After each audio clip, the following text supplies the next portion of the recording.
And now, preview time. So let's take a look at what's coming your way.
Ho, ho, ho!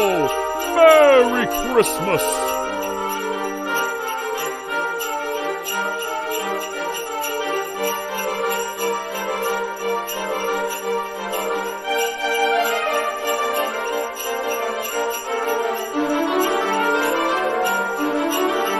Ho, ho, ho!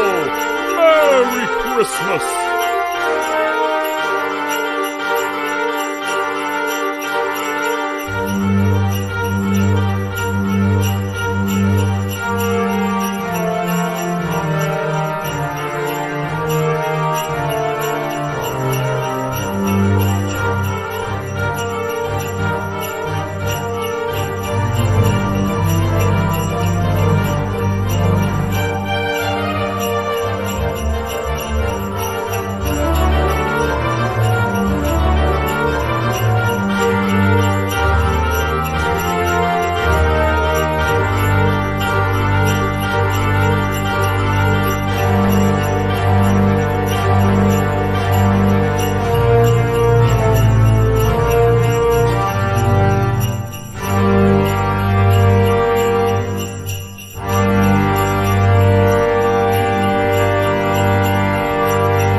Ho, ho, ho! Merry Christmas!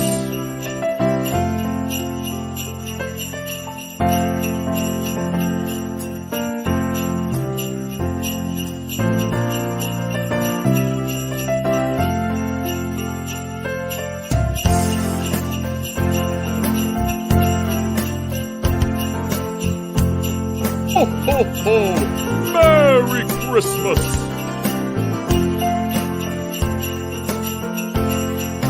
Ho, ho, ho! Merry Christmas!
ho, ho! Merry Christmas!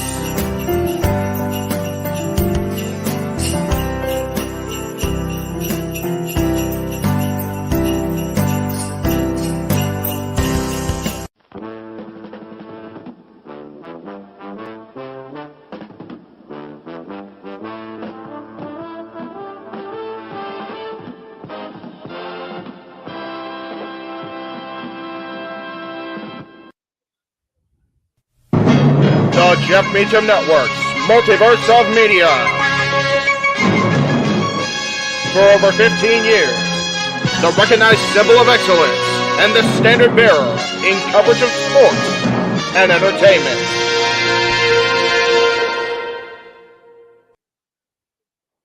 What is going on, everybody? Welcome to the Jeff Meacham Network Multiverse of Media coverage of Survivor Series.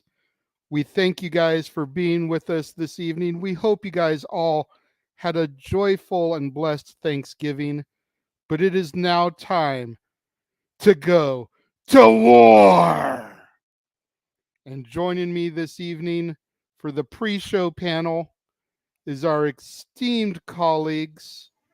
Yes. We have the Cleveland combatant Josh Mansfield. We have the West Coast professor Jeff Meacham. Gentlemen, Josh, as you said in the comments, it's war games. Let's go. Oh yeah, it's Survivor Series War Games. Survivor Series. That hurt. Nathan Banks says, hello, everyone, and welcome to WWE Survivor Series War Games. We have a great show on hand for tonight. Yes, we do, Nathan. Thank you so much. You'd almost think that was an audition to try to become part of our panel there with Right? commentary there. We'll take it. Why not, you know? Daniel says he's watching the live stream on his phone, TV, and Nintendo Switch. Thank you so much. We appreciate that. Michael Gonzalez is so hyped for tonight, as are we. Cape Rayer says, just made it in time. Woo-woo! Safit says, what's up? What's up back to you? Pop, greetings, gentlemen. Greetings to you, good sir. It's always a joy when you come in, knowing that you don't follow the current product. We appreciate that. Yes, very much so. Matt Helms with his traditional, hello, everyone. How are you doing tonight? And everybody hit that like button. Yes. Please. Across all of our platforms. This is going out on Noah Foster's The Simple Man Studios. It's going out across the Casa D18 Studios channel. And, of course, the Jeff Meacham Network. Go to all those brands. Make sure you subscribe it. Like it on all platforms. Share the video to anywhere you can think of. Post it on Twitter. Post it in wrestling groups that you're in. Get us the exposure. Last show, we got to 35 viewers at one time, which was a record for us since we have taken over and Jeff has gone on to do Disney stuff. Yes. So that was a huge thing for myself, for Noah, for James. I want to see if we can't get to 40 tonight, gentlemen. We'll Daniel is a glutton for punishment. He has over a $200 bet on the 2 War Games matches. That's a little crazy. Cape Rayer, I do agree that it does feel weird having Survivor Series on a Saturday night, but do keep in mind, it did start out as a Thanksgiving Day tradition to compete with Starrcade. Yes. So there's that too. Once upon a time, it did broadcast on Thursdays. It's been weird having pay-per-views or PLEs on Saturdays in general. Yes. You know what, though? WWE. I like the fact that they're doing pay-per-views, PLEs on Saturdays, and I'll tell you why. Yes. It ruins It gives Sunday to be a family day. Yep. You know, you've got people like yourself and Noah who have church functions that you go to on Sundays. Sundays, just in general, have always been family day. My dad would work Tuesday through Saturday, have Sunday, Monday off. You know, Sunday would be the fun day. Monday would be the chore day. It's just that way for a bunch of people. Sundays being that family day, and to not try to take away from that with WWE broadcasts, Yep. I think is a good thing. I get that. See, for me though, it's knowing how late these can go, knowing how late we can go, and how early I have to be up in the morning for choir practice before the 11 a.m. mass. That's fair. I get tired. I hear you. That's why I miss it on the Sundays. Yes. I feel you. James, welcome in. Hello. Jeff I'm is very working on this tired, too, to be presentation. fair. Don't mind the blank screen here. I'm working on it. Let me He must have guess, just got his webcam- green screen in, so he's trying to get it set up. I'm trying, God knows. I see. You piece of shit. Tonight's Well- gonna be fun. Yeah, and I felt I told Aaron when I said when I emailed him my predictions column, he's like, cutting it a little close, a little late. I'm like, I have been under the weather since Thursday night, so Right? like I did not finish that column till like Just 1 because the o'clock. boss man Riff wants his damn predictions in on Tuesday when the show's not even done airing till Friday, he can suck it. Well, and in lieu of his birthday, which was Tuesday, so happy birthday once again, Mr. Rift. Yes. Oh, hell All of no. us here at the panel. He decided to do his War Games predictions last Sunday, a whole week before. Like, we didn't even know, like, it Maybe was because they insane didn't to add think anything about. else. So, well, no, they added True. the I mean, the only thing that they really revealed was the surprise participant for the women's roster. the man has come around. Hallelujah. Big Which Which we caller all kind of G figured it'd be one of the two coming in. anyway, so. The question Real- is though, because she showed up and was revealed on SmackDown, is she officially SmackDown now? SmackDown needs her. Listen, I mean, this can start, her and Ronda for Mania. Does that better be what it is, Hunter? By the way, can somebody give me the card in like lightning round so I can predict? Because I haven't even been able to send my we're all gonna predictions. give our thoughts and predictions here, James. Mm, So worry not. good, Raymond good. just entered the chat, says hello all. Daniel says he has $175 on the women's War Games and $115 on the men's. Who the You're hell- insane. Who the hell bets on wrestling? Cape Rare says, correct me if I'm Be wrong. surprised, In your house run on Saturdays, Jeff? Wait, what? Did In Your House pay-per-views run on Saturdays? Not always. They would try to do those on Sundays too. It really just depended how the pay-per-view market was scheduled. You got to remember when WWE or WWF back then started doing it in your houses, it was to compete with with WCW doing their shows once a month, and B, trying to garner a market by charging less. So it was really one of those, okay, when can we do these shows and still, not break our own damn selves? Because you got to remember, they were losing their ass in 95. True. So Mm-hmm. As far G to your question, who bets on wrestling? I mean, do we not see the promotions on AEW all the time for DraftKings? Yeah. I'm just saying, like, I mean, I know WWE does it too, but I'm like, who the hell bets on wrestling? I'm like, I mean, well, see, Aaron. back in my younger days, Sonny, Oh boy. we would do the pay-per-views at the house, and we Mm. would throw in $1 or $5 if it but was see, back WrestleMania. then it wasn't as predictable as And it is now. Depends. I mean, Yeah.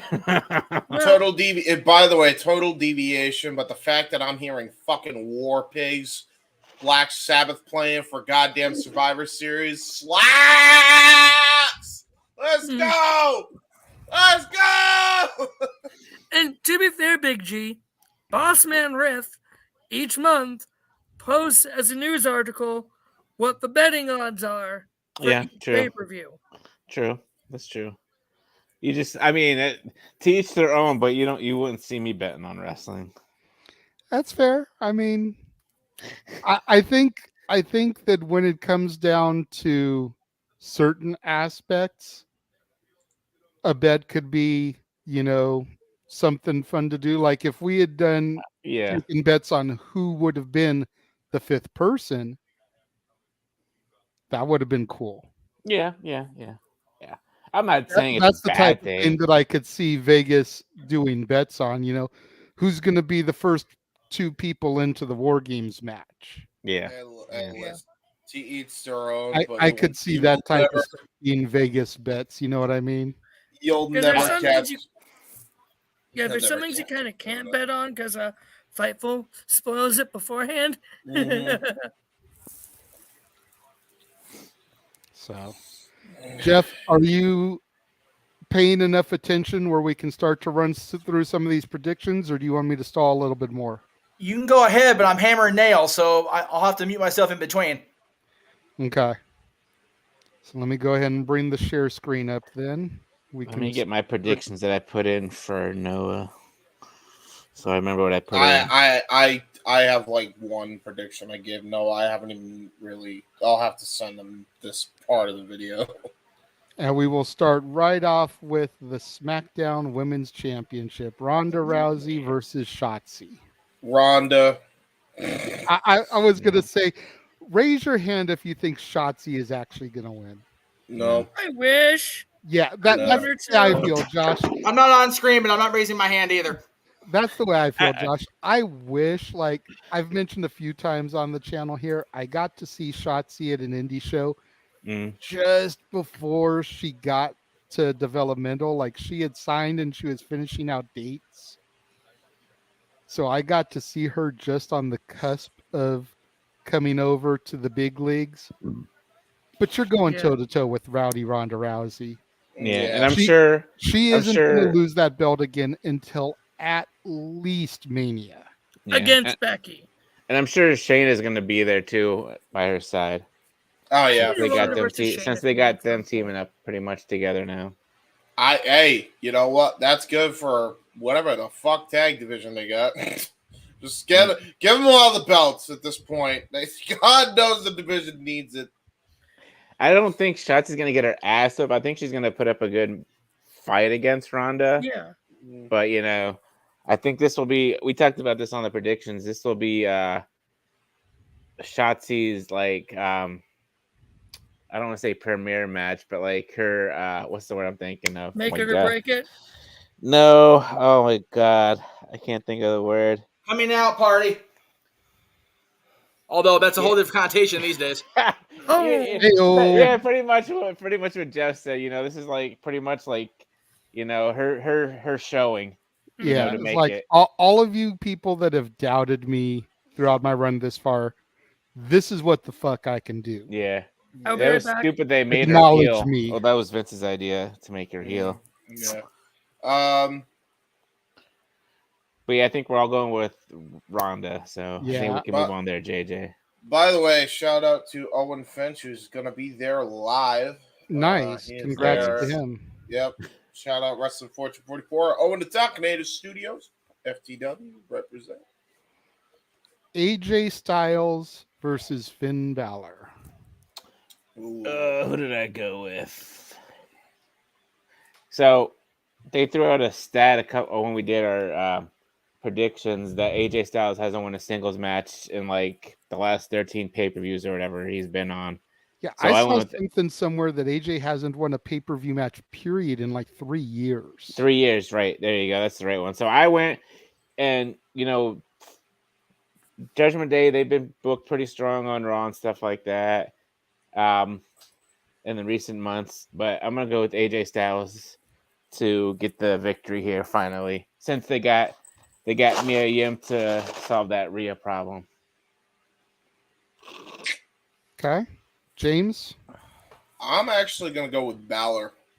Really? I think it's one of those things where, I mean, the history, they have recent history currently, obviously, with the whole Judgment Day versus OC, but obviously this all ties back to who's the better leader of the OG Bullet Club.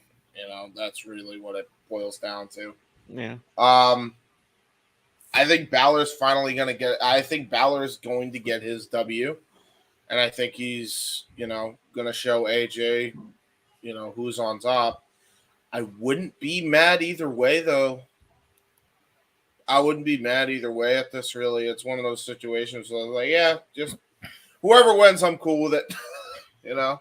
Balor didn't get a singles win in a long time, but Balor did get a big W at, the last show that I, True. Yeah, he beat Edge in the I Quit match. Yeah. That's Actually, that is a singles match. So if he took a loss here, I wouldn't be mad about it wouldn't be bad if he took a loss. I figured, why not give him the win here? Right. Before I throw it over to Josh, who's doing his diabolical evil villain finger tap, Emmanuel raises a great point here in the comments. Real question is will Rhea even be out there if the women's war games is first? Or Mia.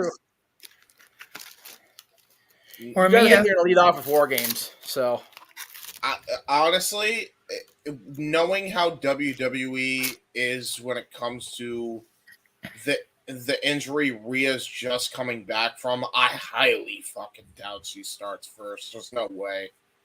No way. Well, you figure you've got to bookend the show with War Games matches. You don't want to do 2 back-to-back and have the cage just stay down. It's going to kill. I think the women's is going to open.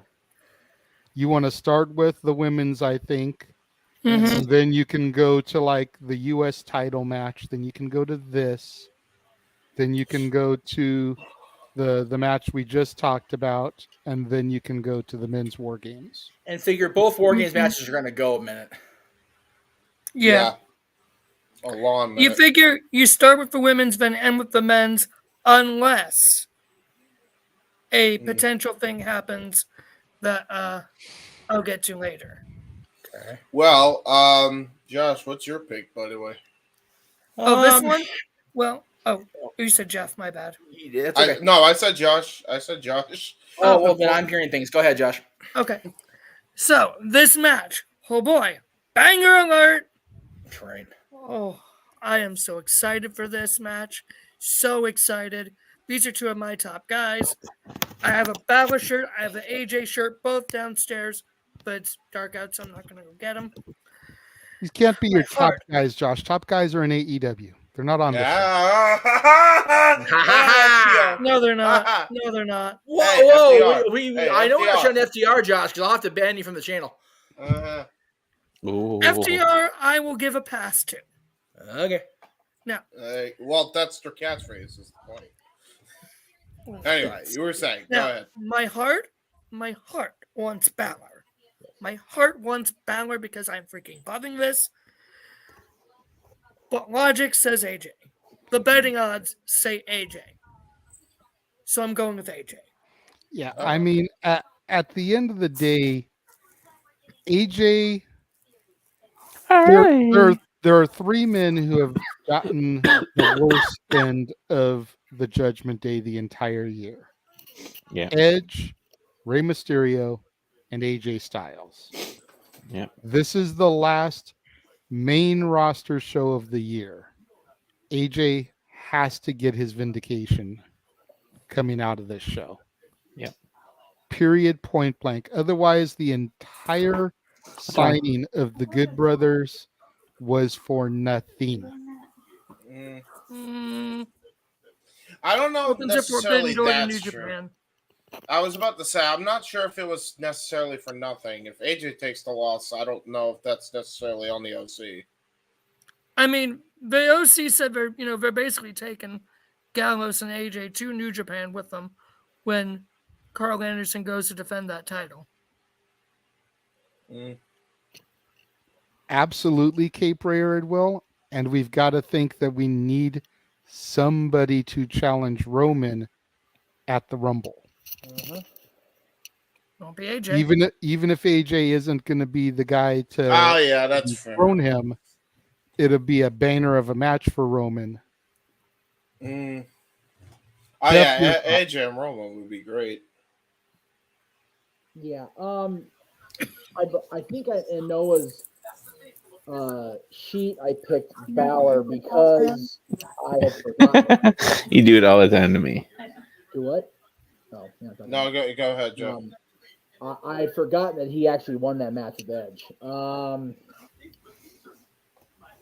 I'm gonna go with AJ on the air here and just see how it plays out. There you go. There you go.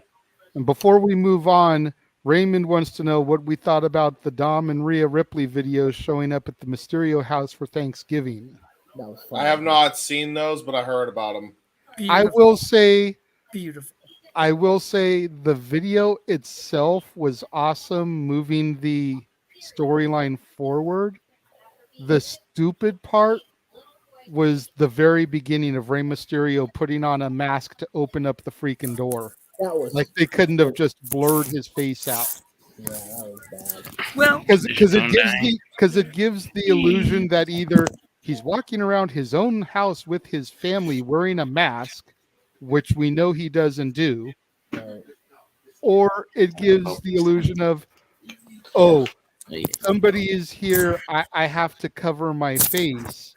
If this is a legit guerrilla surprise ambush, Ray doesn't have time to put his mask on.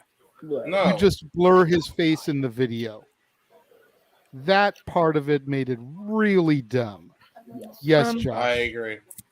Well, see, if you're just watching from the SmackDown part, yeah, if you're watching the whole Twitter part, it makes sense. Angie opens the door first and says, I'm going to get your dad. So she tells Ray, and Angie notices that there's a camera there. Angie points out the camera. So it makes sense she would have said, hey, Dom and Rhea are here with a camera. Like, Still, it makes sense. I saw nothing wrong with it. It made Still. logical sense blur the from face. Ray's perspective.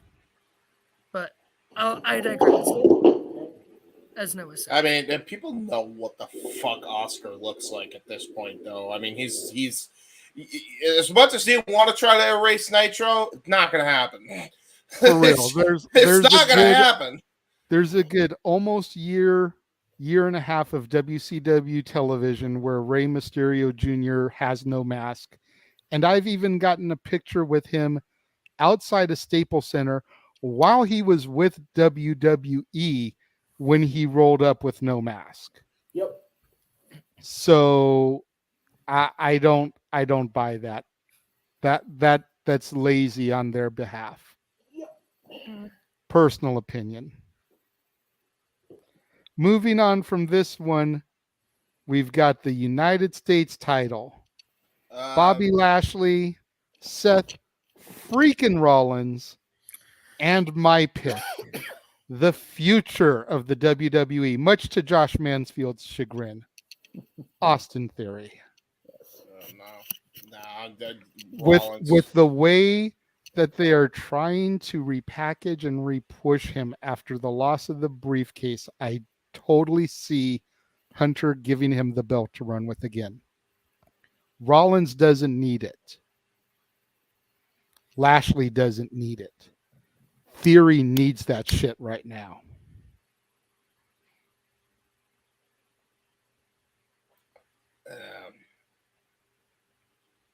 I think he's got a long way to go before we can even put another belt on him right now. I'll be honest with you. That whole the way they handled that cash-in was. Also, I mean, just the build up from there. The build up all the way to him losing the damn case. Like, and by the way, everybody's saying the promo that he caught was like, oh, it was groundbreaking. No, it wasn't. It was okay at best. Yep. Like, it wasn't the greatest thing since sliced bread. You know, he did a decent job trying to explain the bullshit Vince kind of booked themselves in, and that Triple H tried to book out of, which was easier said than done, as we have clearly seen. I think Seth needs it more than freaking Theory does right now. I mean, Theory. If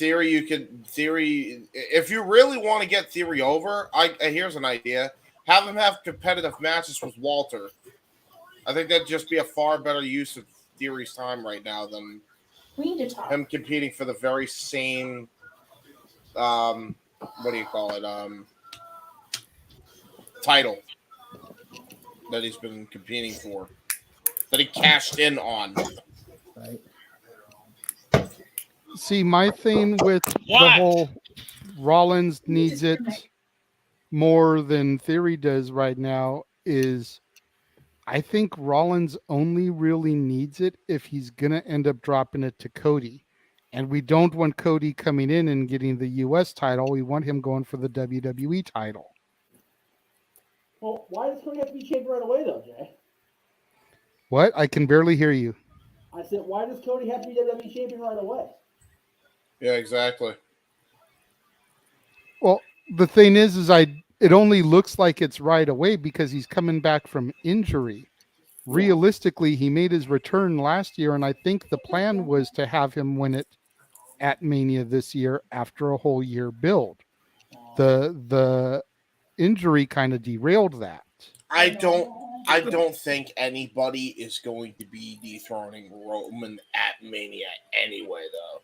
No, the belts have to be separated for Cody to go for a title. And there's Flat 2 out. nights of WrestleMania. Here's my thing. I don't think you're ever separating those belts. I genuinely think Cody's going to get both of them at some point. I've been advocating that the first belt that Cody should be getting is the U.S. title anyway, because the belt fits the whole gimmick. Like like if he doesn't at one point win that belt with the getup he's got going on, like what was the whole like you're doing wrestling wrong at that point. I'm sorry. Like that is made for him. You're doing the thing wrong. You're doing the ting wrong. Why you do the ting wrong?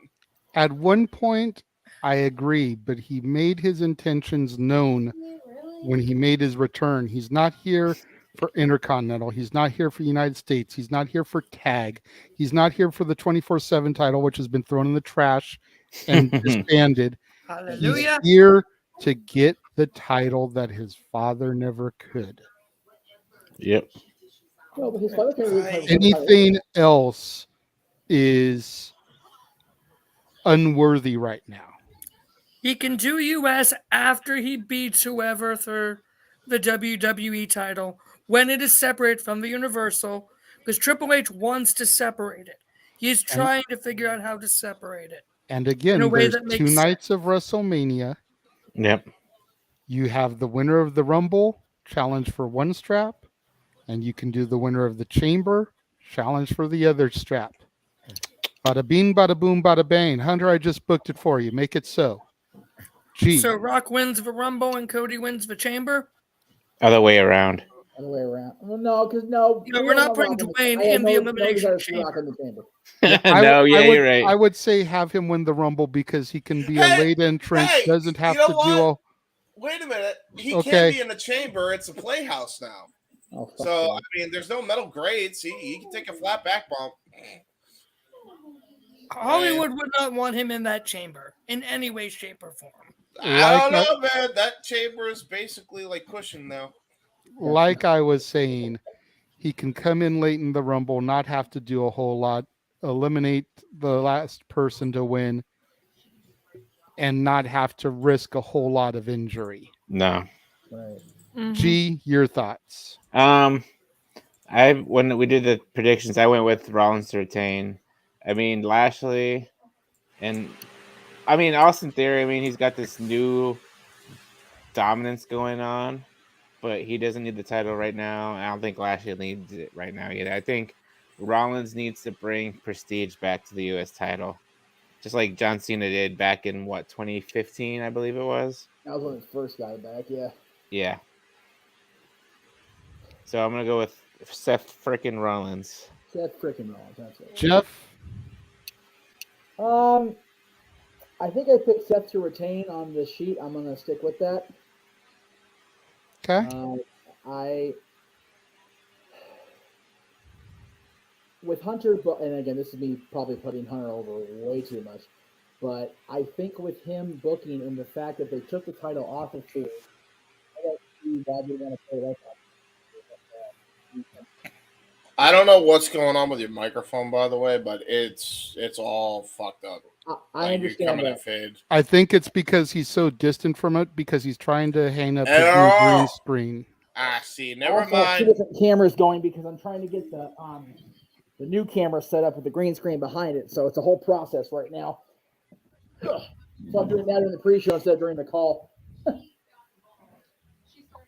Okay. So that brings us to the women's War Games match. War games. War games. I'm not doing it. My voice is not. Oh, And honestly, I think it's going to be Team Bianca. Yep. You Yeah. know, Damage Control has the advantage. Team Belair is going to win. Period, point blank. And honestly, I think the same thing for the men. Team Brawling Brutes has the advantage, but the Bloodline's going to win. I got Team Damage Control. Okay, I why? went with So No, we'll get that one more match, and Bailey will get the title from Bianca. Oh, that actually And makes I sense. will give my thoughts on who's starting this match. The two women starting this match will be Asuka and Io Sky. That was my pick Yeah. in the in Noah's thing also. That's gonna be a belter if it starts Exactly why Triple H is going to do it. off that way. Yeah, I'll go with Damage Control actually because they need a way to get Bailey back in the title hunt. I don't. And then again, I don't even know if they even have her in mind for that. But here's the elephant in the room, gentlemen. Why do you bring Becky back to throw her into this and then have her lose her first match back? it's not She doesn't her get match pinned. losing. It's a group fuck up. Mm. If it was a singles title match or a singles marquee match, then that's questionable booking. But because of the way it's booked, they're gonna have to take the fall or take the L to, have the team lose.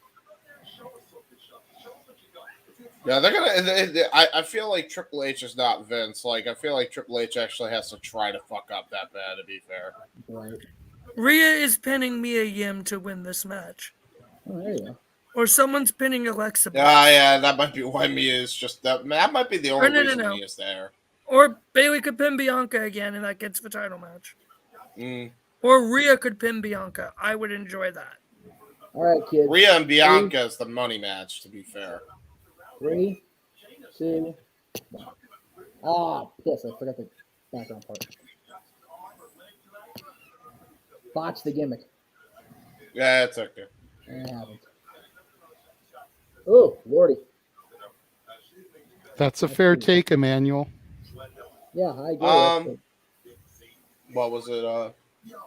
About Bailey winning a title. I'd love to get Rhea versus Bianca. I'd love that match. I think sounds Rhea cool. Bianca is the more money matchup. I think Bailey's had her time at this point. Yeah, Or give me Rhea think versus Becky. Is she? Loving that background, Jeff. I think it's time to move past Bailey. She's already been beaten multiple times in title matches. It's time for Bianca to get to the final boss of the horse women, and we still have to get her return first. Yeah, I agree. That can be put off for as long as ever. Pop says his 2 cents is Team Bianca because of the man's return. There you go. See? My Pop's right there in the same mind space that I'm in. I'm mainly picking the babyface team, if you want to call it babyfaces, considering, there's standard quality heels on both sides. Because I feel that the babyfaces are going to win.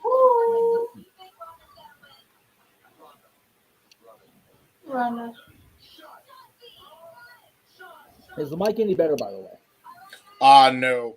Not in the slightest. I'll be real with you, Jeff. You sound like you're coming from Tin Can City. We'll adjust here. So that brings us then to the main event. How's that?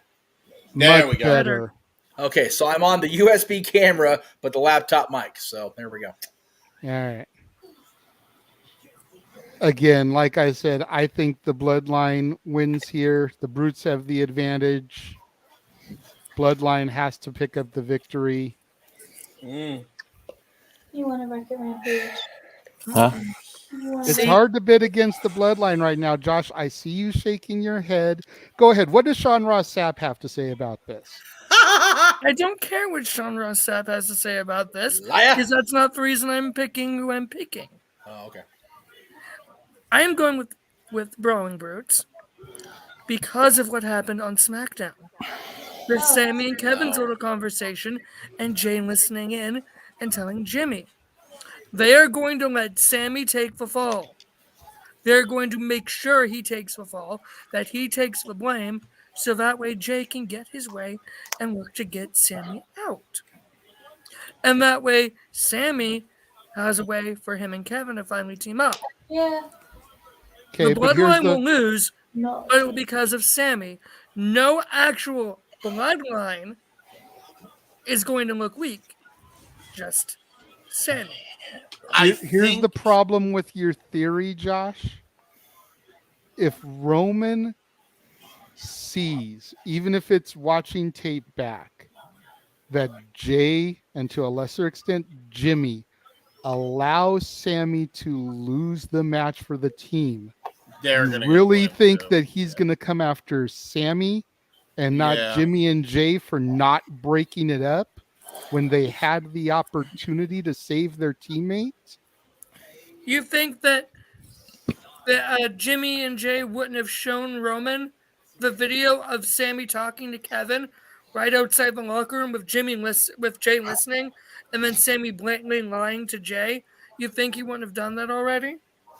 Possibly, but Sammy was trying to get Kevin to leave. He wanted no part of Kevin. We'll see. Sammy is staying loyal to Roman and to the Bloodline. He treasures his honorary Us status. Yeah. He does I believe not that, want yes. anything to mess that up. I So believe if- that, if but I still Roman think that they will sees- eventually just turn on him either way. We all know the turn is going to eventually come. I actually But if- don't know if it will anytime now. I think it's too much of a moneymaker. I brought it up. I think Sammy needs the Bloodline as much as the Bloodline needs Sammy from a financial sense. I think you try to split one without the other, it doesn't make nearly as much money as it's making right now. Like, that thing's a cash cow now that Sammy's joined that. Mhm. I don't think you want to. Thank you, Pop. I don't think you want to split that up at all. In fact, here's a twist on this. What if Sammy says, Kevin, screw you. When you first got here, you stabbed me in the back, and you expect me to trust you of all people? So what if they're using me? So what? You know what? At least they see value in me. What value did you see in me except for the gold that I held at one point in NXT? I think it's good long-term storytelling if Triple H tells it that way, to be honest with you. But, I mean, We'll see. that's me. G, Either your way- thoughts? All right. I went. Well, I'm still sticking with the Brutes to win the match, even though they got the advantage. And I talked about this before. You know, I said Cammy, Sammy and KO are gonna start the match off, and I think Sammy's gonna screw up somehow in this match. I mean, I'm gonna have to disagree with you, James. At some point, this thing with the Bloodline Sami Zayn is gonna run its course. Yeah. It's gonna run its course. You know, the only reason why they're doing this right now is because of the pops that Sammy's getting and everything like that. But eventually down the line, who's gonna defeat the Usos? KO and Sami Zayn. That's the only team I can think of that's credible. And you got to remember, they had history up in the main roster too, not just in NXT. So they got history well over NXT as well. So, you know, as El Generico and Kevin Steen. So just, you know, I don't know, man. And Those just two look people. look at Sammy's face on the picture, for crying out loud. He looks like he's shocked. Mm-hmm. I'm not really. It's just something funny to point out. But like everybody else is serious, and Sammy's like, whatever. I look at Sam. I look at what they've done with this Sammy thing, though. But it's not just pops. It's legitimately made like a ton of money since he. Oh, I know. I understand that. Thing. I understand that. But I don't think you want to get rid of that. No. Eventually, it's going to run its course, just like everything in WWE does. It's going to run its course, and then you're out of luck. I don't know. I think you could build another team if you actually gave enough of a shit about the tag team division. And I'll be honest, I thought the first time when they united Kevin and Sammy, it made no damn sense. Never did. Okay. Not in WWE, not ever. Like, it never made sense. Kevin came in betraying Sammy. Why on earth would you trust him again after that? How many people in WWE have betrayed each other and teamed back up again? Seriously. Well, that's part of the bigger problem. You know, I'm saying if Triple H wants to go against the grain, you know, actually stick with some continuity and have Sammy have Sammy come to his own realization that Kevin's, you know, all he's done throughout his entire career since he's been here is use Sammy for his own good. Meanwhile, he's, you know, since he's been a part of the bloodline, he actually feels like he's been a part of a family, you know? Yeah.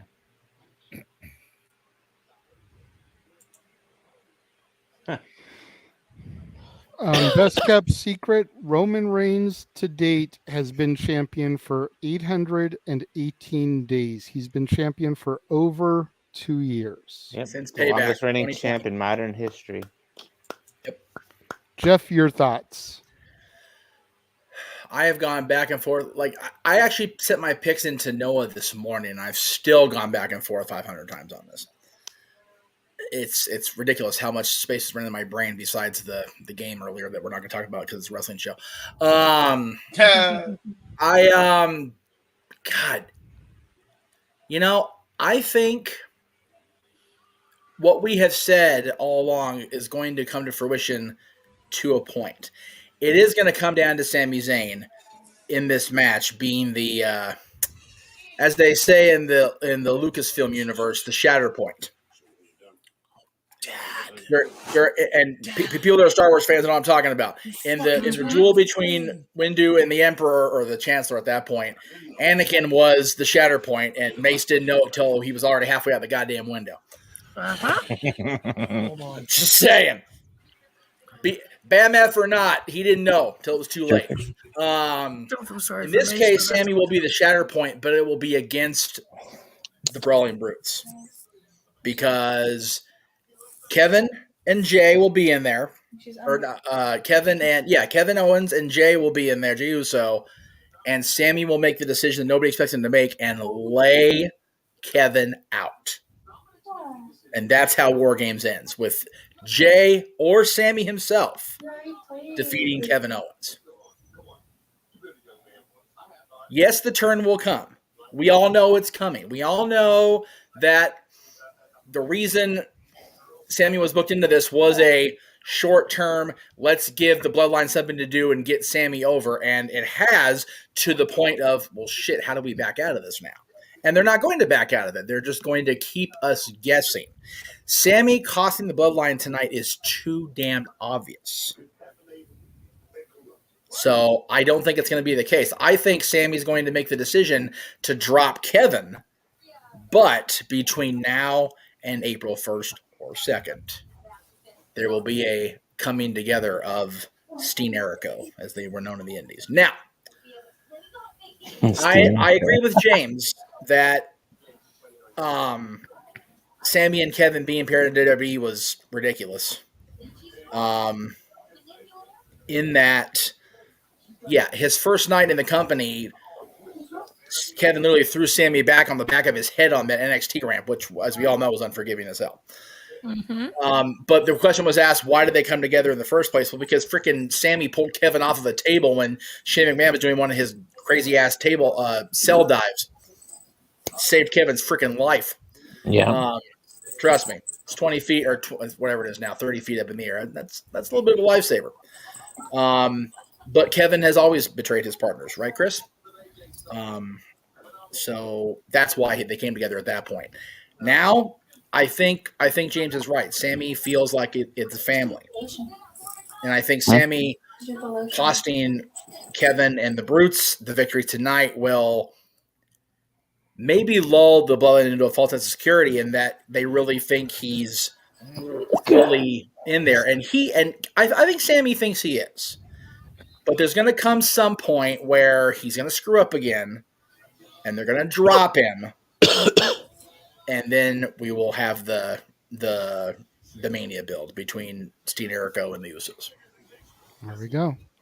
And by the way, I'm not going to do this anymore because it's creepy that my arm keeps fading out like freaking Back to the Future. That's a little yeah. I was like, stop doing that. That's a little creepy. So we only have 5 matches announced tonight. Yeah. Right. Which is good. Do you think Wyatt makes an appearance tonight to kill a little bit of time? Probably in between. I would say halfway through, if anything.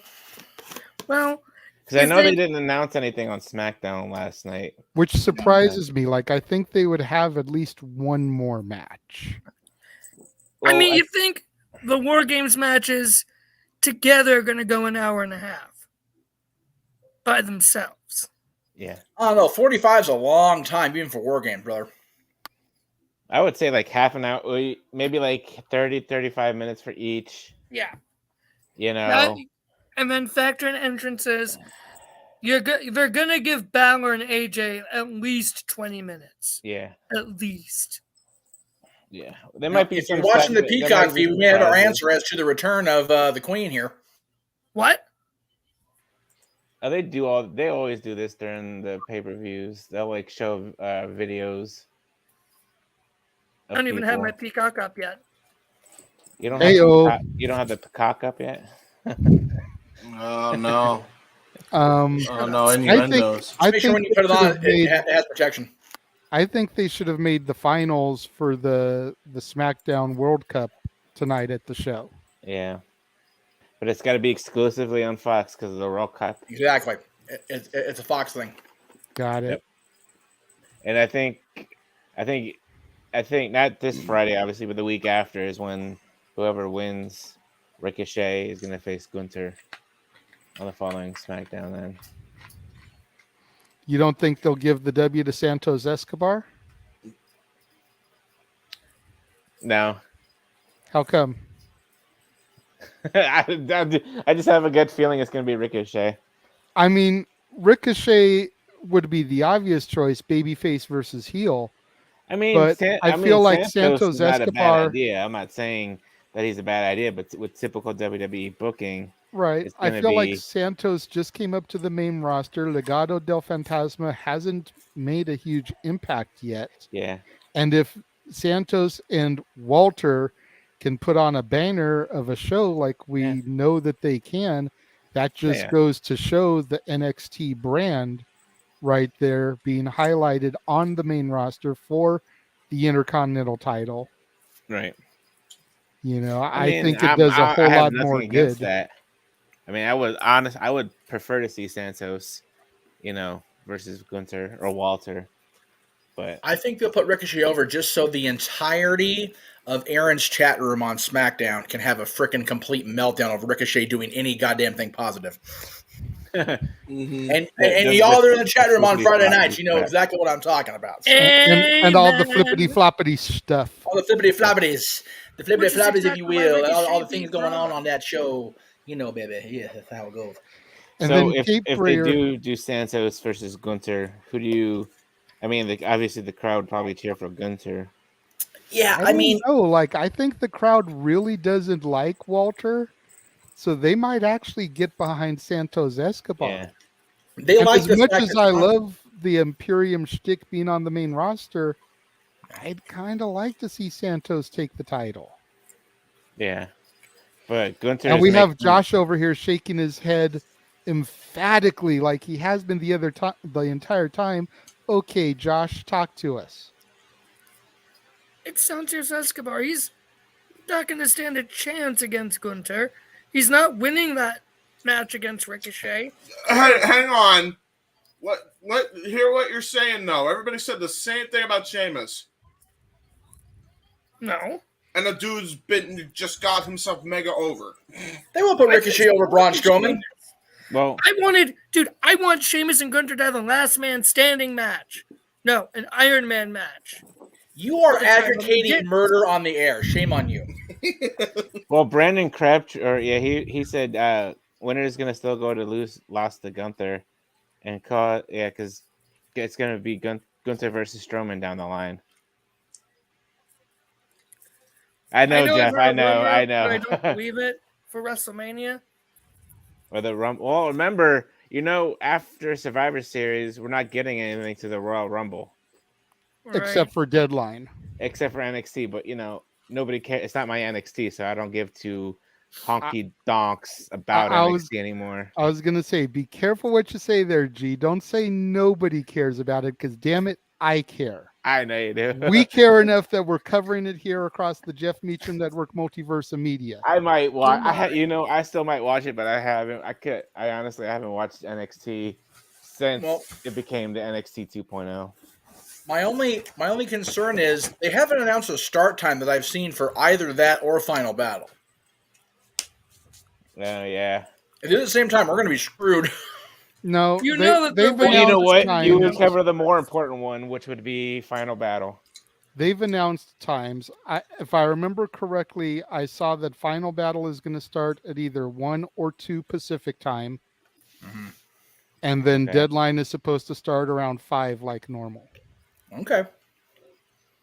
So there might be just a smidge of overlay, right? But not too much. And obviously, if Ring of Honor is doing the main event when Deadline starts, we're going to keep covering the main event. We're not going to NFL it and completely pull the plug. Yeah. Sorry, East Coast kids, you got screwed last night. Yeah, we did. I was waiting for SmackDown, and here we are with some college football. I was like, what the hell? And then they started SmackDown, not where it actually was. No. They started it on the little delay. Yeah. Right. Thankfully, my Twitter wasn't working, so Becky wasn't spoiled for me. Yeah, thanks. It was for me through the No DQ chat. I believe the person that posted you should the know No by DQ now. chat was Don't Josh check Mansfield. that chat when it's going on our time. What'd you do? Oh. I've had that conversation with both y'all. I'm good, thanks. Cape Rare wants to know what our favorite Survivor Series elimination match of all time was. Oh my God. 2004. Well, I'm sorry, 2003. 2003 between Team Austin, Team Bischoff. Okay.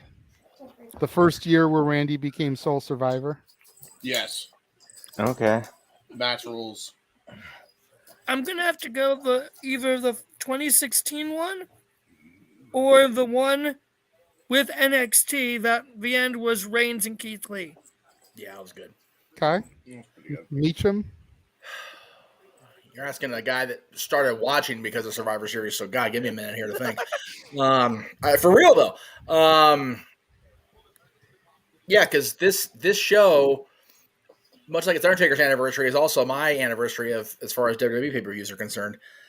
Honestly, the one with Taker debuting was a great thing. It wasn't a overall great match, but the moments of him are awesome. Mm-hmm. Trying to think of a really standout one in the era where they had them every year because they stopped doing them after a while. One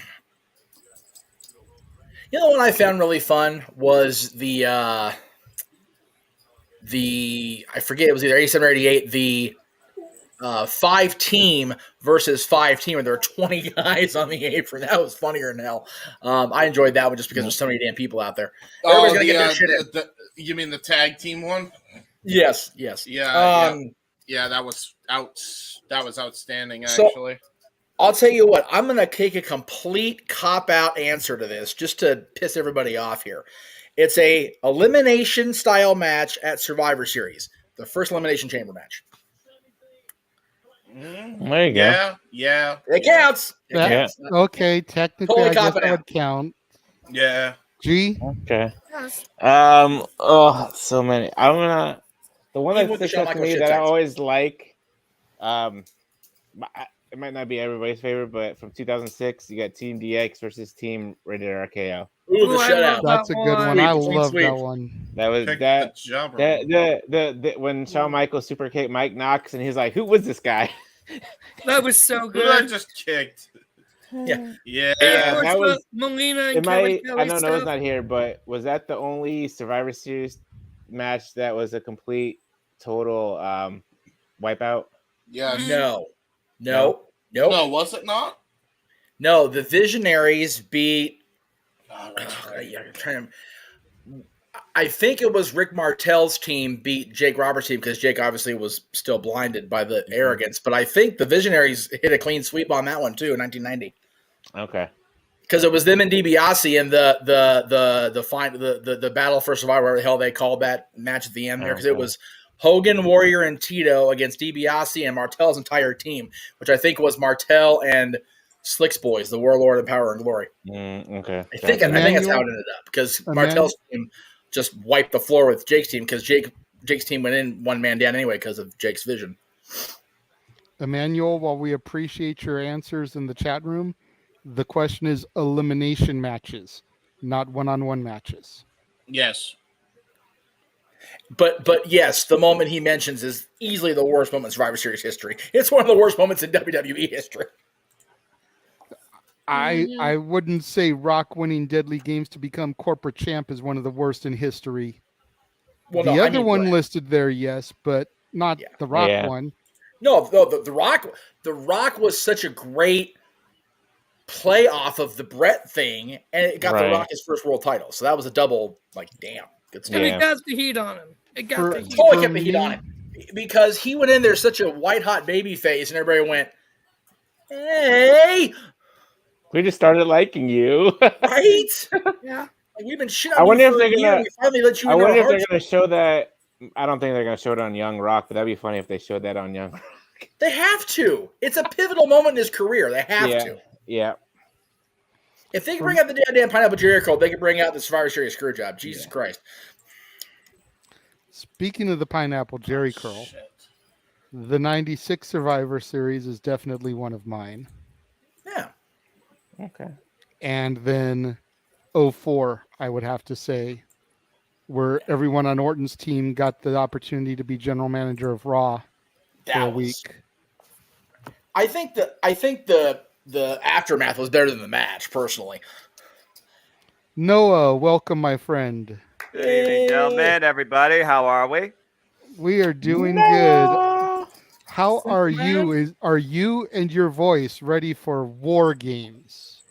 As I'll ever be. Again, it's the first time we will see what the main roster is capable of in this renewed idea back from WCW that started in the Black and Gold NXT.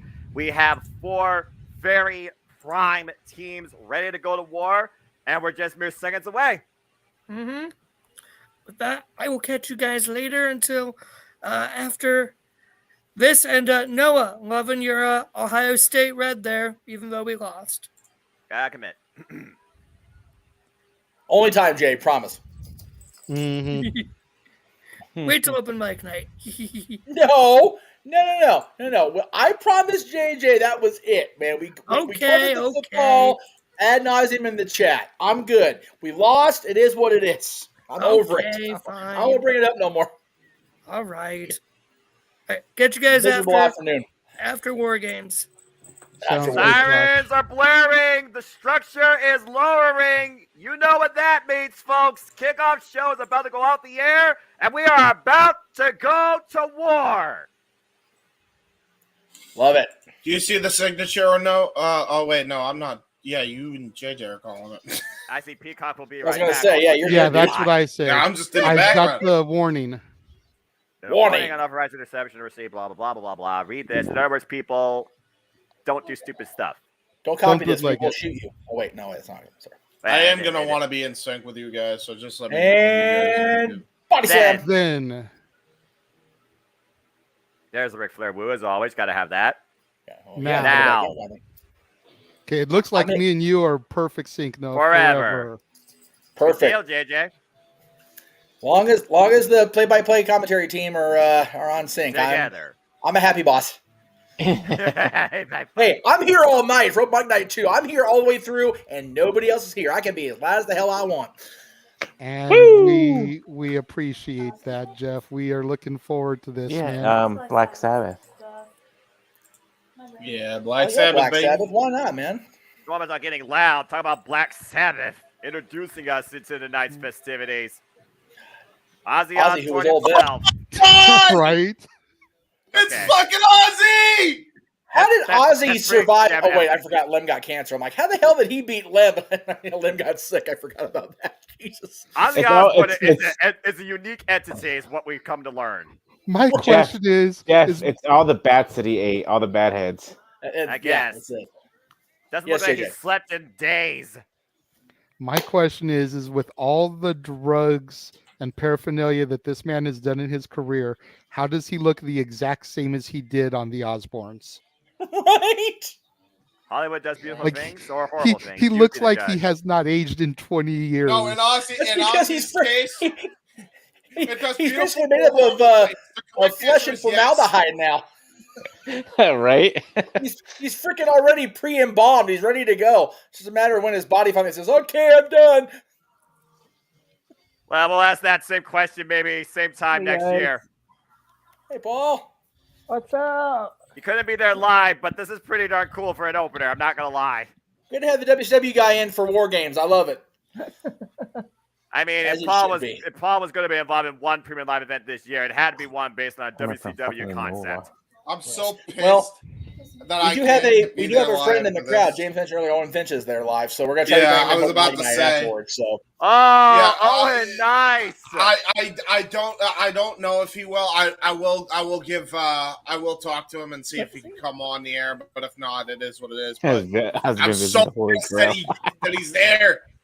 He will be on Good open for mic him, man. night. He will be on open mic night next week, though. yes, So that'll Okay, be so fun. my TV is taking forever to load. So I'm you glad have the Step same Brother set up, issue. 'cause this camera's kicking my ass here. Okay, anyway. This is awesome. Freaking Ozzy Osbourne. This is the best dude. opener WWE's done in a long damn time. Yeah, hell yeah, dude. You can see this has Triple H's stench written all over it. Oh, if he could have put Not Ozzy just- live, yeah. he would have been a heartbeat. There's no doubt about that. Hunter and Ozzy have always gotten along great. It's just Hunter was And you know friends with damn Lem. well. That's the difference. I was I was about going to to say, say, when you know you're friends damn with well Lenny- if Lemmy was Lenny still Killmaster. alive. Hi, Daddy. Trust me, if Lem was here, we probably would have got a Lemmy opening. But you know Bro, what? Hellraiser with the two of them live. Ah, Man, I know. that would have been so cool. I know. Jeff, the kitty is representing Santa Claus with her bandana. I don't know if No, you well, can see.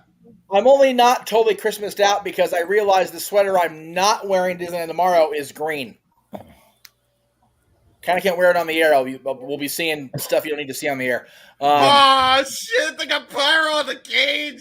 Okay, now that's a nice extra touch. This rules, Oh. bro. My that inner song- WCW child is about to cry because we're getting War Bro. Games on the Survivor Series show. That opening, like lyrically slaps and makes total sense for War Games. By the way, Oh yeah, dude. The song, Jeez. the person, the theme, the environment, it all comes together tonight. Battlefields have been drawn, and tonight, for the first time ever in WWE roster history, Survivor Series brings us War Games. And we got Michael Cole and Corey Graves with the Oh! as usual. Yeah. dude, they're doing it UFC cage style. Ah, Yes, they are. Hey, think about it this way, guys. We're all Americans here. Where did the Revolutionary War start? Boston, Boston. Massachusetts. Yes, it On did. the outskirts of Boston. Basting. So there you go. Here we We are And if go. we We're didn't going to war, know baby. that, Of history, And if known we for didn't- fighting. and if we didn't know that from school, we learned that from Rock's history lesson during the feud with John Cena, That's 2+2. right.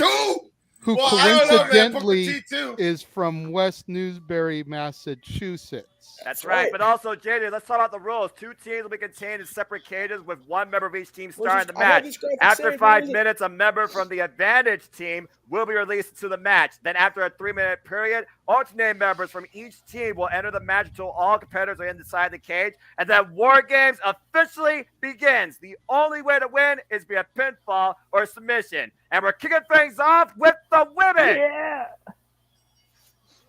As the man has come back to town.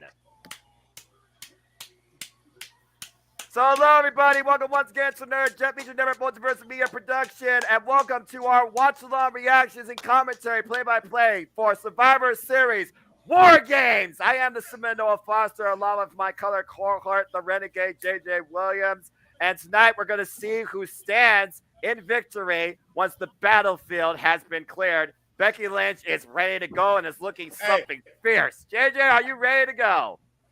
I have never been more ready, dude. Like, I've been going back. I've been rewatching our calls from old shows, and I've been able to call my first Big Four, which was SummerSlam. We were able to call freaking last man standing matches, but to be able to call a WCW staple on a Big Four pay-per-view within the confines of Triple H's WWE is just mind-blowing to me. Wow, they're not going to start out with Asuka.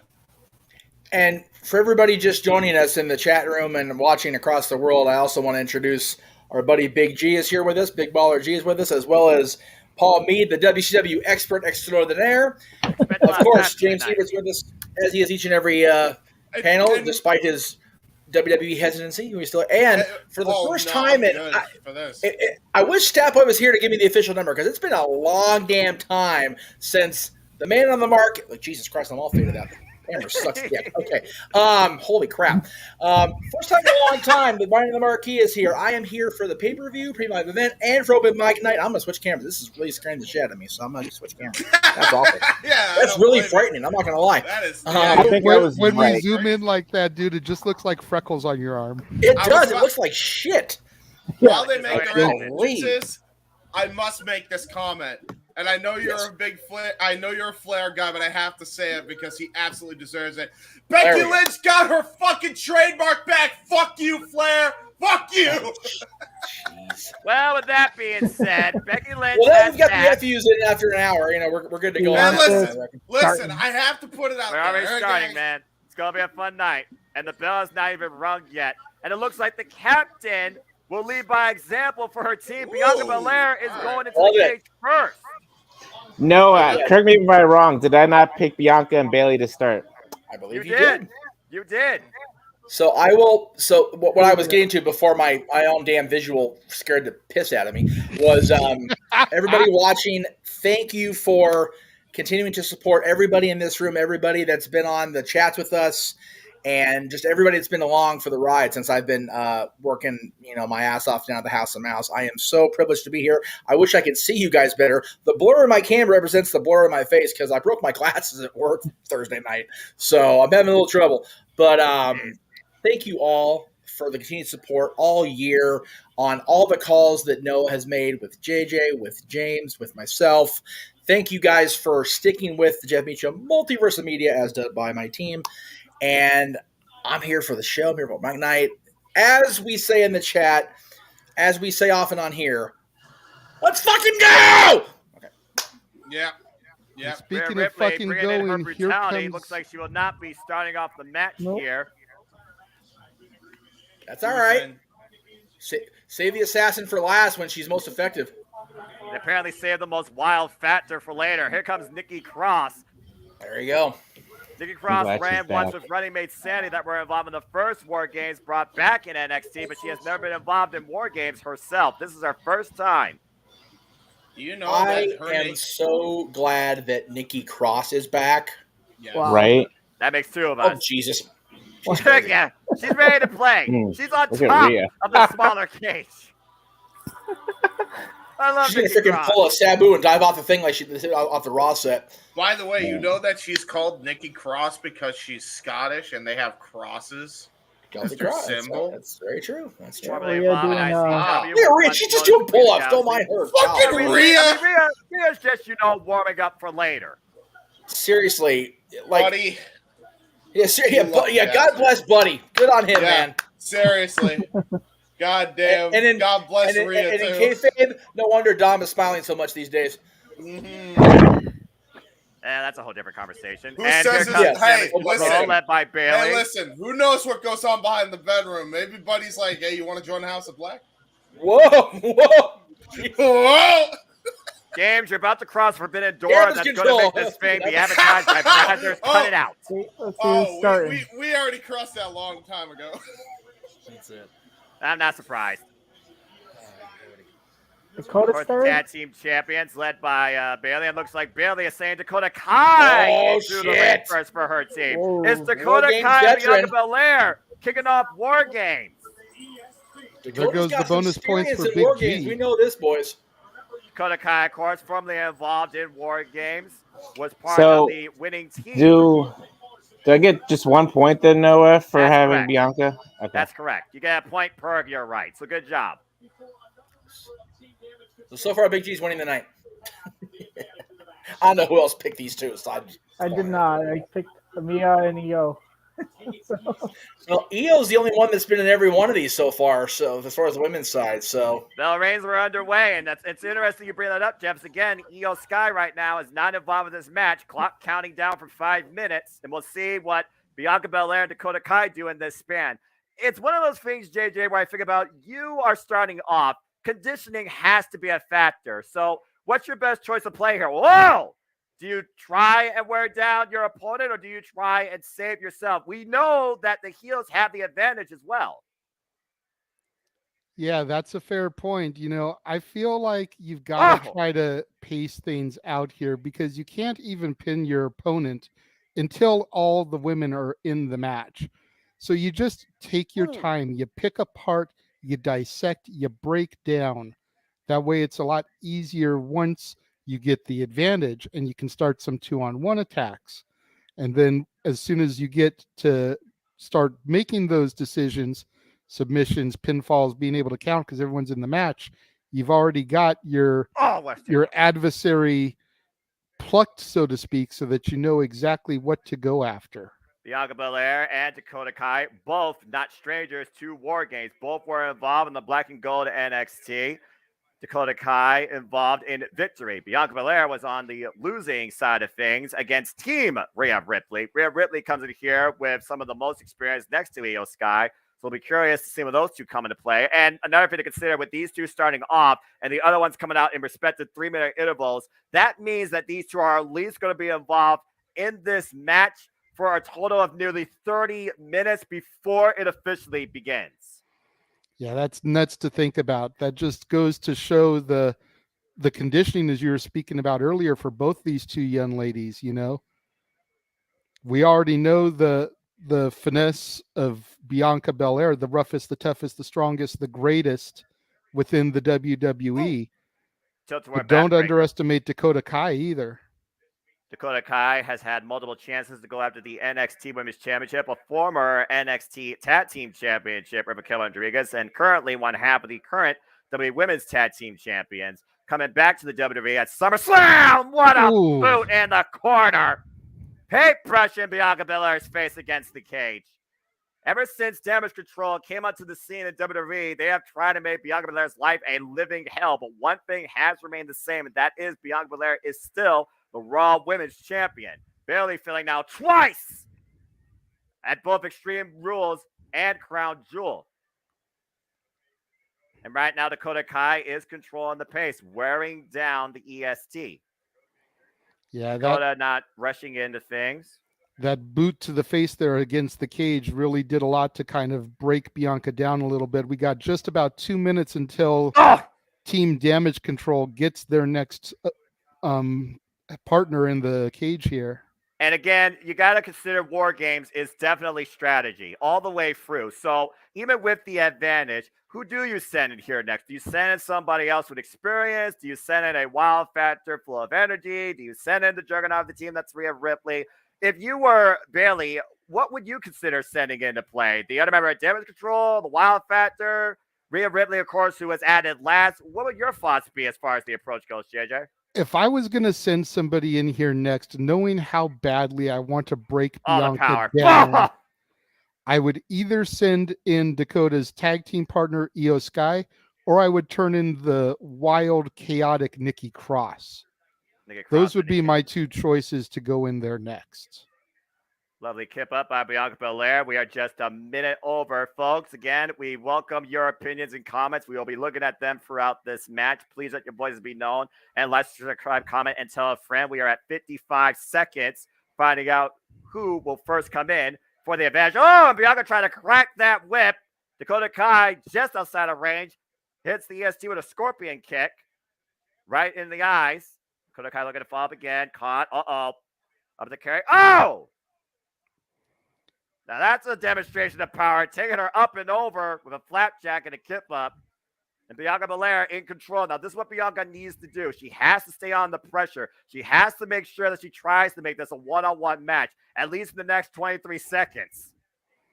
Yeah, but for those next 20 seconds, Noah, you got to figure she knows that the opposition is going to get the upper hand. She's got to get Dakota Kai down enough so that she can this powerbomb might do the trick. Keep it one-on-one for at least a little bit of that time. And that might 4, 3, 2, 1. Who is it? It's Io Sky. And here comes Io Sky. Dakota Kai's tag team partner and the other half of the women's tag team champions. And Io Sky has been involved in more War Game matches than Bianca Belair. Coming in immediately with some agility. Nice drop kick. And now Bianca Belair is in a handicap affair for the next 2 minutes and 50 seconds. Jeff, if you're still in my account for StreamYard, can you run the comments, please, as they come in? And right now, Io Sky looking to take advantage of Bianca Belair by the Bray. Bianca, nice cartwheel escape.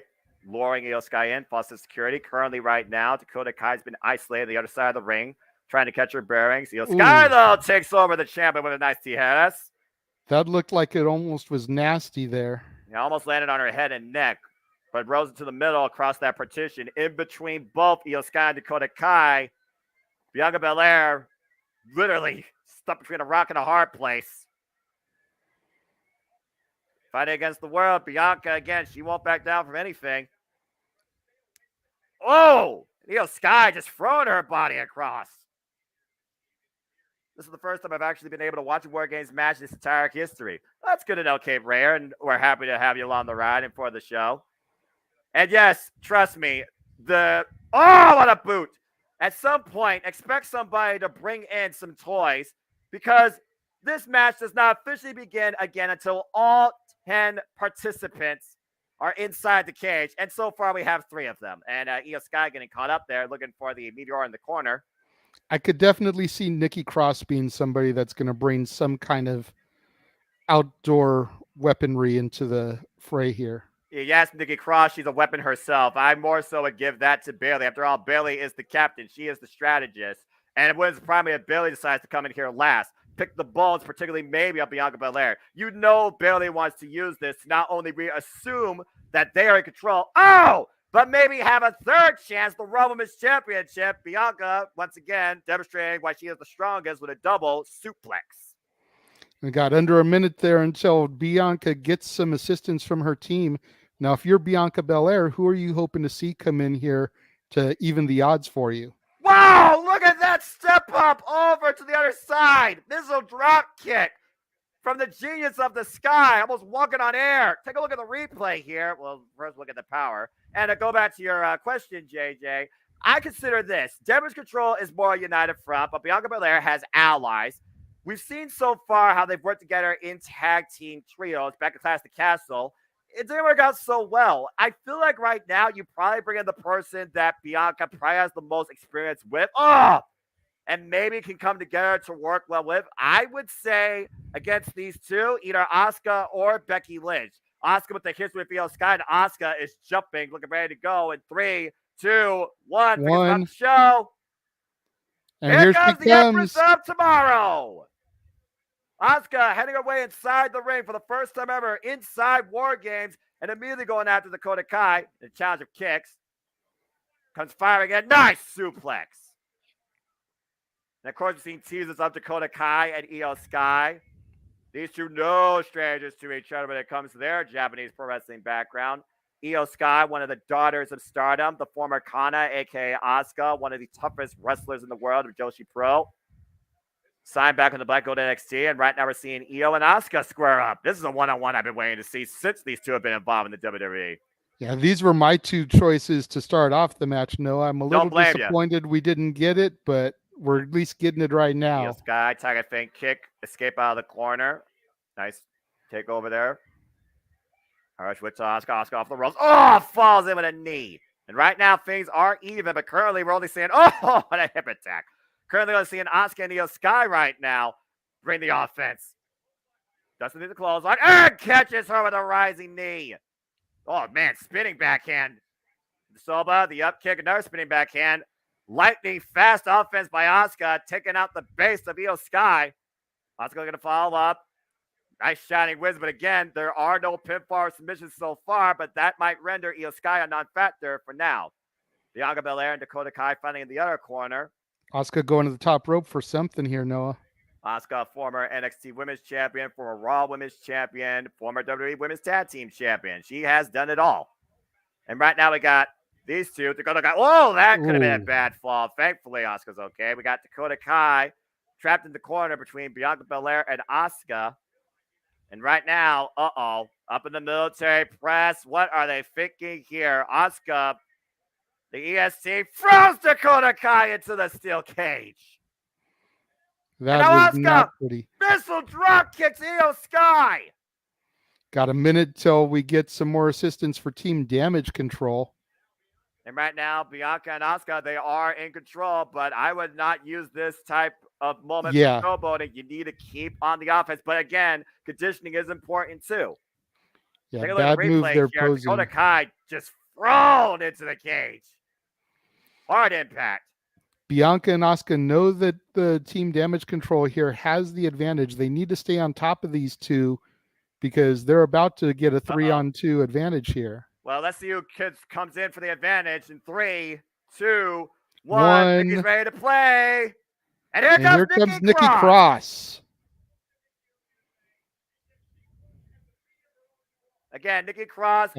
She's going under the ring there. She's got a kendo stick. I guess I was wrong. Nikki Cross wants to bring in the toys. I should have figured if she wants to play. Watch out, referee. I mean, again, Nikki Cross, she's going to turn this into her playground. We got a couple of kendo sticks so far. I see trash can lids. What is the problem? She tries to bring in a table. This is about to go extreme. And we're not in Philly. Asuka, oh, man, caught head first in the cage door. And that is how you use the cage as a weapon. And again, there is no escape, so might as well utilize that part for now while it's unlocked. But Nikki is also wasting her time advantage. Well, here's the thing, clock is counting down. They're going to end up getting some assistance for Bianca and Asuka if she takes too much longer. Well, one of those things, I imagine that Bayley had to consider this when she basically had Nikki Cross join her team. We got a nice overhead view now. And again, there is no disqualifications. I agree, Cape. You see, she's already killed almost an entire minute. Yeah, we'll see if she can take advantage of these next 2 minutes as she goes up against the EST. These two went 1-on-1. DDT. Recently, nice satellite DDT. Asuka and Nikki Cross, no strangers to each other, especially if you remember that last woman standing match for the NXT Women's Championship back in the Black and Gold NXT. Nikki Cross brought into that scene was part of Sandy, Eric Young, Alexander Wolf, and Killian Dane. And those two ran roughshod over NXT with their own form of anarchy and instability. And Nikki Cross right now like a caged animal, probably in her elements. Yeah, and no this doubt. Nikki Cross I've been waiting to see for the longest time in the main roster of WWE.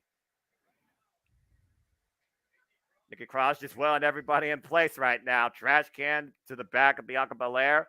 Io Sky taking control of Asuka, and Dakota Kai is just basically watching over the battlefield. Kendo stick in hand. Of course, Nikki Cross is a former WWE Women's Tag Team Champion with Alexa Bliss. And ironically, she cost Bliss a chance to regain those titles at Crown Jewel. Wouldn't that be fitting if Alexa Bliss was next and these two renewed their hostilities? We'll find out here. We got 5, 4, 3, 2, 1. Who's it going to be? Here comes Alexa Bliss. Tripping over the camera wire. Well, this is going to be interesting. And immediately, Bliss, nice drop kick to Dakota Kai while holding a trash can lid. Again, short little firecracker, bringing her gymnastics background here into play and renewing hostilities. As I figured immediately with Nikki Cross, big knee strike, nice drop kick. Again, Alexa Bliss, she has done everything also herself with WWE, former SmackDown Raw Women's Champion, former Money in the Bank winner. And right now, we are back to even playing field, 3-on-3. Big right by Bliss. Oh, Bulldog face first in the trash can lid. And once again, Bianca's team is taking advantage. Yep. Little tag team synergy there. Nice. Tiara's takeover to the trash can, Dakota Kai. And right now, the pace is in control of Team Belair. And they need to stay on that. And Nikki Cross, though, trying to fight the world as only she would.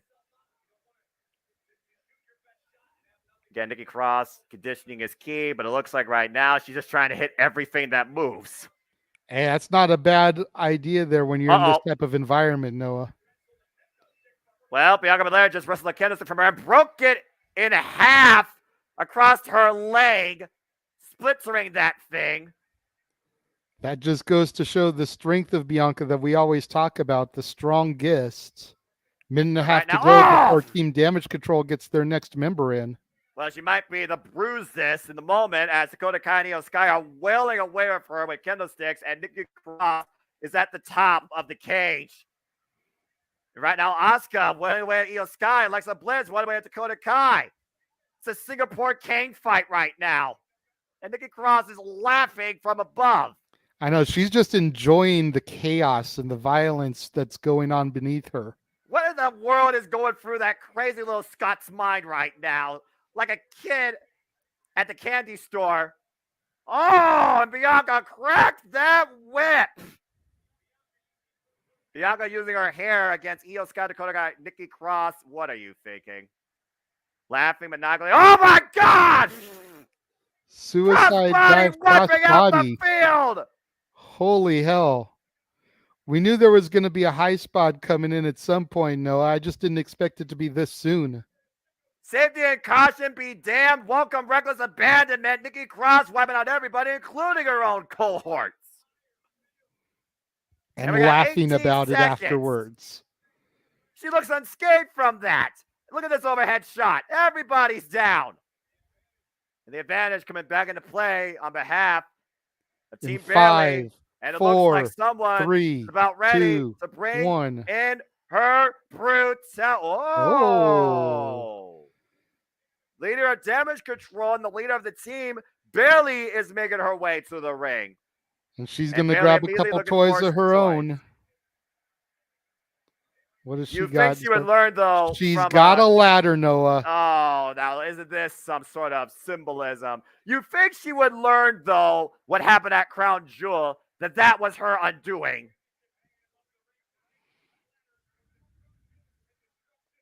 But I guess this time you don't need to hold down somebody for a count of 10. You could just literally brutalize them on it. Although I guess you still could trap them. And right now, Asuka is just dribbling Nikki Cross's head. And another one, Noah. Oh, boy. Well, I mean, again, the only thing that limits you inside War Games is your imagination. We are loading the ring with everything. But again, Noah, how much time are they wasting when they should be having the advantage? But right now, they probably want to figure out how can you maintain the advantage for the long going here. Again, Bayley is a thinker, a planner, as Rhea Ripley just waits inside the cage. And she's got the tables. Well, it only makes sense, especially in an environment like this. 7-7 is not going to be the only table we see tonight. Bianca Belair driving Dakota Kai's head into the top rope of the corner. Bayley, the assistants, looks like needs to bring that table inside the ring. As you said, JJ, that clock is constantly ticking, and either Mia Yim or the man will be in in the next 90 seconds. Not to Yeah, sound again, redundant. she's wasted a minute and a half. This is not smart for the heel team, Sunset! Noah. That was a nice but somewhat messy sunset flip power bomb into the corner. Bianca Belair landing on the trash can lid. Derriere first. And again, you figure about maybe it's not smart, but right now, JJ, Bayley's team is more in control. Of course, Damage Control, they sought to get total control over Monday Night Raw, and so far they have garnered the women's. Bianca Belair. Oh! Pinned Ramming between that a table into her midsection. Yeah, pinned between a table and both ring posts. Bianca Belair is literally trapped. Right now, they can continue the assault. They can wear down the Raw Women's Champion. So we got Bliss. We got and Nikki Cross taking advantage, using the braid. Damage Control 3-on-1 on Alexa Bliss. Asuka down. Io Sky. Oh! That was a bit of an innovative moonsault. And again, wearing down their opponents as there can be no pinfall or submissions. And let's keep in mind the two that started this match. Dakota Kai and Bianca Belair have been in for the longest time. Dakota Kai right now on her feet. Damage Control firmly in control of this match. Double stop! Assisted elevation by Dakota Kai thanks to Damage Control on Asuka. And we are down to 13 seconds. Why things have been a little bit unhinged, I think they're about to get crazy in a moment. 3, 2, 1. And Here here comes comes Mia Yim. Yim. Again, we don't know what Mia Yim could be capable of here. Again, they've already cast her as crazy. She's already been a difference maker against the Rhea Ripley factor. And now Mia Yim's bringing in some weapons. We got a trash can, because why not? And why not? We've got the lids in there. May as well get the cans too. And at this point, I'm just waiting to see if one of those cans have a cheese. Oh, wait, this is a different company. Never mind. Meanwhile, yeah, so we got trash cans, we got ladders, we got kendo sticks, we got a table pinning the Raw Women's Champion.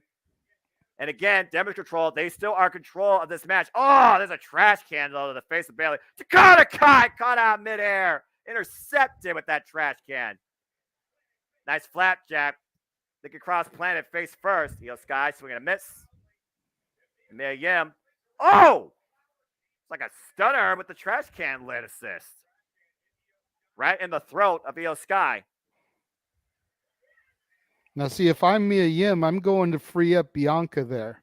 Get her back into the match. And Mia Yim right now just putting her focus. And again, everybody that's part of Damage Control. You see broken bodies. You're seeing wore away torsos. Oh, man. Face first to the trash can. And Nikki Cross, the crazy Scott, on the back of Mia Yim. Might be looking for a sleeper hold. This looks like the 15 after a multi-car crash. Just the bodies laid everywhere. Yeah, good luck cleaning up this freaking work hazard. And again, in minute 20, we will get Rhea Ripley, the last member of Team Bayley in this match.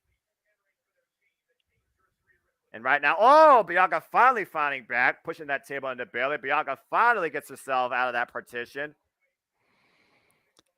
That was an interesting tidbit there by your buddy Paul. Mia Yim joins Eric Young as the only two people to compete in Lethal Lockdown and WWE's version of War Games. Drew McIntyre later this evening will become the third. A little bit of a stat for you, as of course we're bridging all companies here. Again, this is a WCW original concept brought back first in the Black and Gold NXT, and now for the first time ever being showcased on the main roster in WWE. This is Survivor Series, where you go against the traditional, and the only thing that matters is literally who stands at the end of battle. And we have chaos among all corners here in the ring. Bianca Belair and Bayley. Oh, big right. Still continuing their hostilities. You got Alexa Bliss, Nikki Cross. You got Io Sky and Asuka. And you got Dakota Kai and Mia Yim. Kevin Dunn, you're going to have to try and keep this on a wide angle if you can. I know that's not your shtick, but seriously, man, that might be what's needed tonight. Yeah, seriously. These jump cuts are just killing it. My headache and anxiety. We got 4 Respect. Uh-oh. Look at this madness. Everyone right now is just garnering some sort of advantage or trying to throw somebody off the top rope. You keep these cut angles. I must turn into Stu Mocker from Scream. Feeling kind of woozy over here. I do like this overhead RoboCam effect, though. And meanwhile, superplex by the EST to Bailey. And meanwhile, stalling vertical suplex by Mia Yim Dakota Kai. Let the bodies hit the floor tonight. There's a superplex by Alexa Bliss to Nikki Cross. And finally, Asuka rips Io Sky off the corner. And all 8 women are down with 13 seconds. Good grief. Yep, and Team Damage Control about to get their final member here, Rhea Ripley. She seems like she is ready to go. 3, 2, 1. Here comes the brutality. And we just saw some of the brutality this young lady is willing to dish out this past Thanksgiving when her and Dominic attacked Rey Mysterio in his own home. That evil, no good witch defiling. Family tradition, a headbutt to me against Hart. And a house of fire here from Rhea Ripley. But she's the first competitor. She literally is coming in just now. She has waited this entire time inside that cage and is just literally picking her prey. Bianca Belair sent torso first to Asuka. And of course, Rhea Ripley again is a former winner of War Games. She led a team to victory. Gorgeous German suplex. And meanwhile, Alexa Bliss out of the corner caught the power of Rhea Ripley. Former Raw Women's Champion. Alexa Bliss up in the Steinberg. Suplex position dropped hard. Known as the Eradicator for the Judgment Day, I would call her Puppet Master at this point with what she's done with Dominic. She has been an inviolable difference maker since this group has come onto the scene in WWE. And meanwhile, Rhea Ripley, she's just taking her time. And once again, Team Bailey is firmly back in control of this War Games match. And there's only one person left to come into the fray before this match officially begins, JJ, and that is the man, Becky Lynch. Yep, big time Beck's going to make her presence felt here momentarily. We got Nikki Cross on the top turnbuckle here. What the hell is she thinking? And meanwhile, there is a clover leaf on Asuka by Rhea Ripley. Again, Nikki Cross is just bouncing on the rope. She's just surveying the brutality. Again, this is probably the happiest day in Nikki Cross's life. Io Sky picking up speed, going across both lanes of the ropes again and again. Asuka in a very vulnerable position. This is not going to end well. Good grief. You back Romero. The effective drop kick breaking the hold. I thought that was going to go on forever. 1 minute, 1 minute left until Becky Lynch makes this match official. I feel like Nikki Cross right now, she totally forgot that War Games is about team domination to a pinfall submission. She's just loving the environment. If she could have this at home, she probably would. And Becky Lynch is looking fired up inside the cage. We are 35 seconds away. The Mia Yim, though, target sided. What you doing here? Just throwing her body into Rhea Ripley with a trash can in the middle. Again, Becky Lynch, she was taken out the day after SummerSlam when Bayley and Devon Stroll came back the previous day by Bayley and her cohorts and has been simmering since. Becky got to get her revenge here. 5, 4, 3, 2, 1. And here comes the man. The man comes around. But a double stomp by Dakota Kai across that middle partition to a suspended Mia Yim. Mia Yim might be a non-factor for the moment here. And the match officially begins. The bell rings. They're underway. And Becky taunting Damage Control, telling him to bring it. Nikki Cross getting in there a bit too. Looking for the big man, looking for the Beck slam. Counter to Io Sky. Drives Becky Lynch to the corner. Whoop, Io Sky. Step between the ropes and the cage. Nice step up kick there by Becky. Whoa! Dakota Kai looking to follow up in and misses. And right now, everybody just trying to go after the man. And Nikki Cross eats a trash can lid to the face. Well, at the end of the day, Noah, she is the freshest individual just getting into the matchup. So she's the one that you want to try and team up on to weaken. Or do you exploit maybe the person that has been worked over the most at this point? I would say Bianca Belair. Also, that one spot on Mia Yim, that might take her out of the match for now, too. Again, first pinfall submission wins War Games. Spinning Soba. Oh, and Nikki Cross just brained Io Sky with a trash can. Great awareness by Becky Lynch. What is she thinking here? Io Sky stuck between the ropes and the cage. Oh, there's a little bit of creative meeting of the minds there by Becky Lynch. Oh, dear. Leg drop onto the trash can. To Io Sky while she was inside. And Becky, right now, I feel like it's just taking it in. Again, this is her first in-ring competition since being back, and she has locked eyes on Bayley. Not only is it her first match since coming back, no, it's her first time inside of the War Games as well. You can say the same for Bayley here too right now. Oh, Becky calling Bayley out. Well, we are in Boston. They do love to fight there. And we're finally seeing these two square off, trading bombs. Becky Lynch, Bayley. We have two referees, by the way, inside this structure. One in each ring. Big uppercut. Nice combination there by Becky Lynch. Driving Bayley into the ropes, into the cage. Stomping a mud hole in her right now.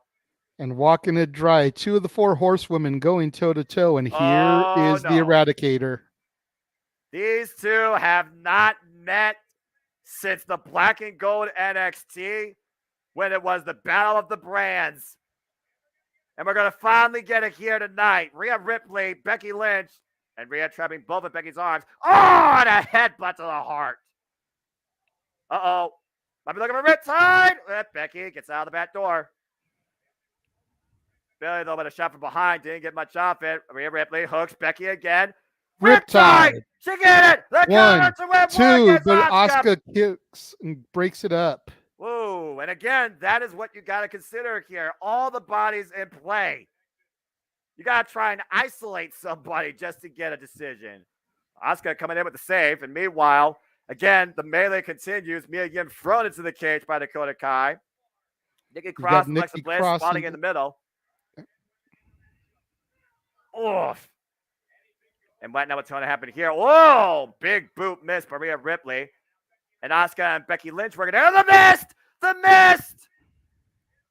Shout out to Great Muta. Asuka with the mist to Rhea Ripley and an implant DDT by Becky. And who can forget the incredible rivalry that Asuka and Becky have had? And meanwhile, Bayley taking advantage. Off the top turnbuckle. And Becky with the roll-up, And Bayley finds a way to kick out. That table's still set up there, Noah. Nobody's gone through it yet. You know we've got to get that here sooner rather than later. And nobody's used those ladders either. And something tells me this is just really warming up now. We have everybody involved in the ring, but Rhea Ripley temporarily blinded. And meanwhile, Bayley with a stomp to Becky.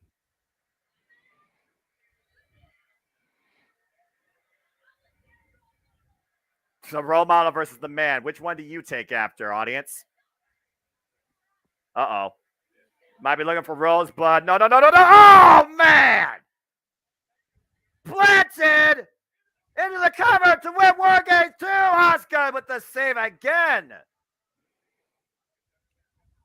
Asuka right now definitely has become the savior for Team Belair. We haven't seen Bianca come into play at all recently. Oh, there she is. Yep, there she is. And Io Sky, with her agility, escapes certain destruction and now tries to make her way to the top of this structure. Bianca Belair follows suit, barely with a shot from behind. Asuka now following Io Sky. This is not going to end well. Waistlock applied, trying to rip her off. Hold on for your dear life. Oh, trash can in the back of Asuka. I smell a Tower of Doom here, Noah. Oh, boy. We got Bayley, Dakota Kai, Asuka with a heightened Io Sky and Mia Yim and Alexa Bliss now following suit. I don't know if this is going to be a Tower of Doom or a pyramid of falling bodies here in a moment. Bianca Belair underneath. Oh, you've got to be kidding me. Oh, boy. This is absolutely insane. Oh, and a Nikki kendo Cross stick to the midsection. stopping the attempted Tower of Doom crumbling. And meanwhile, face first in the steel cage, Nikki Cross hooks Alexa Bliss. Swinging, draping, neckbreaker, twisting neckbreaker, pressing her own neck. Oh, Dakota Kai and Asuka fall hard. Io Sky still hanging on to the cage. Bianca Still going trying to after climb. Bailey. And Bailey right now caught. Ooh, that was a messy power bomb. Don't think she got all of it. That was Definitely high on the didn't. back of her neck, JJ. And But Io meanwhile, Sky up on top of the cage, Noah. Genius of the Sky looking to fly tonight in Boston. Holy tea! Gorgeous moonsault from Io Sky onto Mia Yim and Bianca Belair. And Holy everybody's shit. down again. But look at Bianca Belair clutching her right knee. Well, someone's got to take advantage here. Good grief. Everybody's down. War Games has known to shorten careers and make people never come out the same again. Take a look at the replay here. As you called, JJ. Beautiful Asai moonsault wiping out Bianca Belair and Mia Yim. But I have to wonder if Bianca sustained maybe a slight injury on that knee. We'll find out as the match progresses here, Noah. But the question is who gets up first. It looks like it's going to be Nikki and Alexa. Like Nikki right now is indestructible. And meanwhile, Lance Alexa Bliss face first into the ring. What the word you got there? Nikki Cross with Looks like some handcuffs. Well, I mean, it is legal.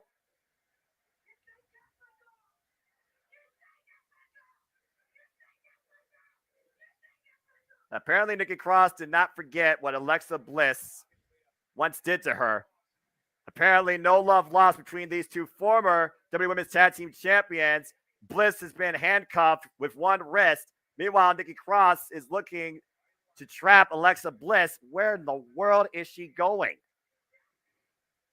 I got a feeling she's going to cuff the other end high up there on the cage there, just kind of leaving her dangling. Well, I mean, it certainly would give an advantage even more to Team Bailey with a pinned Alexa Bliss prone to anybody.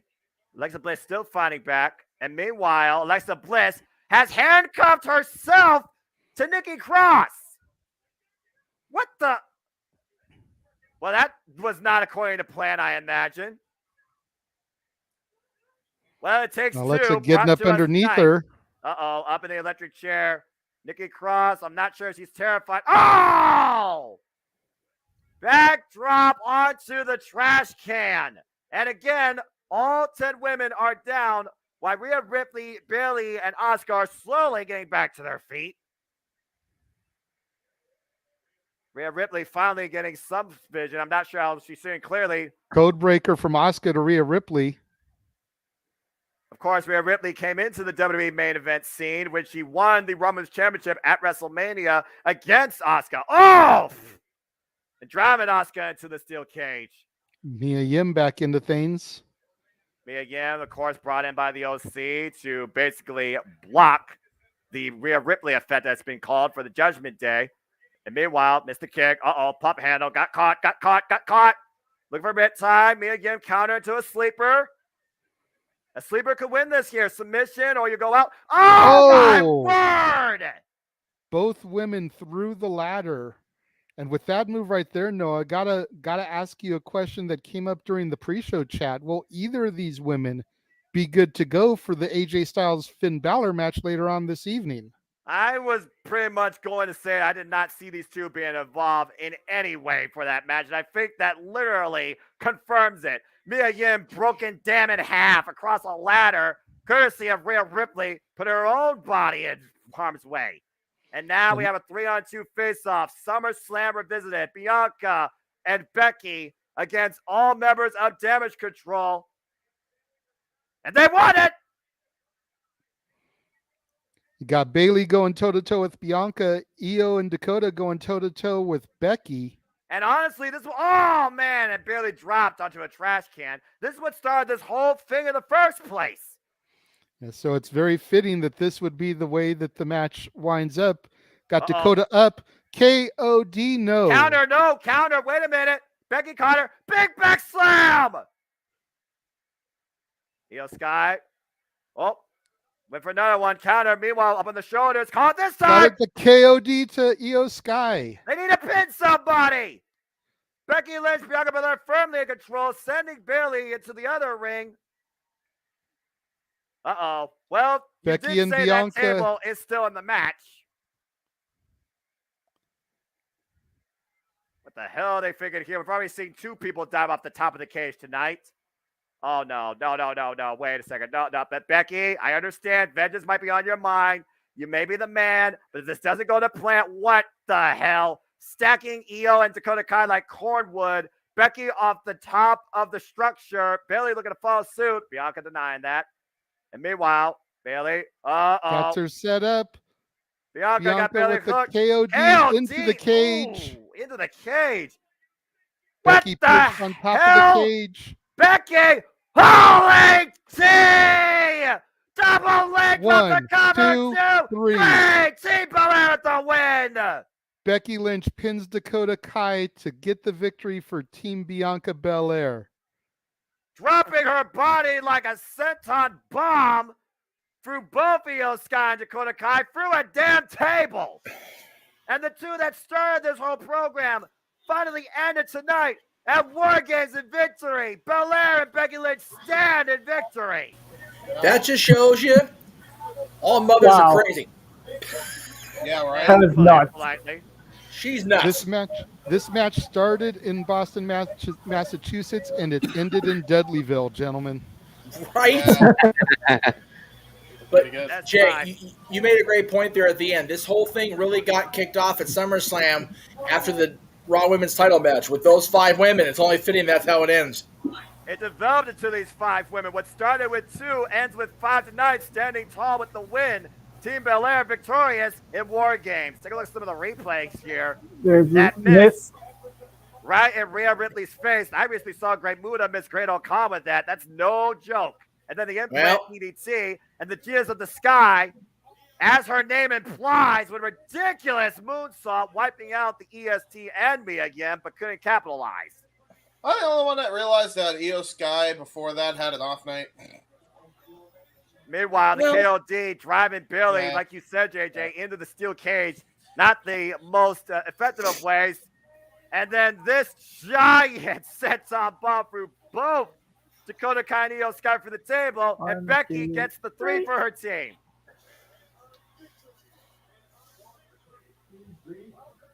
Well, welcome back to the man, and congratulations to Bianca, Becky, Asuka, Mia Yim, and Alexa Bliss. Your winners tonight in War Games.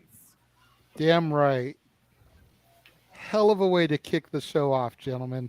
That was awesome. Loved it. That was the first hour. It is 5:54 on the West Coast. Right on. That Good. was crazy good. That was awesome. Well, War Games. Bro. so far, living up to its name, and Triple H, you're doing it right on the main roster. Good We stuff. will By the definitely way, get into this on open mic night, Sean. That's a good, valid question. Now that we have the women's tag team champions being part of the fall, who faces those girls now? That's a good win. Maybe we get Bianca and Becky as a team, and Bianca maybe has an opportunity to be a double champion. But we'll talk about that as we go through the night here. As By we the way, got a small, hi, Step Boy.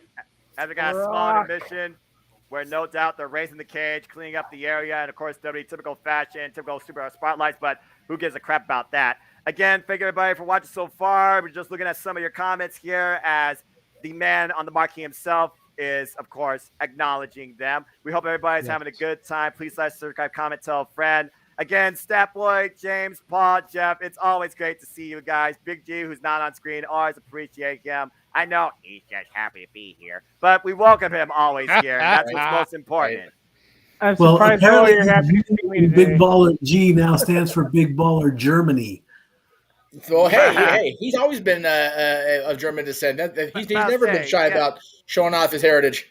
Yeah, I respect that. Again, I got Italian in me, so All right. no problem with So I'm trying to decide here because at this point the green screen's useless because I can't actually use it as a green screen. I'm just going to take it down when we go off camera for the next match. All right. Yeah, that's fair. I mean, it's useless, and I can't get this house is so old and so beat to shit. I can't get the lighting right. So Yeah. Yeah. So which means I will be recording Monday's show after all from the other house, Jay, the new house. It is what it is.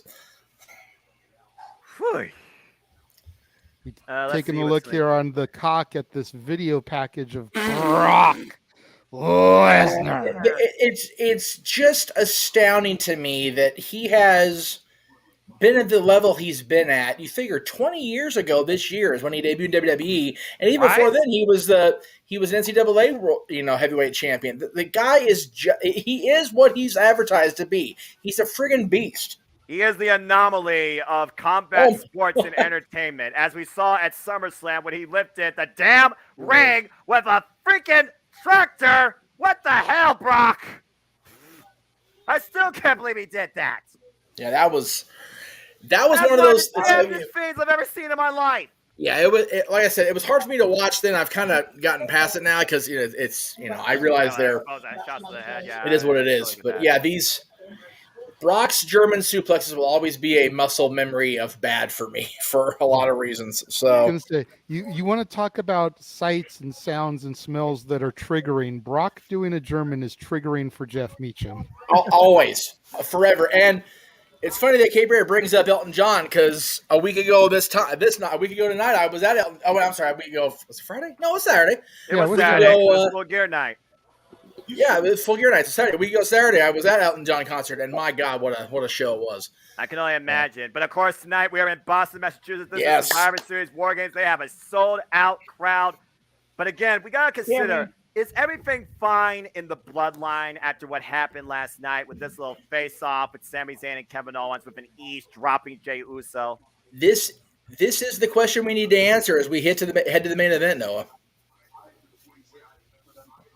I mean, we've seen the dichotomy with these two since arriving in WWE, even before that. Yeah. I mean, they say blood is thicker than water, but Sami Zayn, who truly is your family, where does your morale stand? Who do you ally with? Is Sami Zayn the X factor here for the bloodline in both victory and defeat? As we saw last night, he tried to help his team with the advantage. Kevin Owens giving Sami Zayn a choice of consciousness, and while Sami did act, he acted too late. See, my concern is, as far as Jay's viewpoint, Sami felt the need to lie. Bottom. Yeah, why would he have to lie if he was so convinced that he was truly in with the bloodline, truly in Oos? I feel like Sami is doubting himself right now. Yeah, I mean, we went off the air last night. Jay was staring a hole through. Oh, here we go. Talk about staring a hole into somebody.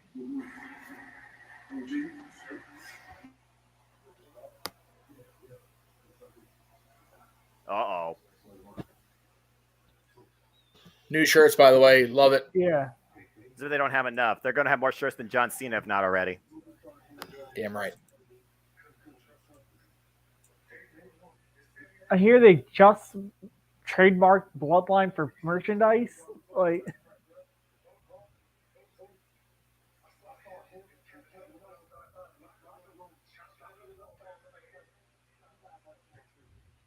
oh boy.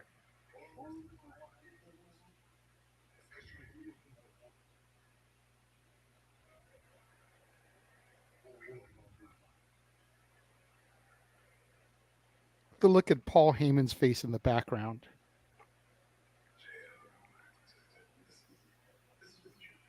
Uh-oh.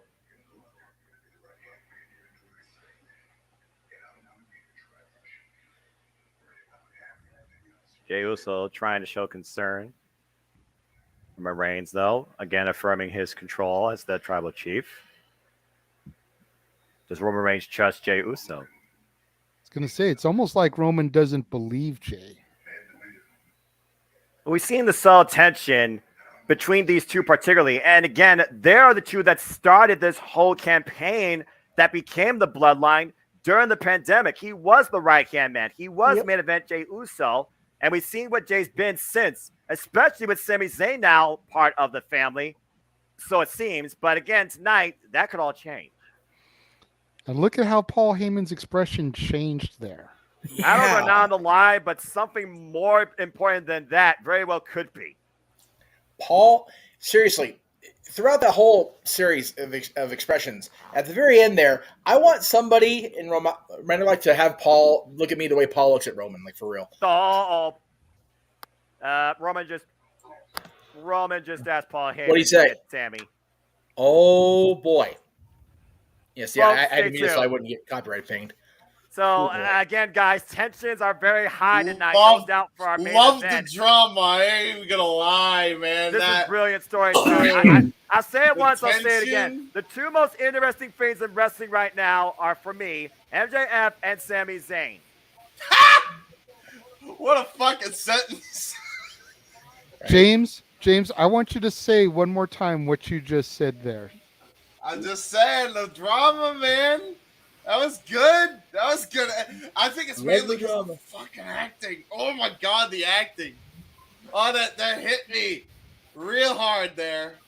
Now to those the way Heyman was like in the background and the way he was changing expressions and the way it just oozes. All right, Jay, I think it's Jay, right?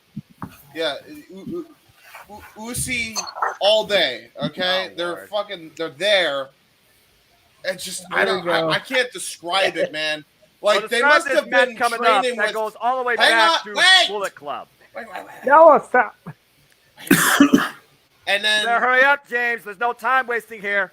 All right, The Rock must have been training them in the acting, man, because that acting was sublime by the Uso and Roman. But here's our question being answered. We're definitely not going to see Rhea or Mia in this match because, damn. Yeah, JJ alluded to that earlier. Go ahead, JJ. They are far too beat up right now. The point I was getting at with that whole statement that James just elaborated on is, who would have thought 8 months ago, when James was shitting royally on the product that is WWE, that you would hear those words come out of his mouth? Uh-huh. I think a lot of it has to do with the guy that's actually in the main seat, but I digress. I'm not denying that, Noah, but these are statements being uttered by the Heb Man, James Hebert, that less than a year ago we never thought we would hear. Fair enough. What the hell was that? That was someone's ringtone going off, I imagine. Jesus, that's scared as shit. Not mine. Sorry. Candy Crush? Crush? What a surprise, it's Mikey. Statboy just got an email from the anonymous Raw GM. No, that's a different little sound, midget. remember? And I quote, I am playing Candy Crush. That's right. And I quote, I'm starting the ring. Meanwhile, as we try and get back away from a bygone era, two former friends are going to go one-on-one against each other in what's absolutely going to be too sweet. AJ Styles goes one-on-one with Finn Balor. And I love all the footage that they're showing, the pictures and everything from the Bullet Club days, the New Japan days, showing them as a unit. What's ironic about that is Prince Devitt literally was one of the founding members of Bullet Club, while AJ Styles was one of the inaugural leaders brought in later when Prince Devitt times passed. And now you have the Machine Gun Carl Anderson and Big LG Luke Gallows back into play, the OC, going up against Finn Balor and the Judgment Day. Lately, though, the Judgment Day, they have been a problem unable for AJ Styles to solve. Tonight, he looks to finally finish it.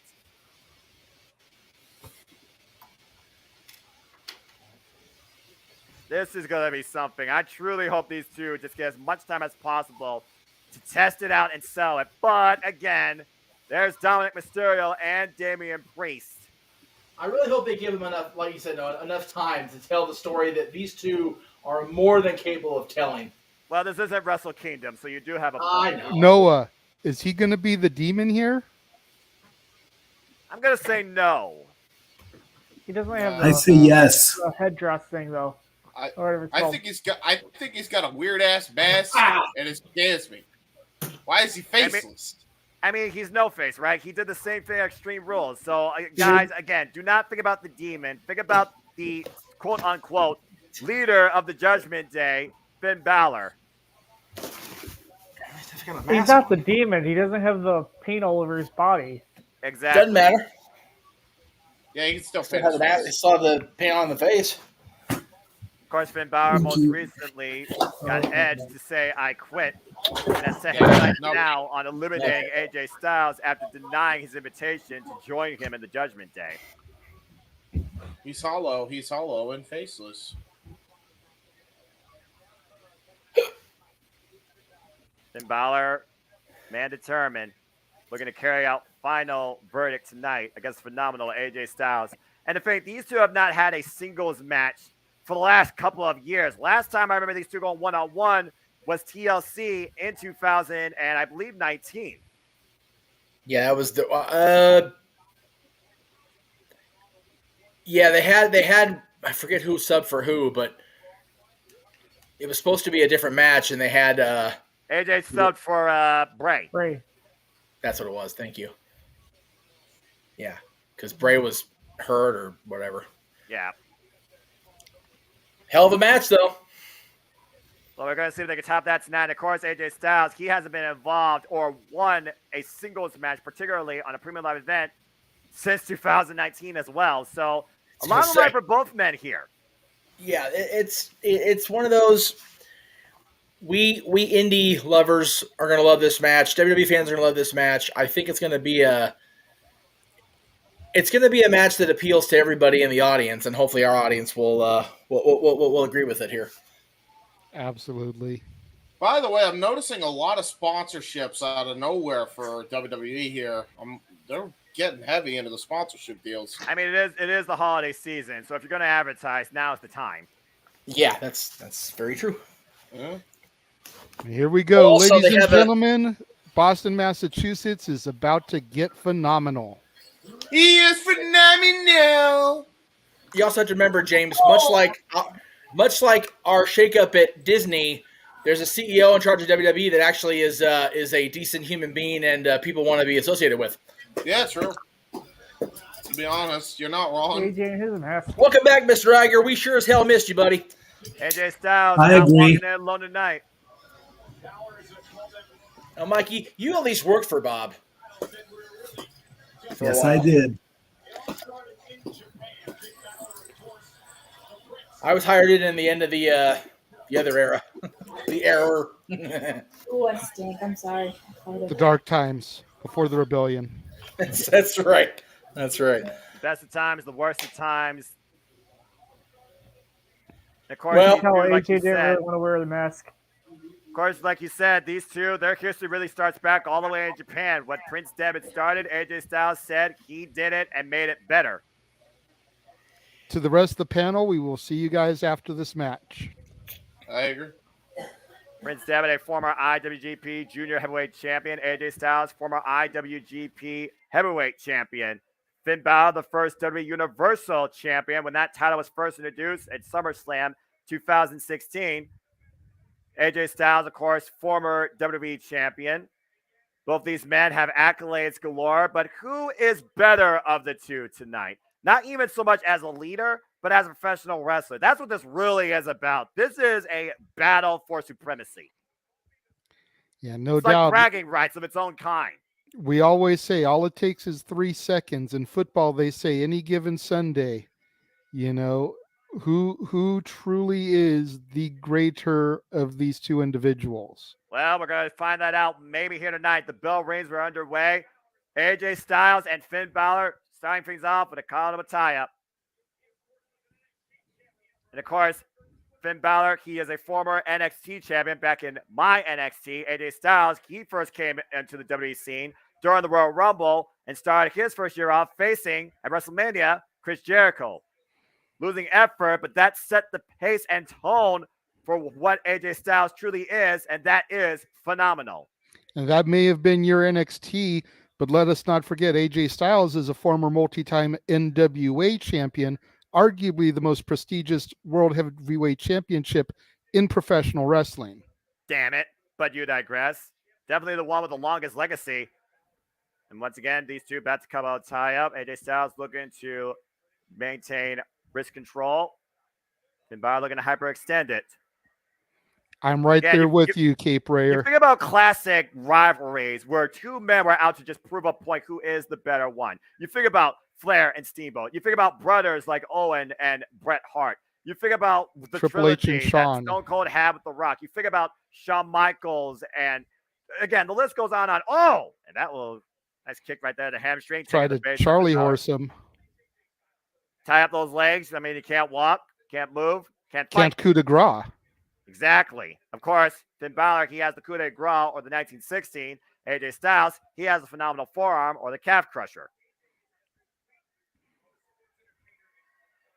And of course, the iconic Styles clash. I feel like there really isn't no flaw to either of these men's game that they haven't seen out of each other before. But they're going to have to exploit something here tonight. And you see AJ Styles working right now the legs and the back of Finn Balor. AJ Styles controlling the pace. There they're going. Parties on the outside, remaining neutral. At least for now. Right now, what's he trying to do? Fisherman hook the leg. Oh! Oof. The knee buster. Again, softening that leg up for the calf crusher. And AJ taking a minute to jaw jack with the Judgment Day. Not smart. You got to stay on top of a guy like Finn Balor. We can also put this in perspective, though, JJ. Since Finn Balor has been the leader of Judgment Day, they have been an unstoppable force. And since Dominic has joined the ranks, they've only furthered their influence as probably the most dangerous thing on Monday Night Raw. And again, this all really started with these two when Balor asked AJ Styles backstage to join him in the Judgment Day. And then AJ Styles said no. In comes the OC, AJ Styles, looked to take advantage, and that really kicked off this rivalry. The OC's been unable, though, to beat the Judgment Day recently. Next thing you know, Mia Yim has come into play to neutralize Rhea Ripley, and those two factors aren't even a part of this environment right now. And Finn Balor taking advantage. Definitely didn't think they would be, as you said, after that hellacious War Games match. Rhea Ripley can't see, and Mia Yim probably can't walk. Yep, that's right. AJ Styles, world renowned, has hold all those titles. You're absolutely right, James. AJ Styles has been an influence for the industry for many, including the likes of Kenny Omega. Now, is that Kenny Omega or is that Kenny, by God, Omega? Oh, excuse me. You're absolutely right. How am I to disrespect the best bout machine? That's Kenny, by God, Omega. And stay tuned, folks, as Kenny Omega will face Will Ospreay at Wrestle Kingdom. Further announcements to come regarding that card, and there will be a Simply Predicting panel. First Simply Predicting panel 2023. Hard Irish, whip it to the other corner. Meanwhile, AJ Styles. Oh! There's a knee to the spine. Covered by Finn. Gets the 1 count. Almost As like well will Kenny Omega be one of the topics of open mic night tonight. So you want to make sure you stay tuned after the PLE for that as well. All the advertising. But all the advertising that matters is the Jet Meacham Network, Multiverse, and Mia, and its constituents and what they bring you. And meanwhile, Irish whip, reversal, AJ Styles, front of the ropes, Finn Balor, up and over, AJ Styles. Ooh. Whoa! Nice basement drop kick. Covered by Finn to get the win. Gets but only a 1 count. And right now, these two, I still feel like are filling each other out. They're trying to find an advantage and pick a body part. That was a heck of a drop kick, though, right in AJ Styles' face. Might be looking for a abdominal stretch here. Got hooked in. Middle of the ring, nowhere to go. Ropes, nowhere to be found. Even if he doesn't win this, he could definitely wear AJ Styles down, especially if he just drive his elbow into the kidney area. Try and alleviate AJ Styles' ability to breathe. AJ trying to escape. Oh, shot to the small of the back. And again. Just a forearm to the kidneys. Pinpoint on the spine, actually, here. Using the ropes for momentum. Rebound. And again, another shot to the back. Drops AJ Styles to both his knees. Finn Balor in control.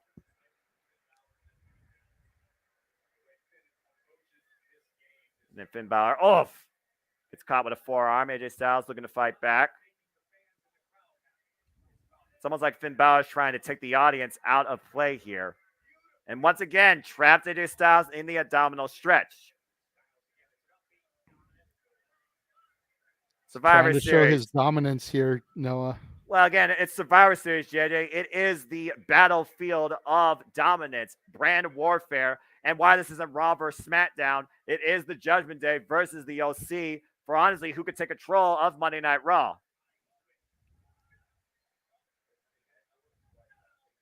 And, of course, we haven't seen Edge and Beth Phoenix since the actions of the Judgment Day back at Extreme Rules.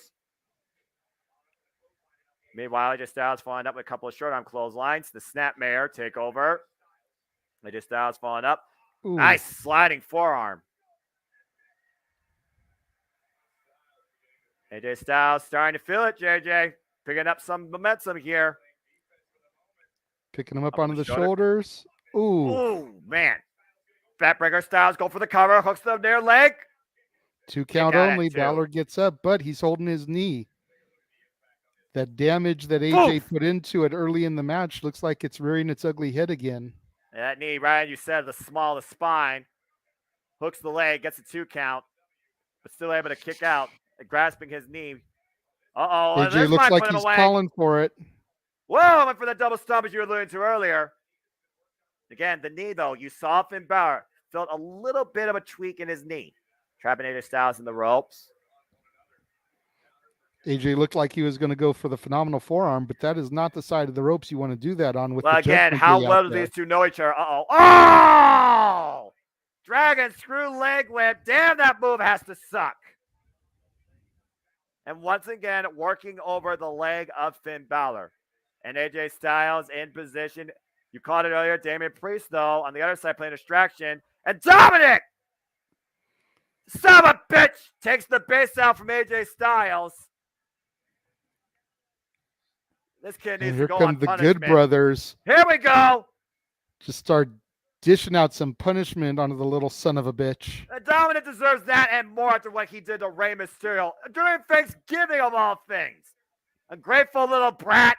And meanwhile, Damian Priest the OC, in to try to even the odds. The OC and the Judgment Day, we knew this had to come into play eventually. Squaring off. Ooh, sending Dominic into that LED barricade. Big LG with those sledgehammer fists. Driving Damian Priest into the WWE Universe. And it looks like the fight will be taken out amongst the crowd. Once again, we'll be focusing on the only 2 men that matter here in this match, and that's the 2 men in the ring. AJ Styles, though, just trying to find his bearings. Oh, and there's a shot to Dominic. But with all 4 of these men now basically leaving the match, Noah, it almost makes you wonder if Rhea or Mia will pull some kind of surprise run in, or if either man has something else up their sleeve. Well, I have to see if that actually comes into play right now, as we got a one-on-one affair, all parties sent through the audience, probably finding out into the streets. There's a counter roll up, 2. Ooh. Kick out by Balor. Up on the shoulders. Styles has Finn up. Finn, though, fighting back. Oh, watch out, ref. Meanwhile, hooks him up. Sunset flip. Hooks him up. Down 2. And AJ gets the shoulder up again. Finn coming off the ropes here. Sling blade. And that will slow things down for now for the phenomenal one. Again, at least Balor, for a moment. But Balor, Finn's still limping. Yeah, he's still gingerly walking, to put it politely. Balor might be in control right now, but he might be giving AJ Styles too much time to get back into this. Again, the Prince says you come at the Prince, you best not miss. You better not miss himself. Oh, caught with a knee. Finn's still on his feet, though. AJ Styles hooks Finn up. And a suplex in the corner. Exploder. Cover. For the to cover win the 2. match. No. Kick out 2.5, Finn. Noah. He got the left shoulder up that time. Again, AJ Styles, you see him clutching his neck. Both men down right now. Again, referee folks, checking on both individuals. This is Survivor Series War Games, sold out crowd, Boston, Massachusetts. We are currently looking at AJ Styles versus Finn Balor, one-on-one here. All parties, the OC and the Judgment Day, are fighting amongst the fans of the WWE Universe and probably out on the streets. And this is a battle not for brand supremacy, but for dominance. Bragging rights of its own kind, to say the least. among these two great veterans of the game, former Bullet Club leaders. Again, you see the problems with the left leg. AJ Styles picking at the rope for the calf crusher, and Finn Balor with the double stomp. But he goes right back to clinching that knee, Noah. How much did that take out of him? That was on instinct, definitely. Again, AJ Styles, Finn Balor, they will put their bodies at risk to get the win here tonight. And it's not the first time we've seen Finn Balor fight through injury. Take a look at the replay here. Look at the impact. Oh, gosh. Full extension, despite the wear and tear on the legs and the knee. Again, still walking gingerly. Finn Balor taking his time here, realizing once again he is back in control. Jaw jacking the audience, trying to get some heat from him. Crowd seems like they're starting to fall asleep here. Well, again, they just had a War Games match. They have to recover from that. That's and fair. honestly, this match has been very paced. Finn Balor feeling firmly in control. Throwing insults at AJ, asking if that's all he's got. Finn Balor looks to follow up. Another boot to the face. AJ Styles back up on his feet. AJ Styles asking for it. Uh-oh. Cut the leg again. Oh, man. Back in the knee. Back in. Phenomenal blitz. Oh, Finn Balor, Dr. Neve. Trying to set him up, maybe 1916. Finn Balor, counter. Drops him with the reverse DDT. Here's the cover. 2. No! Finn's starting to get frustrated. You can see it on his face there, Noah. Well, he gave it. And look at the lower back of Finn Balor. Yeah, yeesh. You see the wear and tear of battle showing here, as you allude to, JJ. Good grief. I've already saw a bleeding chest from Chris Jericho this week. Yeah, absolutely, exactly, James. It's a whole different environment here versus Look at War this. Games. Finn Balor taunting the position for the Styles Clash. No way. You have got to be kidding me. Hooks one arm. And just Styles looking to fight back. Picks the ankle.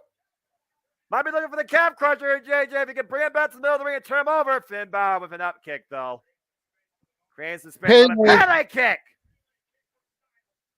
And one right Pele back from Finn. Both men down.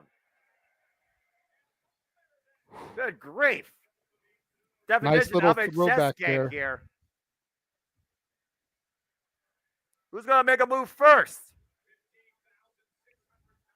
Looks like Finn back seated up there. Can he get to a vertical base, though? AJ still on his back. 15,000 plus there in the arena in Boston, Massachusetts, including our own Owen the Talkinator of 50 Productions. Shout out to him. Hope he's having a great time. Shout out to NYC Demon Diva as well. I'm sure she's there too. I remember she did a vlog regarding the Superstore, as they do during the Big Four. Meanwhile, Irish Whip, AJ and Finn both up. Reversal. Finn from the corner. AJ falls up. Jumping clothesline. Both these men just seriously worn down. You can see by how long it took AJ to go for follow-up to that clothesline in the corner. Well, conditioning has to play a factor now in this match here. Meanwhile, up on the shoulders of Finn Balor, AJ caught. Oh! Gut buster. Covered by Finn to put away AJ too, and AJ gets the shoulder up again. And Finn is pissed. You can see it on his face. Well, he hasn't put out the coup de grace or the 1916 yet, and so far he's been able to avoid the calf crusher and the Styles Clash. And again, up on the shoulders, Finn Balor. Oh, man. Back of the neck. Using AJ's own moves against him. If you can't win out your own playbook, use your opponent's. AJ out of this back door. In the corner. Back elbow strike. What is Styles going to do here? Up the second rope. Catches Finn. Oh, look at this. Oh! Down goes Finn. Cover. Two for AJ to win. Oh. 2 7/8 there, Noah. Pulling a play out of Finn Balor's playbook there. Take a look at the replay here, JJ. Off the second rope into the reverse DDT. Planting the Prince. But still not enough to get the 3.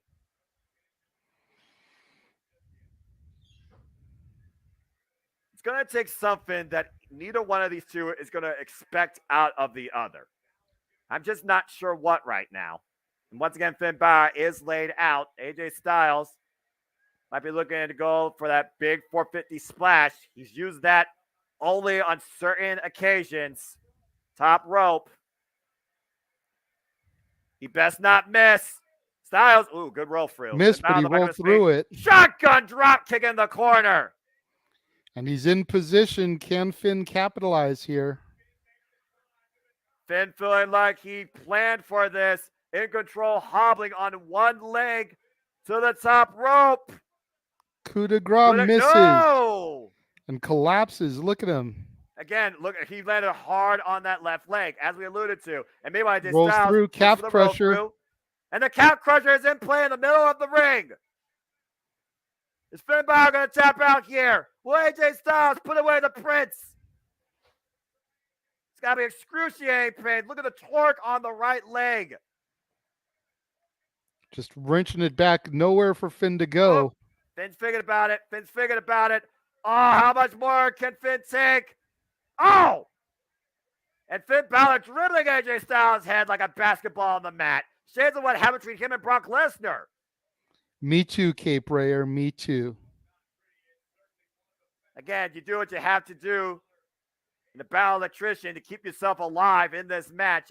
Finn Balor creating separation by any means necessary. But again, how much damage was done during that hold?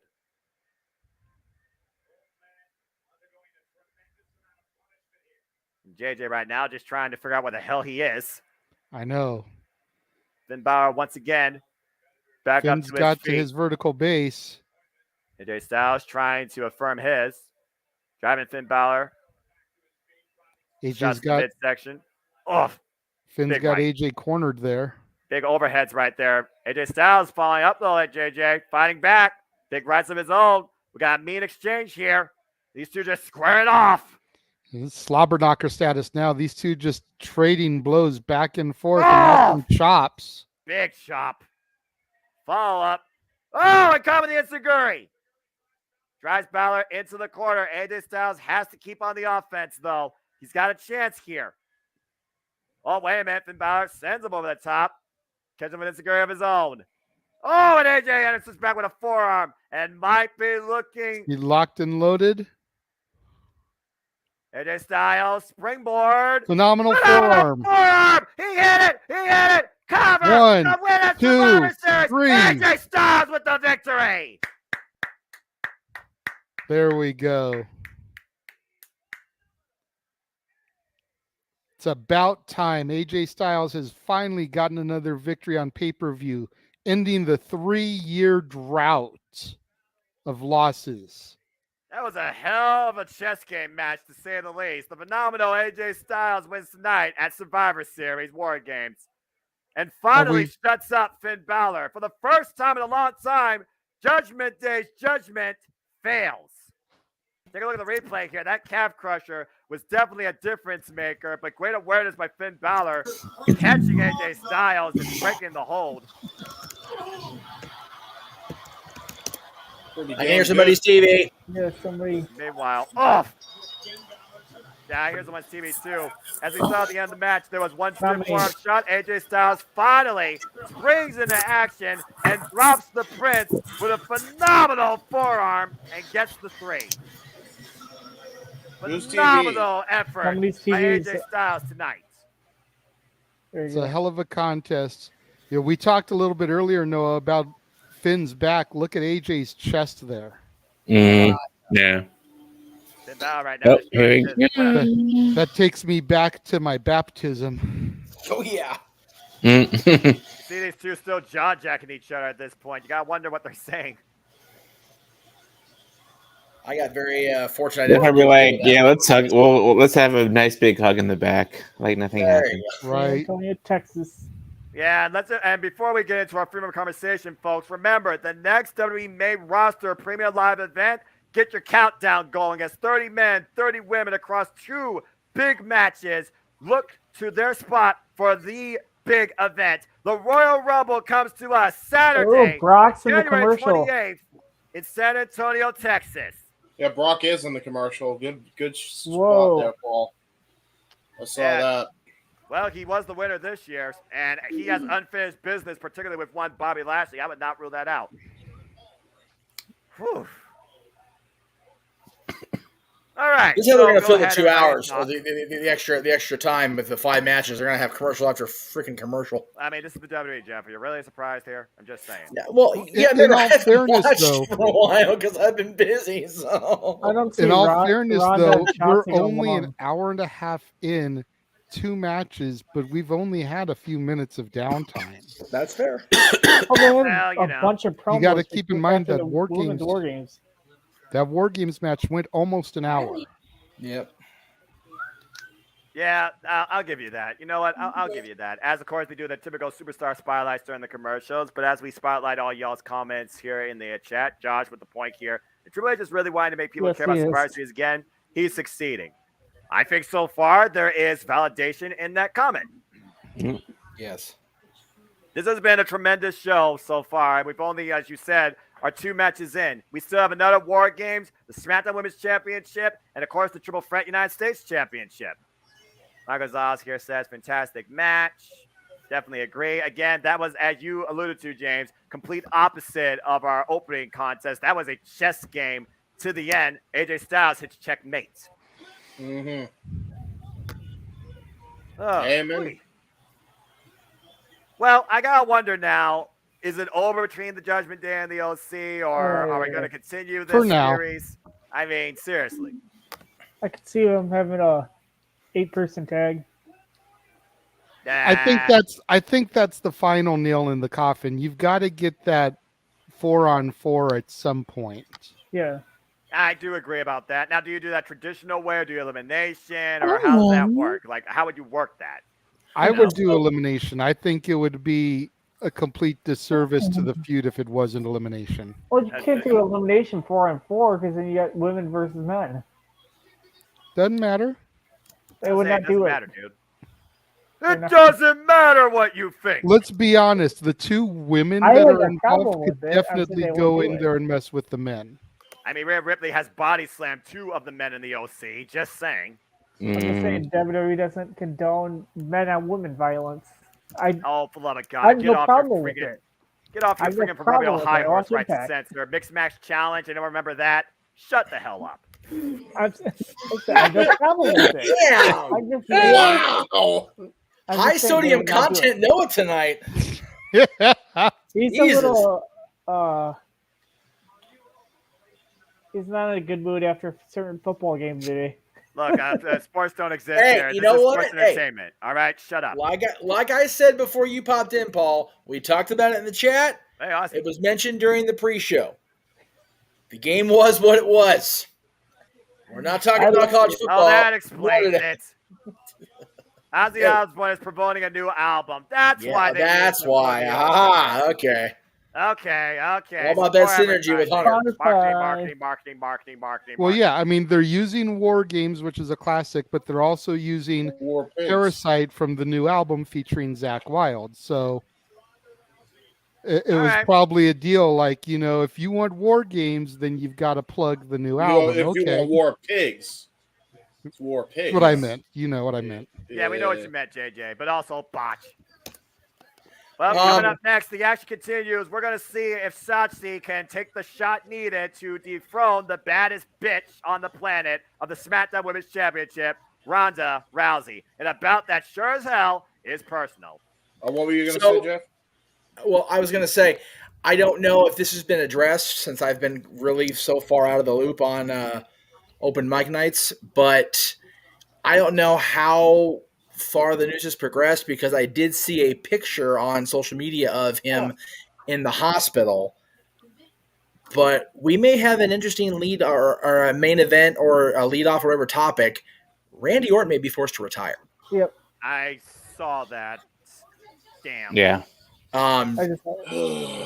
JJ, you'll appreciate this. Our source from the Great White North heard from her source today that it's very likely. Well, the Viper will be forever indebted on me. I got the Viper logo right here. So we will definitely talk about Randy when we wrap up Survivor Series. But I was about to say, was anybody more Mr. Survivor Series in recent memory than Randy Orton anyway? So it kind of ties. Absolutely not. No. That's Besides crazy. Undertaker, absolutely not.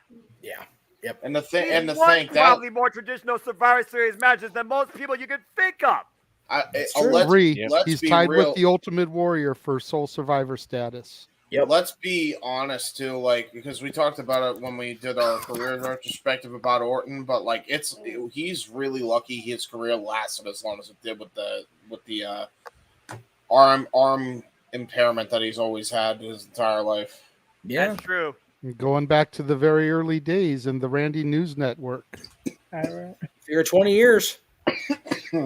One of the true last originals left that has been active in in-ring competition. Yeah, He needs to come back with those. His back is percentage.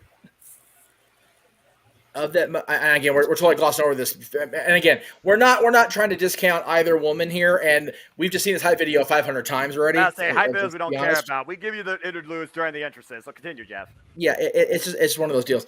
I can't say. I love both women. I to pieces, but no. I don't care about. That's all I gotta say. Yeah, it is crazy that of that much heralded class of 2002 out of OVW, none of them are full time now. No. You're right. John's barely on. Period. Yep. Brock pops in when Brock's contract says he has to pop in. Let's be real.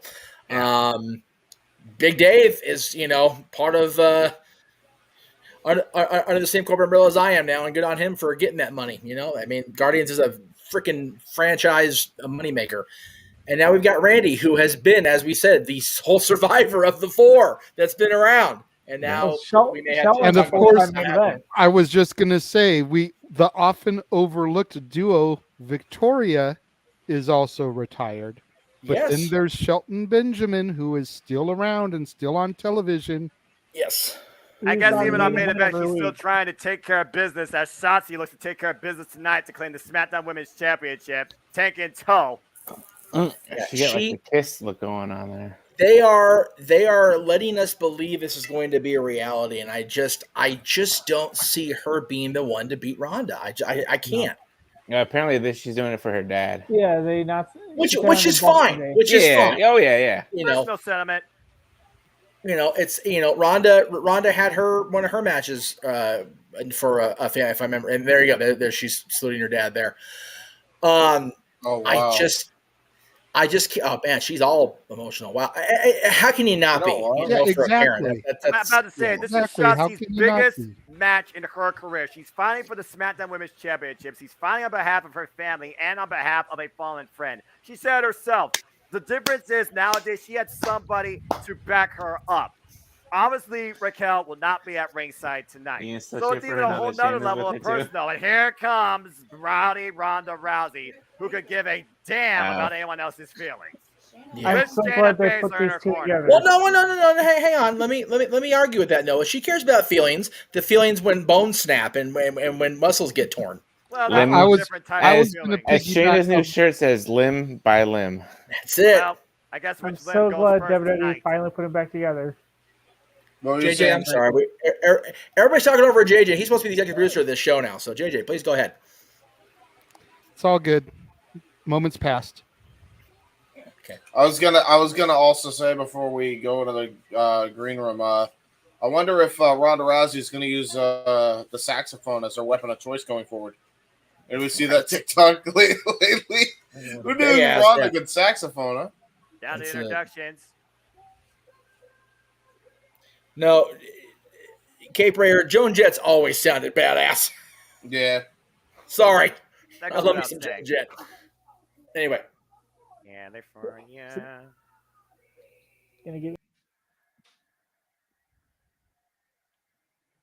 They're going to introductions right now, in case you're wondering why we're quiet, folks. Again, Ronda Rousey has her best friend, Shayna Baszler.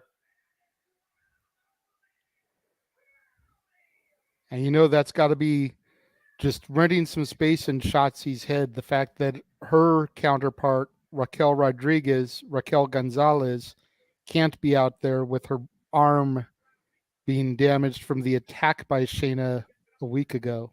The damage done by Raquel's arm reminded me what Brock Lesnar once did to Triple H. Literally broke it, not once, but twice. So I can understand why she's not out there. Again, if you're not medically cleared, you literally become a liability for yourself. Bell reigns are underway.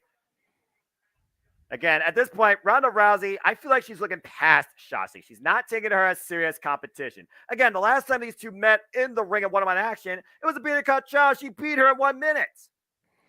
Yeah, and that could be the problem here. Oh. The question is Shotzi the same person that Ronda beat in a minute? And I don't think she is. I think she's grown by leaps and bounds since then. But right now, Ronda Rousey's picking a limb, and it looks like she's picking an ankle as she's got the ankle lock. Of course, Ronda Rousey trained by the likes of Natalya and Kurt Angle. And meanwhile, looking to snap a limb.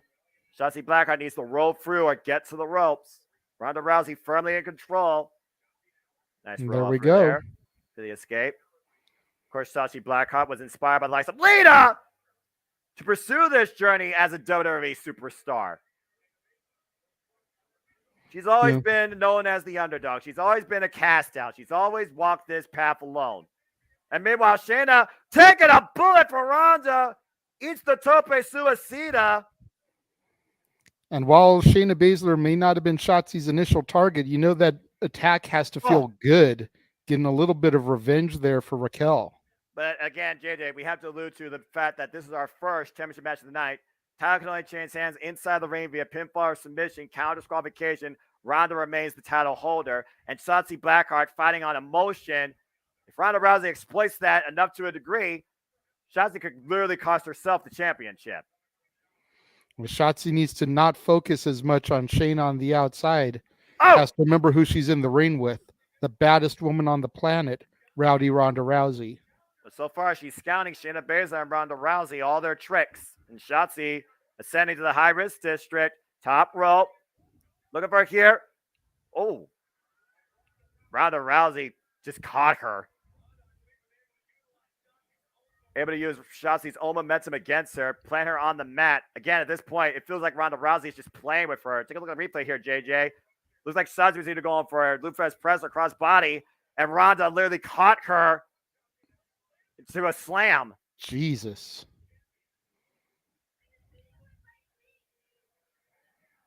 A little bit jaw jacking here from Ronda Rousey. Omega got caught. Shotzi taking the base out from Ronda. Looking for, just stomping her midsection. So far, I'm good. I'm aware. I'm impressed with Shotzi. And Ronda literally again catching Shotzi, trapping both her legs. That is not something you want to do to someone who's got the submission expertise of Ronda Rousey. You don't want to do any kind of move like that where you're going to basically offer your limbs up as a sacrifice. Yeah, going for the ankle lock again, but Shotzi looking for the enziguri. But Ronda still has the leg and the ankle locked there. She's got one hand on it. And she was stunned there for a moment, though, JJ. And meanwhile, Ronda changing her submissions game. Looking for the rope through. Oh, my gosh. Leg trap, neck crank. Literally just folding up Shotzi like a pretzel. That's a horrible camera angle there. You can see that her leg is not making contact with her stomach at all there. And Ronda just kicking the mat. Well, that might play to Shotzi's advantage as he was able to counter out of it. And again, Shotzi fighting back. Ronda. Oh, my God. Jesus. Now that shot did make contact. Yeah, that one most definitely did. And the cameraman got the right shot there. And Ronda Holy definitely hell. hit her target. Jeez. And meanwhile, Ronda Rousey again firmly in control of the challenger. Champion getting paid by the minute. Ronda saying she can do whatever she wants. Oh, and that little bit of ego. Shotzi catches her with a right. You know, I will support Ronda Rousey, whether she is a babyface or a heel, but I am so glad she has gone back to more of her heelish tendencies because it feels so much more natural. The word you're looking for is legitimate. Ronda Rousey is legit. It's as simple as that. Oh, I went for a DDT on the apron, but did not get all of it. But looks like she got enough of it. Both women down the outside of the ring. Messy landing, though. Again, the risks you take with high risk, you don't execute it right, you can injure yourself. I'm not sure who got the worst of that. But Shotzi is back up on her feet. Meanwhile, Shayna looking to follow up. Oh, goes for the kick. Kick to the midsection, bends her over. Shotzi again, fighting against the world. What's she looking for here? Boot. Assist. Oh! That was creative and inverted side spread there. Taking Shayna Baszler out, and Shotzi, aware of the rest count, breaking it up. And meanwhile, Ronda flipped over into the WWE Universe. Watch out. Shayna Baszler. There goes Whoa! Shayna.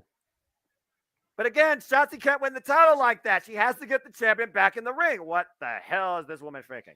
See, at this point, I don't think Shotzi cares as much about winning the title. Oh my! Jesus. Right into the WWE Universe. The front row wiped out with a crossbody that wiped out Shayna Baszler and Ronda Rousey. And we got 6 people down right outside the barricade. Legitimate question here, Noah. Do you file a suit or something against the arena of the WWE, or are you grateful that you just had the asses of Shotzi Blackheart, Ronda Rousey, and Shayna Baszler all up in your face? Ask the person that's not a woman and get back with me. Because, jeez. Damn. All right. Well, anyway, I'm sure Triple H will compensate them accordingly. Then right now, Ronda Rousey, dead weight, back inside the ringside area, and Shotzi brings her back into the ring before the rest 10 count. I'm pretty sure there was some literacy sold during that count, too. Now Ronda Rousey looking to follow up. There's a knee. Rip fans, I agree, Manuel. They'll be okay. They'll walk it off. And meanwhile, oh! Jeff will understand this reference, but that gives new meaning to the phrase, sit on my face and tell me that you love me. Cover 2! No! Shotzi gets the shoulder up. Again, emotion makes people do crazy things. It also takes them further than before, too.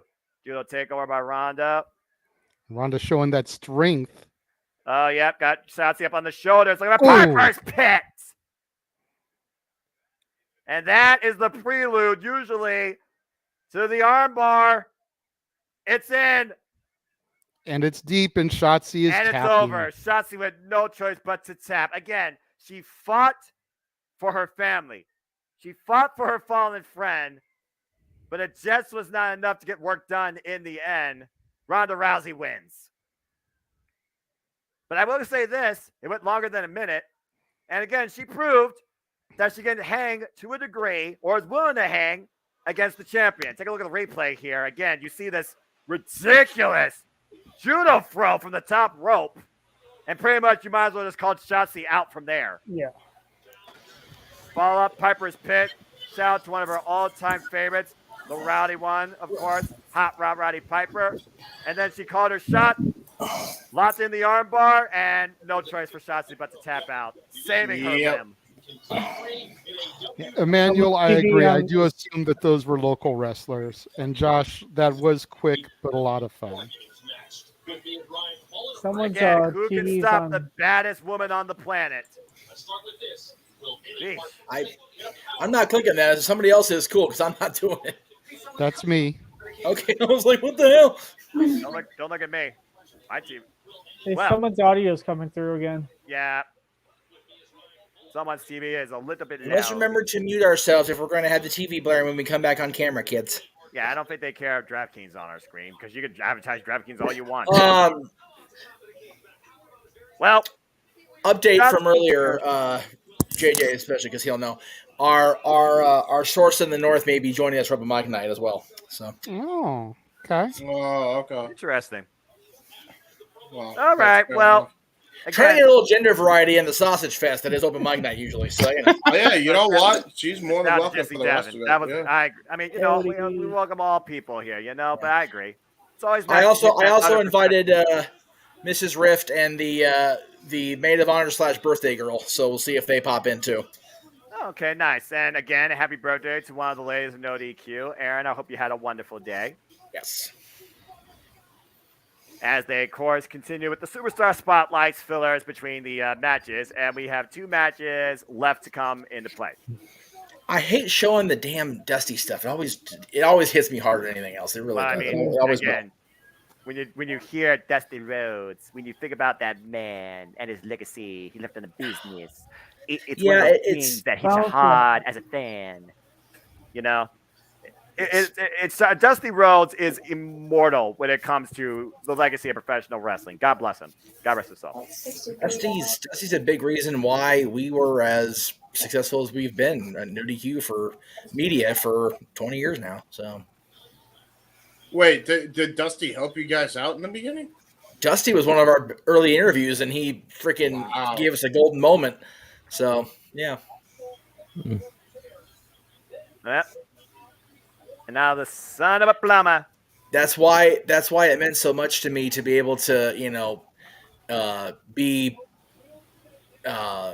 able to see Cody after he won the title, and you know, be able to interact with us. The injuries just. I cringe at this every time. JJ, I still don't know how the hell you and I called that match without cringing entirely through it the whole way. I don't either. I couldn't even look at the TV. It was insane.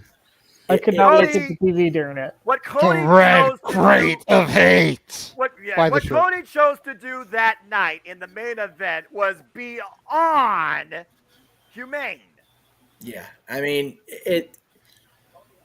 you talk about gutting it out. I mean, look at him. He didn't even blink, and he was back and rehabbing without missing a step. And I'll tell you what.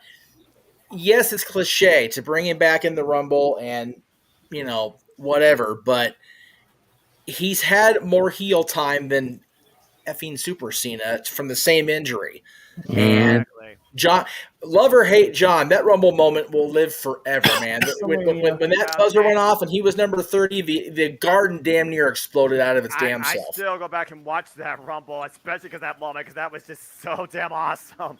And Hunter's sort of like, Hunter's in the ring going, Dove. He totally had the fuck face. Like, he's like, you want to get here and cost me? He was ready for it. Oh, man. Dude, Gentlemen, is it telling that we're following the Cody Rhodes promo with the WrestleMania hype video? Could be. Is that a little bit of foreshadowing? A little bit of symbolism there, JJ. Now that you bring that up. It's getting harder and harder for me because I tell everybody that I sold my WrestleMania ticket and everything, but now I'm just like, damn, man. Like, I've always wanted to be a part of the entire week experience, and I did kind of get to do it, but it wasn't a full experience back in 2008 when I went to Hall of Fame and Mania, because I didn't go to Raw the next night, much to my disappointment when I saw the tape back. And SmackDown wasn't in the area back then. So I'm really leaning toward. What happened? Sorry, I didn't know Apollo Crews was number one. Sorry, it's off. I guess he is now. Again, this is not known as NXT, and I know JJ's been watching it. Shit! Hold on. It's here we on go. now. Sami Zayn and Roman Reigns in the same room.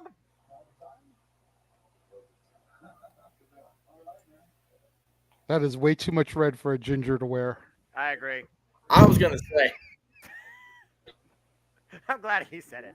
fire crotches or a mucker feather as it is. Jesus. Oh.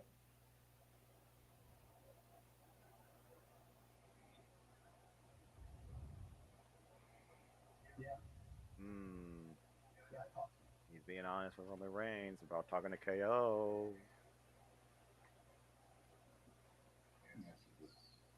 Oh boy.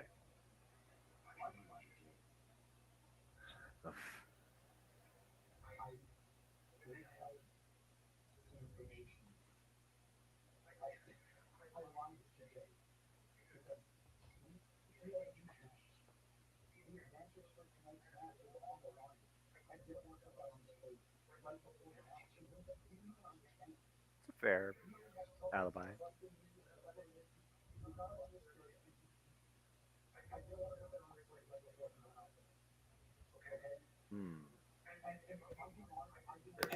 But he already knew, dude. But he didn't know the conversation, the whole context.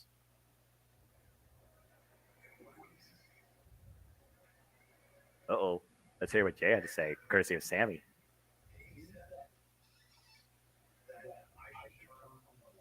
Pop!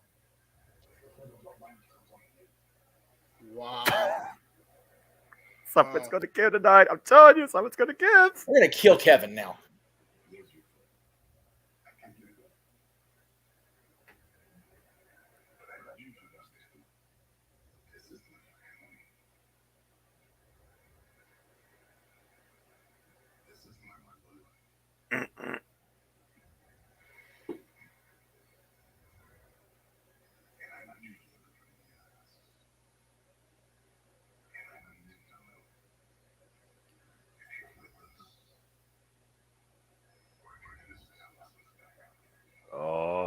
shit. Only Only deals a Sith absolutes. deals and absolutes. Damn it, Jeff. Sorry, I work for the company. I'm all corporate and indoctrinated. I apologize. I'm just looking at Paul Heyman in the back. The eyebrow. Look at the eyebrow of the wise man.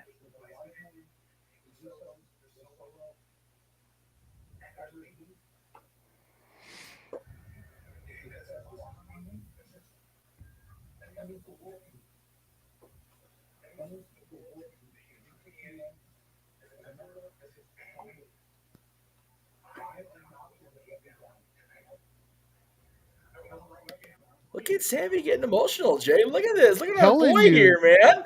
Roman, by the way, is dead-eye staring. He has not blinked or moved. He's staring right through Sammy's ginger head, man. He's just staring like, to his soul, damn it. And look at he Paul. Did you is, see man. him And it's lean coming up? out of it too. Fuck me, dude. This is awesome. And Paul's just stoic back there, not moving a damn inch or saying a damn thing. No, he just leaned forward a little bit to look a little bit better at Roman there. Look, there Yeah, again. He yeah. also moved his thumb up the title. Oh, man. Something's going to give tonight. Something's going to give tonight. I can't fucking wait.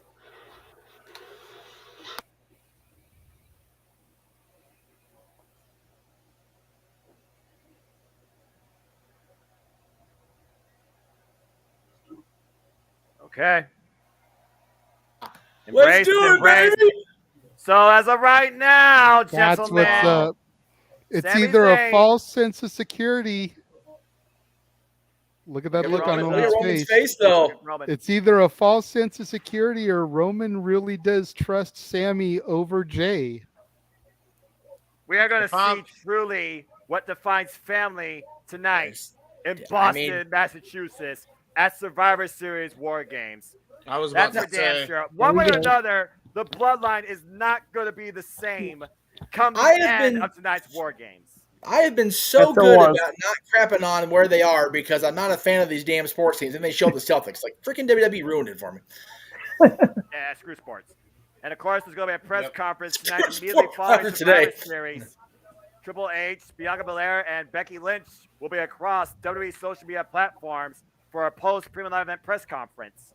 But that's fine because we're going to be doing all Mike Night. And we're Here going to be better comes anyway. So. the almighty gentleman. A masterpiece sculpted comes before us Hey, as we hey! now look towards the United States Championship and the former almighty U.S. Chairman in his own right. Hey, Bobby hey! Lashley has arrived. don't you dare disparage Chris Adonis like that. Dude, Don't he you broke the dare! master lock. Get back with me. And with that, we'll see you on to this match. JJ, as you know, Bobby Lashley is a former United States champion. He lost the title, though, to Austin Theory. The funny thing about this match, though, is Bobby Lashley is also a former almighty WWE champion. And, of course, he has defended both those titles to a degree this year. But what really changed for Bobby Lashley was what happened during the season premiere of Monday Night Raw, where Brock Lesnar came back and basically cost Bobby Lashley the championship. Now, truth be told, Bobby Lashley's ego came into play, courtesy of Seth freaking Rollins, because he still decided, though he was less than 100% and one-armed man, to defend the title that night. Since then, we've seen a newfound anger and aggression out of Bobby Lashley, who seems hell-bent on getting back this championship. But now he has to deal with Austin Theory. So with the fact that this is a triple threat match, do you think Bobby Lashley has the advantage here, considering he has history with both these two men? That's a fair point, Noah. I mean, I never would take the almighty Bobby Lashley lightly in any scenario. But you want to talk about someone who has new aggression and a new attitude and the anger. And that's this man right here, Austin Theory, the youngest Money in the Bank holder in WWE history. This man was ushered in by the former chairman, Vince McMahon, to be the future, to be the chosen one, to be the next big thing, if you will. And after the unceremonious exit of Mr. McMahon and the scandal that befell him earlier this year, Theory's world began to crumble. He lost his United States Championship to Bobby Lashley. He lost his Money in the Bank briefcase off of a failed cash-in thanks to Bobby Lashley. And he has just shown this new side to him. No longer is he coming out there with his cell phone, taking selfies. He's leaving that to Logan Paul. Who's injured right now? Austin Theory is a new man with new focus, and he is looking to take either Seth freaking Rollins, the champion, or the almighty A-Town down.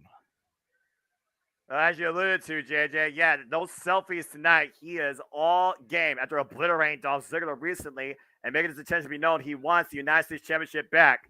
And speaking of which, here comes the current freaking United States Champion, Seth Rollins. Seth Rollins, who has not had a championship for well over, I think, 1 to 2 years, JJ, if I'm doing the math correctly, and right now has been placed proverbially as the face of Monday Night Raw. Well, we do call it Monday Night Rollins there, Noah, so it doesn't surprise me that Triple H, the man who chose Seth freaking Rollins for the Authority, would choose to put him as the face of Monday Night Rollins. As Corey Graves would tell you, he is a visionary. He is a revolutionary. He is also an architect. He is also a master strategist. He is Seth freaking Rollins. Of course, Seth freaking Rollins won the United States Championship, as we talked about earlier, against a very prone, almighty Bobby Lashley, and more recently faced one-on-one Austin Theory after a beatdown by Bobby Lashley, and Austin Theory still came up short. Now he deals with both these men at the same time. Everybody with the same intention to come out tonight as the United States Champion. Of course, the champion does not be involved in a decision in a triple threat match. Title can only change hands, though, via pinfall or submission. So we're going to see how Seth Rollins handles the numbers game. And who's the face for a long time? Who's the face in this match, Noah? Because Exactly. Seth freaking Rollins is definitely a tweener at best. And then you've got Bobby Lashley, who has gone heel. Austin Theory, who's been heel. Like, people want to crap on the possibility of a heel versus heel match down the road. This match is all heels. It's a triple threat of heels. About to say, I literally cannot pick truly who identifies as a face as far as personality goes. But if you want to talk about business standpoint, I got to give it to Seth freaking Rollins. Again, the man has been on fire after that crazy program at Matt Riddle. Oh, good grief. Belt raised, and Bobby Lashley takes us free immediately to the outside of the ring. Again, Lashley promised to punish Seth freaking Rollins for taking that title from him. Austin Theory again. And now Rollins clotheslining over the top rope. Both men basically saying, this ain't your fight, kid. Well, what do I say with triple threat matches all the time? There's a buffer, there's a fall guy. I almost feel like Austin Theory might play both roles here tonight. As right now we got a one-on-one between the almighty Bobby Lashley and Seth Rollins in the early going, attacking the midsection of the Visionary with a nice neckbreaker follow-up. Of course, Corey Graves and Seth freaking Rollins, they go back a ton of ways. Those two are almost as nitpick as friends get. So there's no doubt that Corey Graves is definitely backing up Seth freaking Rollins. Seth trying to chop Bobby Lashley and just having zero effect. The hurt lock. Nice up kick, though. Meanwhile, Rollins scouted that immediately. Rollins sit over the top rope to the apron. And Austin Theory dropping Seth face first on the apron, driving him into the barricade. Like you said, JJ, Austin Theory is out to prove a point tonight. He's no longer the golden boy in the WWE. He's just another part of the machine, but he wants to lead tonight as United States Champion. Theory getting into the ring so he can get a little bit of an advantage on the Almighty. Some clubbing forearms to the back and the neck there. And, of course, we called Austin Theory and Bobby Lashley facing each other for the United States Championship back at SummerSlam, where Austin Theory fell short against the almighty United States Champion Bobby Lashley. Again, Austin Theory, he lost the title to Bobby Lashley at Money in the Bank. And look at the power of the almighty. Bringing Austin Theory down the hard way.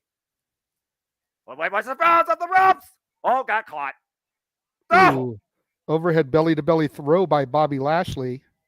And we've also seen in the past in triple threat matches how unique alliances could come into play to eliminate the most dangerous threat. And right now, I would say that's Bobby Lashley. Calling audible, Seth Rollins and Austin Theory might need to gang up here. Bobby Lashley working on all cylinders.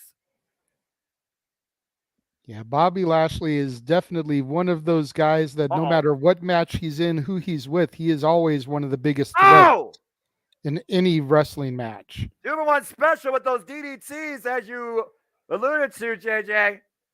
Austin Theory picking his spot. Lashley got Theory up on the shoulders. What's he looking for here? Defy driver. Oh my God! Just drove him through, Seth Rollins.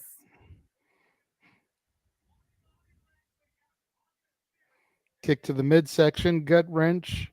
On the Dominator. Shoulder. Maybe. Oh!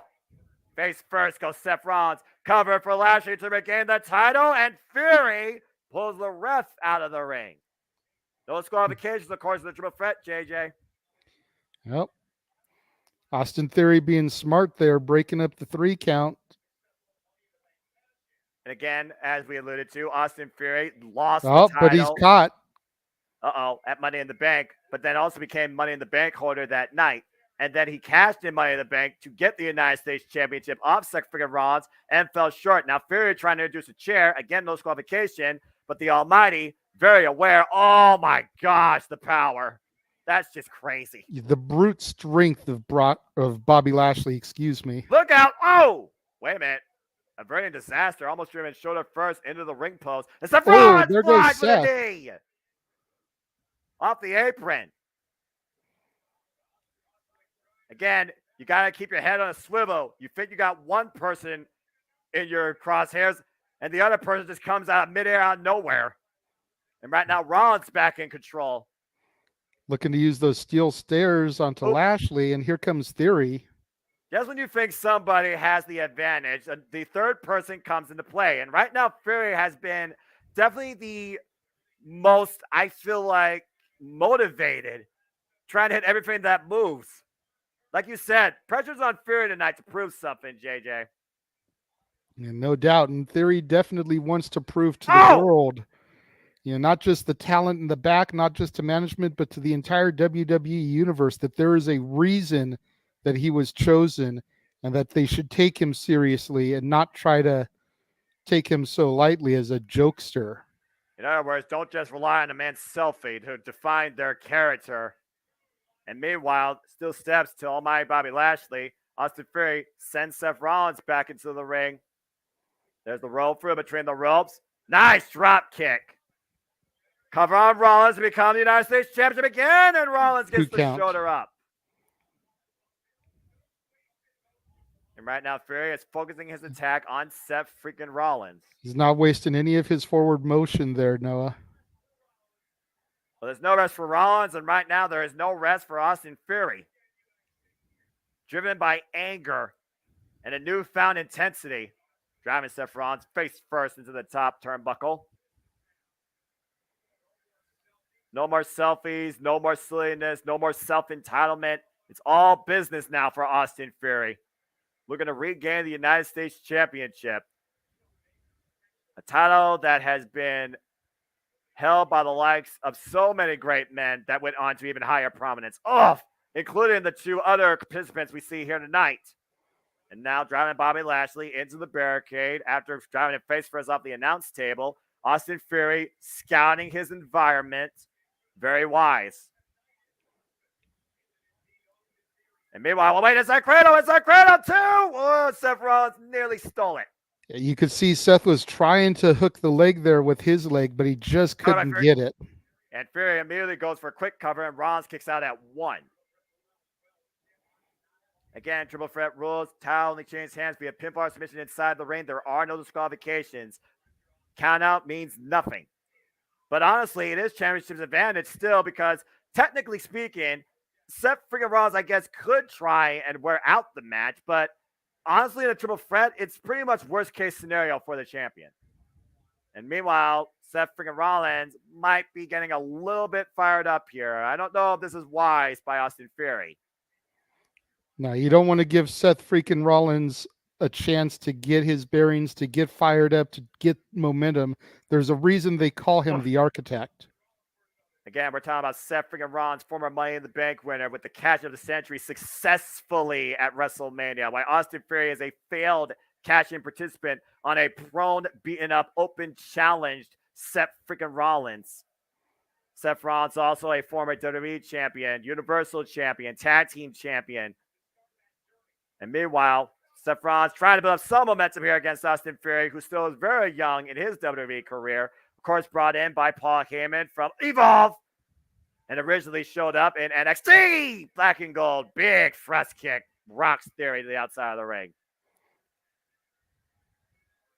And Rollins has his eyes set, looks at an offense. Meanwhile, picks up speed off the ropes. We got to wonder about the almighty Bobby Lashley driven into the barricade. Tope suicida.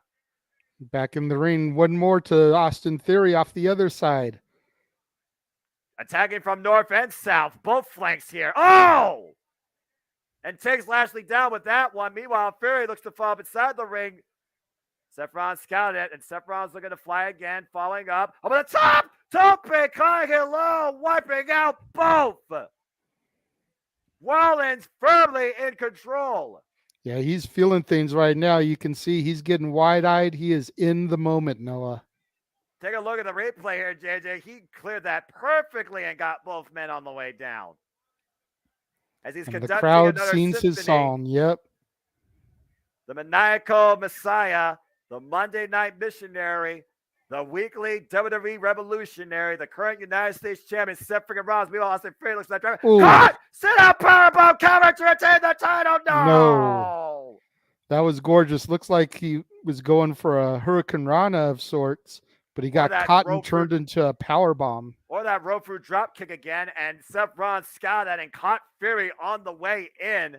Brilliant execution, but only a 2 count. Again, right now, this is the flagship title of Monday Night Raw. Seth Rollins literally steering a ship, and he is a proud United States champion. There's no doubt about that. This is also the first time he's held this title. Seth Rollins, though, is feeling it. Or maybe trying to gather his breath. Meanwhile, sees Austin Theory prone, might be looking to burn it down. Curb stomp, miss. Uh-oh. Go, man! Planted by the Almighty. And the Hurt Lock is in. And Austin Theory on the back of Lashley with a sleeper hold. We got a double submission here. What the heck happens here? We got a sleeper on Lashley and the Hurt Lock on Seth Rollins. Theory in the dominant position. And meanwhile, Lashley forced to break up the hold. You would assume that Theory would be the one to win because nobody had a submission on him. I guess that's true. Rollins looking for the pedigree. Pedigree, Got it. He hit it. He hit it. Covers the game over. 1, 2. No. And Lashley survives. Seth freaking Rollins almost able to put Bobby Lashley away with the pedigree there as we take a look at the replay at the missed curb stomp. And then planting the architect hard in the ring.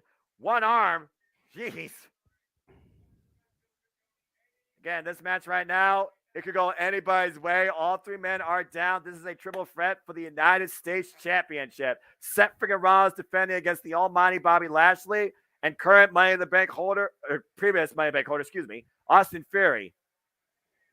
The Rollins chance raining out in the TD Garden in Boston, Massachusetts, JJ, and he's looking to rise tonight like a phoenix. Is Lashley, though, in per position. Oh, wow, he rolled through. Oh, throws him out of the ring. Outside the ring. Lashley in the pro state, the roll through. Oh, he plants him. Theory's looking for it. Can he get the A-Town down on Bobby Lashley? After that rolling bump buster, he very well might do it. Looking to win the United States Championship, hooking Lashley up. Is it A-Town down? Struggling with it, though, but the power. Uh-oh. And Lashley fights out. Hurt Lock. Lashley's got Theory in the Hurt Lock. And again, But look at Fury trying to Running fight the back, rope. trying to roll through. Cover. One, two, the top. Oh my God! The splash. One, the cover by two. Seth too. No. Lashley kicks out. Holy crap! What an exchange! The thing about this, JJ, that is the exact roll-through setup that allowed Brock Lesnar to beat Bobby Lashley at Crown Jewel. Look at the sequence here. Seth Rollins goes with a finger splash, rolls through. Austin Theory throws Seth to the outside, hits a rolling blockbuster takeover, goes for a town down. Bobby Lashley counters into the hurt lock, but then rolls through off the top rope to pin Lashley's shoulders before the ref counts the 3 count. Seth with a friggin' frog splash, 5 stars worth, and still not enough for anybody to leave as champ. And all 3 men still down in the ring. You're looking at the TD Garden, Boston, Massachusetts, over 15,000 strong tonight for WWE Survivor Series War Games. This is our semi-main event for the United States Championship. Seth Rollins defends against Austin Theory and Bobby Lashley, and right now Theory and Rollins exchanging. Nice Zaguri there. Oh, wait a minute. Looking for a down, countered. Seth Rollins, rolling elbow. Hooking him up. Whoa, Fury's got that big shot. Oh, big left.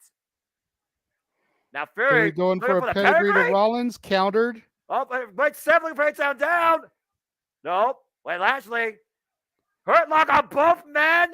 Trying to trap both men? Are you kidding me? What the hell, JJ? I've never seen that. And thankfully, both men were able to push the Almighty back into the corner. Meanwhile, Lashley with the spear. Oh. Good agility by Theory. Oh, catches a rolling elbow. Super kick from freaking Rollins to Lashley there. Seth Rollins hitting everything that moves, and both men are down in the middle of the ring. What's Seth Rollins got to do? Seth Rollins in control, looking to retain the United States Championship. Pick a target. Oh, what's he thinking here? Uh-oh. What the hell? And step up. Curse stomp to Lashley! But Theory tries to take advantage, and Seth. Oh, and Fury on the apron catches Rollins. Looks to go to the top rope. Uh-oh. Like a cat, Seth jumps up. Looks to hook Fury. Here we go. Superplex. Roll through. Roll through. Falcon Spear. Into a brainbuster. 1, Fury 2, 3. Austin Theory is the United States champion. What the hell? What? What? I don't believe this. Theory with the right moment and the right opportunity capitalizes off the offense by Bobby Lashley. Seth Rollins looking for the Falcon Arrow. Lashley with the spear. Theory falls inadvertently in a cover of Seth Rollins. And Theory is our new United States champion. Unbelievable. That match fucking ruled. That match kicked all kinds of ass. Look at the replay here, guys. Seth Rollins with a step-up herself over Fury to Bobby Lashley, planting him in the mat. Fury looking to steal it. Fury goes to the apron. Seth capitalizes with a superplex. Looking for the Falcon Arrow. Lashley spears Rollins. And Fury falls and rolls over into the cover and escapes with the championship. That's crazy. That spear was horrible, though. That was a horribly botched spear. Well, I mean, he had him in a stalling suplex. It was as good as it was going to get, but... He barely connected it with the spear. Well, that was enough for Austin Theory to come out. JJ, you called it. We have a new United States champion. Josh Mansfield, I will accept your apology on open mic night. Oh! That's right. That's right. A-Town down. You can go lay down if you want. A-Town down in Boston, Massachusetts. Austin Theory now a two-time United States champion. That match ruled. Yeah, it did. That was amazing. I don't know if I agree with Michael. I don't know if I agree with Michael of it being the match of the night so far, because that women's War Games match. I don't know, man. But as far as non-War Games matches, I would say that's match of the night. Oh, yeah. Definitely. No doubt about that. It's really hard because they've had a good card so far. It's hard to pick. Good grief. Well, JJ, again, congrats, man. You called it. Austin Theory did it. And there's Josh Mansfield. Yeah, of course, you know. Yeah. It's gonna be a good open mic night, fellas. Crazy three-way yeah. dance, though. Other than that, My man, gosh, that was amazing. So good. Let me come in. The more and more that they picked on Theory and threw him out, the more and more I felt comfortable that he was going to win. And he all was going three to slide men in there and take the right opportunity, the right moment to just second. pick up that sneaky victory, and he did. I thought Seb was going to hit the Falcon Arrow and complete the deal. Instead, Bobby Lashley denying that, and Austin Theory somehow able to capitalize awareness to just literally put his arm over Seth Rollins and get the 3 count. Lashley, with the last moment, was trying to break it up but couldn't. Austin Theory escapes United States champion. I really like that fucking match, man. That match was so good. What a finishing sequence. That's how you do a triple threat. That's how you do a triple threat for sure. You keep all 3 men involved to the very end and see which one of them exploits an advantage and wins. Austin Theory did that. I've been saying for years I'm not a fan of triple threats. This company's starting to change my opinion. I mean, that's the second triple threat so far this year from WWE that I've been extremely pleased with. The first one was back with freaking NXT, and me and James, I think, called that one, if I remember correctly. It was during Halloween Havoc, and now they just did this one.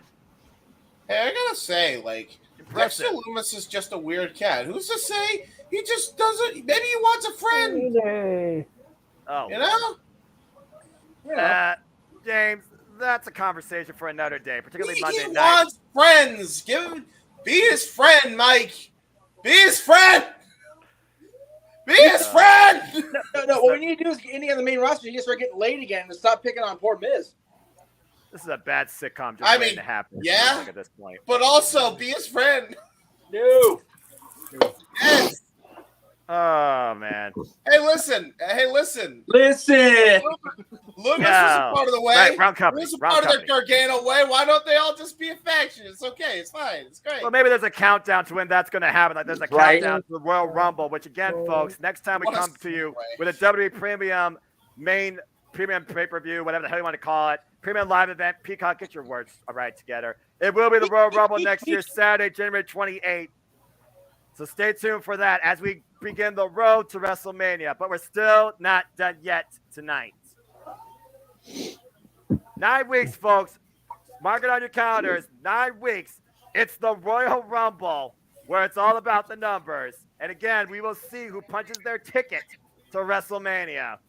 That's right. I know there's an echo. Give me a second. Sorry. Oh. Oh my Jeez, that was really bad. Sorry about that. Sorry. And as you alluded to, James, War Pigs. Here we go. War Pigs!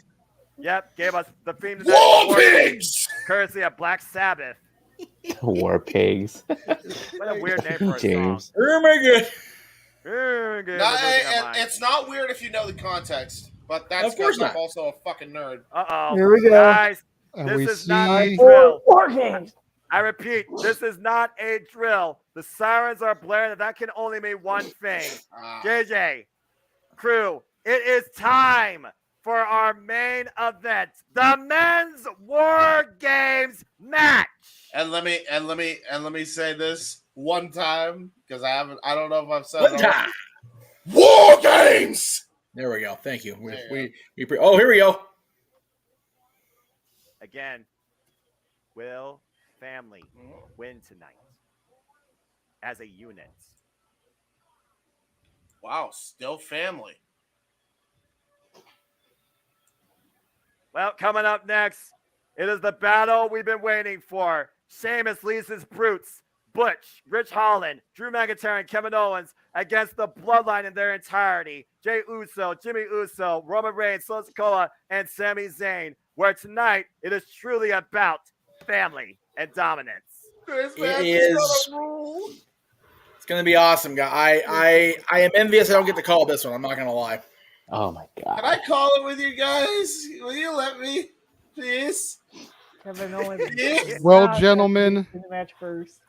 See you on the other side. Jeff opened his mouth, and I have just got to say, I am going to step out for this one. I am turning this over to Noah, to James, and to the man whose name is on the marquee, Jeff motherfucking Meacham. Are you crazy? Wow, Gentlemen, listen to me. I have got to call Hell in a Cell this year.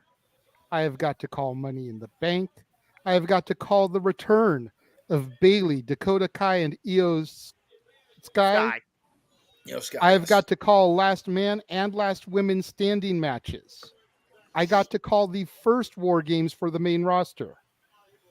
You gentlemen get to take it from here. Yeah, let's go. You heard the boss man, guys. Get your seats. I'm here for it, man. Let's fucking go. Is Drew coming out for you, Jeff? So that way we know we're in sync, because I know I'm in sync with Noah. Yeah, we're good. And Pyro just went off? Yeah. Just I'm maybe like a half a second behind. I'm fine. Okay. Like I said, you guys are going to be the play-by-play and commentary still. I will definitely chime in and do my Meach thing. I'm good. I respect nothing less from you, Jeff.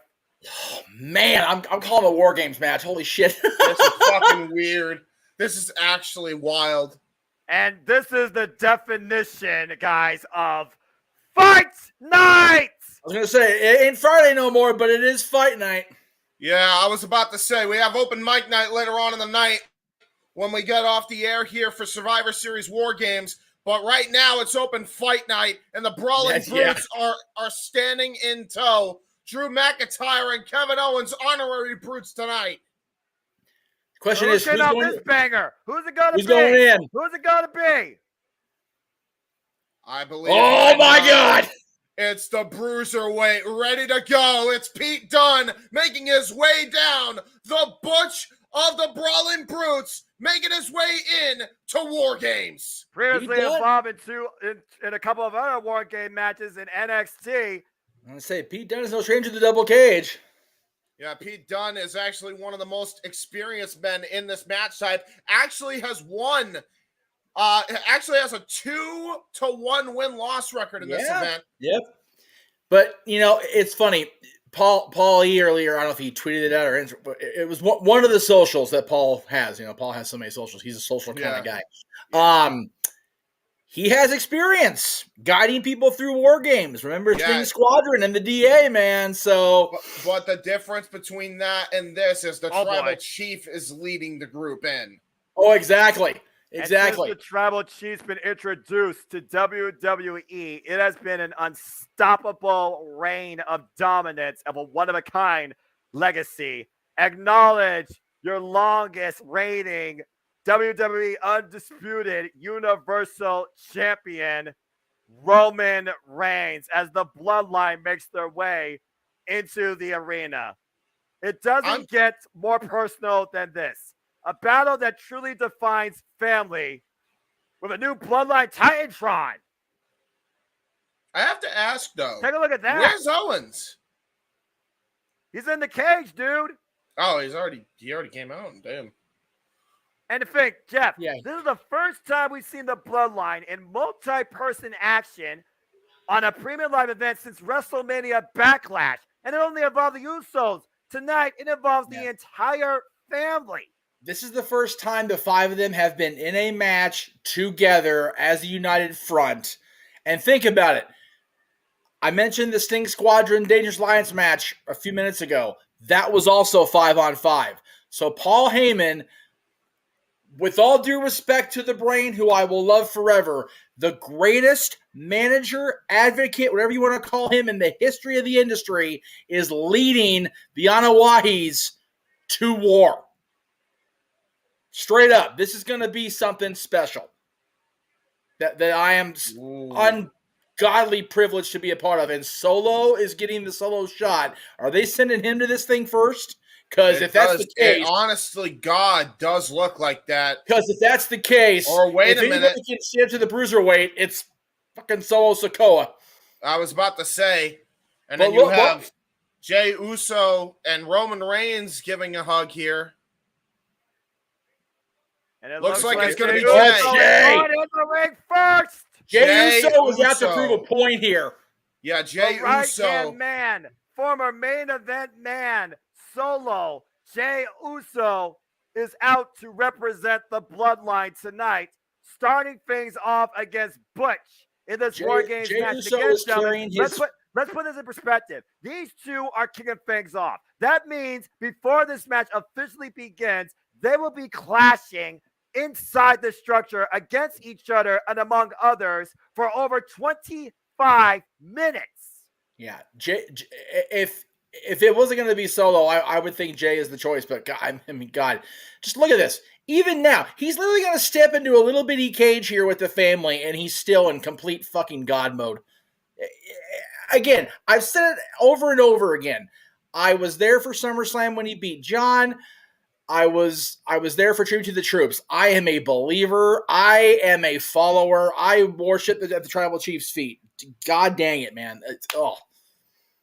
Roman Reigns has redefined what it means to be a top guy, a sports entertainer, a champion, a WWE superstar in this industry. The bell rings, and this 5-minute melee is underway. Here we go. Thank you, sir. Yes, sir. Need a man Pete right Dunne, now. Jey Uso Rushing in. staring a hole through one another. Oh my God. Look at this. Jey Uso's first War Games in his entire career versus the veteran of War Games. But you got to remember, James, his father, Rikishi, Junior Fatu, whatever, he's been in these matches before. He's been a part of these things. I'm pretty sure the SWAT, I'll have to go back and do my research. Maybe Mike can help me if he's still awake on stats or JJ in the green room. I'm pretty sure the Samoan SWAT team was part of some sort of War Games match along the way. And he was a part of it. He was a part you're of right. it. And I also, and it's not the first time. And it would have been the only time that Rikishi was a part of a big ass cage stipulation. Oh no! Hell in a Cell. Hey, here we go. I was gonna say, jeez, man, Jey got tripped up and it cost him. I love the fact that Butch and Jey Uso started in their own rings, battle lines drawn before War Games even begins. And now look at this, Pete Dunne now going to try to work on that arm. Took him a whole minute to get in the ring with him. And we all know how much Pete Dunne loves to use joint Oh, manipulation. no. Yeah, and there it is. Joint manipulation, full on. God. Well, the right-hand man's getting his right hand manipulated by the bruiserweight here. Yeah, that's a great call, Jeff. Now, you know. Look at that. Gonna try to go for the baseline right onto the elbow. Oh, God. Son of a bitch. Oh, the Bruiserweight Pete Dunne defined NXT UK as its NXT UK champion for well over 680 days. As you alluded to, James, he has been involved in 3 previous War Game matches. No stranger to the battles that lie within or how violent you need to be. Yeah, you want to talk about violence. Pete Dunne is violence personified. He has gone into 3 of these War Games matches, 2 of which he's actually won, and he's looking to prove why he's the starting member of the Brawling Brutes faction tonight. And of course, Jeff Jey Uso, he probably has been the most tested member of the bloodline since its legacy began back during the pandemic. Literally, this started with him going one-on-one with Roman Reigns inside Hell in a Cell. I was going to say how Jey Uso has evolved since. The definition of the evolution of the bloodline starts and I was going to say the definition of the evolution of the bloodline starts and ends Jey Uso, and so does Pete Dunne's face just now. Yeah. Oh, wait. When the bloodline... go ahead, Jeff. I was going to say, you're absolutely right, Noah. Jey Uso has been the one who has had to literally fight for his spot, as the right-hand man, main event Jey Uso. But since he claimed that spot... Suplex neckbreaker there by Jey Uso. As Jimmy was converted, and then, of course, we saw Sammy made it part of the family, and now Solo's part of this. This is probably the Survivor Series match, elimination style, I've looked forward to the most in well over a decade. There's so many layers to it. Yes, and I was about to say, Jeff, like when the bloodline came out, all as a unit, as he hits a code breaker right onto the arm. I, honest to God, flashed back in time to the Nation of Domination when The Rock led his team of Charles Wright, D'Lo Brown, Mark Henry, and Owen Hart. That's how much it reminded me of the Nation. But I would dare to say that faction has far surpassed anything the Nation did. This we have been fed the line that the Shield is the greatest faction in WWE history. I look in this small cage, I look at main event Jesus in the ring, and I go, bullshit. Bullshit. Okay, I'm just going to say this for perspective. Bloodline greatest faction, greatest trio might be the Shield, considering what all three men have done, including the very man inside that cage with the Bloodline tonight. As we got 50 seconds. And let's keep this in mind, because this is abnormal. The faces have the advantage, which means another brute is going to come into play. It's going to be 2-on-1 against Jey Uso. Yeah, and it's very interesting in that regard. But oh, God. One of them that are great. No, come on, Pete. I thought he was going to stop the fingers. Instead, he just working the arm. I'm going to just say this, gentlemen, before the next person comes out, that keep in mind when you talk about the Shield, all three of them at one point were champions this year. Yeah. At the same time. I don't think that's by coincidence. We're going to get our next brute in 4 seconds. The greatest faction. Who will join Butch inside the cage? It's Rich Holland. Rich Holland making his way down as tag team partner. Rich Holland is definitely a cage expert. He has fought in war games, and he's also fought in and innovated the fight pit as he goes for shoulder tackles on Jey Uso. And here he goes, like a house of fire, coming in the early going. Norman Grip personified. Of course, we recently saw the Brutes, Pete Dunne and Rich Holland, challenge the Usos for the Undisputed WWE Tag Team Championships at Crown Jewel as Pete Dunne tries to get feeling back in his left arm. Jey Uso, kick to the midsection. Yeah, savant kick into the uppercut. It's one of those deals where, I was trying to thought there. Damn. Oh, Rich had a tough year. He was involved in the injury with E, and that was hard on him. But he has rebounded so nicely, and he and Dunn, Butch, whatever, are just a phenomenal force. Back with Sheamus now, and like I said, they're in the main event of a pre-live event. I didn't think the Brutes would ever get to this point, and so good on them. And to think at Extreme Rules, we recently saw all three of the Brutes, including Sheamus, who's not in the match yet, have a good old Donnybrook against Imperium in an opening contest. Yeah, I'm so tickled to see these guys. To follow up the offense. Jesus. Yeah, Jay just getting dissected now by the Brawling Brutes. Corner attacks galore, flurry of offense after a headbutt. Lays out what Jey you need to do. Yeah, well, again, the question becomes, boys, because as you know, in 90 seconds, a number of the bloodlines coming in, and I bet you it's going to be Jimmy Uso. If I'm Roman, if I'm Paul, I definitely send Jimmy down to help. Oh my Lord! High low. Well, here, let me channel my Joey Styles there for a minute. Total elimination. Yeah, total elimination, but with the high low of the spin kick and a clothesline from the combo. Well, that's what the Eliminators did, was that the combination of the high low there. So exactly. Yeah. Also, Red Dragon did that. They called that Into the Wasteland. And meanwhile, Pete Dunne back again to the fingers. Oh, God. Again, he's trying to make sure the right hand man doesn't leave with the right hand intact tonight. Golly. And meanwhile, look at that, just twisting the ankle of Rich Holland. Rich Holland, both of them just joint manipulating on Jey Uso. This is what you call a human dissection. What's so disturbing is they can't even get a submission out of these guys until everybody's in the ring. They're just going to take these guys apart one by one here. It is a smart strategy, though. It's a very wise strategy by the Brawling Brutes, and that's what happens when you get the man advantage here. Yep. So at this point, do you go with the tag team chemistry of Jimmy Uso, or do you go with, like you said, Jeff, the enforcer of the Bloodline, Solo Sikoa? Because Jey Uso right now is a word of hurt. I would go with the enforcer. Either way, we're going to find out here in a few seconds. So 5. And look, the Brutes are going to meet him. 3, whoever it is. 2, 1. It's Jimmy. Here we go. Wait. Oh, no. It's Sikoa. No, it's Sammy. It's Sammy. He's going to leave Sammy. Oh, here we go. Sami Zayn and Jey Uso in the cage together. This is the moment, guys. Here we go. This is going to test. Get your ass down there, Sammy. This Prove is your going to loyalty test to the the loyalty family, right Sammy. here. This is your time, your moment. Where do you stand? Will you bleed and sacrifice for your family, for the bloodline? The brutes are waiting. What Yeah, does look Sammy at do? this. God, look, Sammy's having his moment right now. Yeah, I mean, Sammy- Sammy's this. looking at two I think brutes ready Sammy's to trying to think dissect of a him. game plan, though. Either he's fearing for his life right now getting into the cage with them, or he's trying to find a way to get into the ring without getting immediately attacked by the Brawling Brutes here.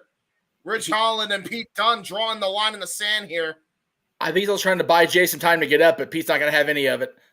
Oh! Well, there we go. As you alluded to. And That's Sami what he Zayn- was doing. That's what Buying he was doing. He time. was buying Jey Uso time. See? He was The buying master, Jey the Uso master time. strategist. And then here we Jey go. Uso. Bum rushing. Pearl Harbor right Here we onto go. Ridge Holland by Sami Zayn. And Sami Zayn with elbows right to the upper back and sends him onto that ramp there, the Partition. divider on the ring. That metal partition. He's a maniac. Look at Wow. Sami Zayn go. Yeah, he is a Stomping Ridge maniac Holland's chest right in. now. And you talk about time, Jeff. He wasted about a minute of time before the next person comes in on behalf of the Brute. So I don't know necessarily if it was worth anything. I don't know. It might have been Well, worth it. no, you know what? Like I said, Oh, he okay. bought Jay time. Yes, Jay's down again, but he bought Jay time so it could at least be a fair fight for the last 90 seconds. And you gotta remember this. You gotta remember this, Noah. Sami Zayn is a master strategist. He's proven that Yes. all throughout his entire career. So Sami Zayn knew what he was doing there. And now look at the wait a minute. Whoa, here we go. Jey Uso and Sami Zayn getting into war of words here. You know, I don't want to say the proverbial sentence, but I gotta ask: can the two coexist? What the hell is Pete Dunne doing? Oh wow, And Pete Dunne Roman's now just sitting trying there to just- climb the cage here. Oh, turn Wow, the man! up! Wow. With one bad arm, Pete Dunne hits the moonsault, drops both members of the bloodline. And Roman's just sitting in that cage just watching everything, man. I'm guaranteeing you, Roman's not coming in here until the very last. Oh, no. minute. Oh, no. Oh, the power of Ridge Holland. God. 54 seconds. They are every until our bit next the Brute name comes Brawling in. Brute, the pair of them, I swear. And now look at that. 48 seconds left as Jey Uso gets sent into the second ring by Ridge Holland. Going to try to divide and conquer the Brawling Brutes here as he Get just that stomps a separation. mud hole right into Jey Uso. Pete So, Dunne's question, still down, boys. though. Pete Dunne's still down, though, James, for the time being, and we're down to 31 seconds. Rich Holland looking for a roughing tackle, looks like. Oh, Incoming. Jesus. And Oh, Sammy! right into the post! Sammy saved Sammy Jey Sammy Uso. saved Jay there. Yep, he sure did. Good Now, the call question right is, there. who do they send? Is Pete Dunne to send Sammy into the freaking ring on his against his will? Do they Wow. send Sheamus or McIntyre? Or do they send Kevin and see what happens? I feel like at this is the moment you send Kevin Owens in and truly test Sami Zayn's consciousness. We're about to find out in 3 seconds. 2, 1. Drew McIntyre. Oh, They're gonna go with the boy. Scotsman Oh, here. man. Drew The- McIntyre. The first honorary Brute making his way down to the ring. Drew McIntyre had a belter with Sheamus, and now he's about to go alongside with him, officially entering War Games. And let's they showed also the put replay this there of perspective. Sammy's pulling Jay out of the line of fire. Yeah, let's also put this in perspective. Drew McIntyre recently challenged Roman Reigns for the WWE Undisputed Universal Championship at Clash of the Castle, where Sosako was introduced as the newest member of the Bloodline and allowed Roman to escape with the title. And again, they're still And there we arguing. Look go. at this. They're still arguing a little bit, but I think they're also on the same page. They knew they had to try and get whatever offense they could on McIntyre, but to no avail as Jey Uso just gets rocked into the cage, and again on the other side. Scott Warrior taking control of the field right now. Jey Uso just being thrown across each side, and again, They need to McIntyre focus just having on his way right taking. now with Jey Uso. Sami Zayn prone in between the rings. Go long dart. Darted. Well, wait a minute. Sami Zayn trying to scale the top rope here. Oh, got trying to go caught. for a double axe handle. Got caught by Wow. Drew with a belly-to-belly suplex all the way to the other side. Wow, like he threw Sammy like he was a cruiserweight. And How again about- with another belly-to-belly back to the God. same side he threw him from. I feel like the Yep. people during the Boston Tea Party, wish Drew McIntyre was there to help him toss crates off the ship. Can we not have friends of mine be tossed around in cages anymore? Can we not do that today, WWE? Thank you. And then Christ. Jey Uso gets a double-A spine buster. Take a look at the replay here. Look at this. Frequent flyer miles for Sami Zayn. Word. Son of a bitch. Yeah, it ain't so oozy right now in the cage. I'll tell you right now. No, the bloodline is not feeling very oozy at the moment, James. Well, both brutes are down. Drew McIntyre, though, firmly in control, has Jey Uso in a prone position. Maybe they should send Jey Uso for a ride. Maybe they should contact celebrity honorary ooze Shaquille O'Neal to get some oozy hot. Oh. But right. Sami Zayn, again, coming to the aid of Drew, taking the base up from underneath him. Yeah, again, this is the story. Sami is continuing to come to the aid of Jey Uso throughout this encounter. Drew McIntyre humping the trio. Well, meanwhile, Pete Dunne, he's scaled away the Jay. top rope. David Uso, he is right now 1 foot between 2 rings. David Uso fighting back everybody. Drew McIntyre pops up. Oh, man. Oh, what the shit? The athleticism of Drew McIntyre. Yeah, never. Drew McIntyre's next level. I swear he's part Kryptonian. DDT. Oh my lord! Shock DDT. Everybody down now. 10 seconds left. Yep. The next competitor about to enter the freaking War Games on and the it's gonna be somebody side. from the Bloodline, James. Gotta be Jimmy now, right? Jimmy Uso coming down. Here we go. We'll see how this trio fares against the Brawling Brutes right now. And look at that. Jey Uso just crotches Drew McIntyre right on the top rope. And now we got the tables. I'm gonna say Jimmy's going for plunder. Yep. And there's Sami Zayn. He sees it right away, and he is rushing to get to that table. See? Cohesion. Bloodline cohesion. Looks like Jimmy Uso is going to introduce the weapons here in this match.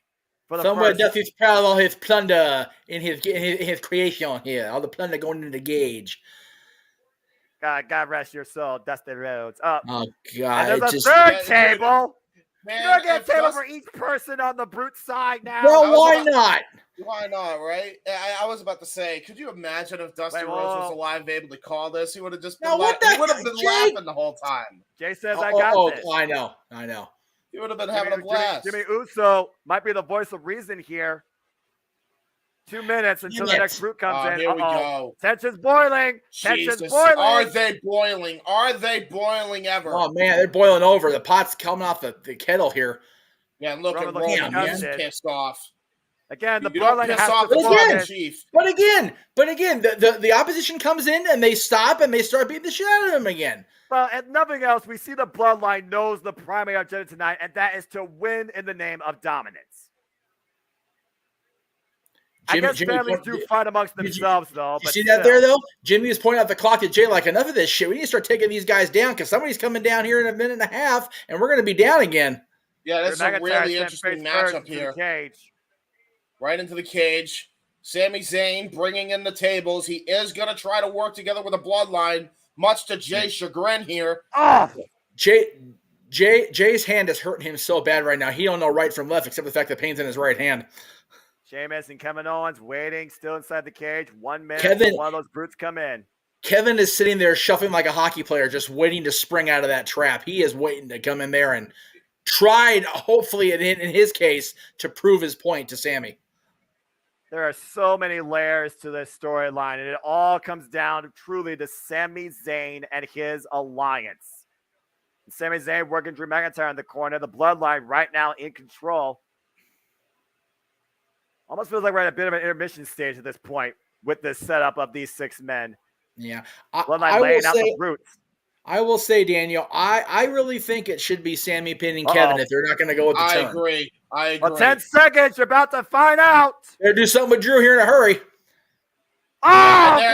There's a headbutt. Oh, my God. Another headbutt. Oh, Lord. And here comes Kevin Owens. Yeah, there's a here we go. KO. Here we go. Here we go. Wearing a honorary brute. Kevin's looking for something specific. Kevin Owens, an honorary brute, like you alluded to, James, and he's bringing in some steel chairs.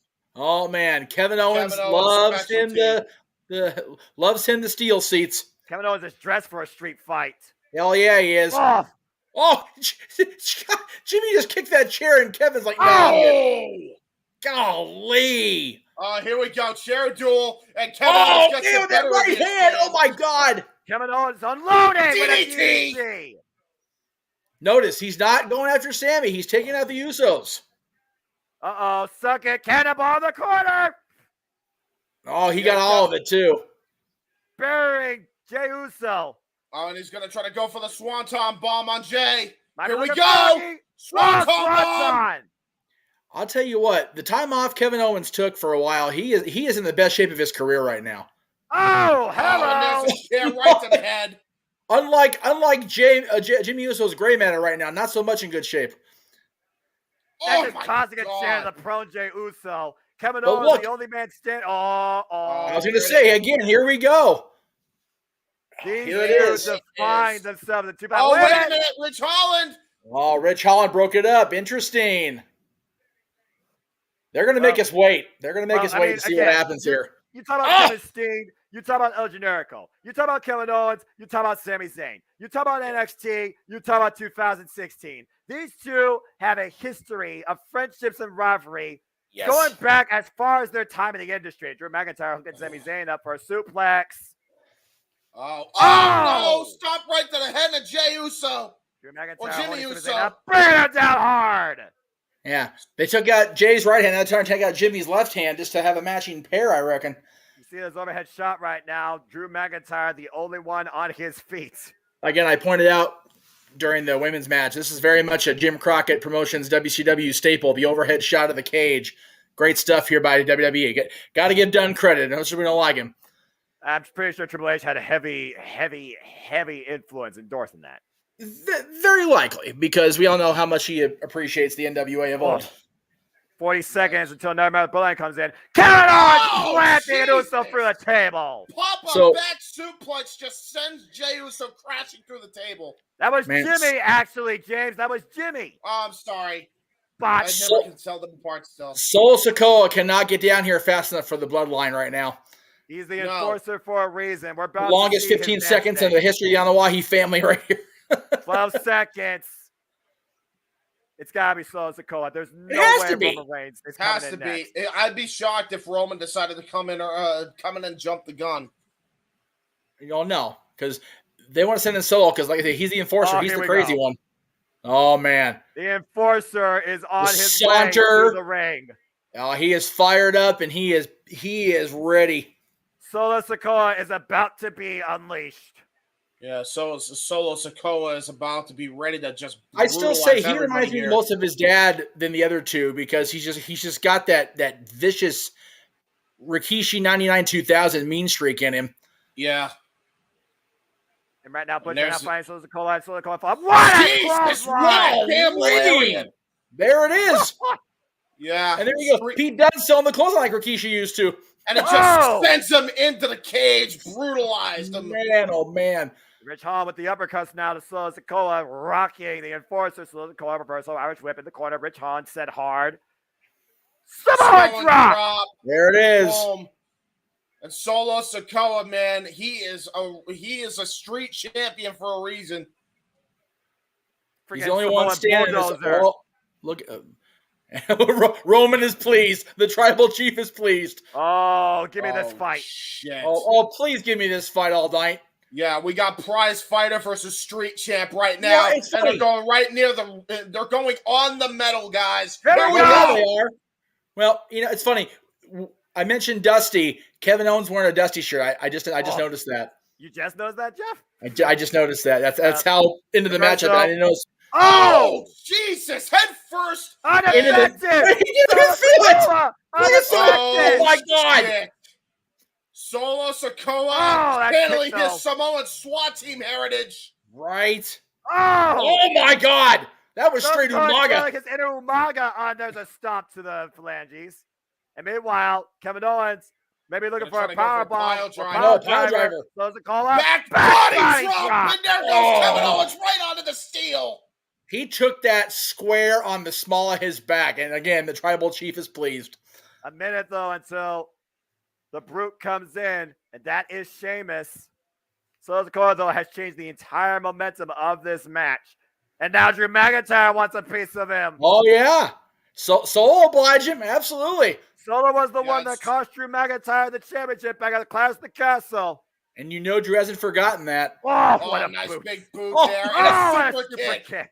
It's You know what? MAGA-like super kick. Drew kind of grazed him there, but he got enough. 30 Oh, seconds has until we literally get channeled shoot. Wait a minute. all the grace of the Anai family and might be looking to channel Umaga here. Yeah, no doubt. He's It's channeling coming! Umaga. Oh! Oh, wow! A torpedo! Wow! A Scottish torpedo just wiped out Sikoa! And Man, oh, everybody man. is down again. Comments coming a little late, Jay. I apologize, but yeah, if I don't fight everybody, everybody's friggin' down. Well, here comes Sheamus. Yeah, the captain's coming in last. It's only fitting. Remember what the bloodline Look did at to Sheamus' face. Jesus. Oh, wait a minute. Sami Zayn, though. Oh, he's going to close the door. He's going to try to stop Sheamus from coming in. There you go. Again, the master strategist, James, you mentioned it. I don't think that's going to work based on weight disadvantage. No, maybe not, but it does buy them as much time as needed, and there goes Well, yeah, time's there up. goes that. Jesus. And clotheslines. Sheamus Yeah, is coming yeah. close right Fire. now to the bloodline. And as I was alluding to, Sheamus was taken out by the bloodline, injured. Yep. Sammy should have been never make a ginger snap. Yeah, black hole Irish curse backbreaker, and now gonna go for a body slam there, right on the Sami Zayn textbook there. Sheamus is at home in this environment for sure. Yeah, no doubt. Take a look at the replay here, by the way. Sami Zayn getting a face-first introduction to the door. Yeah. 3 doors down? Well, more like 1 door in the face. And a double clothesline. Ask Nature Boy how that War Games door feels. Something tells me that War Game door was probably more, what's the word I'm looking for? Physically impaling versus this one. But fair. I do agree. And Roman's just taking the tape off his fingers. He's just biding his time now. Oh, he now knows. look at this. Sammy fighting. Sammy taking it toe-to-toe with the main brawling brute. Reversal. Well, he was, and then all this ginger fighting must stop. And then he fought the steel and the steel one. Well, the brutes are up on their feet, ready to bring a banger after banger after banger. Incoming triple attack. Jesus, triple splash. And now they're just beating the hell out of the bloodline right on the side of the cage. All four of them are taking him down. The brute's trying to brutalize the bloodline ahead of the tribal chief making his way to the ring. Yeah, and there's Sikoa too. Sikoa trying to fight back now. Sikoa, the only member left there, headbutts right to Sheamus. But Sheamus also has a hard head as well as Sikoa. Oh, no way. No way. Oh, no. Yeah, trying to go for another Samoan drop, and now the two fighters just brawling here. Of course, Sheamus and Sikoa, they went one-on-one on SmackDown before Sheamus was injured in a hell of a fight. So these two are no strangers to each other. 26 seconds bleeding, or his hair dye? No, that's makes just this his hair match dye. official. Okay, I'm gonna say Jesus. What the hell are they figuring here? Drew Oh, McIntyre and no. Sheamus. Oh, man. Oh, no. Sheamus has done this before. Gonna go for he white has. noise on the top. His legs are shaky, though. That's how heavy Sikoa is. That's a lot of weight. That's a big old Samoan on his back there. Uh-oh. It's about to hit the mat. God! Oh! Jesus Christ! Oh, my word. Now that's an Irish. Now that is some white noise for the ages. Yeah, I would say so. And I'm about to, speaking of noise here comes the tribal chief. Oh, boy. God Mode has just entered the match. And you know what that means, guys? War Games is about to officially begin. The family.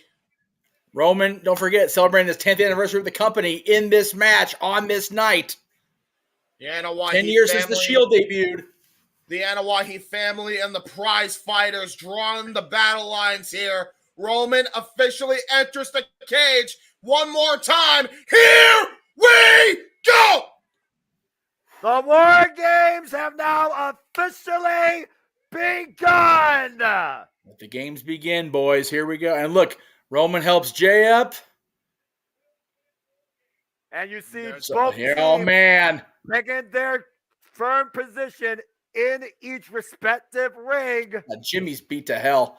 Battle lines have been drawn. Here Look we at go. On either side of Roman is Jay and Sammy. Note that. Note that for later. Yes. Sammy Right standing and left-hand man. Sammy immediately standing by Roman's side here. And now here we go. Get underway, and here we go. The Brawling Brute's not even going to waste time. And here we go. The fight is on. And here I thought they were going to meet up in the middle. Screw that. I'm just going to come to your territory. That's it. Oh, hey, what a right. You have to bring the fight to the Anoa'is in the bloodline. You have to do it. And there we go, Roman. Oh, man. Roman God mode. Uppercuts galore for everybody. Oh, There's one to KO. Oh, man. He KO. Jesus. Yeah, he did. Roman He's not going to Reigns. square out. Punch. There is the Sheamus. Oh, man. Roman's not working by the hour here, kids. Is the only man standing. And now Roman going to try to go for a spear here. Oh, Roman's looking to end this thing quick. Yeah. There's the war cry. Around. He's done with this shit. Oh, shoot. Got punted right in the face, though, by Sheamus. Remember, he's knocked Jeff Hardy's tooth out with that punt. And oh, man. Whoa. And McIntyre looking to help out. Wow, look at this. Oh, wait a minute. There's the Bloodline. Bloodline coming in, trying to help out Roman here. Everybody going at it with the Brawling Brutes. Uh-oh. Wait a minute. Everybody's getting a chance to fight. Oh, my God. No way. It's just absolute no. melee. Oh, my God. Uh-oh. Get ready for 50 beats. Oh. 2, 3, 4, 5, 6, 7, 8, 9, 10, 11, 12, God, they could go all 13, night. 14, 15, 16, 17, 18, 19. Jesus. I just Kevin's noticed like, that. my arm hurts. I can't do this anymore. Yeah, so same with McIntyre. 25 beats. Particularly to the Tribal Chief. Courtesy of Sheamus. Kevin let Solo fall at like 15. He's like, fuck this. I can't search too much. I'm beating this big Samoan. His body's hitting me back. Well, the Brutes right now firmly control. And Oh, let's keep my in mind, God. guys, the only Look way at to Kevin. win is pinfall or submission. Yeah, and keep in mind, Sheamus and McIntyre are talking strategy there. Think about how far ways they go back. Think about the Royal Rumble in 2011, where they were dominating a large portion of that match. Think about the time in the Indies when all they had was each other. Yep. And a drink to share afterwards. Exactly. As much as the bloodline is family, you've got a lot of threads here. You've got Sheamus and Drew McIntyre. You've got Sammy and Kevin. Let's not forget that. So there's family is definitely the thread of this match as much as anything else. And Roman Reigns looking to drop Sheamus. Sheamus fighting back. Sends Roman to the ropes. Drop kick! Oh my God. Big shot. Roman down. A pinfall has yet to be made. A submission has yet to be applied. And Sheamus is feeling it right now. Looking for the full effect. Take it in. Roman Reigns is the one that eats the decision. Gonna go for the brogue here. Oh boy. Sheamus is feeling it. Fella, lights out. Bro, there's Sikoa. Took it. Solo took the board. There it is. 1, 2. It's another Pete. Oh my God. Pete Dunne just nearly saved the matchup. Man, Pete Dunne came flying out of literally left field there.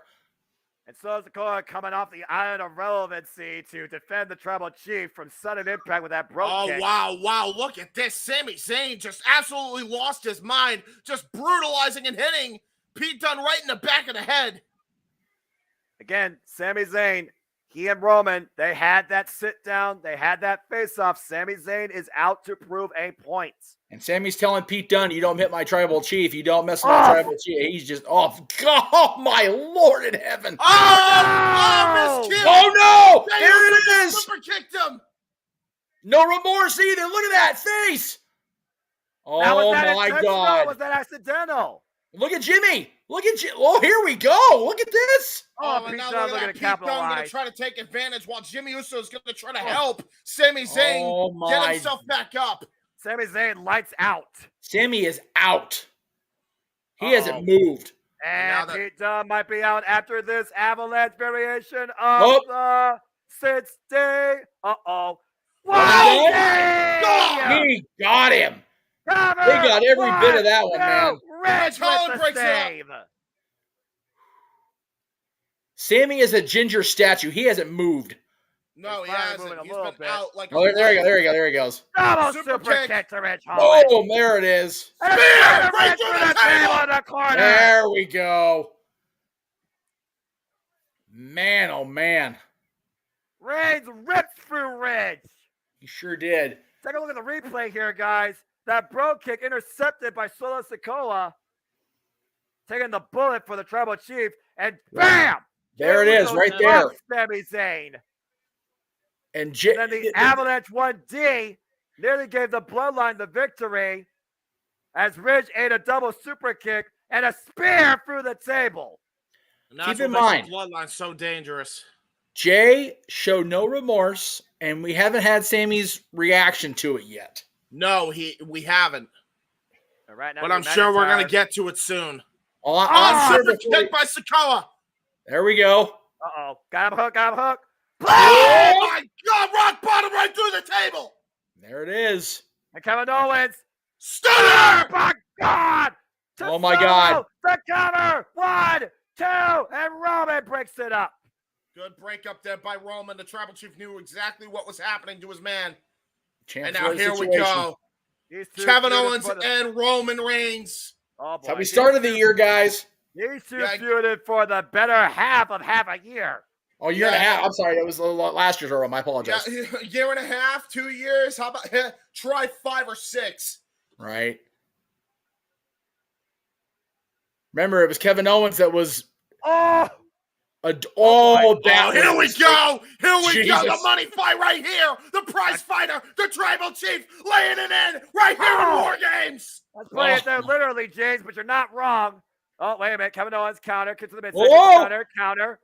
Roman Reigns. Superman punch. Man, he got all of it there. And Roman Reigns is feeling it. Good grief. Those are some mean hands thrown. Uh-oh. In the corner. Look at that. I've never seen Roman so mad. Look at the spear. Super kick. Oh, super kick by Owens. Off the ropes. Looking for the pop-up. Powerbomb. He got it. Roman's down. But Kevin Owens looking for it. Stunner. He got him. Stunner. 1, 2, Sammy. Oh, Sammy. Sammy stops it up. He stopped the count. I don't believe it. And Kevin Owens is absolutely in shock. Kevin cannot believe that Sammy did it. Oh, my God. Is that enough to prove Sami Zayn's loyalty to the Bloodline? He didn't hit Kevin, though, to break it up. He stopped the count. He hasn't hit Kevin, but I don't think that's going to last long. Because Kevin Owens is pissed off enough to lay the first strike. These two have not come in physical contact with each other during this match at all. How much does this mean to Kevin to prove his point here? Will he strike his best friend? Former best friend, if that. Well, maybe. That's my family, with my family. Sammy hasn't hit Kevin yet either. Keep that in mind, too. Meanwhile, Jimmy Uso, look at the far range, guys. Jimmy Uso's trying to get up. Super kick, take a weight blocked. Oh, low blow by Sammy. Oh, my God. Holy shit. Sami Zayn has shown his true allegiance, and it's with the goddamn Bloodline.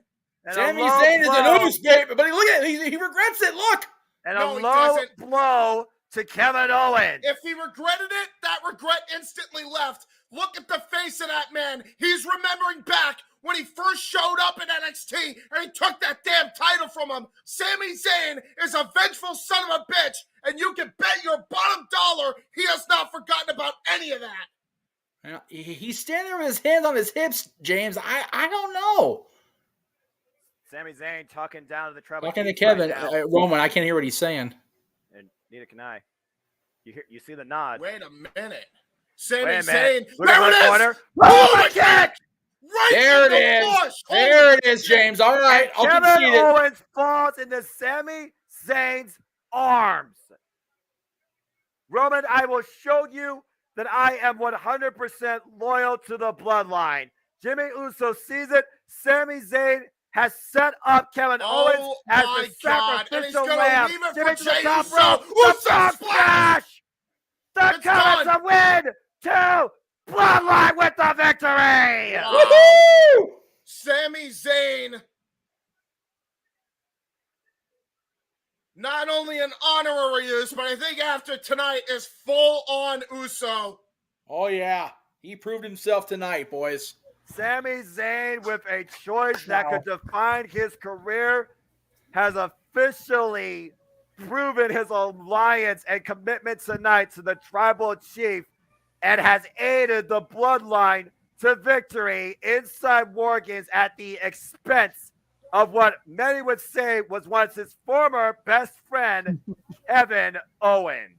Look at Sammy's face, though. Yes, he proved himself, but he's still looking down at Kevin like, why did you make me choose? Why did you do this to us? Why have you made this a thing? He's going to totally lay it on Kevin now. I'm curious for his reaction. I'll tell you what. Again, Sami Zayn, has he buried the past? Is his future now known? Roman Reigns seems to approve, literally asking for Sami to embrace him. Sami and Roman Reigns embracing each other in the middle of the ring.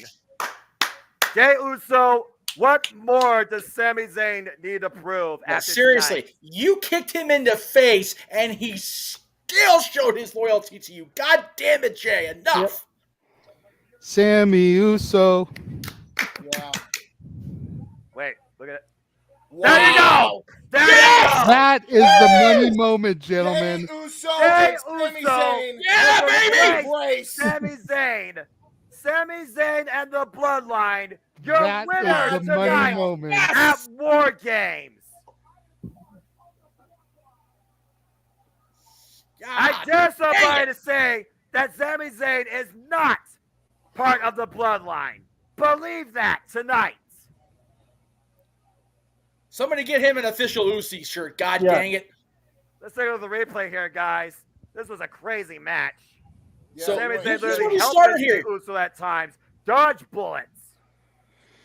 Again, helping Jay throughout the entire match.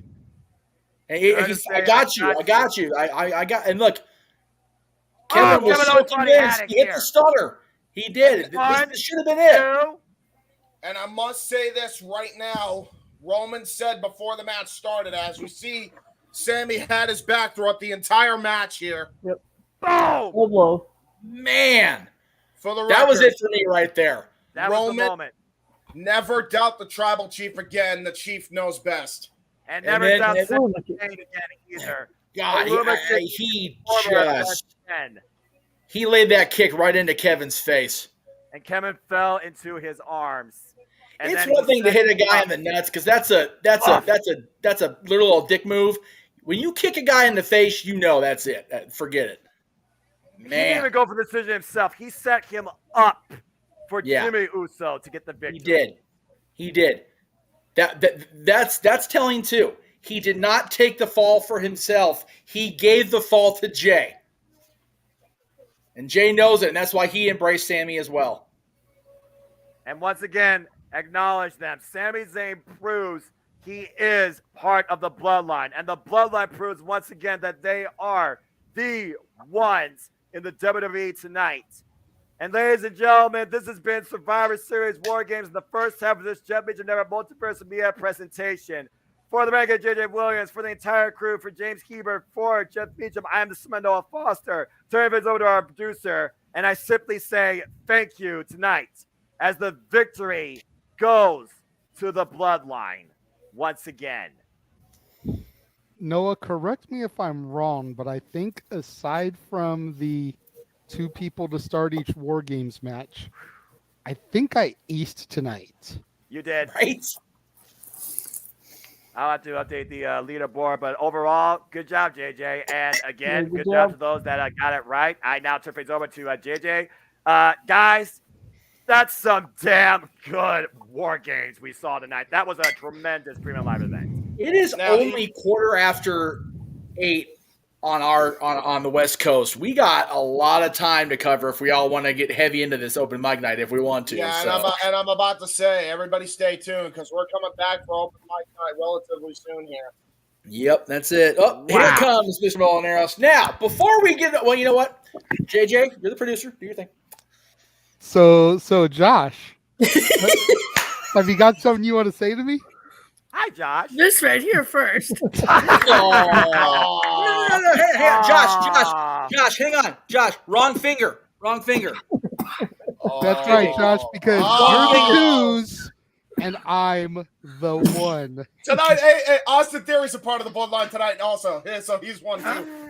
That's right. Austin Theory won tonight too, damn it. That's Acknowledge your new United States champion, Austin Theory. But in all seriousness, Josh, I'm giving you shit.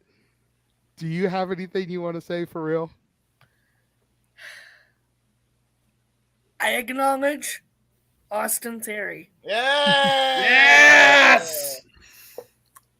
And fuck you. I will take that because you know what? Not only, like I said, aside from the two people to start each War Games match, I aced this. Yeah. I told you the Bloodline was going to win. I told you Theory was going to take it. It just is what it is. We've got what it is, baby. We've got a lot that we're going to get into tonight because a couple other topics were brought up over the course of the show and in private messages. So I believe we have 5 topics on docket for this evening. Yes. Is that including mine with the... Yes, that does include yours. Could you send that to the group chat so we all know what the topics are? Right. I actually don't because mind that always happens. I don't never mind know what not the knowing topics are until they're personally. announced. I like going in. Noah I was going to say, I know Noah enjoys it, so that's why I kind of usually always do it. I don't. Suck it up, kid. You got this. We all got this. Come on. I don't even know what we're talking about tonight except Randy Orton. Other than that, I have no idea what we're doing. Randy Orton? I'm going to be able to stay on for like an hour or so. Oh, I have choir in the morning. Yeah. We all got. Hey, I gotta be up at 4:30 my time. Okay. Of course, I'm going to have fun. To be fair, so you know. Yeah, well, guess what? It's earlier there for you than it is here for me. So that's accurate. But on this coast, we usually go till almost midnight doing open mic night, which means I'm going to get maybe 3 4 hours at best to sleep before a 16-hour Disneyland day with my teenage son and my 66-year-old father. So I get to complain too. All right. Yeah, and you know, and I all get to complain about earlier today. So yes, I mean, you know, that didn't happen. Let's see. Bianca Belair started off, and then the other side was Dakota Kai. And then I was already doing the stats. We're not off the air yet. Pete Dunne. You know me, I'm all business. Pete Dunne, That's right, and business. then the other side, it was. It's Stat Boy. Jey Uso. So Tori and Jeff and I are very thankful for her Vikings on Thursday. She's very aware of that. Thank you. Are we going for a break, by the way, JJ, or are we going to go right into it? It was Bianca and Kai. I will let you guys decide that because Josh is saying he's only got an hour. I will send you like a 10-minute break because I gotta go clean the cat's litter box. Yeah, that's fair. Well, So that's he's fine heading because out. the open mic night trailer is roughly 10 minutes. It's 9 minutes and change. So we will run that, and then as soon as that is over, we invite everybody watching to tune in. If for whatever reason you don't choose to tune in, keep in mind the Boss Man Rift is going to be doing his post Survivor Series War Games coverage. If not already. No DQ channel. So you guys already got yelled at for doing this while he's doing that. So you know what? With all due respect to the Boss Man, we do open mic nights every Saturday night. I know. Every pay-per-view. I know. And he knows that's the thing. So he's just busting our balls. We're busting his. Okay. Someone has as to. long as it's all in fun and games, because well, you know, Aaron turned 40 before a lot of us in the room did this week, so you know he's feeling that cramp in his spine from getting old. So you know, he's a little crabby today. Well, you know that makes sense. So, I gotta bust his balls until March, dude, for real. So, All right. I'm going to mute this so I can try to get our Canadian correspondent into the room. And Yes, Stuart, I will also try to get Owen in the room. Yes, do that. Yeah, Oh, wait, 1, 2, 3, 4, 5, 6, 7. Okay, yeah. Owen can come in too because that'll be 10. Oh, I'm that's the out, maximum. Jeff. I'm not staying. Oh, you're out, Paul? Okay, Paul. Thank you. We appreciate you being on tonight. I'll see you tomorrow. I'll see you tomorrow at church, Paul. Have a good night. See ya. So let's go ahead. I'm going to run the trailer here and slowly remove everybody from the studio. And we will see you guys in a few minutes. Sounds like a plan.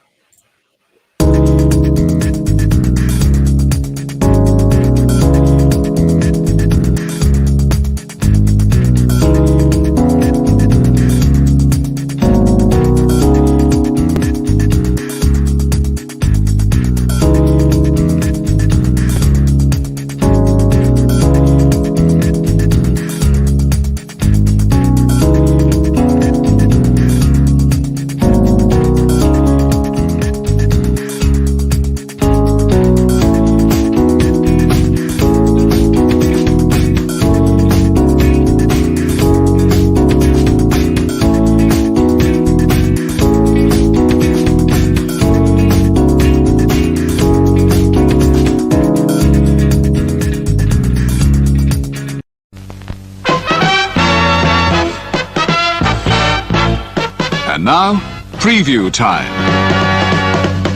So let's take a look at what's coming your way.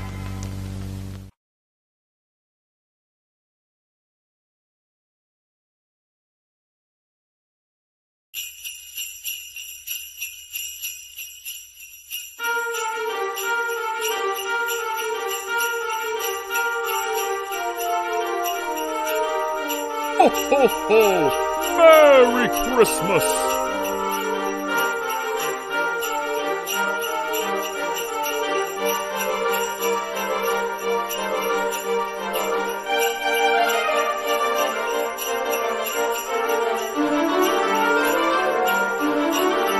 Ho, ho, ho! Merry Christmas!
Ho, ho, ho! Merry Christmas!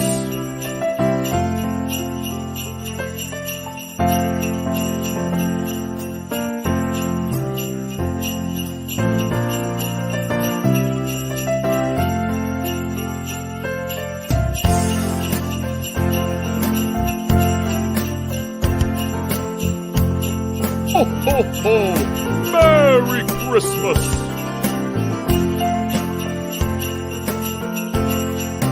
Ho, ho, ho! Merry Christmas!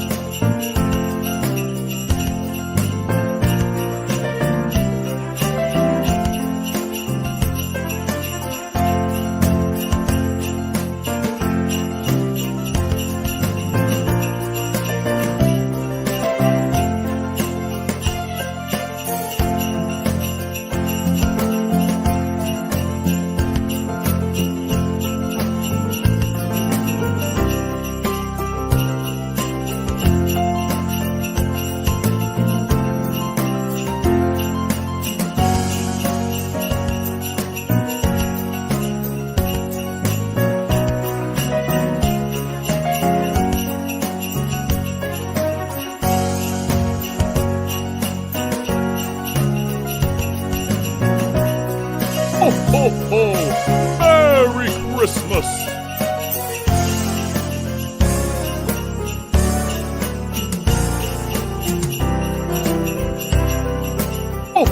ho! Merry Christmas!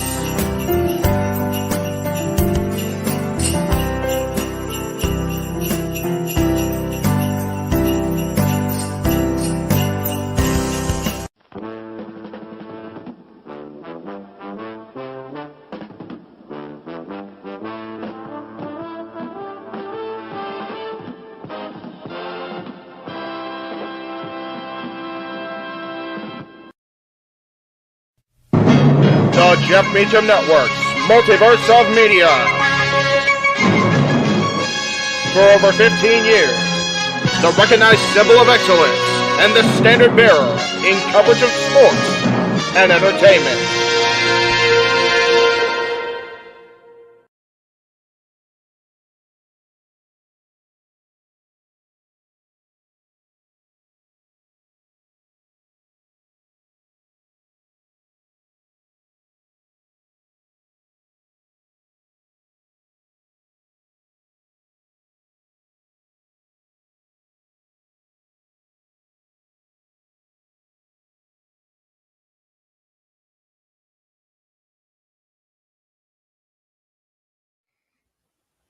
JJ, Jeff, you want to kick this thing off? Because I'm still trying to process everything here. Yeah, it's like who wants to go first?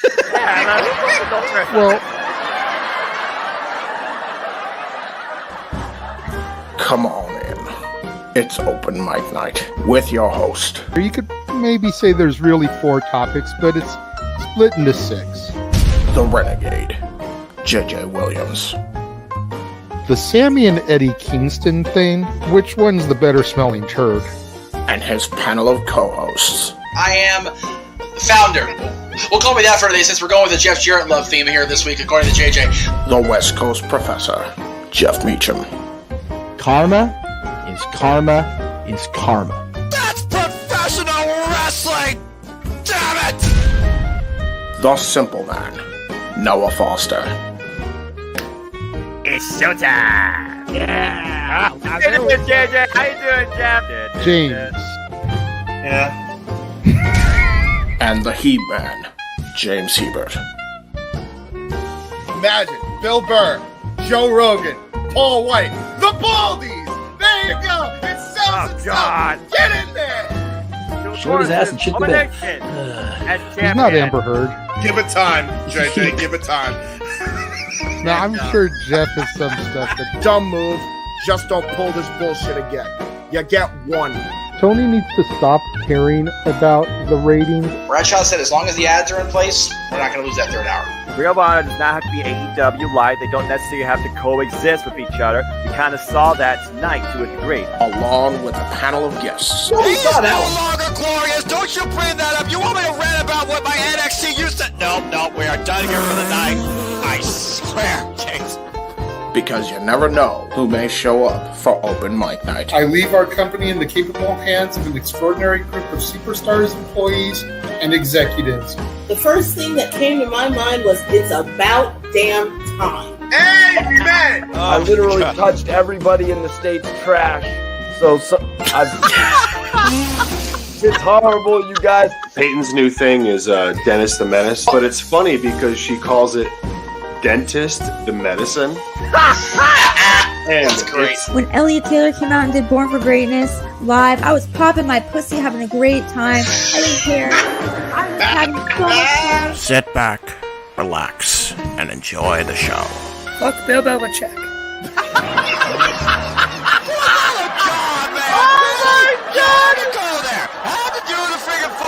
Thing. We ended on wrestling, and then you bring in that shit. That just how the thing goes off the damn rails. Brilliant, brilliant.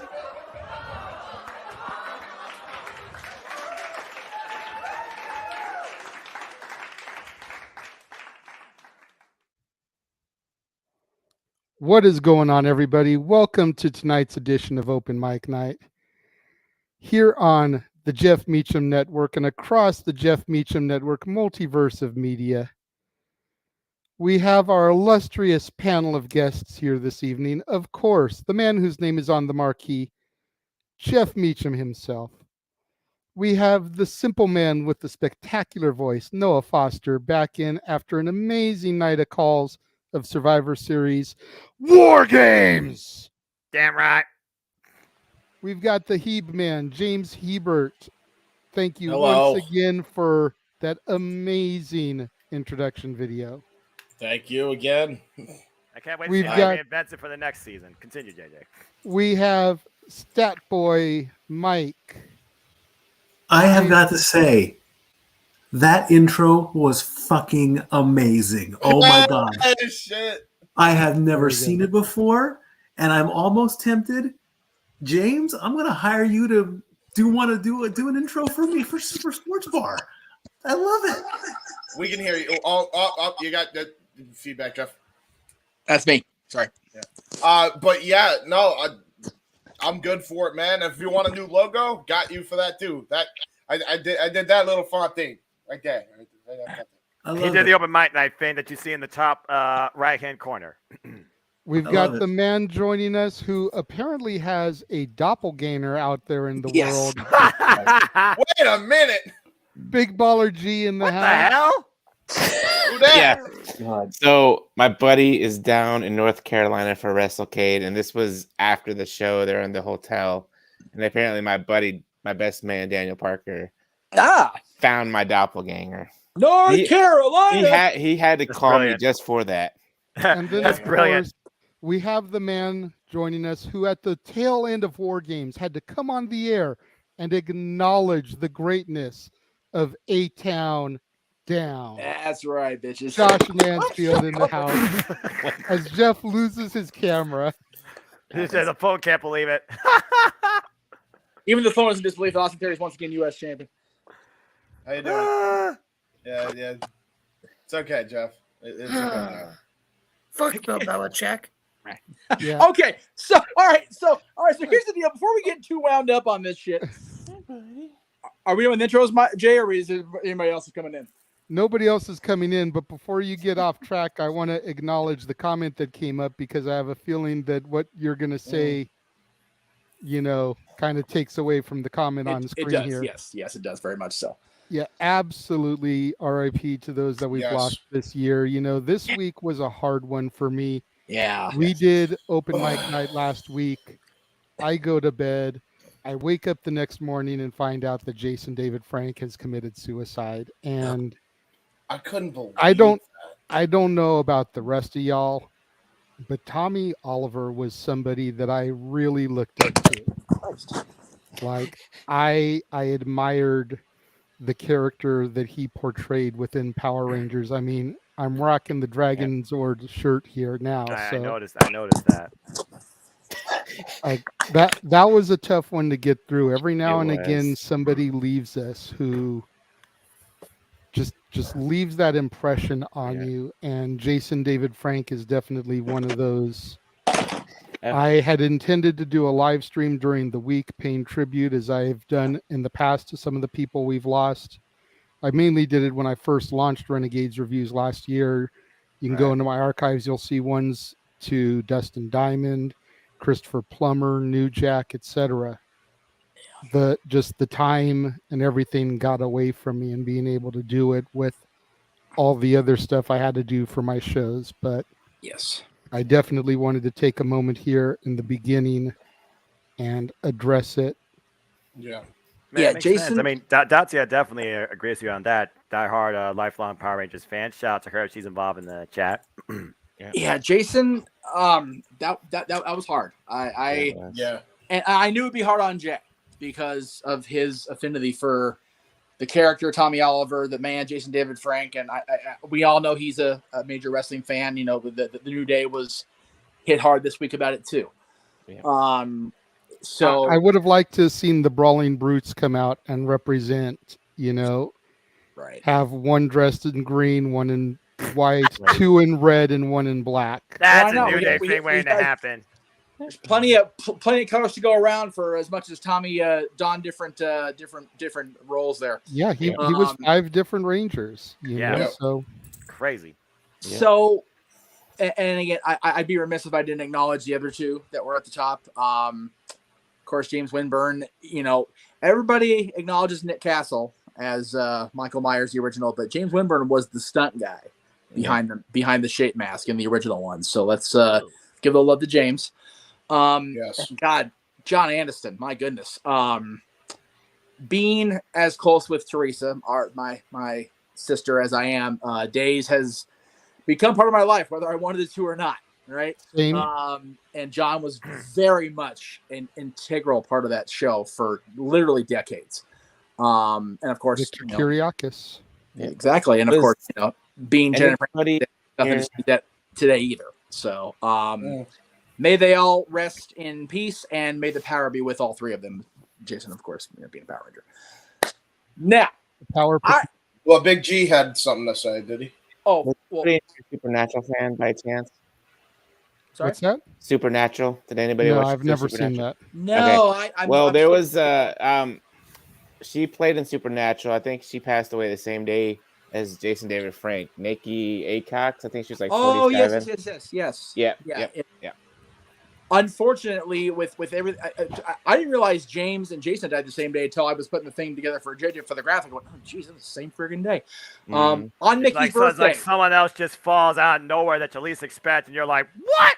Yeah, it was very much a Dickens week. It was the best of times and the worst of times, because the day they both passed was Mickey's birthday, and I was at the park celebrating. So it's kind of that's just downright.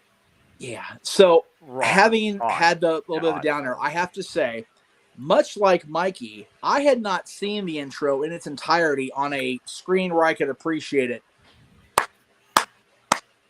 My God, that was incredible. From the signature of the network to the entire open mic night intro. I mean, JD and I talked about putting together a highlight reel for New Year's Eve. We don't have to now.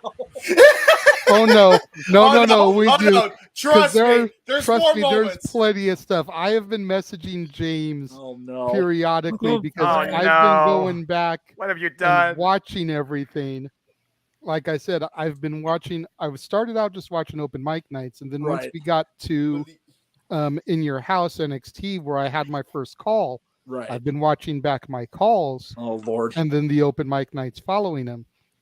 And trust me, there are plenty of things that need to be thrown in there to the highlights. I messaged James today because I had watched the SummerSlam one. Oh Christ! And the back and forth between me and Statboy, where Statboy was trying to talk about how scrawny Theory was, and me throwing back into his face a certain 220-pound Shawn Michaels winning his first WWF championship. Yeah. And like that entire exchange needs to be in the highlight reel, James. Trust For me, real. we've been hard at work. We've been hard at work. Oh my And I then have a James, feeling that this and then means James, that tonight's gonna get yeah, too. yeah. A certain somebody in the bottom middle there who tried to discredit Mr. Theory, and then his acknowledgement at the end that needs to be part of the highlight reel too. I'm afraid what you've done with me. Dude, Yes. I think Noah's entire year on open mic night is encapsulated at the very end of the opening when Josh says the fuck you Bill Belichick and Noah just loses his damn mind. We ended it on wrestling and then had to fuck it up. I think Noah's came last week where I played the video of him talking about how he's straight edge, he's never going to crack, he's never going to drink. Yeah, and that then was it pretty ends good. with the picture of him out for his mom's birthday taking a shot. Or how about in how an about- Italian how about- restaurant. It was a sample. It was a sample, not a shot. It was a sample. How about when he didn't understand the other term for snow? Oh yeah, the I don't understand how that- that was I the don't best understand one. how that That was works. the best one. I Okay. don't understand how that works in the So- Star Wars universe. Like, he has some CGI magic going on, all right? Wait, hold on. Please tell me he's still innocent to No Nut November. Please tell me he's still innocent to that. What? God, Josh, With what the- the- the person who has that name in the group chat. No, I think Was I asking think about That just checked What's it that off. mean? I don't think Josh, I I never don't figured even out think what he that knows meant. what the hell No Nut November is. That's my point. Let's keep it that way. Yeah, I agree. I mean, it's Okay, pretty fine. self-explanatory when you really think about it. No but- By the way, He doesn't need to by the think way, about it though. oh, Peanut- also, since peanut this is allergy? wait, hold on. You know Since where it this is? is open mic night, Oh no, not that type of nut. But I must say this, since this is open mic night. The shit's medically stupid anyway. Fuck no nut November. Anyway, carry on. Oh, medical? You mean? Oh, wait. So what we do, James, what you do? Hey, hang on. What you do? All you do is cut that little part out. Medical. Oh wait. Oh, that's all we need. That's all we need. Wait, is this related to what happened to John Wayne Bobbitt? No.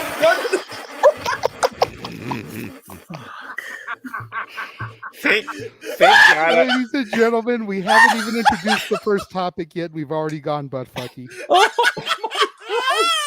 It's a good thing I'm drinking right now. On No Nut November, we've gone butt fucky. And there goes the camera, ladies and gentlemen. There's the camera again. Once again. Just phone.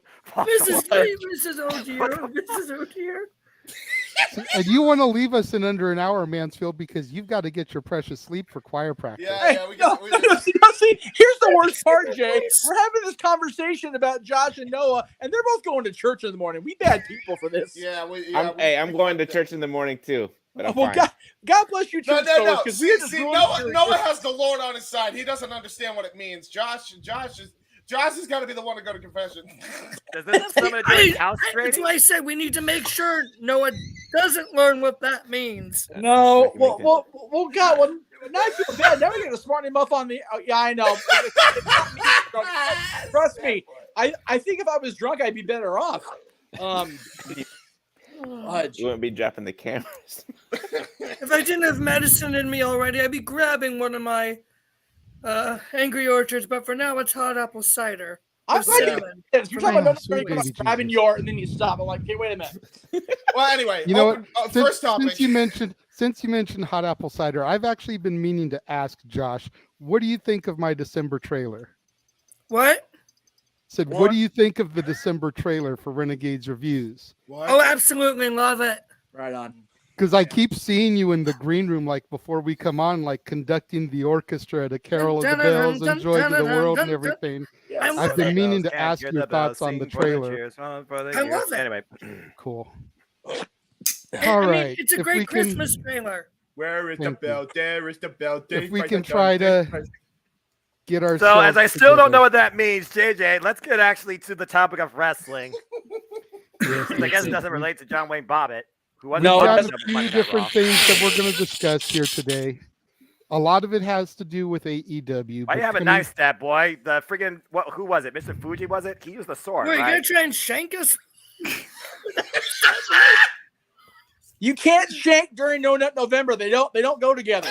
They do not go together unless you're a real freak. Poor JJ trying so hard to go. You guys asked me to get things started, and then you go back. And then it goes off the rails. Noah.exe has stopped working. It's all over the place right now. Oh, my damn. All right, go, JJ. Go. Just go. Quickly. I think you might, Daniel. You have to, D. Yeah, for real. Oh, my God. I'm even more confused than before. You might have to get your Dragon Dagger D's nuts. Ah! Okay. All right. Good night, everybody. These nuts. That's the Eddie Kingston shirt. So, it was that whole run, JJ.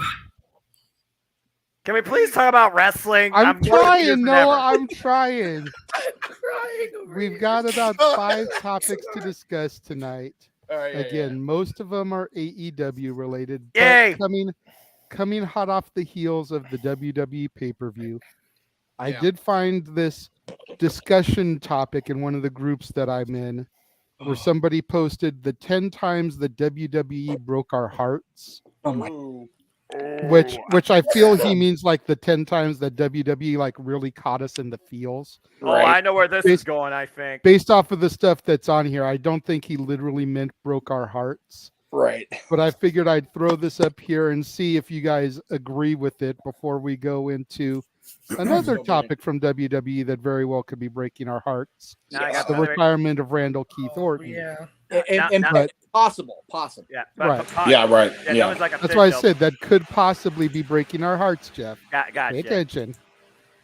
Now I got Billy Ray Cyrus, They Keep Breaking Heart song on my mind. That's better than No Nut November. But anyway, so the 10 things from WWE that broke our hearts. Number 10, The Undertaker's streak comes to an end. Which was bullshit. Wow. Number 9, Raw is Owen. Yeah. Owen's tragic passing in 99 will forever be one of the most shocking moments in the history of WWE and wrestling. It was one of the first times that an active star on the roster had passed so suddenly. As if the loss of Owen wasn't heartbreaking enough, WWE then did a tribute show to him that left everybody watching in shambles. Yeah. There's no argument there. Number 8, the SmackDown after 9/11. Yeah, that was a very patriotic show. Yeah. Let's let Jenny go through the list and then we'll discuss each one by one. Agree. Yeah. Number 7, Daniel Bryan's retirement. Number 6, Rey Mysterio's WWE Championship run. Yeah. Number 5, Austin turns heel. Number 4, Eddie Guerrero's tribute show. Number 3, Triple H turns on Shawn Michaels. Number 2, Roman Reigns' leukemia announcement. Reality check. And number 1, Ric Flair retires. Did he? Okay. So let's go through these one by one, as Jeff said. Number 10, the Taker's streak comes to an end. That one was very bittersweet, at least for me. And I know Jeff is kind of in the same boat on this one because Taker is our father's favorite wrestler. My dad loves Taker. Frank Meacham loves Taker. Oh, God, yeah. Yep. So watching that happen, it's like it was a good time to do it.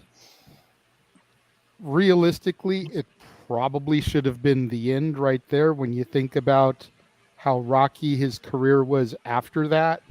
Yeah.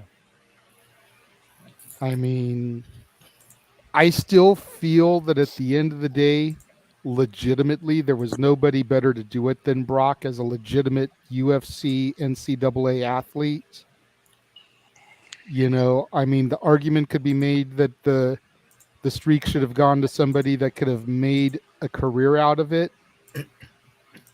But at the end of the day, if that's the case, then I still think it should have been Randy at 21, who was in the middle of the Legend Killer tour and killing the Legend of Undertaker in the midst of that hot streak he was on, killing all those other legends would have been a perfect footnote to that run.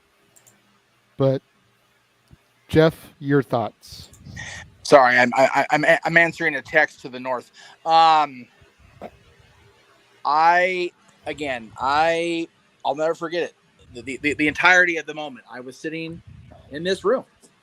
Actually, I was sitting right over here on the couch that was there, and it's a different couch now. But because we hadn't got the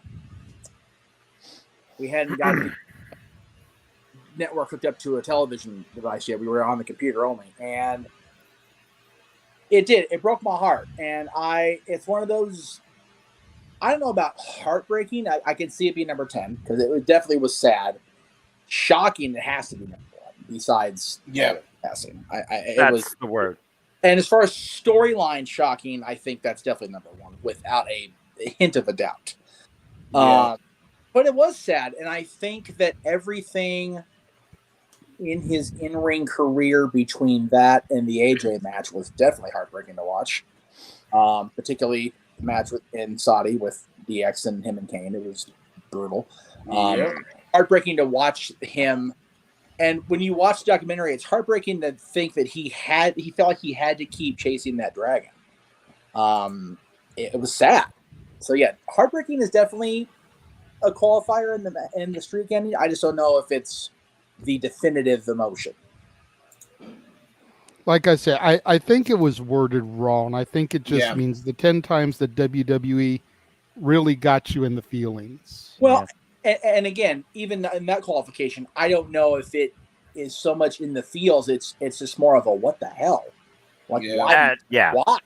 Like and you and I have talked about this ad nauseum, Jay, over the last, how many years we've been doing this now, you and I together. It should have ended if it was going to be anybody, it should have been Randy. If they weren't going to end it with Randy, then 20-0 should have been it. Period. Yeah. And as interesting as the program with Punk was, and I think it was a cool little story they threw together literally last minute once Percy died. It was one of those, I think, end of an era should have been just that. None of the three of them should have ever wrestled again. It's fair. Yep. Noah? I still stand to this day. I understand what you're talking about when it comes to star building, but I think about just the legacy of the streak, not necessarily the man at the expense of it. To this day, my favorite main match of all time, not just streak, but of all time, it's Light versus Darkness, Shawn Michaels versus Undertaker at WrestleMania 25. Considering the two men's history that necessarily didn't like each other, but when they came into the ring together, it was magic. That match to me was the most on your edge seat suspension of disbelief I've ever believed in the streak ending its scene. And Shawn Michaels did absolutely everything to make it possible, with the voices of Jared the King Lawler and JR there as well. All the elements seemed like they were in play. It seemed like it was meant to be. In my opinion, you didn't need somebody to go over by ending Undertaker's streak. You just needed the right type of finale. And I felt that both of those men in WrestleMania in Texas, it was the perfect play. But as far as what the WrestleMania 30, when it actually happened at the hands of Brock Lesnar, air sucked out of the building, air sucked out of my freaking living room in my old house. It was the last WrestleMania me and my mom watched together, and she couldn't believe it. So it wasn't so much one of those things that, is context of your list wording. It's one of those most shocking moments in the industry's history that we couldn't believe. James?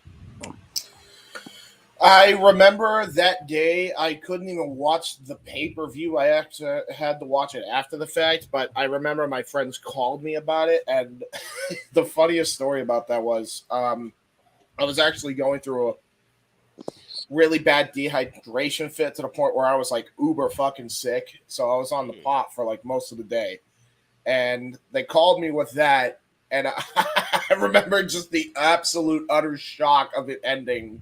Just hearing that it ended, set me into such a bad fit that I actually ended up spending the next day in the hospital.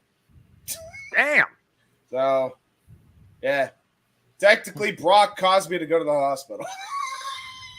Just like you sent Taker to the hospital. Yeah, he's not the only one that night.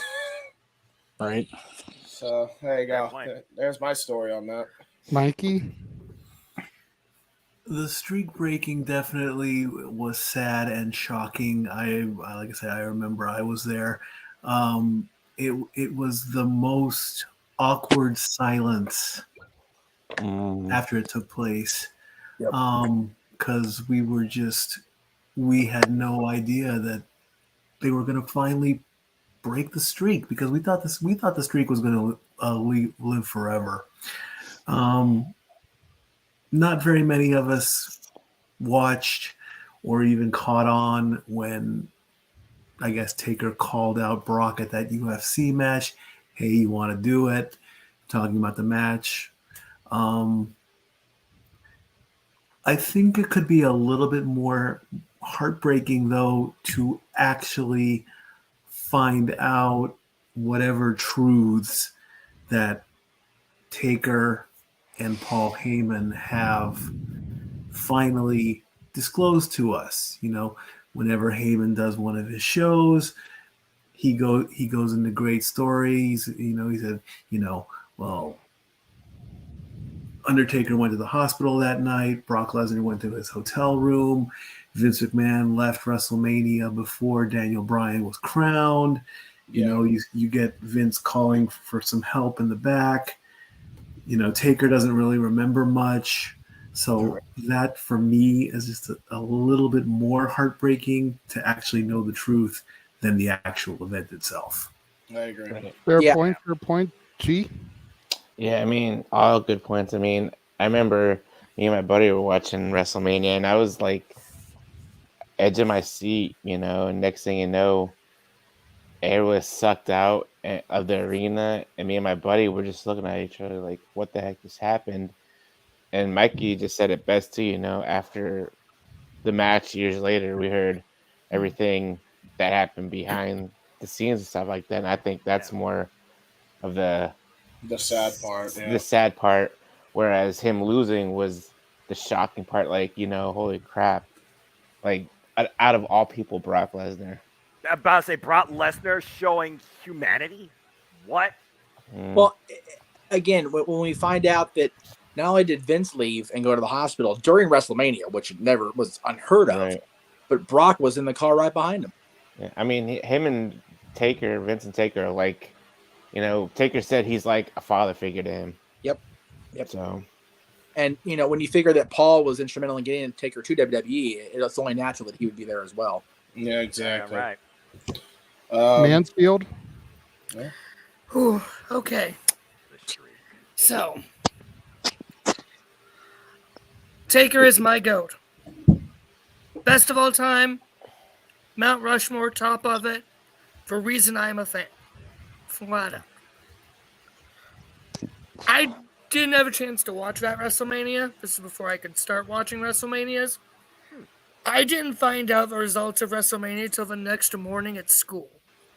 When I logged on to one of the computers and looked it up on Wikipedia, my heart broke. Right. I was numb. Absolutely numb. And when you go back and you watch The Last Ride, you watch that documentary and you see Taker going through that day. Yeah. And saying, the last thing he remembers is like 2 or whatever that afternoon or something. And he can't even remember where he got concussed in the match. Like, holy cow. And the fact that Vince came to his locker room to tell him that the match was changed. That the finish was changed. That's my reaction to that. A lot of the things on the list, I never watched live. I've never actually gone back to see, being the young buck that I am. Man. I think you have to couple the streak breaking with Mania 33 and the loss to Roman and the initial retirement. Because that's exactly what that was. That was the retirement until Taker watched that match back. Taker had no plans on getting back in the ring until he watched his match with Roman back. He makes that very clear in the Last Ride documentary. The last documentary I actually watched, top to bottom. Mm-hmm. And I remember that WrestleMania. I remember watching the end of it on my tablet in my college dorm room. I remember watching that match. I remember the ending. I remember crying that night. Yeah. So for me, that's for WrestleMania 33. To me, is what the streak breaking, seeing it live for you guys was. Okay. I guess you could say so. Fair enough. Mikey T, welcome to the panel. Good to see you. To get you caught up, we're going over. I'm gonna bring this up very quickly. In one of the groups, I was watching. Okay, cool. So in one of the groups that I'm in, somebody posted this: the 10 times WWE broke our hearts. I went through, read through it. Now we're going through one by one. So your thoughts on Taker's streak coming to an end, the number 10. My bad, guys. I was just waiting to tune in, and then out of the blue, I dropped my tray of weed. So that's my excuse. Another weed experience here on opening night for Mike C. That's all right. At least you didn't throw it in the trash can at the gas station this time. Yeah, for sure. That's it. So yeah, Undertaker. The only issue I had with the Undertaker losing at WrestleMania 30 was the fact that Triple H had just beat Brock Lesnar the year before. You know what I mean? It kind of like threw me off. You know what I mean? The whole believability factor, and it really just kind of turned me off as a fan a little bit, to where it was everybody back in the day used to say, "Oh man, WWE sucks and WWE is predictable." And then I'm like watching that, and I'm just like, damn, this is why some of the people have an issue with the product, because one year Brock Lesnar is losing to Triple H, the guy and then the next year he's beating the Undertaker, when we all know that Undertaker beat Triple H twice in a row. You know what I mean? He beat him twice 10 in a years row, 3 before times that. total. Yeah. Yeah. You know, so that's really the only issue with Brock Lesnar beating the Undertaker that I had as a fan. I think JJ Randy Orton winning the streak or adding the Undertaker to his list of legendary, killing legends. I think it was just a little bit too soon. You know what I mean? And I get that. You know, in hindsight, we can see that Randy Orton didn't really need that. But yeah, so I guess we're just sort of talking about how I was feeling when the Undertaker lost the streak. Yeah. Yes. Yeah, man, I'm telling you, that left a void in WrestleMania that I'm not sure has been filled to this day. Where you would, I mean, let me know, G, James, like it just left a void that has not been filled to this day. With actually having an excitement level every year for WrestleMania. Put it to you this way. Ever since Taker lost his streak, the longest running undefeated streak at WrestleMania is now 4-0. Damn. And it belongs to none other than Rob Van Dam. Damn. Really? Wow, RVD has the streak right now? That's He pretty does. Well, he better pretty defend it at lit, this year's man. WrestleMania. No. Yeah, right. Next time they go to Michigan, he'll come out there. Hey, you know what? That SummerSlam becomes might be official. there next year, so. So number 9 then on the list is Raw is Owen. Oh my God. Yes, And definitively. This was one of those things where obviously it happened at the Over the Edge pay-per-view. This is at a time when I wasn't really watching pay-per-views heavily yet. Like I had just seen my first pay-per-view as a fan, Backlash 99. This was the next month. And we just couldn't justify doing it every month yet. It wasn't something we had gone, excuse the pun, all in on just yet. Right. So we start to hear about it through the news after the event. Right. Our top story tonight, WWE wrestler falls to his death in the middle of the pay-per-view. And my dad and I are both like, what the fuck? Yeah. So tune on to the show the next night and watching Raw Owen. And I mean, this is one of those where I can definitely say broke our hearts. Because number one, the show is gut-wrenching. Josh, if you've never seen it, see if it is on the Peacock app and watch the full show. Yeah, I have not seen it, so I'm going to have no comment on this one. It is definitely worth devoting your time to watching, especially as we near closer to the anniversary of it, the 25th anniversary of it in 2 years. It is crazy. Like, you would be doing a disservice to not watch it and then writing a column for No DQ about it. Seriously, you should. But this is definitely one that just runs up and kicks you in the balls because the show in of itself is gut-wrenching. And then you factor in the fact that it was a senseless tragedy that didn't need to happen. Didn't need to happen, yeah. We'll go in reverse here, and we'll end with you this time, Meacham. Mikey T, go ahead and kick this one off, and then we'll bypass Josh and keep on moving. Well, JJ, can you jog my memory a little bit about what happened on the Owen tribute show? If anybody could really, because, what I really remember is, because honestly, me and my brother were, Stat Boy, you got me? I got you. Basically, all storylines were suspended for one day. It was all about Owen. Everybody wore black armbands, and matches were just go out and have a match. And in between matches, it was just remembering Owen and telling stories. Spotlights. It was spotlights. Back in the day, back in the day when my brother and I would be watching, like I would be more on the WCW side. I won't lie, like because I would be the one that was channel flipping back and forth, and my brother would get annoyed by that, and he was like, "Yo, just get out of the room." So I'd have to go to the other room and like watch WCW, not to put that out there like that, but that's what really happened.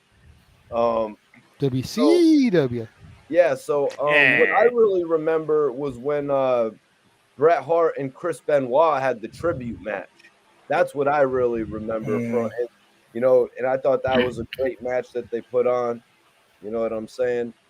So that's really what I mean, Owen Hart was one of my favorite wrestlers, you know what I mean? I was talking about it last week, I think, on Open Mic Night, about how I thought the Blackheart gimmick was really his ticket to the main event. But then when they put him with the, you know, I like the attire that he had when he was with the Nation, you know what I mean? With all the caution. You know what I mean? Looked like a damn road sign. Woo! I thought it was. Did he really? Was that the parody on him? Yeah. Sensation doing Owen Hart. I would love to hear Owen Hart actually say that same parody. That would be hilarious because he could just make fun of himself.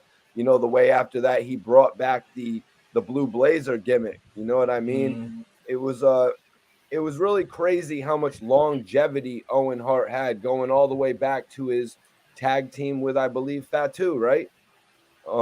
His tag team with Fatu. Who was his tag team partner? Yoko. No. I mean the one before that, when they were in the patchy clothing and the baggy pants. That was actually Coco Beware. That was Coco Beware. Not the Anawati. The new foundation. That was a. That's a whole different foundation, James. No, they were high energy. The new foundation was Owen and Anvil. I'm just saying, he had a lot of got off the baggy pants. He had a hell of a lot of longevity. You know what I mean? We missed out on a lot with Owen Hart. You know what I'm saying?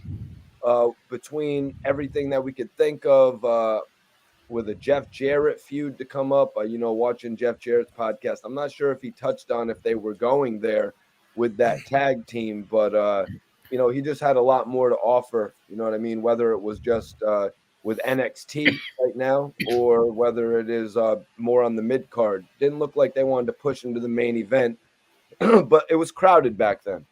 Yeah. Before we go to Josh, I just want to, as far as the factual stuff, the plan was for him to beat the Godfather that night for the Intercontinental title. So they were going to go into a feud with Jeff, because Jeff always considered himself the greatest IC champion of all time. So because Owen had lost himself in the Blazer, Jeff was going to beat the IC title off of the Blazer and beat it out of Owen once and for all, was the plan. That's some good shit right there. It would have been great. It really would have. Yeah.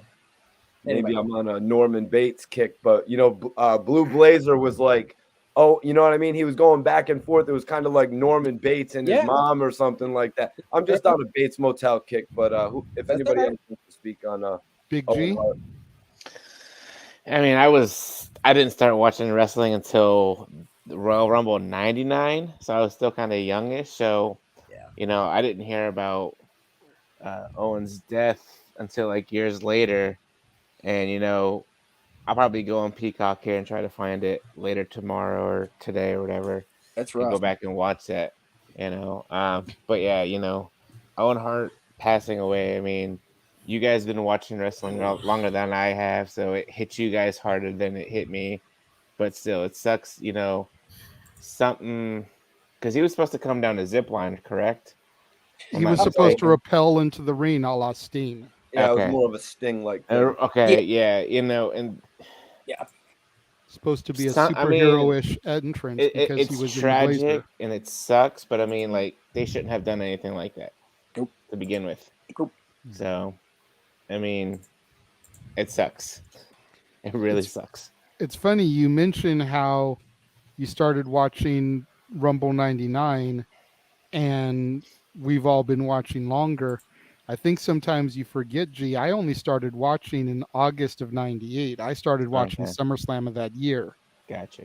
So Owen's death really didn't impact me at the time the way it does now in retrospect. Thank you, Darren. Because I was still really like caught up in the belief structure of everything. So I booed the heels. I cheered the faces.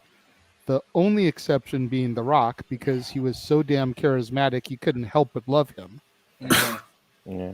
But I was one of those guys that completely would always take a steaming pile of crap on Owen Hart because he was such a dastardly heel alongside Jeff Jarrett with Canadian Country that it wasn't until I could go back later when I started wrestling, when I started doing my homework and my research, and I could see the matches that he had, appreciate the catalog that he left for us.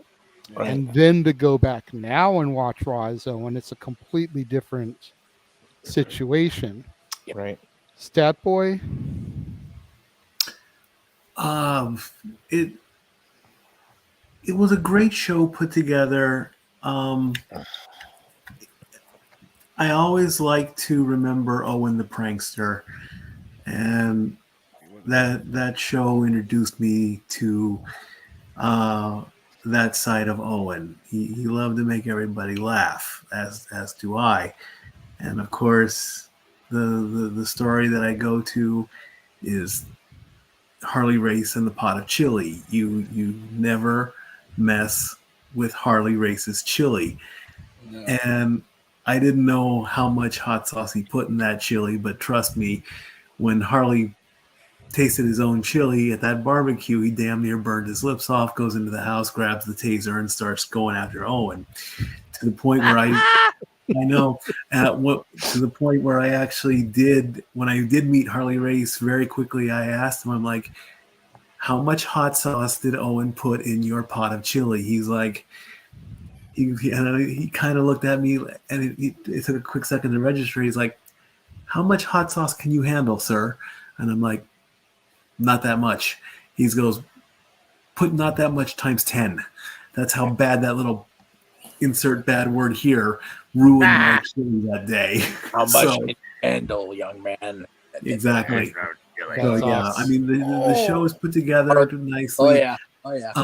The only downside I didn't like to it was I believe in the early days of WWE Network, you could not watch the episode. The episode was not allowed on the network due to the legal copyright or whatever. The family did not want it.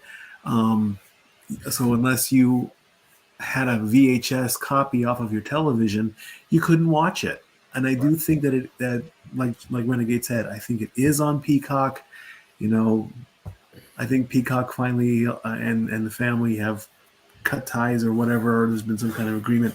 Yeah, I know why, and we know why now. I mean, sad to say, but it is. But it was a great show put together nonetheless. yeah. James? Okay, so everybody might get hurt by this because I know I was. So it's two schools of thought when this happened. Much like JJ, I would boo the heels and cheer the baby faces. Keep in mind, I was 4, and I was like uber super casual back then, still with wrestling. Like I was basically, 2 years into being like an actual kid and out of the toddler stage mostly. And we actually went to a family's house and watched this show. Oh, jeez. Where he passed away. And we found out the day after everything kind of happened. And that was a wake-up call. Not too long after I think 2 weeks later, my Nana died, so that was a double whammy. Right after that, I've seen Owen's Hart work later on since. Obviously, now that I've gotten older, I still have not watched that tribute show. Wow. Like, to this day, I haven't watched it. I can't bear myself to yet. I don't know if it's just because of the time period when I was a kid, but it hit home more than once. Put it that way. It hit probably twice or 3 times. It's fair, Noah. It's one of those things that you vaguely remember as a whole, but you still remember the impact of the event. Again, it was 1999. I was only 7 years old. At that time, I was still 90s Nickelodeon kid. And my mom, she was diehard WWF wrestling fan, keeping me into the business, slowly getting me into it. But again, I talk about Owen Hart, his influences on me. I mean, the first wrestling match, again, I was exposed to was the Harts versus the Bulldog. It wasn't Owen Hart, though, as you know, it was Bret Hart. But then I remember the fallout with Bret and Owen. I remember the Hart Foundation. I remember the match at WrestleMania 10 and all those moments. Yes, he was an incredible athlete, but yes, I also know he had a very spontaneous personality. He was out to prove a point that he's more than just, I'm Bret's brother. I could be the main eventer. I could be the guy in this company. And it looked like he was on his way to prominence. And then that. And the fact that WWF went away from their normal agenda just to this show to dedicate and honor the memory of this man. It was just matches. It was just, a respect to Owen Hart and what he brought forward. He was a selfless man. They talk about stories. They talk about how he wanted to focus not just on wrestling, but also spend time with his family, so he spent less on the road. But the biggest thing that hit me was definitely at the end when Stone Cold had a beer and contributed to him and left it in the ring while Owen was on the Titantron. It was one of those things where it's like Stone Cold, he was in that phase where it's like, okay, going against the boss, uber baby face, tweener, whatever the hell you want to call it, stand up against the machine. But you saw a more human side of the Texas Rattlesnake, it seems, versus Kane and Undertaker that were keeping kayfabe. So for me, yeah, it hit me pretty damn hard. I'm not gonna lie. And to go back and watch that type of tribute show and the ones that followed, I think to this day, and Step, I could probably look this up, that's still probably, if not one of the most prominent rated episodes of Monday Night Raw ever. Yeah, no question. And to your point, Noah, you talk about Austin coming out and toasting and leaving the beer in the ring.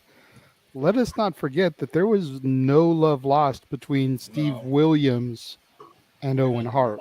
Yeah.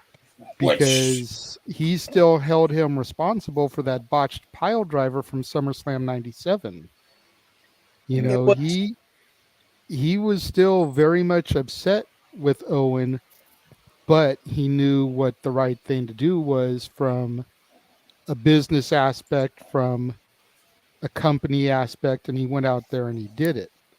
Jeff, I'll let you go ahead and bring this one home before we go to the next one. Yeah, it's different looking back now than in the moment. And as far as the powder thing, yeah, it was one of those.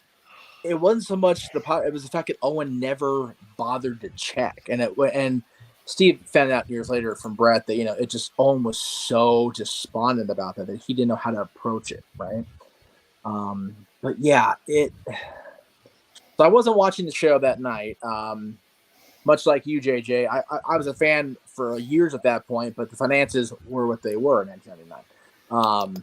So I was getting information fed to us as we could through the news, through the very, very young internet. Mm-hmm. And then you tune into USA Network the next night, and everything becomes really real, really quick. Yeah. And I remember my dad and I went on to eBay and we actually bought a VHS that someone had recorded. Oh yeah. Of Over the Edge 99 with a couple of different local news briefs after the show. Yeah. So for perspective, so you guys mentioned the VHSs. Somewhere in this menagerie of shit as we try to move out of this house is a VHS, and on that VHS is Raw as Owen, the finale of Star Trek Deep Space Nine, and the finale of Home Improvement, which all happened within about 2 weeks of each other. Pretty sure me as a fan of TV and wrestling, right? Yeah, pretty Two much. of my favorite shows are done, and Owen Hart passes away. It's just a shitty couple weeks. And over in one of my books of burned DVDs, I have Raw as Owen on a burned DVD. Yes. We had the A Tribute show on burned DVDs before WWE made it a popular thing on their own DVD releases. Yeah. Anyway. Yeah, when you're in the moment, it was so hard. And JJ, you and I have met so many and acquainted and become friends with so many people that were on that tribute show. I mean, I remember Percy, reading the entry he read. Talking with Jeff over the years. Exactly. It's just so, it hits you so much more as years go on because you meet the people that were there, you become friends with people that were there, and you just go, fuck, man, they had to summon everything they possibly could to get through it. And then you think about Brett, who was literally flying to LA to start the angle with Kevin Nash that was going to be kind of played on the Jay Leno show, the side show. And he's on the airplane and they get the call from the pilot that there's bad news, and Brett knew it was him before he even knew it was him, right? Just a trickle down effect that just hit everybody. This definitely belongs on the heartbreaking list. Yeah, definitely. Awesome. The show itself was what it was, I think, and this is me from a purely cynical standpoint. They saw the error of their ways in the way they handled Brian's death with having Melanie on right then and there, and decided not to go that route and just have the boys talk, and have just have them say their piece about it. And I found it very unique. They had Shane talk about the relationship with the Hart family. And you look back now and you go, how much of that was corporate and to make sure that what ended up happening, the lawsuit from Martha, of course, didn't happen, because Montreal was still so raw for Brett. It remained raw for Brett until the very end of it when they beat the storyline himself. But he lost his job. He lost his self-respect. Lisa's telling you to wake up, Mikey, if you're asleep. No, he was just on his phone. Just giving you. He's thinking. Just give you a little shit there, Mikey. Lisa can't, because she can't be on camera because Little one's asleep at the house. So I might actually be tapping soon too, so Josh won't be the only one. Yeah, I actually had a recommendation after Jeff finishes his thought. So one by one, they'll be dropping like flies. Continue, Jeff. I'm kind of rambling about this because this one really hit me hard, very, very hard. Still does to this day. But I think it was really the first dose of these aren't just television characters; these are people. And even Brian's death, I don't think hit us near as hard as Owens did. And every subsequent moment since then, Eddie, Chris, we're going to Eddie later. Been one of those, okay, these are real people and they're really dying. And the business is so screwed up. So it's changed for the better, that's for sure, when it comes to that. As far as that goes, yes, but goddamn mother trucker. Jeff, find something to actually hold the. I'm trying to. I don't have. I'm very limited in what I have at this house, so I'm sorry. You're fine, man. You're fine. James, you were going to make a suggestion. So I feel like if we try to go through this entire top 10, we're going to be here at by latest 5 in the freaking morning Eastern time. So my suggestion is, I say we put a pin on this. And then we continue it next week, and then the week after, and we'll go 2 at a time as we go on, or however many we can per episode. That way, we can actually go through this list and give full details. And if anybody that wants to give their thoughts on here, they could be in the comment section or actually with us, give their thoughts on this list. That's a fair thought. I say let's do one more. Okay. Do 3, and then 4 the following week, because the whole goal is to not have any wrestling talk on our eve of Christmas Eve. Yeah, you're right. So we want to try and get this all tied up in a bow. I know, I see Noah there. Why? What am I going to talk about? I don't talk about anything other than wrestling. And when I try to support professional sports like college football, I get crapped on. Fuck that daggone sport! Don't you bring that shit up here! Noah, don't worry. I'll help with the Christmas episode. We're all going to be here. Everybody here is invited, as well as people we've had in the past. But it'll be an open mic night Christmas party. I say we do one more. We'll do the SmackDown after 9/11, and then we'll table the next 3 for next week. Oh so, yeah. Okay. I didn't think we were going for this whole list tonight anyway. So James just basically calling it audible. Brilliant idea. No, I basically wasn't figuring to do it either. I was going to cut it into half, but I think doing it in thirds is a little bit better because Considering we how do many have bodies you got tonight. Yeah, we've got a lot of seven, people in the room, and we've got a couple of topics that are going to be pretty time consuming anyway. So, James is the great the organizer. SmackDown after 9/11 number Wait, 8. real quick. Josh has his hand raised. Yes. Quick thing, because I've never watched that show either. I've just seen the little clips here and there. All right, man. And being that it's 12:30 over here, I need to bow out. Fair enough. So, thank you guys. Love you guys. And good luck with the rest of the topics. Screw that state up north. You suck for that today.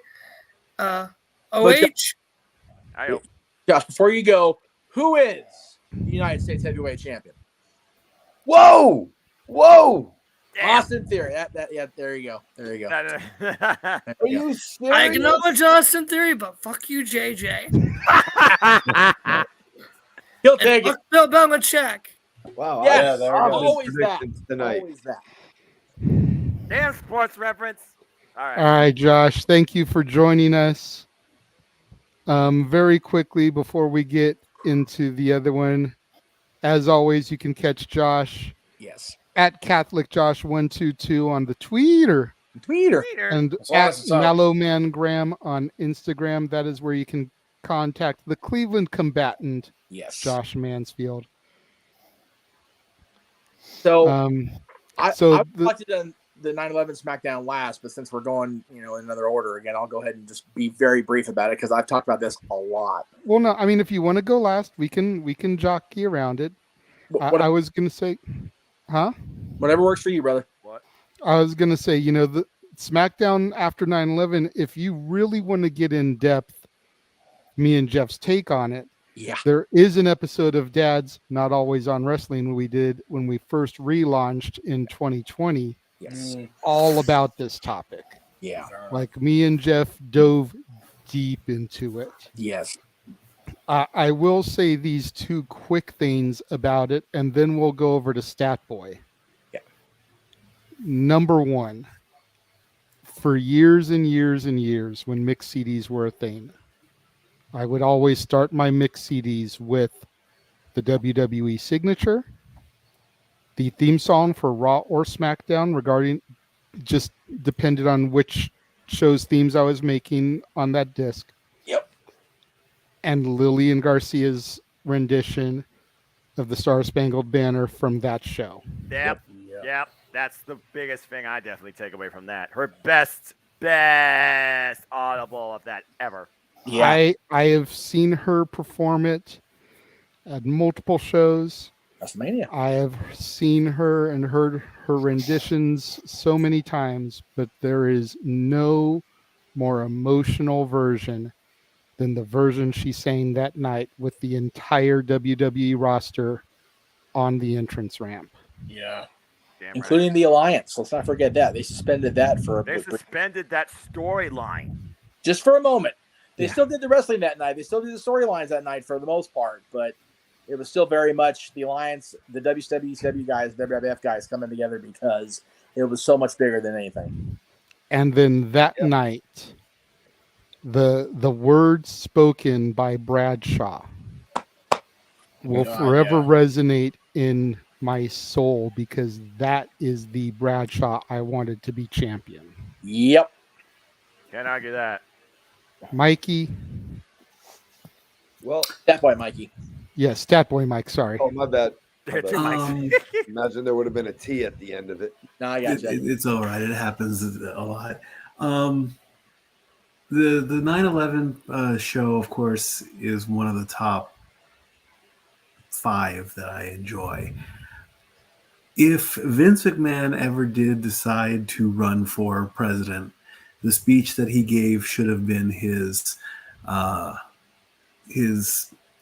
in whatever speech, his acceptance speech or whatever. His approved message. Yeah, his approved message, because the that wasn't his character. That was him. That was Yep. him talking. Yep. You know,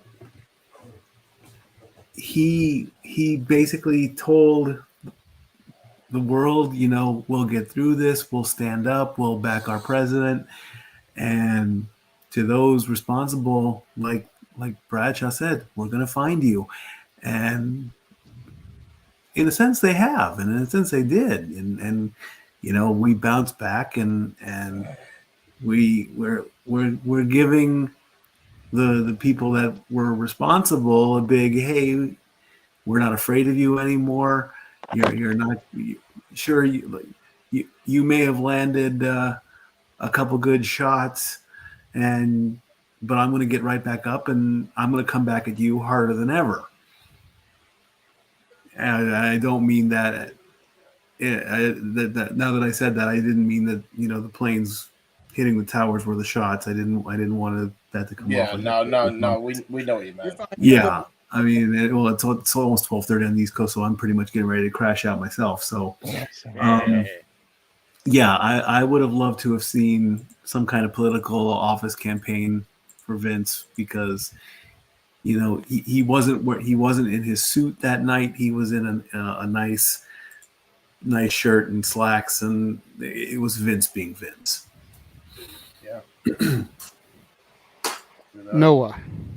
Vince the Human versus Vince the Booker. It was a day that humbled all of us, but also reminded us that we are still strong. You might have us down for a moment, but we will get back up. We will keep on fighting. It was a message of empowerment. It was a show that focused on what the WWE believed that we needed in a time of devastation, and that was entertainment. At the end of the day, like you said, Jeff, they still continue the storylines, and it's still led by good old JR, Jim Ross's voice at ringside. You consider the powerful emotion behind the opening with that Ross there and Lily Garcia singing. That's still the most important moment of that entire episode for me to this day. And then you consider what the roster, those hardworking men and women still did for our entertainment. We didn't ignore the events, but we didn't let them hold our down either. And for the first time, I can remember JBL not being the practical dickhead we wanted to see his ass get kicked. He was being the guy that you wanted to support because we believed in what he meant. We wanted revenge, but we also didn't want to focus on that angst. We wanted to keep moving forward, and we wanted, at the end of the day, to also still bring you sports entertainment.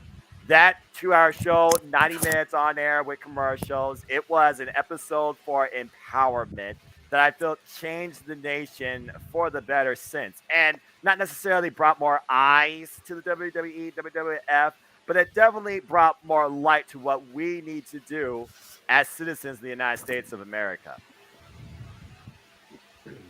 Well said, Big G. So yeah, I was still a youngin' when 9/11 happened. But I've got since then. I went back on the network and I watched that episode back and forth so many times. I've watched clips on YouTube here and there, and then it hit home big time. You know, you guys all made great points. The thing I remember the most is Lillian Garcia. Mm-hmm. Yep. And the speeches that Vince did and JBL did. I mean, I really didn't. I mean, the wrestling was there too, but, you know, and Vince said that was the first sports thing since 9/11. First gathering. First gathering of that size publicly. Yeah, since the event 2 days prior. You know, WWE wanted to do something for America, and they sure did. They brought everybody back together. James? Lord knows I've talked a lot of crap about Vince over the years, but the one thing you can't take away from the man is his patriotism. Like, that's the sign of what a patriot should be, regardless of your political beliefs. I think he, you know, within the confines of the law, which, you know, for Vince is, as I said, is, you know, more bent than not. Absolutely the epitome of life, liberty, and the pursuit of happiness that night. Like, his speech that night was out of this world good. Bradshaw's speech was so freaking great. The Rock was really good. I remember all those all those speeches, even the Stephanie one, which I try to forget. And because that was whiny great on your eardrum, Stephanie, when she still had like the Vicky Guerrero pitch to her voice. God. You are not kidding. The less we think about that, the better off we are. Yes. But yeah,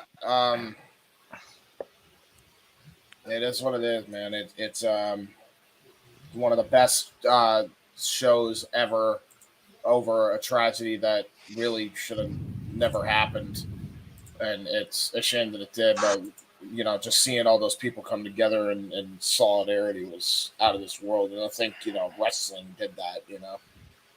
And it's out of this world. And then Lillian, man. I'm shocked she didn't get more gigs after that. Like, I know it was more important than that, but just that performance alone of the national anthem should have won her an Oscar, should have gotten her record deals all over the country. Yeah, she's doing fine right now. I know that, but she should be way more famous than she is just for that alone. I to this day I mean this. So and this isn't against chance, James, because Lillian did have a chance for a record deal or something like that, from what I remember. Oh, well, that's good. WWE and all that. I think she did for a little bit, yeah. Yeah, I think probably that's interesting you say that, because probably based off something like this, she did get an opportunity like that. I want to point out, to this day, I have not heard a rendition of the Star Spangled Banner as good as hers. Damn it. I stand by that, and I've heard a lot in my lifetime. Nothing comes close to that performance. I was going to say, since then, yeah. I mean, prior to that, you could definitely argue Whitney Houston's from the Super Bowl. Maybe. Oh my God, the Queen. Maybe, yeah.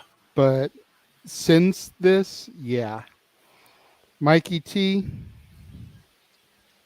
Yeah, I'm looking at the pic right now of The Rock with the Just Bring It shirt, and Vince with his white shirt. I remember it. You know what I mean? I can remember it. I was in like 6th grade back then when this actually happened. Jesus.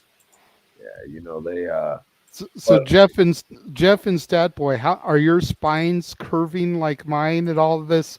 Oh, I was 4 years old. I was 9 years old. I was in 6th grade talk. You'll have to forgive me. I can't hear in my old age. I apologize. Turn those hearing aids up. I mean, I was like, what was I? I was like 13 years old or something like that. I was 9 years old in 4th grade. What was I? Was I 13 if I was born in 88? I think that'd make sense, right? Yep. Yeah, and Noah, I believe this is actually looking at the card right now. This is actually when it was the APA, not the Bradshaw that you would. Yeah, because this is before he was dickhead. You're right. Yeah, I never in my life thought Bradshaw was going to get the opportunity to be the dickhead JBL, as you call him. You know what I mean? Yeah. Now, when he did get that opportunity, they did botch it. You know what I mean? They did botch it. You know what I mean? For crying out loud, Eddie Guerrero should have just kicked his ass, and that should have been done with. But, you know what I mean? I guess they really had nobody else back then. But looking over the card, you know what I mean? You are right. They have like the Hardy Boys versus Lance Storm and the Hurricane. A little odd. Don't remember that so much.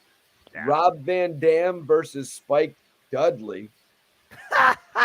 You have to put in context of 2001, Mikey T. Yeah, they were in the midst of the alliance. So Landstorm and the Hurricane were Team Alliance. All right. Rob Van Dam, wasn't he going back and forth between the WWE? Is that why it's Rob Van Dam? He was on the alliance. Spike didn't turn on WWF and join his brother, so he was Team WWF.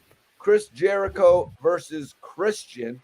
That was Christian had turned his back on the WWF and joined the alliance. Jericho did not. He stayed with the WWF. See, that was a bit of bad booking back then. You know what I mean? But I see why they had to do it, because they had to push the narrative of Christian being a heel. The Rock defeated Sean Stasiak. My Lord. Oh, my God. I forgot that was a match, That's what Jeff was talking about earlier. They kept it going with the alliance matches. Hold on, Jeff. The whole thing that whole summer with trying to get up in the Rock shit. That was just part of it. Yeah, exactly. They kept the narratives going during this show Yeah, because they felt like they had to do that. Yeah. The APA versus X Factor, had X Factor gone over to the alliance, or was this just tag team action? They were just assholes. It was Sean in the apex of his X-Pac heat. I mean, that's straight up what that was. You were rapping their song last week, weren't you, Meach? For shit was not on purpose. You're dealing with the X Factor. Everything I never wanted, I'll never get that back. It's Here probably we go again, you guys. Booker T versus the Big Show. Why is it Because Big Show didn't turn his back. He was still Team WWF. Well, it wasn't until 06 he turned on their back. That's right. For the 70th time turning heel. And then you had two Canadians facing each other with Chris Jericho and Christian. Yes. Yeah. And they chanted USA, I think. Right. They did. Yeah. Well, I mean, in fairness, the gesture was nice that one time at least. Yeah, that's true. Yeah, main event Kurt Angle and Rhino. You know what I mean? So that was actually pretty good. Rhino, Canadian, although he's from Detroit. Yes, Stat Boy. Before we throw it to Jeff, I'm gonna say my goodnights and I'm gonna take off. So thanks for having me on the show, guys, and I'll see you all in the sports bar on Tuesday. Yes, See you, brother. That boy. Don't be a stranger now. Definitely PM me, Mikey, if you want intro and logo and shit. Absolutely, sir. Thank you. Good night, everybody. You're welcome. Good night. Good night, sir. We also had Lita versus Ivory, and that was a whole different thing. Yeah. Well, Ivory was also part of the alliance, which I found very bizarre. But anyway, Yeah. Again, the whole storyline was the alliance thing was just kind of what it was. But Meacham, go ahead and put a bow on this one. Yeah, this is one of those. I think I have the most unique perspective of anybody in the room, and I say that because I was still very much in recovery mode from my car accident, the one that I've talked about all these years that changed my life and still affects my life to this day. And the morning of the 11th, I had finally gone to bed the previous night because I was either in bed or on the couch over here, just kind of existing for the first couple months after my accident. And I remember waking up finally after being tried to be woken up 2 times prior that day and coming around that corner right here and watching the replay of the second plane hitting the tower. It was just a horrible day, horrible week. We lost my grandfather that week, my mom's father. Of course, my accident was the week before, 2 weeks before that. Jeez. But I remember the WWF broadcast, of course, and it was. I don't know if I'd classify it as heartbreaking though. I'd classify it as empowering. Yeah. Yes. For the country. Yes. Vince motivating us again. Lillian Garcia, the only reason I will ever put anybody in Lillian Garcia's category of singing the anthem is because I am a LA Kings boy, and Pia Toscano was our good luck charm singing that anthem as she beautifully did all those seasons. But Lillian's especially during that run to the first cut. Right, especially powerful for Lillian because her father, I believe, was in the tower and managed to get out. She was also crying as she said the last word. It was either her father was there or she had a friend that worked there that didn't end up not going to work. It was something related to working there. Zelina Vega's father was in the tower and he passed. It was She awful came out and for talked her. about that. Yeah. She's talked about that in recent years. So it was crazy. It was a crazy time. And then I remember the WWF show, which is wonderful. I remember 2 other things from 9/11 time, and we'll move on.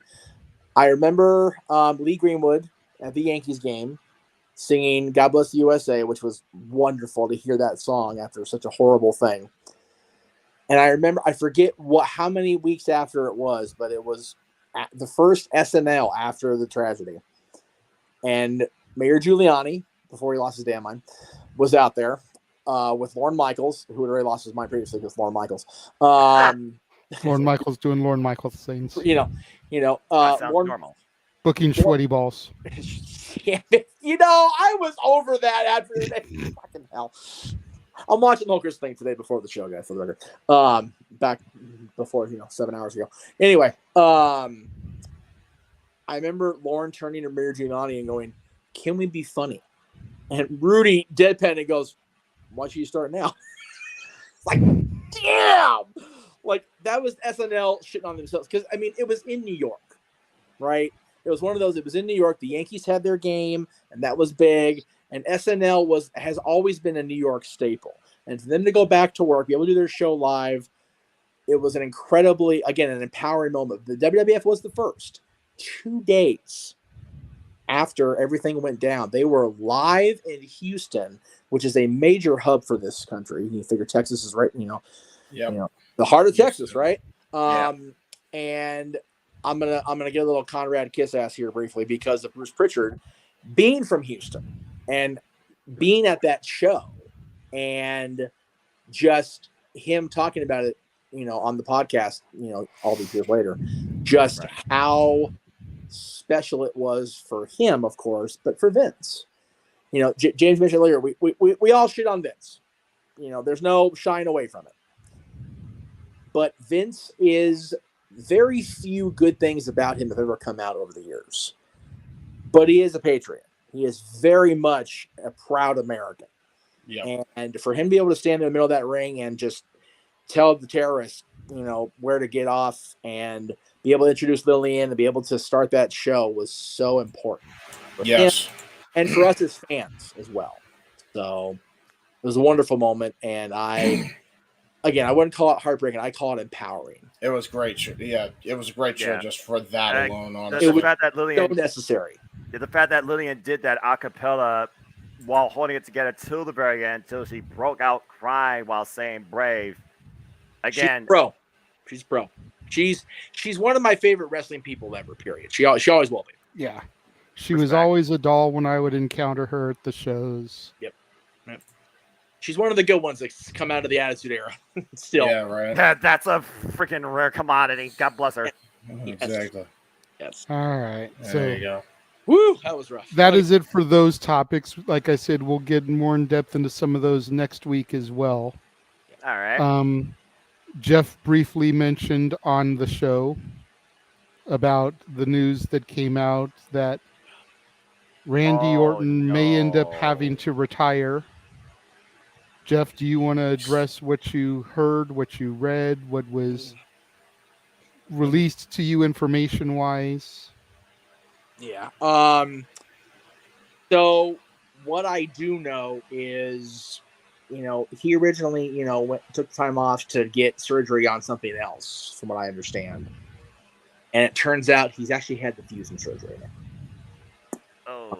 Which is pretty much career death sentence, as we all know. Yeah. Yes, Edge has come back from it. Yes, Saraya has come back from it. Yes, Austin had the match this year. But Randy's 20 years in and having the surgery. Yep. That's not good.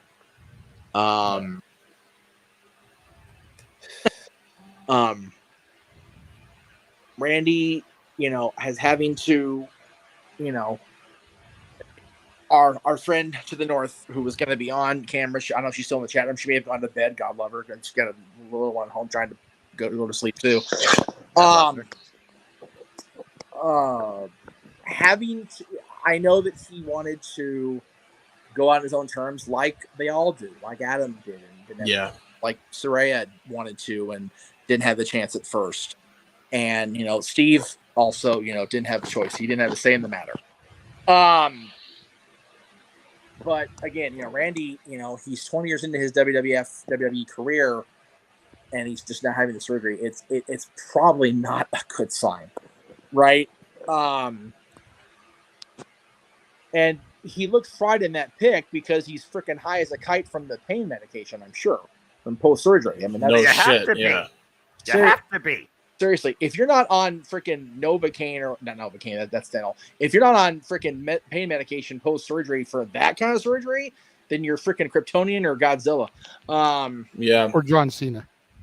No, even John, you and I both know that's bullshit. Yeah. Anyway, woo, yeah, John post-surgery is a fun conversation. Anyway, Conversation for another day. You brought up Kratodian, and we all know how he's Super Cena, so that's why I went there. But I'm in more trouble than I wanted to be. Okay, cool. Anyway, back to what you're saying, Jeff. Straight edge CM Punk, Right. Yeah, maybe he can use a pay a minute. I'm going to be such a freaking asshole about life now. Anyway, we'll get to that later. Yeah, we'll get to definitely. Oh Lord. But yeah, with Randy, it's unfortunate. If the announcements come out that he is retired, we'll definitely do a full piece. We did the career tribute earlier because it was his 20th anniversary this year. So there's not a whole lot more we can wax proxy on with Randy because we win in everything. In spite of JJ's back and forth with Randy over the years, and JJ's father's back and forth with Randy. Well, no, he's never gone back and forth. He has not wavered about Randy. I was going to say, what is this back and forth you speak of? I have been a Randy Orton fan from day one-ish. Okay, so me and Sandy Stars yeah, are the only two Randy Orton fans that have been down since day one-ish. Fair enough. Then I will restate my statement and the back and forth between you and your father about Randy Orton. Yeah, I was gonna say, and my dad liked him at first until he found out the news about Randy going AWOL from the military. Of course. And from that moment on, he never wavered on his opinion of him. No. Other than the moment. And rightfully so, from his mentality and standpoint. Of course. The match with Cactus got a brief little glimmer, but that was about it. And you know what? If there was a match that would get respect out of anybody, it's definitely that match with Mick Foley. Because damn it, put his life. That was the one that did it for me. Yep. But if it is indeed going to come out that he is going to retire, then and if our friend or if she's still watching, please let him know that the entire network wishes him the best, and we will definitely wish him well as he moves on into continuing to be a good father and a good husband and a good and a good citizen, because Lord knows his time in WWE has been a mixed bag of being a good boy and being a bad boy. So we hope the best for him. Randy, neck and back trauma. I think at least the two people in the upper left in this room can speak on how bad back and neck trauma can be. And we're not professional athletes. So Randy's got to be hurting and he's got to be just heartbroken. So we're talking about heartbreaking. That's definitely I'm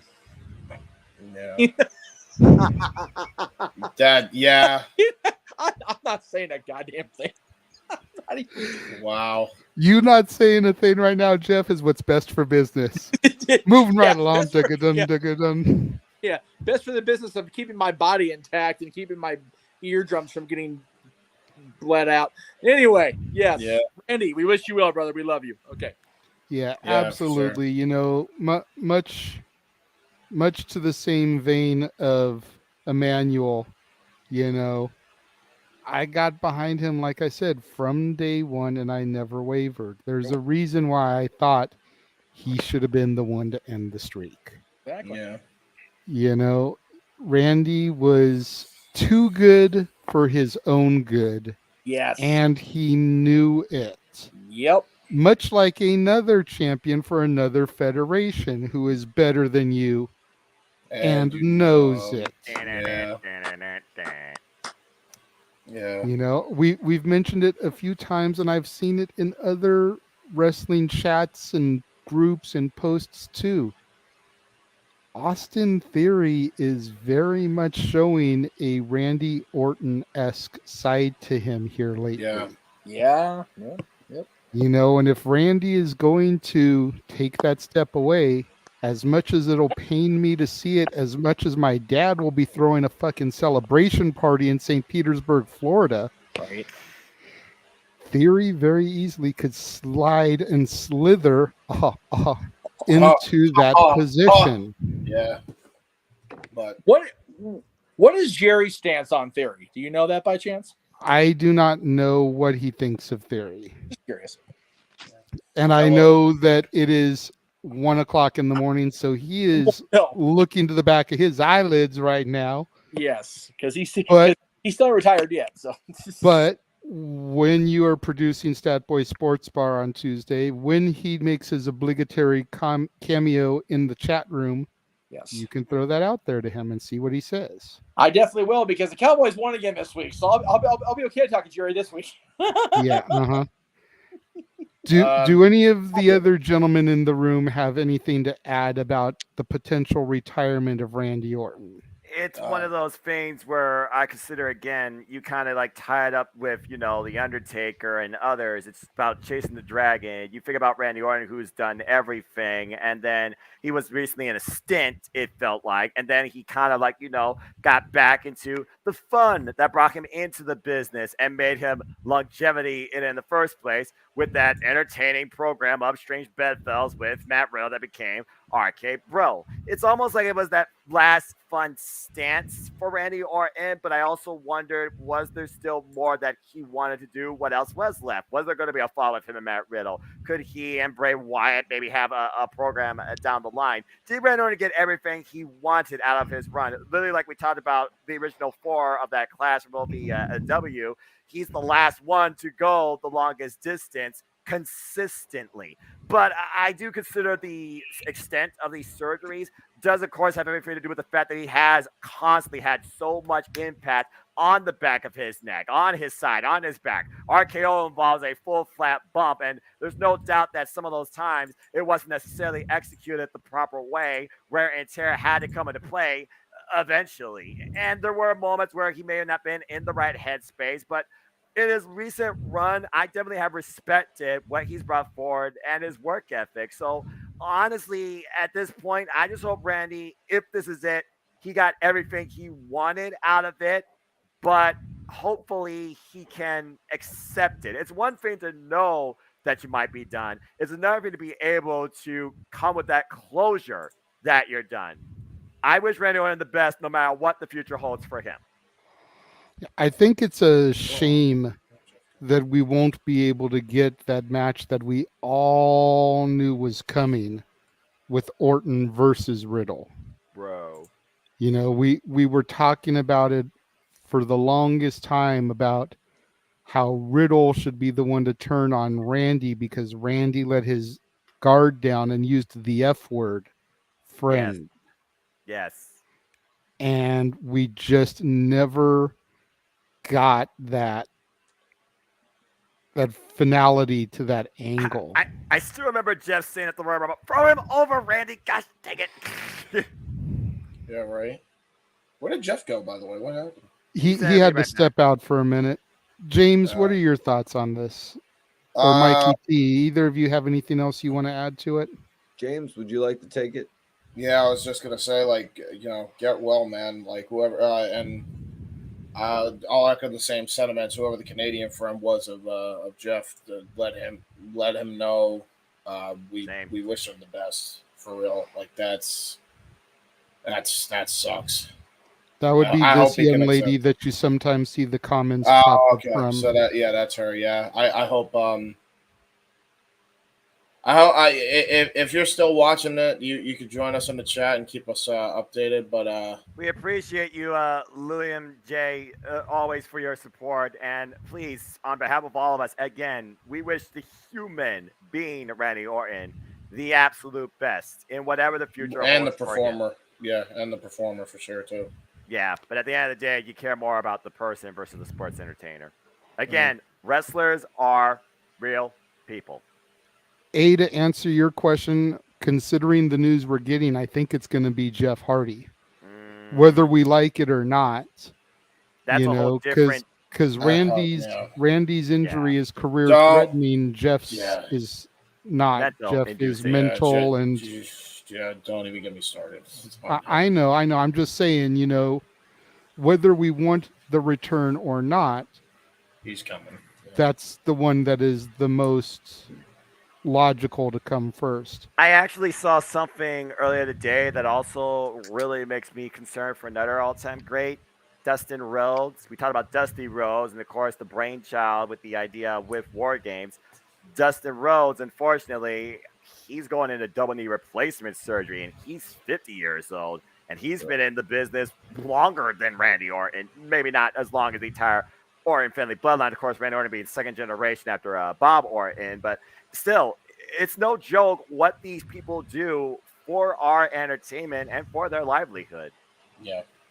Keen Mike X, I agree. I wanted Randy to be the one to break Ric Flair's WWE record also. Yeah. I feel like he was the one to do it. Honestly. Again, he's the last. You want to talk about the end of an era, the last of a generation? Randy Orton is that. Yeah. Wow. Mikey T.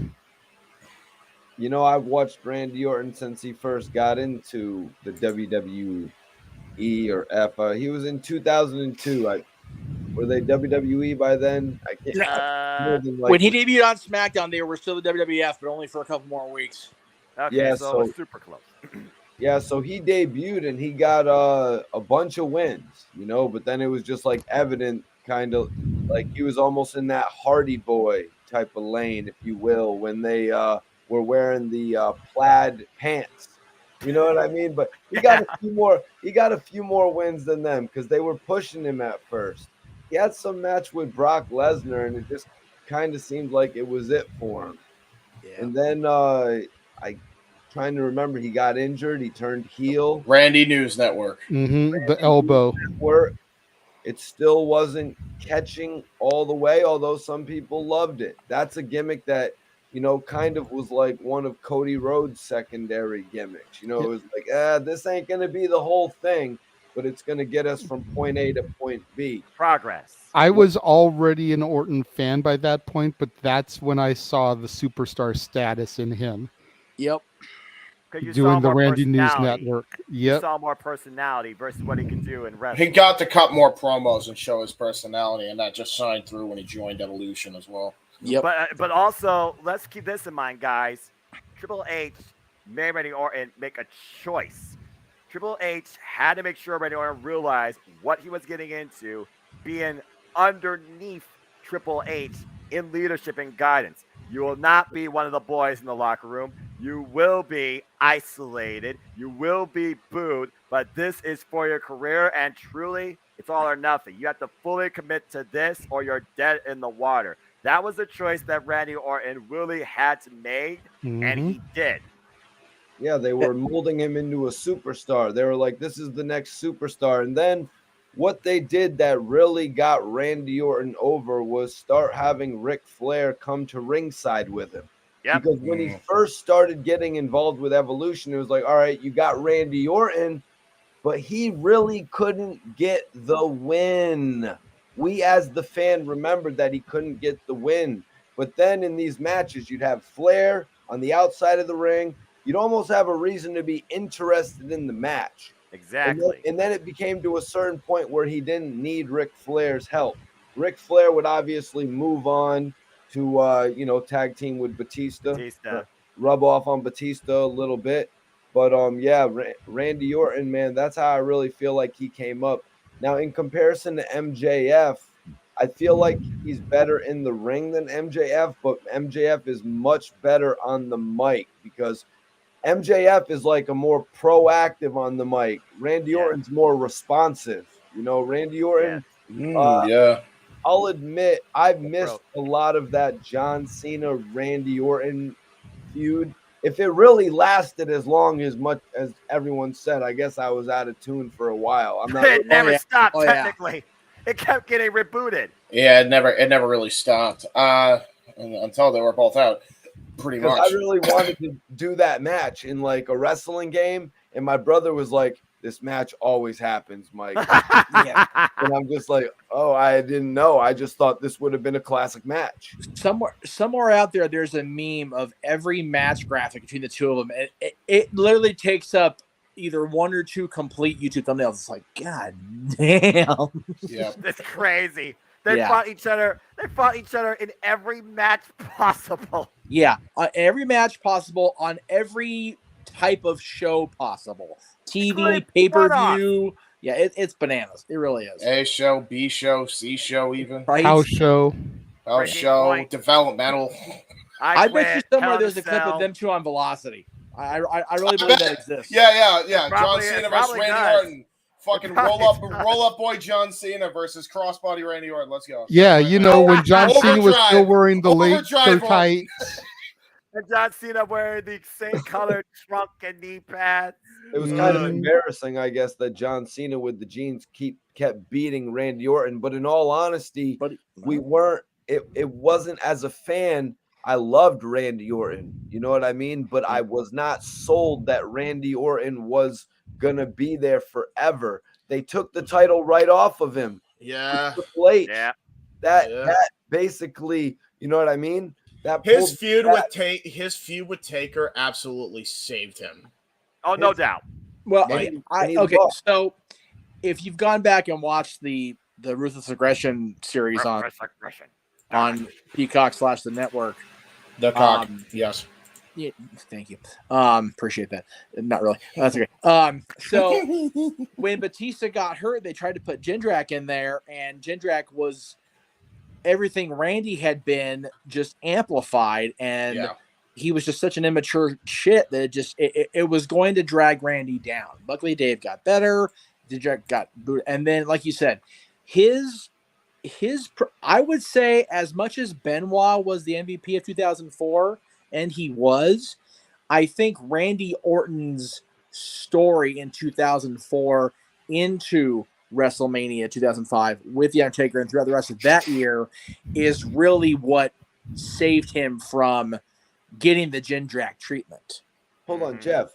Does nobody agree that I like what you just laid out right there, but Randy Orton going on to face Undertaker the next year at WrestleMania from defeating Mick Foley, I believe, the year prior, it does not mean he needs to take the title off of Chris Benoit. Does nobody else agree that was bullshit? That they took the title off of Benoit, or we're just rating shit or something? So I think, and again, this is kind of going off topic of contributing Randy, but I'll go ahead and answer that question. And I'll piggyback off of Jeff. Go ahead. Yeah. Right. I think what happened with Benoit's world title reign is they had the beautiful moment at WrestleMania that doesn't exist anymore because the belt literally floated out of the garden into Toronto for Randy, if you go by official WWE history nowadays.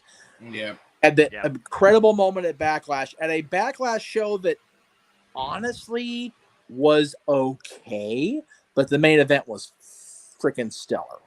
The rematch, the triple threat match. And then he kept battling Hunter.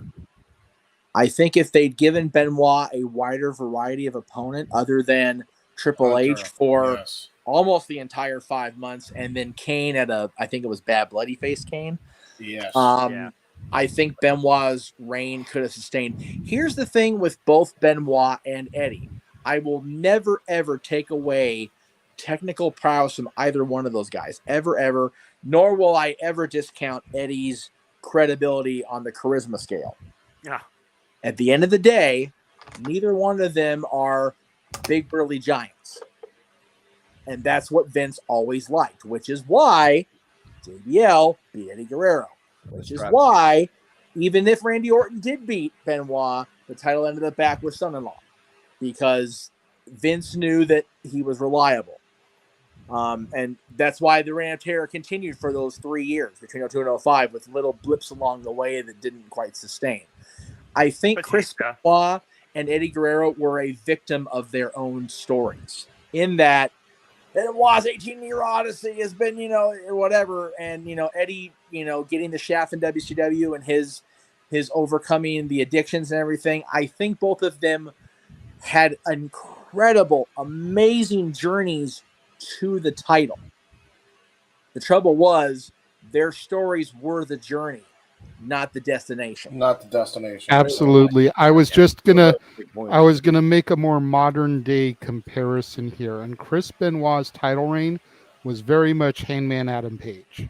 Yep. The journey versus the destination. Because once he reached the destination, pretty much at that point, he was just relaxing on vacation in the eyes of everybody that supported him. And Randy Orton's win was pulling the trigger at the right time, whereas Tony Khan failed to pull the trigger at the proper moment with the Acclaimed and had to do it on a makeup show further down the road. Yeah.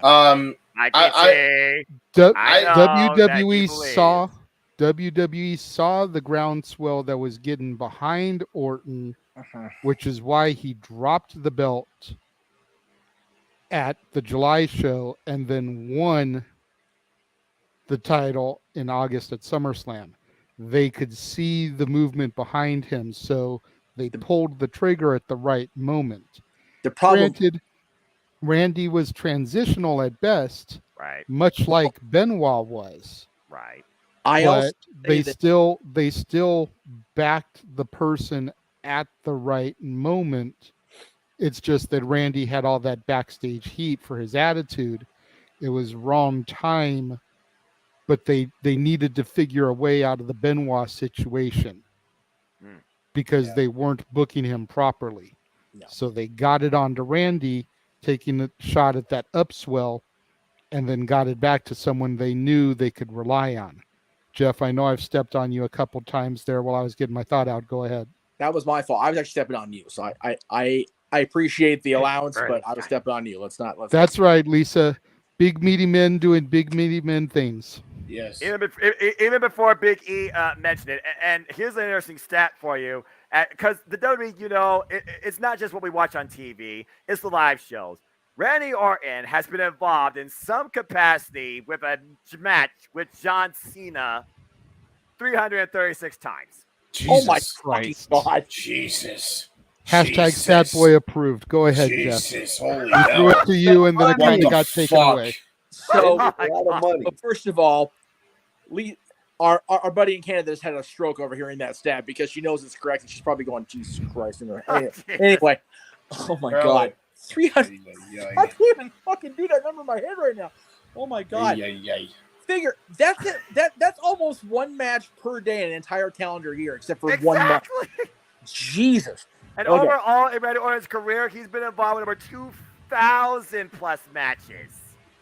Seriously. So you're telling me 0.67% of that was Cena? Yeah. In some capacity, whether enemy or ally, that is correct. Oh, okay. I feel okay. So it wasn't just them. Okay, I feel better now. It was not a one-on-one. Jeff, that minus is like 15 matches. That's not saying much. Well, that's fair. All right.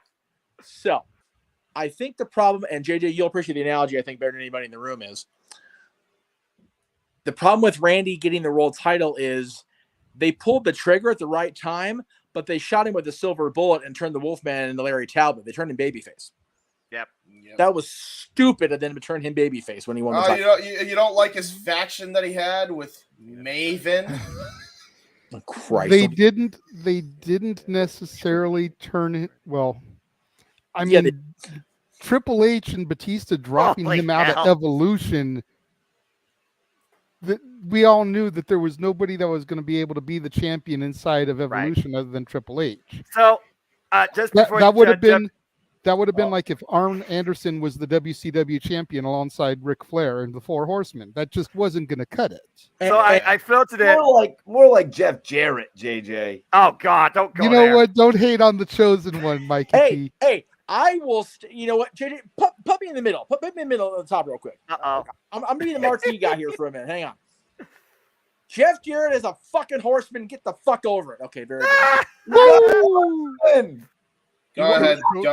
Oh, God. Kurt Hennig was more. We're going to go off the rails here arguing about Jeff Jarrett. We're never going to get off the rails. I actually wanted Hennig to be a horseman. Who did? Arn. He gave him a spot, damn it. Hey, listen. Hold on. Nobody gave Jeff a spot.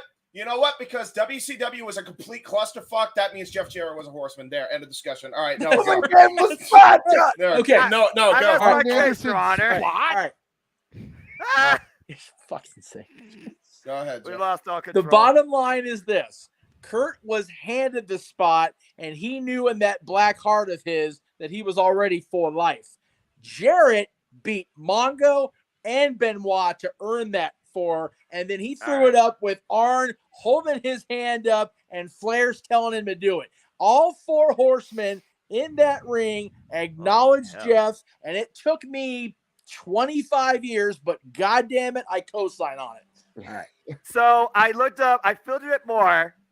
Randy Orton versus John Cena, one-on-one matches in WWE history. This counts for Raw, SmackDown, pay-per-view, and live shows. Keep in mind, live shows constantly repeat. I'm looking at the front page here, and there are 3, 6, 9, 10 straight steel cage matches during a live show house tour that Randy and John Cena face each other for the WWE World Heavyweight title. In total, in Randy Orton's career, he has faced John Cena in singles one-on-one action 123 times. That I can actually believe. Yeah, that's third still of that number, or like a little It- more. it's still a ridiculous stat, but I can actually fathom that one. Yeah, Okay. because you consider every house show imaginable, but that just goes to show, truly, John Cena, Randy Orton, never ended. I guess they really were the prototype of the industry. Basically. As much as Edge called his run with John, Batman and Joker, I completely disagree. I think it's more Randy than his Edge. With all due respect to Adam, for real, I love Edge. I always have. I cry when he won the title, like boohoo like an idiot. But Randy And then you has were ready to been destroy John's. the TV when Cena got it back. What's that? 3 weeks later. Oh no! Aaron's TV was unforgiven when the feud ended for the first of 400 times. Rumble was we were at a freaking live event in Lancaster. I almost tore the whole bar down out of anger. For real. I was pissed. Anyway, I bet you were. It was so ridiculous. Anyway, yeah, Randy. Again, I agree that Randy wouldn't have been able to remain in Evolution with Triple H obsessing over the championship as Triple H did. I still don't think they needed to turn Randy babyface or necessarily have the babyface turn by default, is what I'm trying to say. I think a heel world heavyweight big gold belt Randy Orton as champion, I think would have worked better. Yeah, but unfortunately, the era of Triple H and his reign of tyranny was far from over. And again, hindsight's a blessing and a burden. You know, when he did, and again, he was handed the title 3 years later, the WWE Championship, and had to earn that muckerfuther by losing to Triple H and then beating him last man standing. He was champion in that run past WrestleMania. I watched him retain at WrestleMania that following year. So it's not like he didn't earn it. JJ makes a great point, though. 2004 Randy Orton was still very much in that immature Jindrak's friend mode, and it hurt him. Yep. To everyone in the chat room, please pay attention to the ticker on the bottom of the screen. If you would like to introduce a topic or a question for open mic night, you need to include a super chat. Yep. That way we can see it, and that way we can stop Jeff from. And you will be acknowledged. The bottom line is this, though, to put a bow on this. Randy Orton, whatever the case is when it comes to your health and well-being, take care of yourself, and we personally wish you all the best, speediest and safest of recoveries, and, of course, the future regarding your family, not necessarily just your future in wrestling. If this is truly it, thank you. But, again, we're not doctors. We're not you. We just hope at the end of the day, you do the right thing on behalf of yourself, too. Agreed. So we go from one potential retirement to another. What? I think you're hearing James's fan, Jeff. Oh, that's just my fan. I'm not trying to roast my ass off. You got to figure he's in basically his own basement studio. So, bro, I'm in a fucking sauna in here. Jesus Christ. This monitor up here is heating, and then I got a heater right here, and I got the damn door closed. So How the hell do you keep your PC from not overloading? This is why I moved PC. It's my monitor. My damn self. Anyway. So, like I say, we go from one potential retirement to another. Uh-oh. And a report came out this week. Oh, that's right. I'm not going to be a full-time wrestler for much longer. When my AEW contract is up, that's pretty much me being done being a full-time wrestler. 2 words here. Full-time. That's all I got to say. That's a fair point, full-time, but we've seen the Dragon retire before. either he's the type of guy where it either needs to be all or nothing. I don't want to see him have the same issue of chasing the dragon. Yeah. Pun intended, considering he is the American dragon. American Dragon. Yeah. I don't think Brian's going to be one of those people at this stage of his life. JJ, you and I have known him for a while. I think he, as much as he hated having to be away, when he was away, he was able to get married, the kiddos, and he seemed on that front content. And he was released to cleared, excuse me. And he got that second run with WWE, which I thought was way better than I originally thought it would be. I'm not gonna lie. I had little hope it would sustain. He ended up completely turning it on its ear, and it was wonderful. And then he came to WWE, and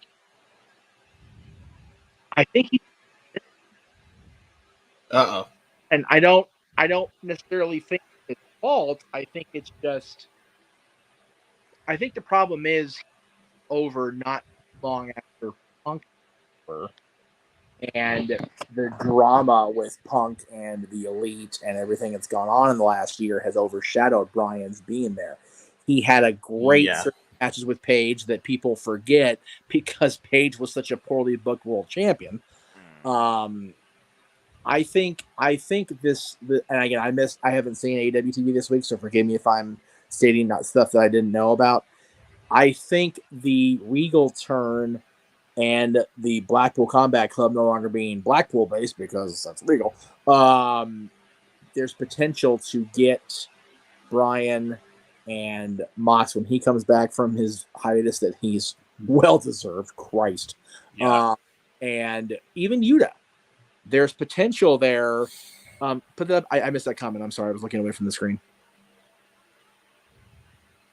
Well, yeah, we all knew that Bryan signing with AEW would be the last time he signed a full-time contract. Yeah, that's the thing. Full-time last ride. I mean, this guy said that he would be okay to just literally wrestle in front of a small crowd of people on the likes of Elevation of Dark because he doesn't want to, take a spot away from somebody.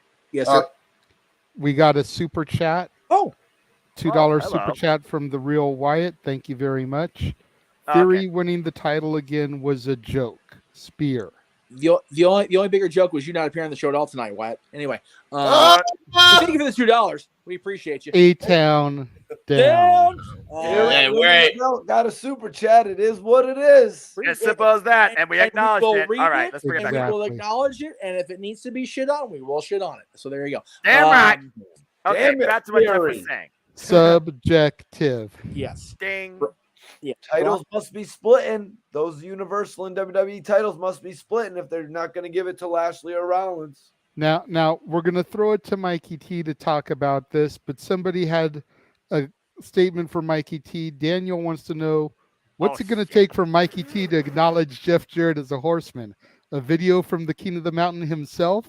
Yeah, that's exactly what it's going to take. Jeff Jarrett is going to have to, you're going to have to get Jeff Jarrett to do a video and then send it to here at the open mic night. Jeff Jarrett can address it to the open mic night, and he can even call Mikey T a slap nut. That's what he wants to do to try and prove that he was actually a horseman, because I know a few things about horsemen. James and I know about official horseman business. Are you sure about that? We do, James. We do. Bro, I'm a virgin. What do you mean? Jeff Jarrett. I'm not talking about that, James. That's what horseman business is. That's all the whole gimmick was about Flair, was fucking chicks. What do you mean? There's a lot more to do with horseman business, James. You that's a large, giant part of it. You think Barry Windham and Arn Anderson ever got laid? Yes, they did. Barry. Are you ribbing me right now? Yes, they did. Do you see what Especially we've done Barry. to Noah? Especially in him. their 20s, damn it. fucking Barry drove from a flyable location to another in a car because he was picking a broad up on the way to the venue. Come on. Listen, Jeff Jarrett leaves the camera view every time they do a blue chew read. He is not a horseman, damn it. Because he's a happily married man. Are you kidding me?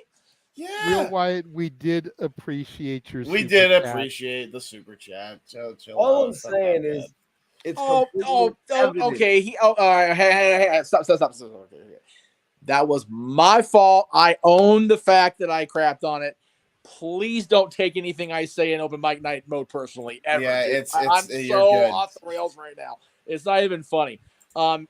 Honestly, if it's that, I sincerely apologize. If I offended you for real, I am sorry. Can we possibly get Noah back and save his poor self? Because I feel bad now. Because we went from No Nut November talking about the Horsemen getting laid. It's basically the same topic. So we need to just reel him back in, please. No, it's okay. We promise we won't talk about extramarital anything for the rest of the night. I promise. This Open Mic Night is not brought to you by Brazzers, but I feel like somebody definitely is having a time tonight outside the bedroom. What the fuck is happening here? Yeah, Ric Flair. Barry Horowitz. .com/ad-free shows. There you go. Jesus. Barry Windham, too. I guess Space Mountain never does close. Oh my God. Okay, now, That's as far as Mikey, if it'll take Jeff Jarrett recording a video for you, give me time. I mean, I'll respond to it here on the channel. You know what I mean? Okay, give me time. Give me time, and I'll make it happen. I promise you, I'll make it happen. See what happens if Jeff Jarrett can actually prove he's a horseman. I mean, he didn't really get a big War Games like spot with the horseman. Did he? Nobody did in 1990 in that time period. Yeah. Let's be real. Seriously, 97, the Horsemen were buried and had their either handcuffs to the cage or their head slammed in the cage door. Or they never were in it. They got bitched out in that match. Are you kidding me? Jarrett saved his own goddamn ass by getting out of the group. Oh. There are some unnecessary casualties during that night. That's accurate. Oh, sweet Jesus. Anyway. Good Lord Almighty. What are you talking about before we went on the Jarrett tangent so again? Brian Danielson. Brian Danielson. Okay. Is it a full time? Is he done after that? What did he do from there? What can we see as his last match? Is he conducting horseman business? Stop it, James! James, get back to the bloody chess conversation, please. Okay. Yeah, no, I'm gonna steal your line. James, you friggin' idiot! Knock it off. Yeah. Yes, I know. Damn it, James! You freaking idiot! Thank you. I mean, we already drove away one of our viewers who super chats us, so you know. Which I apologize for. I was out of line. It's like I said, anything that Jeff Meacham says on Black Knight cannot be taken seriously unless I say take what I'm saying here. And even then, put that as a disclaimer at the bottom. Subjective, buddy. Subjective. Yeah, subjective conversation. Brian, hey, real Wyatt, I actually gave you an answer for your super chat. You know what I'm saying? But I guess he would have liked us to expound on it a little bit more. He's mad at me because I shit on his because I compared Austin's win to Bray not showing up at all. And again, we in this room, at least JJ and I, love Austin Theory, and I think it's wonderful he's a champion again. I think that you do. I do. Because I think it's kind of weak that he's the champion again. Like, really? He gets 2 wins on Raw, and now he's able to beat Seth Rollins and Bobby Lashley? I mean, unless Lashley speared Rollins and he took a cheap pinfall, I haven't seen the show. I'm sorry, guys. No, it's all good. And Lily, Lisa, try that's what it is. Try to save Friday, December 23rd, so that you can come on to our Eve of Christmas Eve panel. Yeah. And join us in the holiday celebration. Yes. We promise we won't make you sing if we get super chat unless you're down for it. Hey, if Noah has to sing, she does too if she's going to be on the show. Damn it! Everybody's got to join in the festivities. Oh, God. I'm going to need some severe libations for that night. Anyway. I'm going to have my fireball right here ready to go. I literally might order that bottle before New Year's Eve. Whoa! There we go. We've done it. Noah has been do broken. It. It's not worth it, Noah. Right, we've broken Noah between talking about Space Mountain and Horseman Business and all that. Yeah, it's over. No, you can sing. Don't get the fireballs. It's not worth it, brother. I've seen shit. Don't do it. I ain't messing with Fireball. I don't give a damn about cinnamon. Blech. Seriously, damn. Does anybody else have anything else they would like to add on the Bryan Danielson situation? I will say, what a hell of a fucking final run. Right? I mean, God, this guy's been in the ring with Kenny Omega, 2 classes of Heb Man Page, freaking Minoru Suzuki. How about every match Bryan Danielson has had in AEW has and been WWE. legitimate banger. Yeah, and WWE too. Yeah, no kidding. Anyway. Daniel, remember, per the original open mic night policies, a super chat of $10 allows you to come onto the panel and to introduce your own topic. And if you don't have the money, if you ever want to come onto the open mic night panel, all it takes is a $10 super chat. And if you don't have the money, just ask your friend to cash up you $10. There you go. Now, let me. I'm gonna put you in the spot, JJ. So if I'm out of line, please shoot me down. For the eve of Christmas Eve, if you want to come in and sit in the green room and wait your turn, I'm down for it. Possibly. I will You know what? people know. I will let people know by next week because I wanted to try to keep the Eve of Christmas Eve show the open mic night family. Yeah. Respect. It is the people family. that are regulars on the show, like the 5 of us, Stat Boy, Josh, Big Baller. I'm getting Jesse on here. For Cleaver, sure. if he wants to come in, call in. You know, I want to try and keep it tight knit. In that case, we'll plan It's a for family event. Okay, then I will. The New Year's Eve one. That would be a better one, I think. Open mic. Thank you, Lisa. I appreciate that.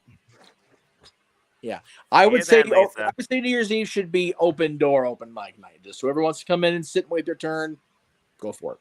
Well, I mean, again, if we're staying up till Accurate. your New Year's Day, you might need the extra people.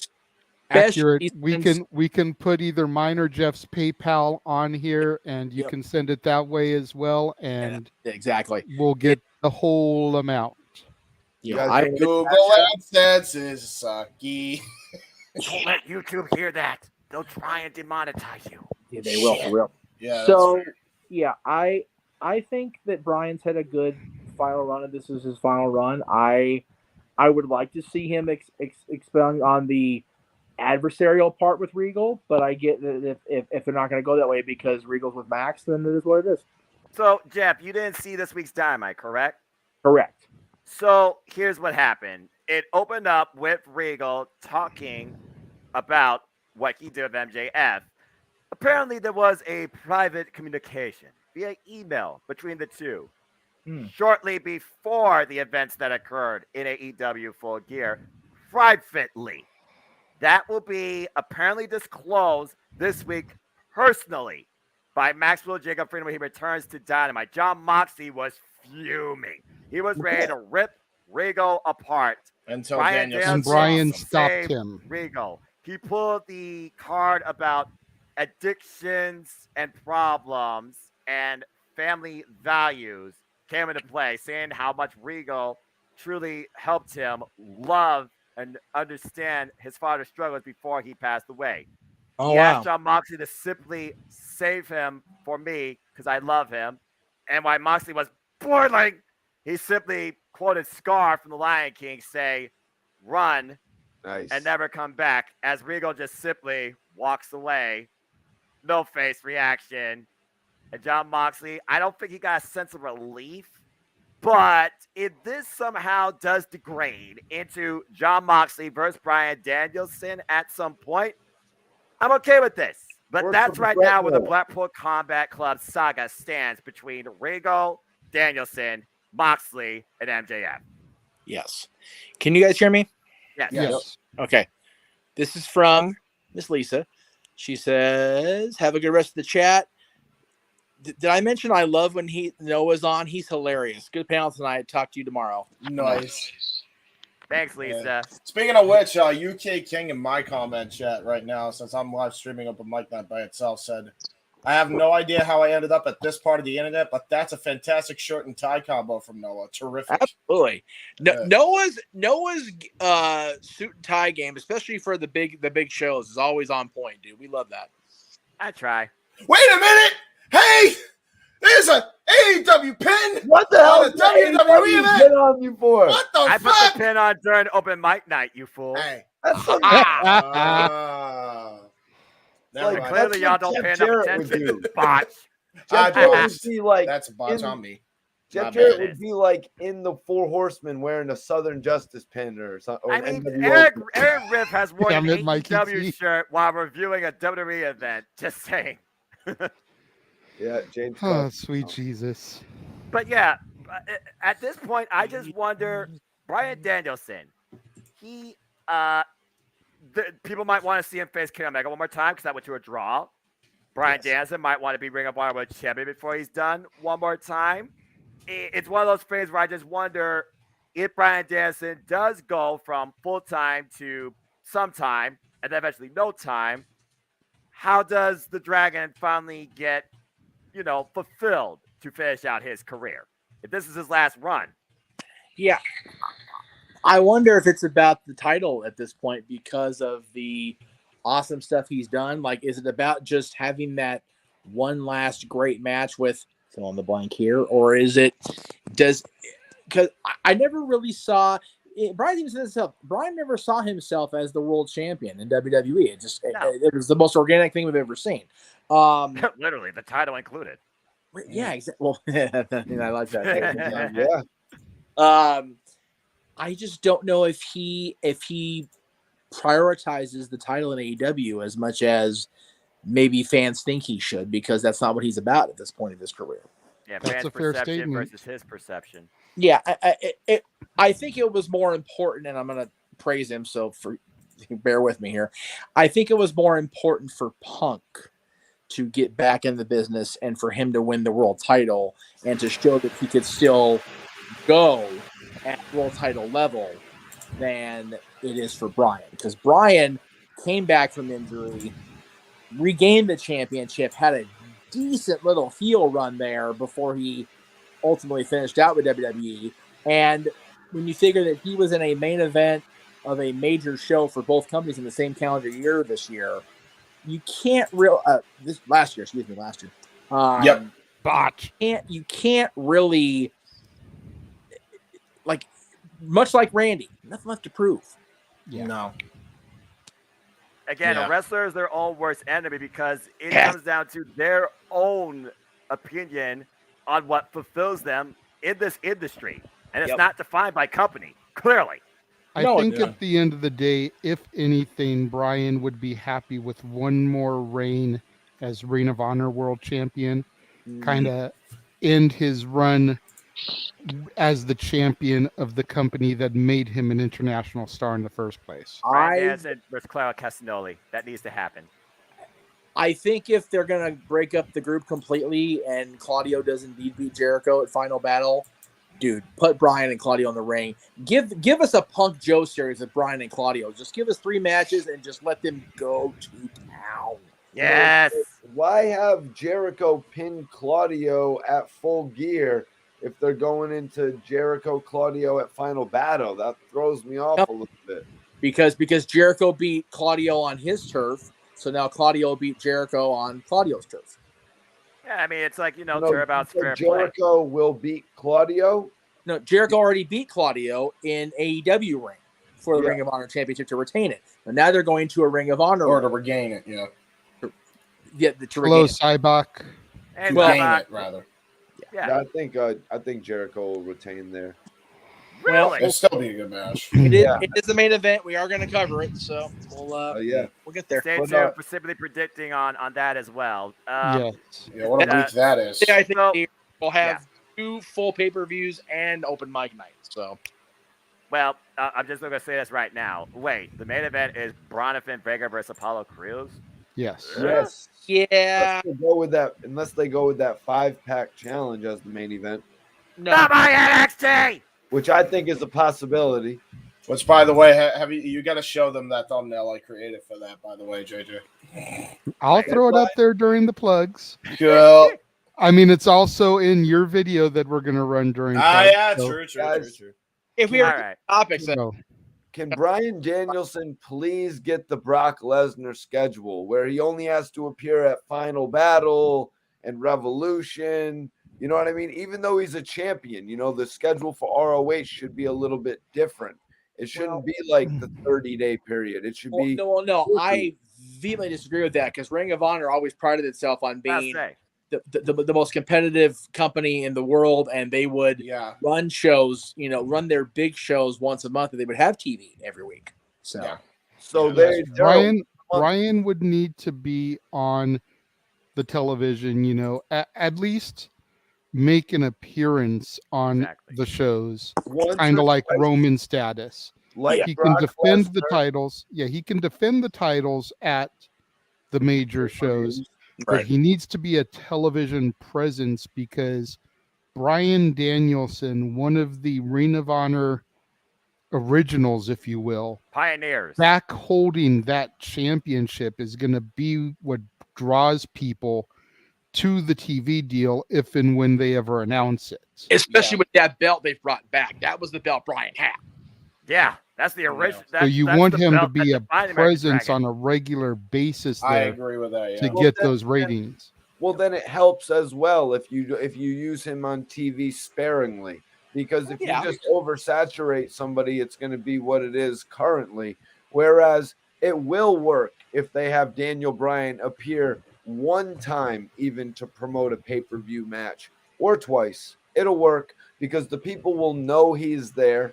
In the back of our minds, we're going to be like, oh, Daniel Bryan's going to be there and he's going to have a match.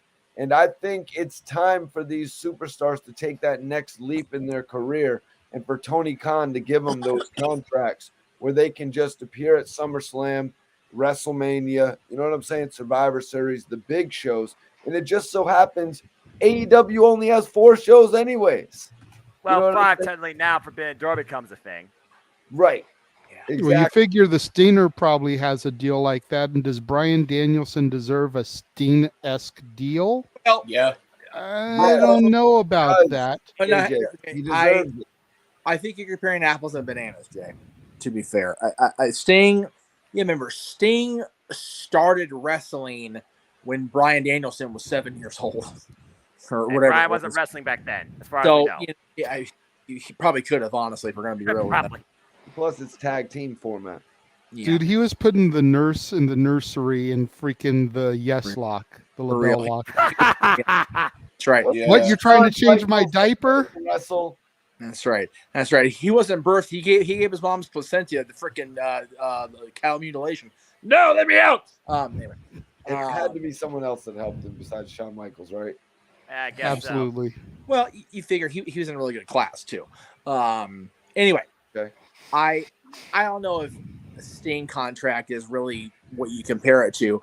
I do appreciate what Mikey's saying as far as having Brian have a limited in-ring schedule. However, having, especially if he's the world champion, having him on TV every week would be, especially if Ring of Honor gets that TV deal, or if it's a streaming deal or whatever. We don't know what's going to happen with Ring of Honor beyond December 10th. They're going to need him there.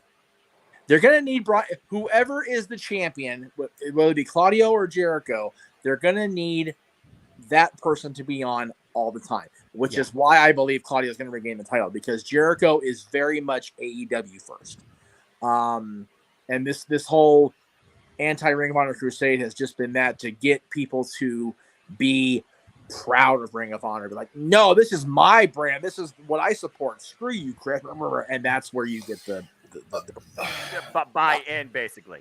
Yeah, exactly. So If I'm booking it and somehow they got their bullshit patched up somehow, I genuinely believe with everything that's happened,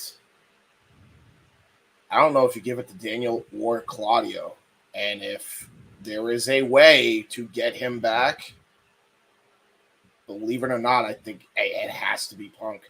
I have no desire to see CM Punk ever. I understand that, but there's plenty of people that will. I'm not saying you or I give a fuck. Dude, which is fucking ironic that I'm wearing a Punk t-shirt. Well, James. Shirt. And again, this is going to be one of those takes probably going to get me banned by a few people on Twitter, and that's or blocked, whatever. I really don't give a shit at this point. It's almost, I don't even know what the hell time it is right now. I really don't give a fuck.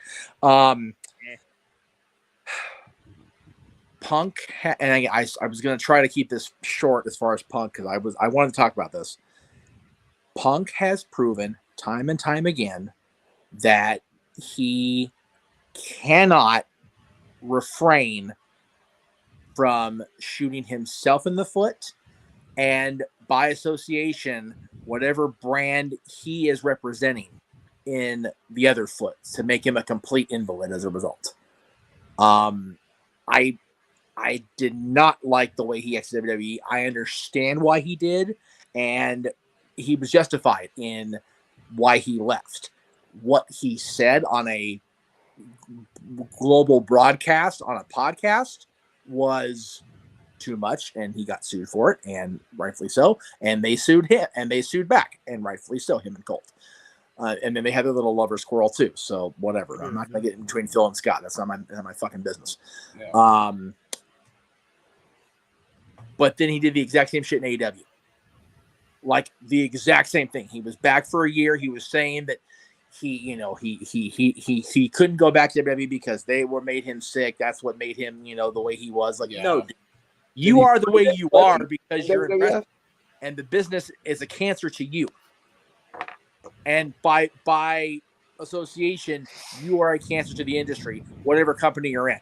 I detest that AEW's 2022 reputation has been defined by his little bitch fight with Matt and Nick and Kenny. It fucking pisses me off. It will for the rest of the year and beyond. I do not want him to go back and stain Ring of Honor because he, Brian, and Low-Key, and all those guys are what built that brand up and what kept them afloat when that piece of shit Feinstein got caught doing what he was doing.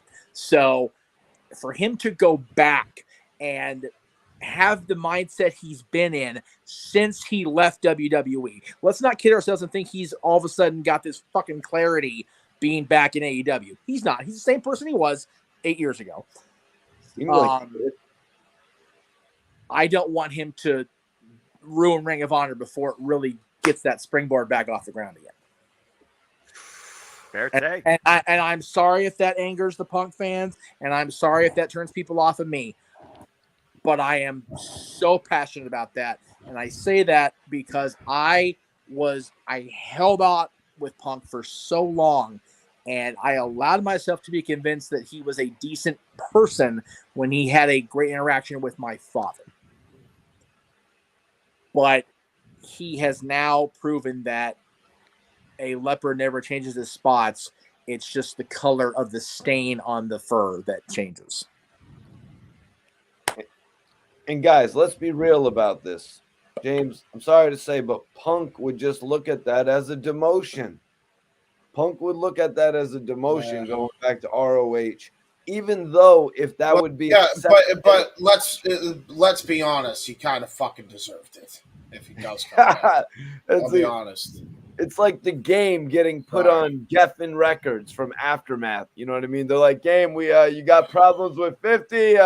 We're putting you on Geffen Records. But right, though, it would draw in the viewerships. It would help them get a TV deal. But that's why I believe Jericho retains.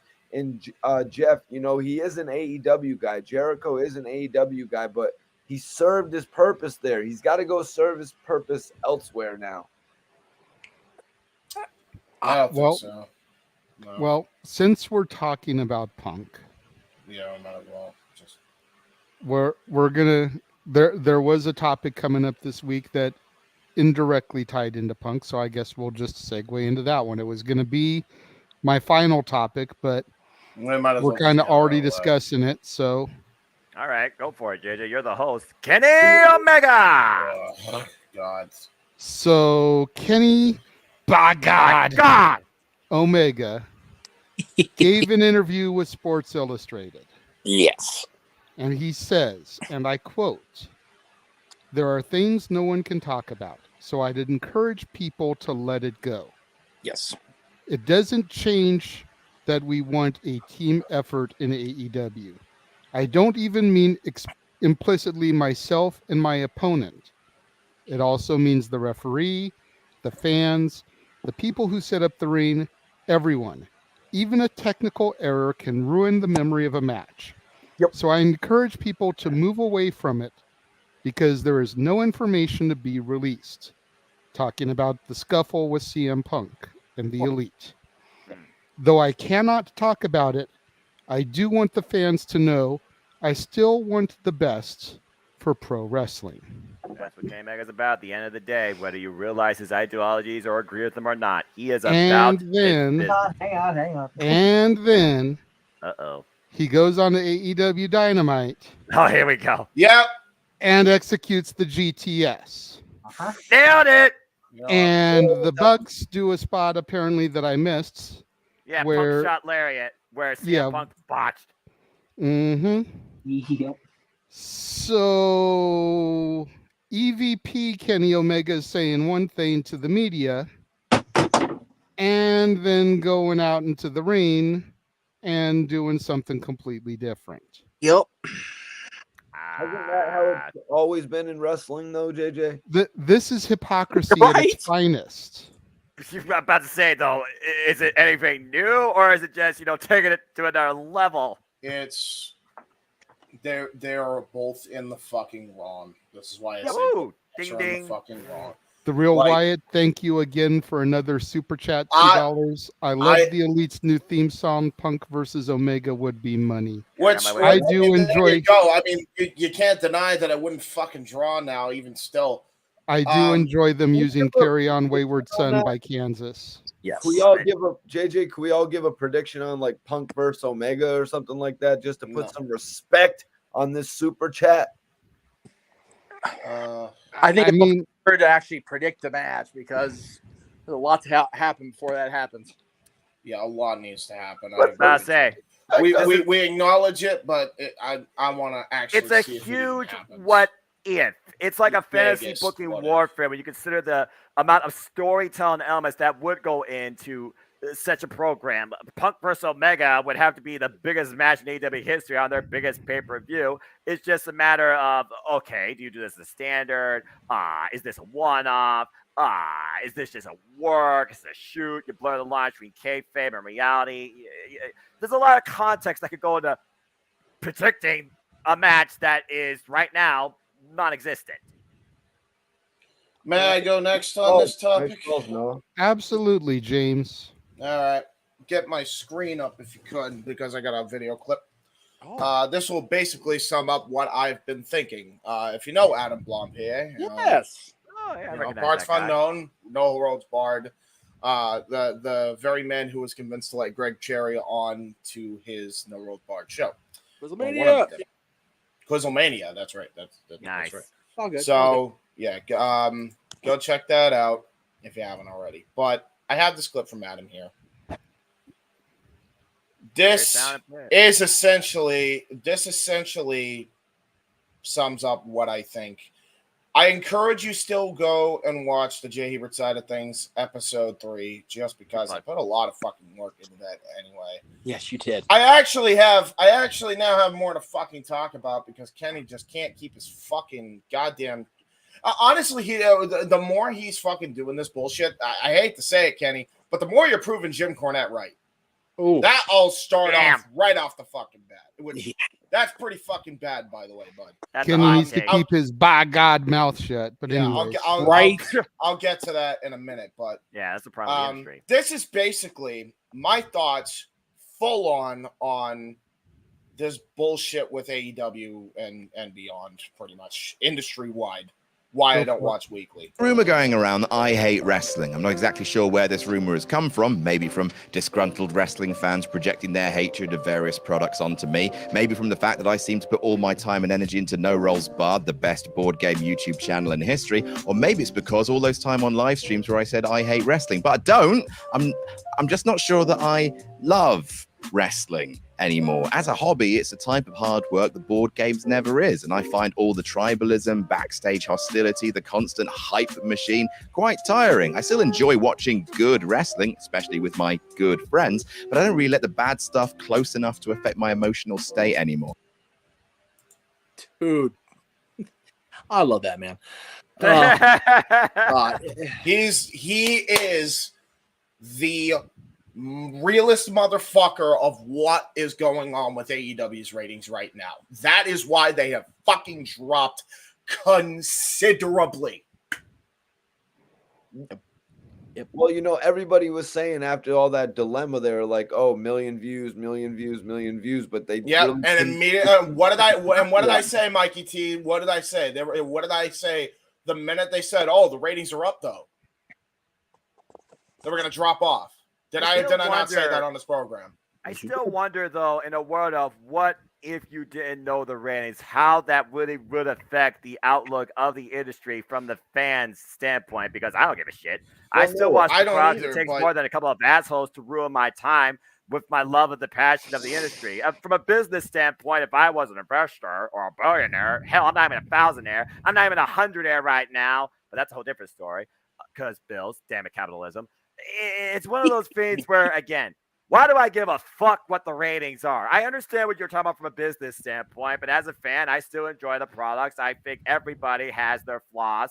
There's no perfect thing in the industry. There's no real thing to hype up as far as the machine goes. There's just different elements and gears and parts components, some of which probably came from IKEA. Other parts are probably more quality made, like from Intel or Apple. There, I said it. Fuck you, Dell. But again, it's one of those that just comes from pure perspective. So again, I just enjoy wrestling for what it is. The passion, the storytelling, the sports, the competition of the industry. So if you do let rating cloud your judgment, that's on you.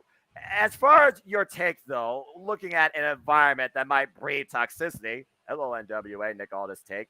Again, it's all perspective. So again, James, you do what you choose to do. If Adam Blompier influences or supports that claim, more power to you. But as far as the biggest flaw, not just a fan trying to be a businessman or a journalist on Certified, the biggest flaw is the fact that no one knows how to keep their fucking mouth shut. Yeah. Here. Like that, and there. You respond. Oh, sorry, James. Let me introduce why I even picked this topic. I'm sure a lot of people thought I wasn't even going to talk about this. And by the way, had no intention to. Right. And then Kenny by God Omega decided to open his big fat fucking mouth and then prove a fucking racist right. So, I mean, you know, it is what it is. America and the freedom of speech, that's abuse. Thank you, Internet. Yeah. So he says one thing on the air, and then he feeds into this bullshit on the other. I mean,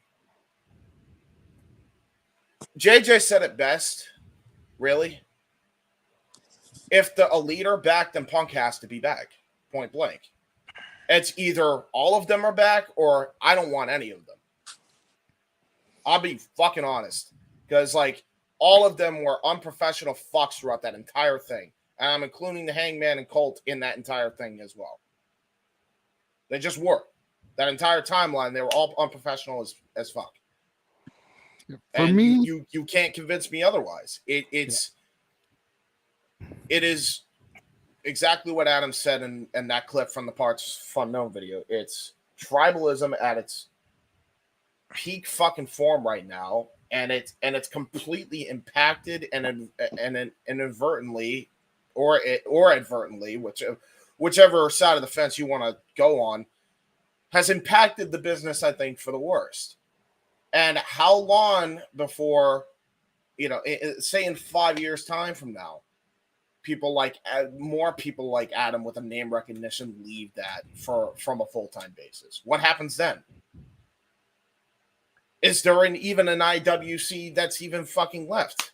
Especially if Twitter is going to go down the tubes. Oh God, that's a whole nother conversation. Exactly. That could be one of the best things to happen for professional wrestling, but that's a whole other story. Amen to that. Yeah. But that's a whole other story. From my standpoint here, and then I know Mikey T was going to say something. I'll throw back over to him.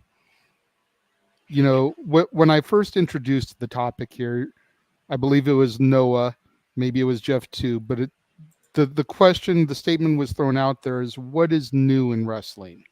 You know, this is something that always happens. And if Kenny, by God, Omega was just Kenny, by God, Omega, I wouldn't care so much. Right. But Kenny, by God, Omega is an EVP of the company. Still, after the bullshit. As EVP, you have to be held to a higher standard than just a performer. Yep.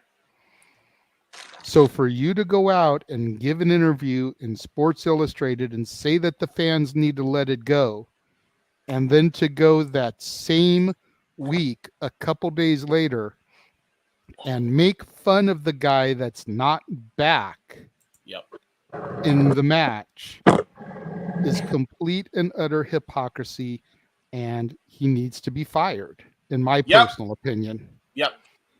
Either fire him or strip him of his EVP title.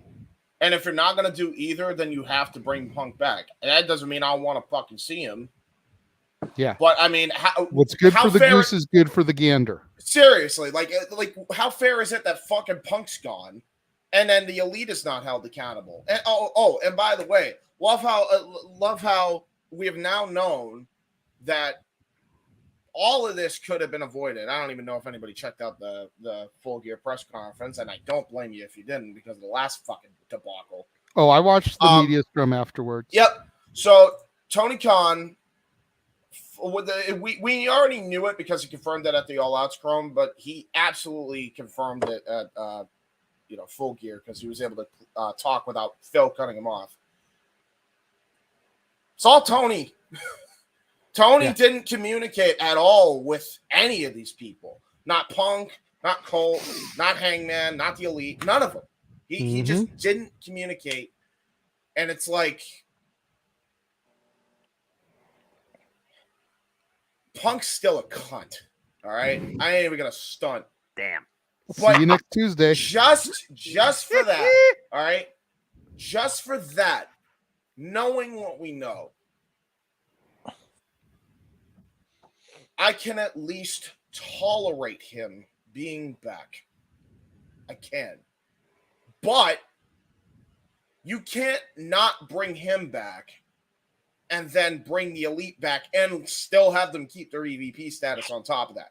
Vice versa if it was the other way around. I don't think that's fair. Agreed. On any circumstances. This is driving a wedge when in reality you should be getting everybody over their bullshit and make some damn money with this. Freaking Real Wyatt said it in the super chat earlier. There's money to be had with this. Yeah. I've been saying that for months. If they could get You've been past saying the it since it happened. I've been saying it since it happened that there's money to be had with this. And I'm honestly, not the only one that said it. If Glenn Goberti, the Disco fucking Inferno, is the voice of goddamn reason, as a he's not exactly a main event talent, and he's speaking more logical freaking sense main event wise than any of those people involved. Yeah, and the reality of that is, James, like you were saying, it goes back into my point as well to Noah. Like you were saying, who cares about the ratings? What do the ratings really matter? How do you tell about what the ratings even mean? Now, for the first few weeks after what happened with Punk and the Elite, mad people tuned in, couple 100,000 more, 50, 60,000 more weekly. What's going to happen? Is this the same thing as MJF, where MJF eventually returned? And you know what?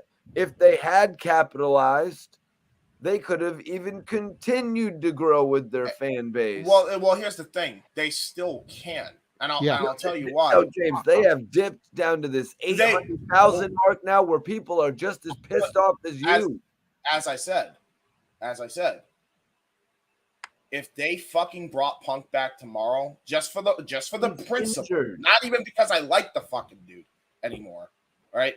Just for the principle, I guarantee you a lot more people would actually fucking tune in just for that, because that means Okay, everybody's brought back. They're gonna make money with this. Okay, we're gonna be invested in this program. Let's fucking go. Just like anything else, it has to do with consistency. You just can't bring Punk back tomorrow and expect everything. A lot more. Well, you don't bring Punk back tomorrow. No. You wait for the best of 7 series between the Elite and the Death Triangle to end. Yes. You put the Death Triangle up 3-0 next week and have the Elite do a reverse sweep to take the titles. Then you have Punk and FTR come out. Yes. And here's another thing too. You know, there was a thing I saw it somewhere. I didn't read it because I have better things to do with my life. But there was like some dirt sheet headline. I think Sean Spears saddened that Punk is not there. Now, regardless of how anybody here feels in the room about Phil, which Lord knows, none of us are as big as fans after the bullshit he pulled. I still am. You know, I mean, I haven't wavered on Phil since the day I became a fan of his. But much like I Randy, don't find there to be any reason. But like CM Punk, you keep Phil out of the locker room. You are actively causing dissension and more fucking problems. You think you're causing less problems. You're just causing fucking more. Yep. In reality, you're showing the fact that you're playing favoritism to your EVPs, which you've done with Britt Baker because she fucking helps you with shit behind the scenes or whatever. Which is exactly what it all stems to the same problem. It's Tony trying to make peace with everybody and not being a businessman first and foremost. It's the same problem every time. What he needed to do was bring everybody back after the investigation was over. Maybe not Punk right away because he's injured anyway still, but that's why he really hasn't been brought back. Right, exactly. Yeah. But like, if I'm in Tony Khan's shoes, I'm giving every one of them motherfuckers shit, and I'm telling them, and I'm pulling events. If you don't work with each other, I'll personally make sure you're blackballed and you'll never wrestle in this industry again. And I don't care who fucking started what. You're all getting the shaft. Take your company back. That's what he needs to do, and he's not doing that. And it's people are walking all over him, and even if they're not walking all over him, it's clearly causing dissension in the locker room. Let's not pretend like, you know, it may be a minority, and Sean Spears might be in the minority in the locker room. But this idea that, you know, Punk being gone, you know, and everybody's happy about it, we know that's not the case now. Guys, it wouldn't. We know it really, isn't. It wouldn't really throw me off if Spears, the Revival, Wardlow, all those guys we saw in the ring a few times were Punk supporters. They are. Yeah. They've made it very well known that they are because he helped them a lot. He actually, and that's the thing.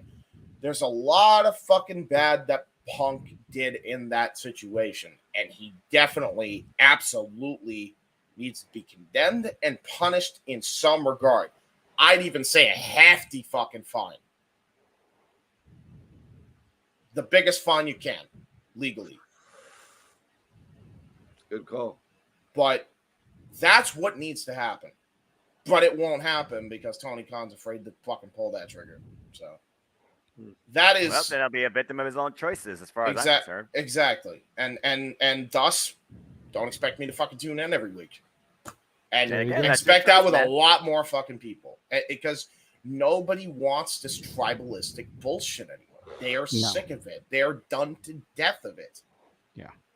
Jeff looks like he has something else that he wants to say. But before we go back to him, the Real Wide wants to know, Mikey T, is Report Card Radio your only channel, bro? Is it? Well, I have my classic YouTube channel called Mikey T, the movie star, my old throwback channel. If you want to see any of my old clips, there you go. There you are. So there you go, Jeff. Go on, man. I'm not gonna say a hell of a whole lot more about it because I kind of beat up a dead horse already. Used up my F word quotient for the month. Yeah, right. Luckily, I feel that. Trust me, I feel that. I didn't want to talk about it. Mine's gonna come with the next topic. No. I'm not saying the channels. I'm my own personal because I'm trying real hard to not be F word guy, but you know it is what it is. So you're trying real hard to not be Jeff motherfucking Meacham. Well, I didn't say that. He's always going to be that. He's always going to be that. Take care of his mentality. It comes down for me to the yes. You're welcome. everybody was wrong here. No problem, my dude. Everybody was wrong here. And I feel how I feel about Phil. And I completely agree with everybody that Kenny needs to not be a hypocrite. What I trace it back to is this. First 2 years of the company, how often do we hear about EVPs being problematic? We didn't.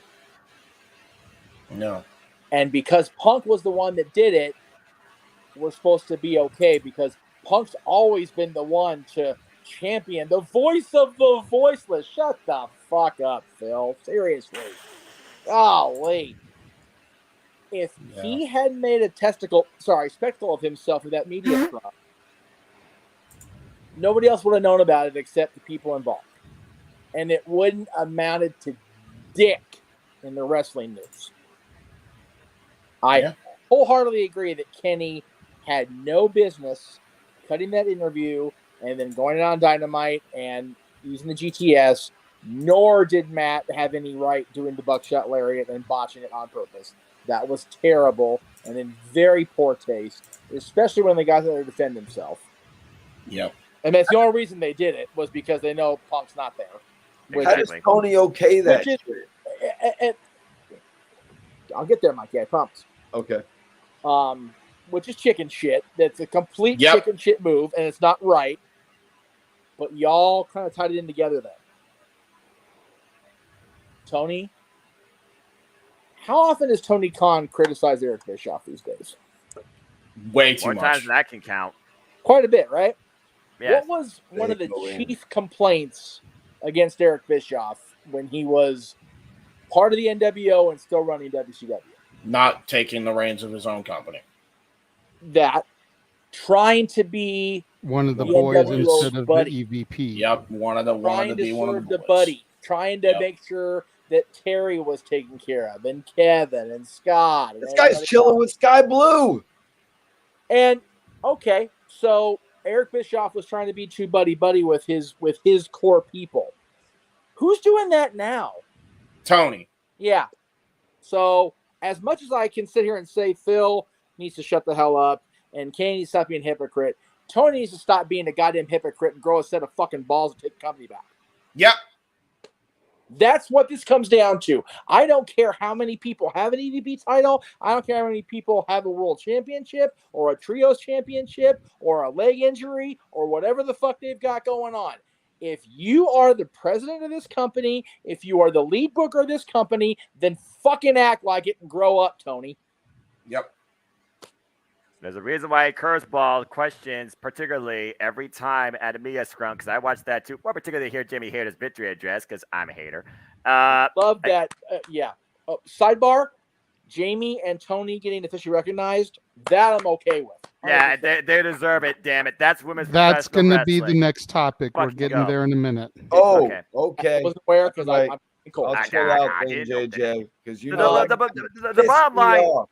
The bottom line to wrap a bow on this, Tony Khan, you are a fan, but damn it, act like a fucking full-grown man. Yeah. You can be a fan to stop being a fanboy in your own company. Yeah. That is the shirt right there, JJ. Bro, there is on no, and I mean this, I'm not even saying this to fucking feed my own ego. I know I'm right, and my fucking friends can absolutely confer with me.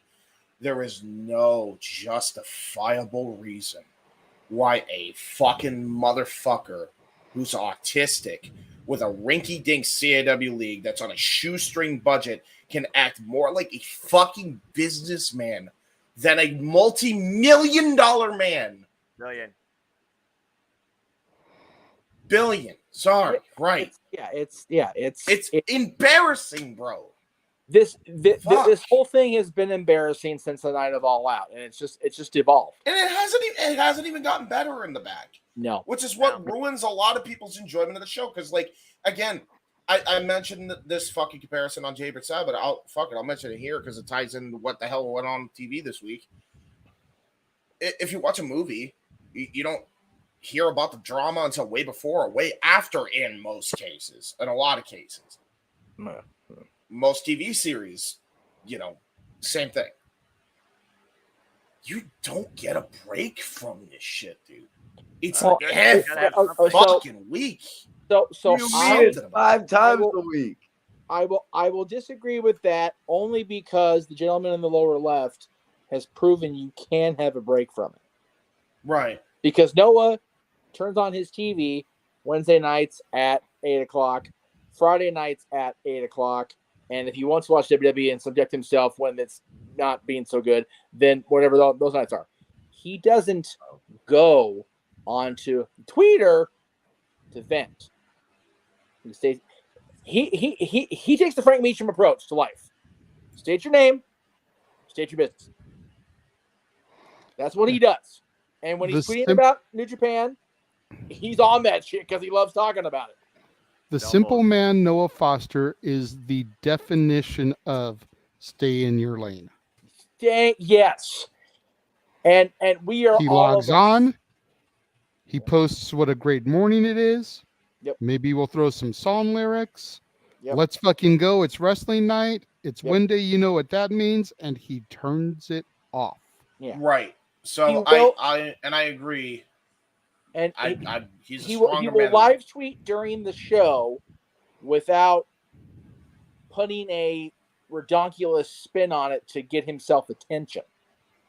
And nobody in this situation can say they've done the same. And and Noah, I'm gonna ask you on the air. So, about how old are you, dude? Me? Yeah, I'm 30 years old. Okay, you're 30 this year. Every single person in this conversation we're talking about, as far as Tony, the Elite, Punk, whoever, well past that. Yep.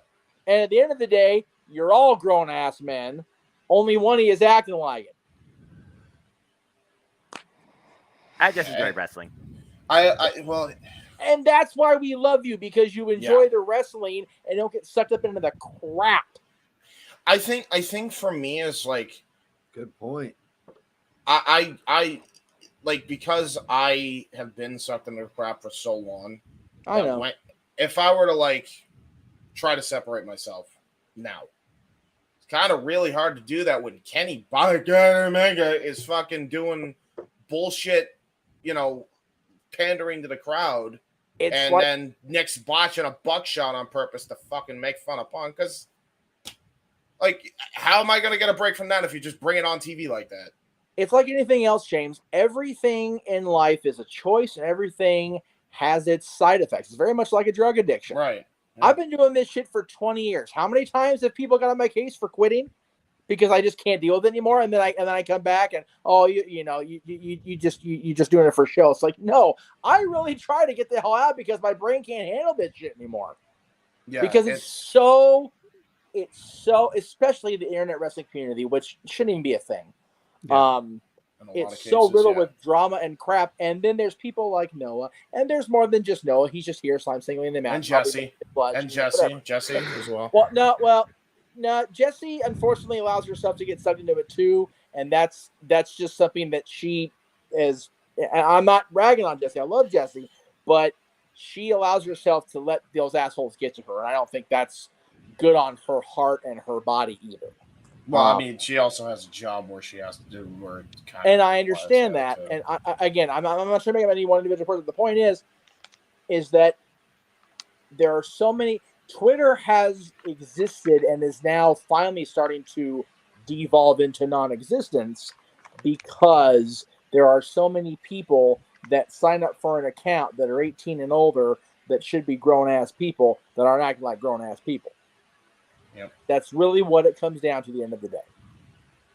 And I know we've rambled on this. I know JJ wanted to try to get this done before midnight our time, so at least some of us can get some decent sleep before we have our activities in the morning. So, and I just wanted to say that it's hard as a wrestling fan when you've gone through watching dope ass shit like Kane come down and rip open a door from a Hell in a Cell. You know what I mean? When you're literally watching that from the first time, Yep. Then going to watch the hottest thing from the WWE leave after, like you said, main eventing WrestleMania, only to lose to Hangman Page. It's really hard to like match the enthusiasm for that as a wrestling fan. Well, but my whole argument, Mikey, was the fact that I still say everybody involved in the little scuffle, Page, Hangman Page. Cole wasn't there, but he was involved, on the verbal front. Cole, Page, the Elite, Punk, everybody was wrong, but I still maintain that Punk was the most wrong, because if he hadn't lost his temper and let him get over emotional, something over emotional about it, we never would have heard anything about it. You know what? Can we say Punk was the most wrong? Because in reality, I really feel like the fall, it really should be Tony. Only in that he should have fucking communicated with his But Punk told them to come to his locker room. Well, again, we're going to go around on this, but I'll go ahead and try to make it okay. So Tony is at fault at first for not being a better communicator, and with all due respect to how we all did you feel about the old man, I don't think there's ever been a better communicator with his talent than Vince McMahon, and that's why he has been the guy for 40 years. Not only was Tony at fault for not communicating, he was at fault for not nipping Punk in the bud at the scrum. Yes. Well, and again, Jay, that's where the fan versus the fanboy comes in. Because he was sitting there. We have the screen caps we use all the time. He's a fucking deer in the headlights, Jay. He constantly looks like that because he looks like either he's so proud of his goddamn self for how well his company's doing, or he looks like he's literally getting caught in the headlights or with a freaking hunter's rifle aimed at he just looks like a big goober there. It's funny. I use the meme of him and Punk in Chicago all the time because I feel so much like, as much as I dislike Phil for what he did, I so feel like him. I'm old, I'm tired, I fucking hurt, and I work with fucking children because of who I work with at Disney. I love my coworkers, but damn it, 20 years my junior, and it makes me ache with age. And I'm tired, and I do hurt, and I'm old, and anyway. But those images from that media scrum, Punk is just so bitter and angry and just so not the same Phil Brooks that sat at that exact same podium at that exact same show a year prior. Yeah. He was so happy to be able to be back, or so we think, or so he said.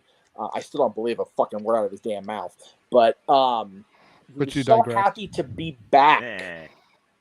And he, being how old is Punk? A grown person, allowed the EVPs to rent so much space in his head that he felt he had to extract the poison in front of the world.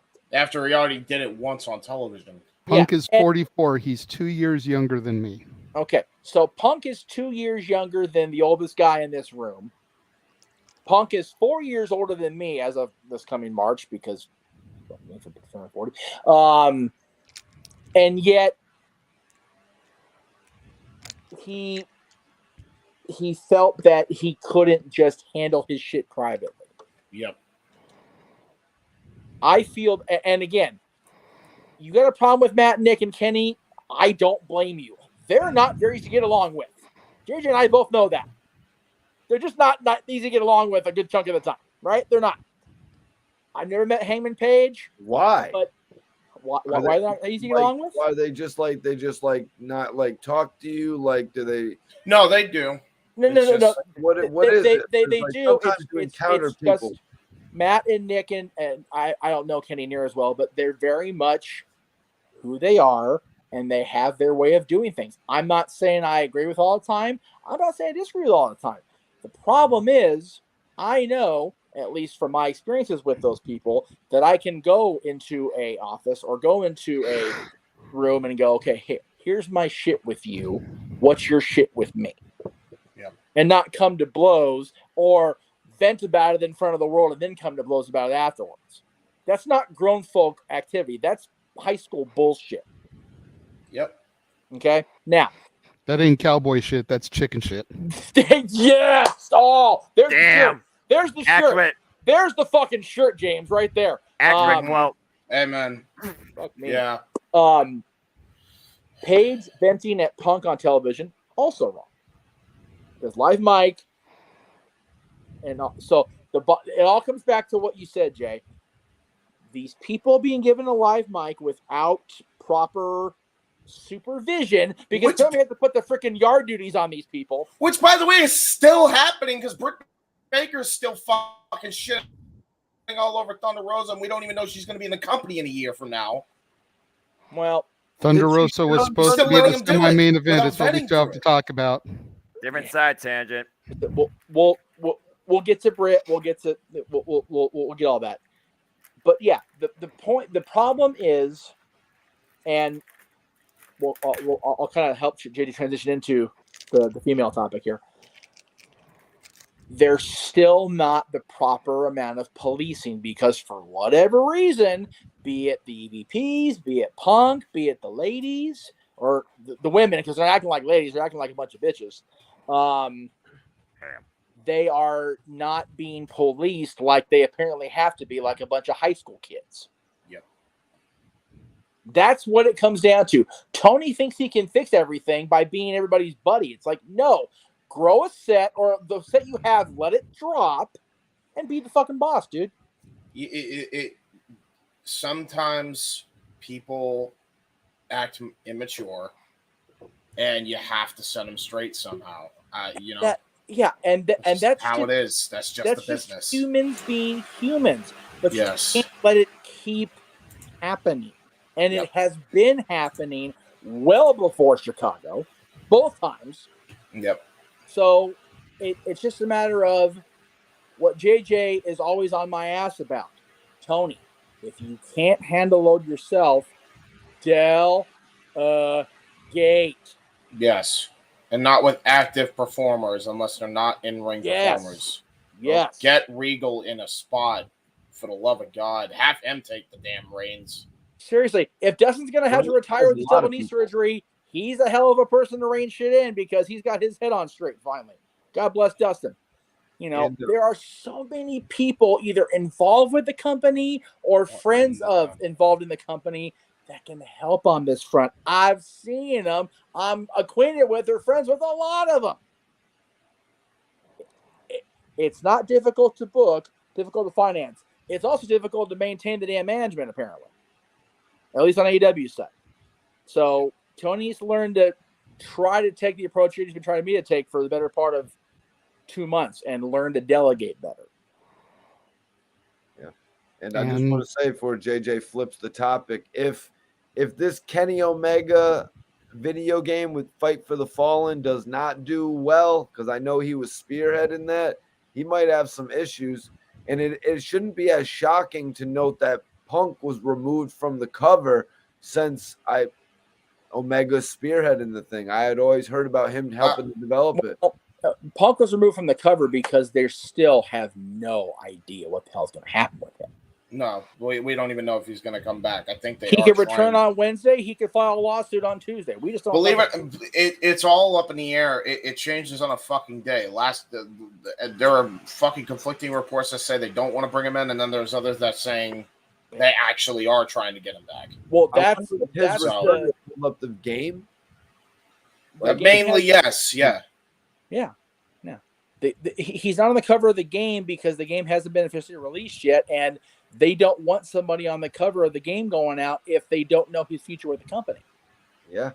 It's like Vince McMahon putting Hulk Hogan on the cover of a game in 2003. Probably not a good idea because we don't know if he's going to leave tomorrow. But put Triple H on there. He's marrying my daughter. Do that. So I mean, we were talking about earlier. All reliable.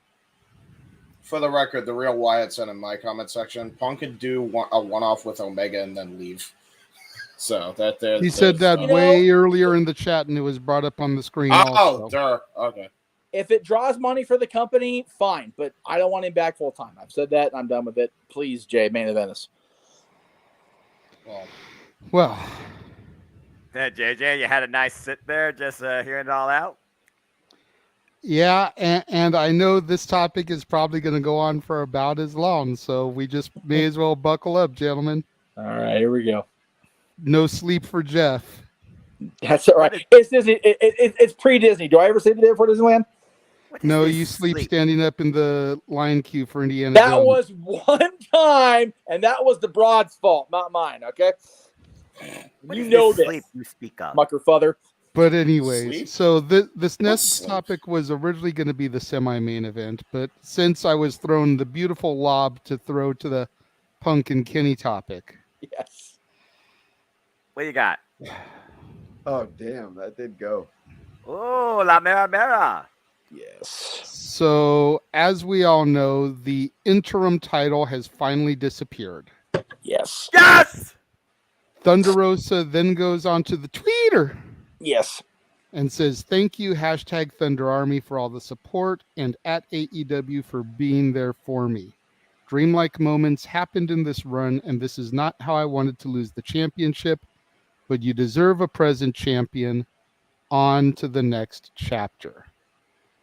Now, here's where I take issue with this, because as great on the surface PR as that is, we will all remember the articles that went around a few months ago about how she did not want to lose the belt to Toni Storm. Right. She defeated Toni at Forbidden Door. She then conveniently got injured, and the interim became a thing in the first place. Right. As soon as Toni loses the fucking belt, all of a sudden there's no more interim. I smell bullshit. I smell conspiracy. I smell petty ass bullshit on Thunder Rosa's behalf.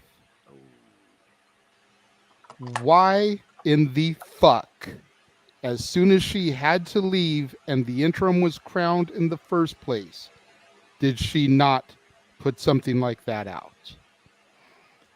We've all discussed numerous times why the hell there was an interim in the first place.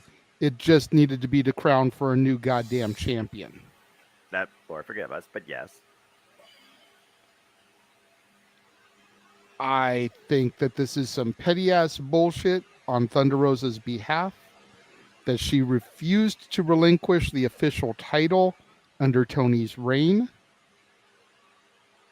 which is why nothing was done until Noah's girl Jamie Hayter got the title. I'm a hater. Jeff, I see you bobbing your head. I feel like you've got something you're going to sink your teeth into here. In the Talk to me, words, Meacham. in the words of Eli Drake, Jeff, say the quote and do your thing. Let me talk to you. All right.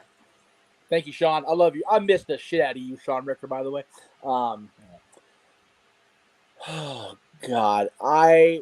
Noah, you were along with me for the ride in the NWA early days under Billy, and how much I adored Thunder Rosa as the champion and how great a run she had.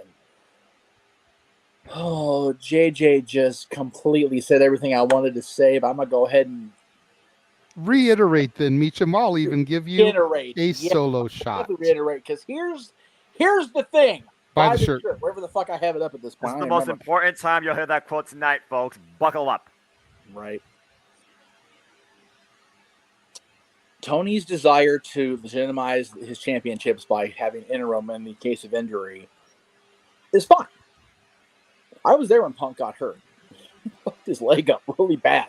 It fucked up so bad that Matt made fun of it this week. Yeah, okay. Damn it. Stupid assholes. Anyway,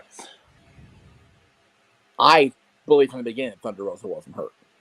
I believed it then. I believe it now. Really? It's way too convenient that the interim title all of a sudden, I'm going to go ahead and relinquish. And Toni Storm has been such an advocate of becoming a legitimate champion, and the minute she loses it. But her reign has been legitimized. As it should have been. She is a former undisputed, not interim world champion, so that at least is a relief. Amen. But JJ is 100% right. It was bullshit because it irritates me that, again, this comes down to Tony Khan not having the control over the people that he signs paychecks to. Or the cojones.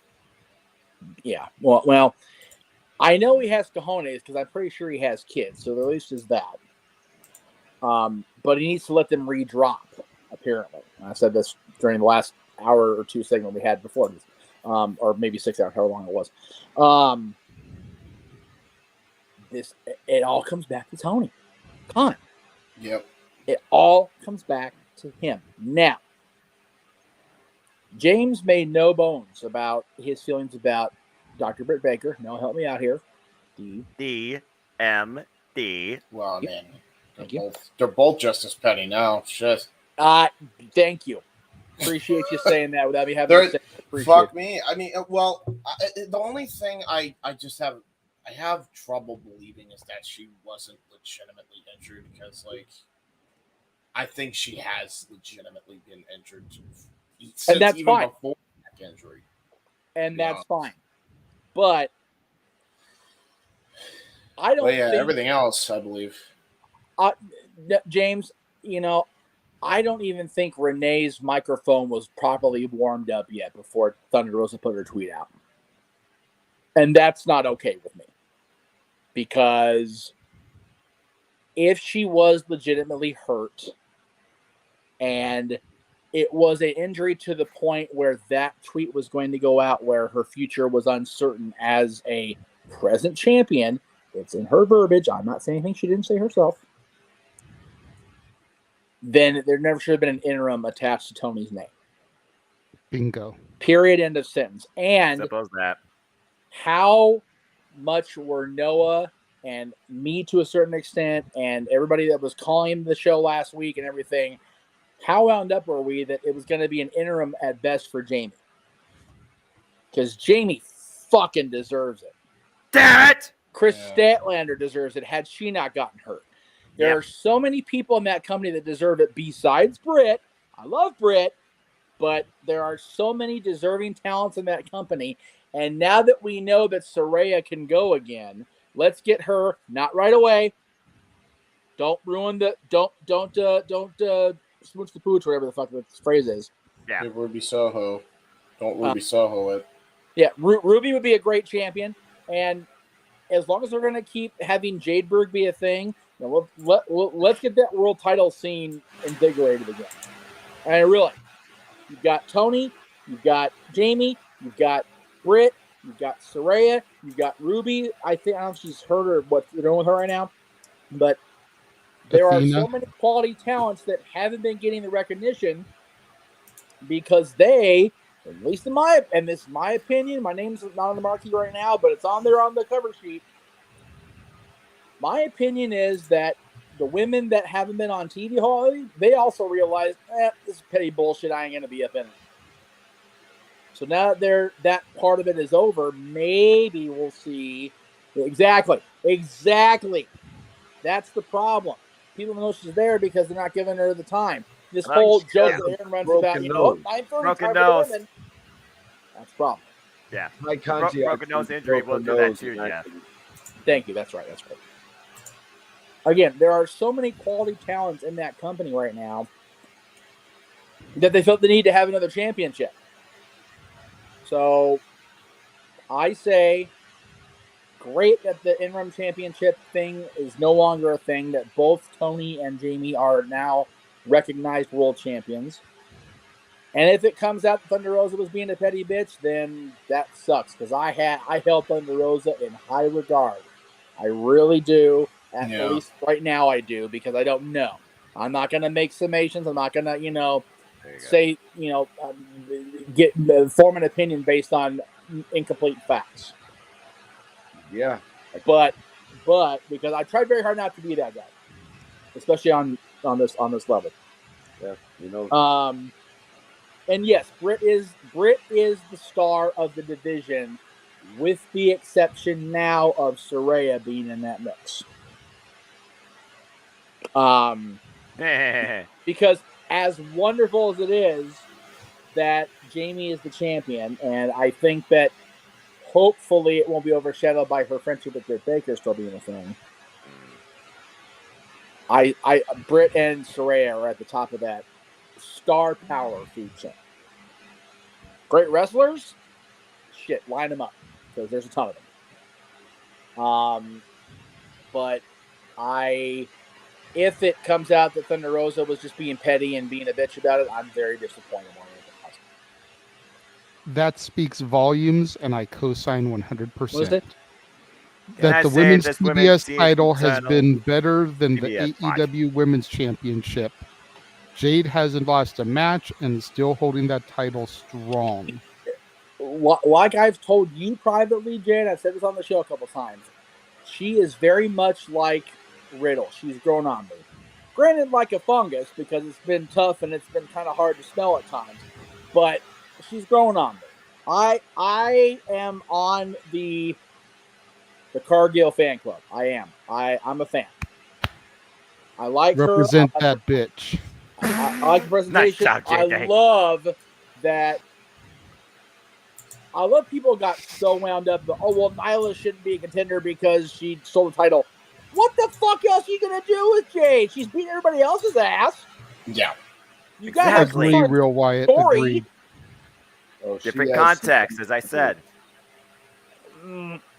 I'd actually argue Jade Cargill is a more professional and a bigger star than professional. even Britt is Yes, bigger star. No, I don't think so. And I gotta and say, again, Jeff, I know you said you haven't seen Dynamite, but with the firing of Kiera Hogan from the Baddies, I think we now know who very well could be the one to dethrone and finally hand Jade Cargill the one.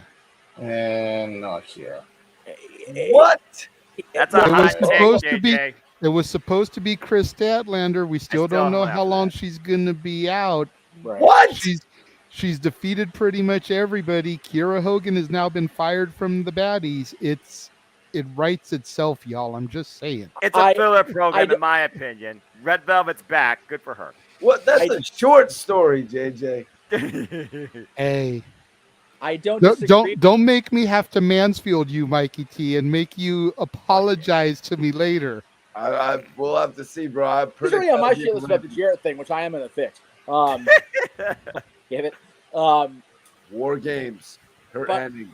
But I do agree with Mikey on Kiera. I'm sorry, I do. I agree, Kiera, I never got into her character in Impact. I'm not into it now. Like, I don't, and again, this is not me, like, because, like I said, Jade, I allowed to, grow. And Kiera's short. Oh, I made a joke, you didn't mean to. Yeah, it's Jeff. too late in the fucking Kiera Hogan real, y'all. was not more recently. Jeff. Kiera Hogan was not the more recently added baddie, right? She was. No, that was Layla Gray. That was Layla Gray. That was Layla Gray. Yeah. Okay, Velvet, so Red Velvet was the original, and then and again, Kiera. I don't know the situation with Kiera and Impact. I just know that they reached an impasse and she left. So I never bought her character in either company. I don't get it. No. So I don't think she should be the one. I think there's an Impact. Depending on how long Chris is still going to be out, I still say they should wait for Chris. Yes, Chris for champion. Yeah. Yep. Let's be real though. If she's not injury prone, because this is what, her second major ACL tear. Yeah. Well, and again, I'm not trying to speak as a doctor because I'm not. But once the knees go, it's very hard, especially as an athlete in the ring, constantly doing shit like that. The knees are the most re-injury prone parts of the body besides the brain. I've seen it countless times in wrestling. Mysterio's on 468 injuries at this point in the one knee? Something like that, right around there? Something like that. He's wearing a damn brace right now. He got his ass beat on Thanksgiving wearing a damn leg brace. Right. Poor little shit. Seriously, my dad texted me randomly at work the other day. Surprise, Rey Mysterio's injured. I'm like, in other words, the sky's blue here at Disney. Thanks, Dad. Talk to you later. Again? Dominic went in there and beat his ass on behalf of his uncle Chavito for Ray stealing his Porsche back in 06. Oh, please bring Chavito back for a one-off. You know what? If Nyla was still beat up contending, I would say put Chavito with Vicky just because it'd be funny. But now it's like whatever. Well, Chavo tried to manage Andrade, and that Jeff. Well, yeah, we all saw how well that went. Mikey T and Noah, neither one of you have really chimed in on this situation. It's pretty much all been me and Jeff with a little bit of chime in from James. Well, Anything that you guys really want to add into this? Well, I had a few things I wanted to say about Thunder Rosa. You know, I've always said I really respected the way that she came into AEW. You know what I mean? I always respected the way that she came into AEW, but once she became champion, it's much like you guys were talking about before. It was all about the chase compared to having nowhere to go once she got the title. And she just got like downplayed. I don't want to say disrespected, but her title run was downplayed time and time again, where she would get like no time on television. Whereas beforehand, she was getting all the time, like to showcase herself, like the reason that she was deserving of having the title. Now, if she was supposed to drop the title to Toni Storm at that one pay-per-view, I guess it was Forbidden Door. Yeah, Forbidden Door. Yeah, it's Forbidden Door. It seemed like that's where she was supposed to drop that title.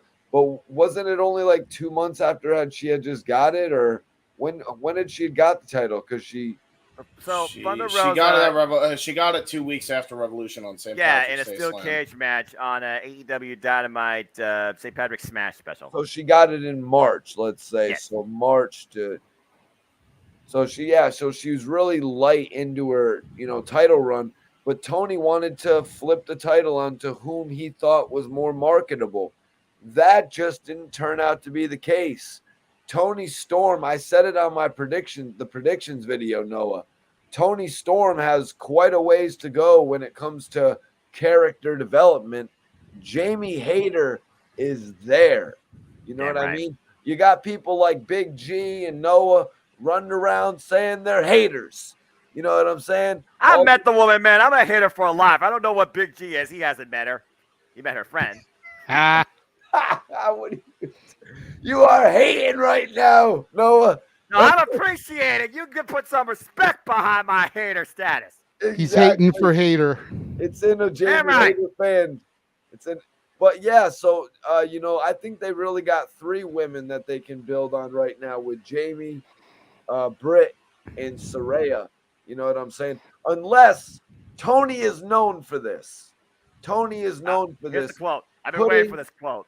He's known for putting the title on the heel to flop the title back. So potentially he's doing this for Saraya. Potentially he's doing this to put the title on Saraya at Revolution. I would not be shocked to see that. If this whole Jamie Hayter thing doesn't really work out, because guys, he didn't want to miss the opportunity again. He missed the boat with the Acclaimed. He missed the biggest pop AEW would have ever seen for a half-sized pop a week later. You know, he missed the big pop, so he didn't want to miss that with Jamie Hayter. Did he really get – now, Noah, you're up next. Did he really get that pop with Jamie Hayter at Full Gear?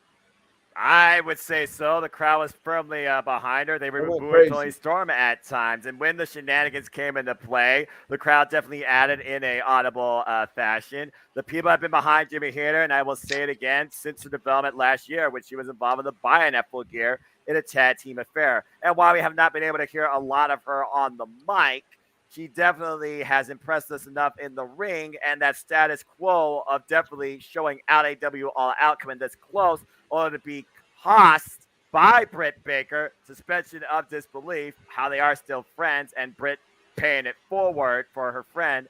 Again, the money program, you even said it yourself, the main money program to build for the long haul, maybe to Revolution, I feel is Divebringer DMD and Jamie Hayter. Jamie Hayter right now has been unable to speak on her own behalf while being alongside Britt. tried speaking this Wednesday when she was announced firmly as the AEW Women's World Champion, and Britt took the mic and even did this during her little stance. There's no doubt Britt Baker's trying to make herself still the focal point. I don't think Jamie Hayter is a fool of that. Jamie Hayter said during the media scrum she welcomes having Britt as a rival. As far as putting Saraya into play, let's not push Saraya any further than needs be. Again, it was not until she was 1,000% her own words medically cleared to fully be able to compete in the ring. And despite the pettiness aside and the politicking carried out by the tweeter and exposed by dirt sheets, reading is what you believe, but I believe seeing is believing. Britt and Saraya had a very well-paced, safe match at the pay-per-view, James. You can't deny that. Yes. And Saraya got the win. So whether or not Saraya and Jamie and Britt have another confrontation, whether Toni Storm breaks her face again and goes after Jamie again, maybe at Battle of the Belts, I'm looking forward to what Jamie Hayter can do as the AEW Women's World Champion. Now, as far as the Thunder Rosa thing goes, you read a tweet. Does text justify meaning and feeling? No. It's just words. It's just print. It's just what you see on the internet. If that's what Thunder Rosa's personality comes out to be, then you can judge it then. Until we know 100%, I'm leaving it where it is. I'm just glad they finally dropped the interim bullshit because it wasn't needed. It held down the company. It held down the title. It made the title feel less important. Thus, Jay Berg was the most important thing in the women's division. Some might argue she still is. I can't wait to see what Jamie Hayter does now as champion. That's all I really have to say. Saraya is 30, Emmanuel. Jeff. Yes, Meacham. With a muted mic. Oh, so Revolution's in mid-March? Yeah. February. I am not at all, but I appreciate the implication. I don't have the drop alcohol in this house, actually. So if Revolution's mid-March, from Full Gear till mid-March is great by me. And then if she does drop it to Britt, which hang on, don't tell me yet, drops it to Britt, and then Saraya gets her moment over Britt for the title, double or nothing. My thing, or Hayter, and then she beats Britt at Revolution. Yeah, you're right about that. I was mistaken that. And I'm thinking maybe Saraya versus Toni Storm at Revolution, and maybe Toni Storm steps up and she's like, "You got to go through me to get to the title." But then we got, because we need that Britt Baker, Jamie Hayter, and Britt needs to put over Jamie. Yep. Right. Okay, I agree. agree with that. Either way, I think that Saraya should not even get a sniff at a title shot until double or nothing. I agree. Yep. Yeah. You're right. The only thing and I do respect Rebel, by the way, not Reba, but hey, who doesn't love Rebel? I was going to say, I don't speak about her that much because I haven't really gotten a chance to see her in the ring. She's just kind of been a sidekick for as long as I've been watching. Same with me, JJ. For me, and as far as Britt for TBS champ, she needs to be in the women's world title picture. Yeah, I would have to say like they were ready to throw in the towel on Jade Cargill if they were going to put it in a Britt, and I don't think they're going to. You know something. We're only talking about 2 world championships under the TK umbrella. We're not talking about the Ring of Honor one. True, and as we know now, Athena has made her voice and case be known on Rampage. She wants Mercedes Martinez. That would not surprise me if that's booked at Final Battle. Nice. The problem with at least the champion, and I didn't see Rampage, so I didn't know this, but yeah, I still haven't seen Rampage either. I was wondering too. What I've observed is the Ring of Honor Women's Championship is one of the star attractions on Dark and Elevation, which is not where it needs to be. Really? Yeah. Yeah, that's how it's been defended. Based on that title with Athena, then, right, Jeff? Although the reason Tony did at least explain it a little bit. Like he says he's not trying to feature all the champions because he's not trying to overcrowd as much as he used to. Well, again, yeah, he did. He said that at the media scrum. Yeah. I didn't watch the full game media scrum because I enjoyed having my. Yeah, I totally get it. But when James mentioned that, I remembered hearing Tony mention that, how he's trying to feature the ROH titles a little bit less on the main programs, but gives you a reason to tune into Dark and Elevation because you can still see those titles kind of defended there. I only tuned in the media scrum because there was actual people I was interested to hear speak. Which Jamie Hayter. I wanted to see Max's post championship speech, Yes, which was as epic as I imagined it being. For all the damn 2.5 minutes it lasted, and he dropped more F-bombs than I have tonight, crying out loud. That was the that was the opening bit, and that's all I needed to see. Right? And then thank you, Denise Salcedo, for uploading the Jamie Hayter bit separately, because I definitely want to hear from Jamie Hayter, who again has been very little vocally, except for the video package, into Full Gear. Yeah, it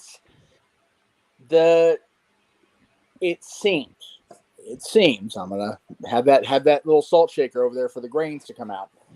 It seems like, at least with the women's division, they're back on track. Agree. We'll see. For now. Yeah, Thunder Rosa and Britt Baker are in the same locker room.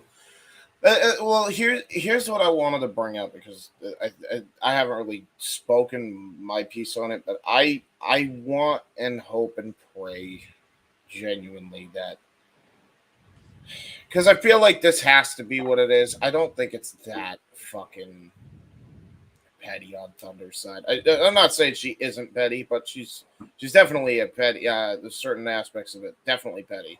Who's not petty in this business, James? Let's be honest. Exactly. Which Which is part of the fucking problem, by the way. But I digress. Buy the shirt. Dang. Yeah. Please.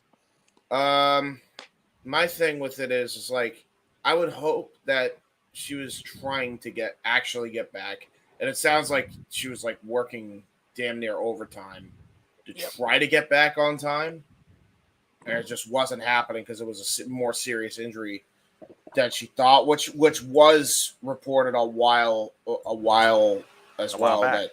So like I think that's why I think the injury is real, because I don't know, it unless she's gone from the company, like I just don't see that. I don't see that being the case. I'm not going to disagree with that. I just agree with JJ that it seems very suspicious. It does, but at the same time, we also got to keep in mind that, like, as my daughter would say, it's sus. Lack of proper communication. Right. Exactly. I mean, it's key. It really comes down to, it's like, there's no way Tony would be holding it off for this long for any other reason, but she's injured. I would think anyway. But the best way to put a bow on the AEW side of things tonight is the fact that it comes down to Tony and his inability to be properly communicative and properly authoritative. That's what is going on in AEW right now. It doesn't matter what talent, what executive you speak of. The buck stops at Tony, even Matt and Nick, and he needs to realize that, and he needs to sack up. Yep. And I am going to disagree. I am going to disagree with your last comment there, Real Wyatt. Yeah. Until Ring of Honor gets their own television or streaming deal, they have no choice. They need to be on AEW television to stay relevant in the consumer's mind. That's exactly right. Once they get their own deal, you are absolutely right. And aside from the inevitable cross promotion, right, a la NXT to main roster, then they won't be featured on regular television anymore. But until that point, there's no point in Tony buying Ring of Honor, because then you've got to start from ground zero, rebuilding a company where at the very least he's had Ring of Honor pay-per-views and the champions on his weekly televisions to keep the product in the consumer's mind. Yeah. Go ahead, Jeff. I would say at this point, definitely have the world champion on one show or the other each week. Yeah. I would say sprinkle the tag champions in when FTR is allowed to be on television for whatever reason they're not. Yeah. I still say get the damn TNT title off of Joe and have him be the Ring of Honor TV champion. But the world and tag titles definitely on TV often enough. The TV champion should be on one TV show or the other every week until they get their own TV deal. That must be a thing. But like we talked about with Mercedes, make the Dark and Elevation shows the Ring of Honor showcase shows until they actually get their own streaming platform deal, television. Would actually probably get more viewers for those shows too. To be fair, What JD was talking about, you want to be able to. I can't read. I'm so blind.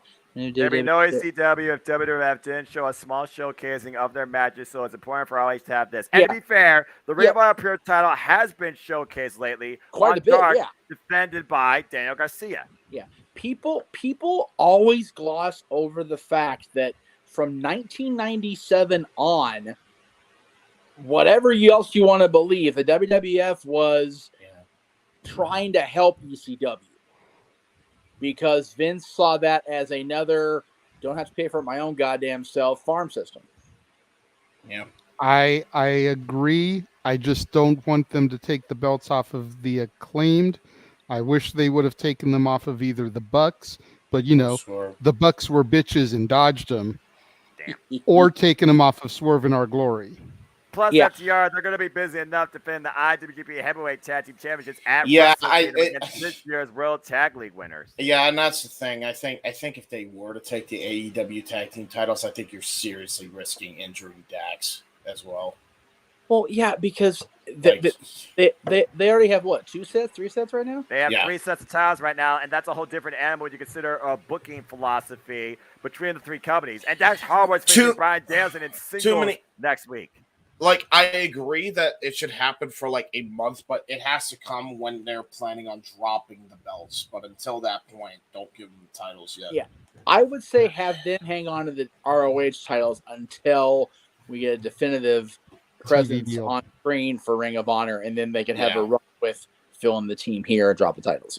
Yeah. I think even when they get a TV deal also, I really do feel if everything's smoothed over and they get Punk back and everybody's smoothed over, whatever the fuck, your money is that 4-way, and it should honestly be for both titles for a match to hold them for a month. I think that's the best publicity you can give for a Ring of Honor before you drop it to a Ring of Honor star and have it be exclusive to Ring of Honor from that point forward.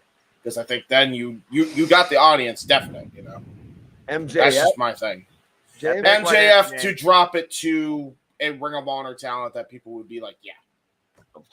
Because of the story plot. So now you put the ROH championship on CM Punk tonight, and you put it on MJF.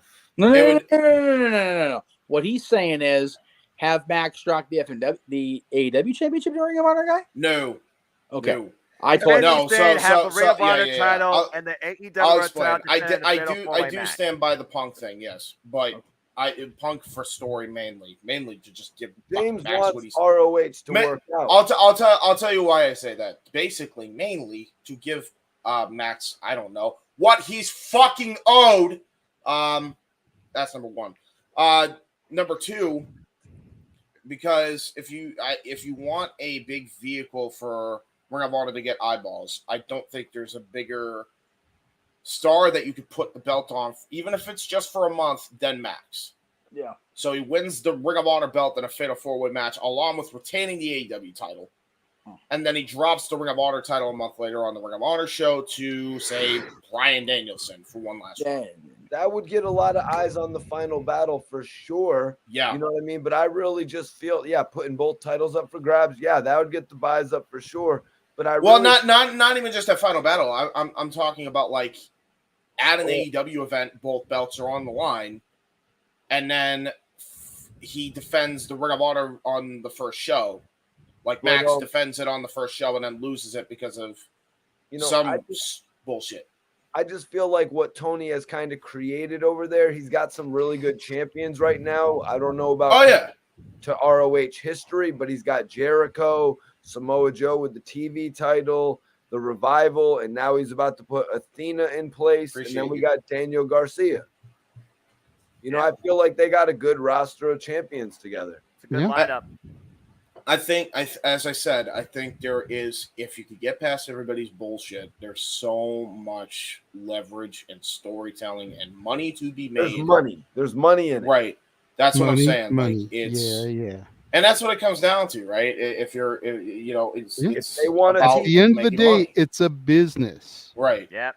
And I it's on think the businessmen what they do. We are not the businessmen that influence those decisions. We are just the fans that invest in those decisions. And that's why I mentioned the idea I mentioned, because if you give Max the belt and then drop it to Danielson, there you go. That takes care of it. Ring of Honor is exclusive to those titles, right? But you also get a lot of eyeballs because you got the top AEW name holding that championship along with the AEW World Title. All right. And it's a win-win because Max is owed what he was supposed to be owed from Phil, and Phil's happy because he gets a proper world title run, so he can stop bitching.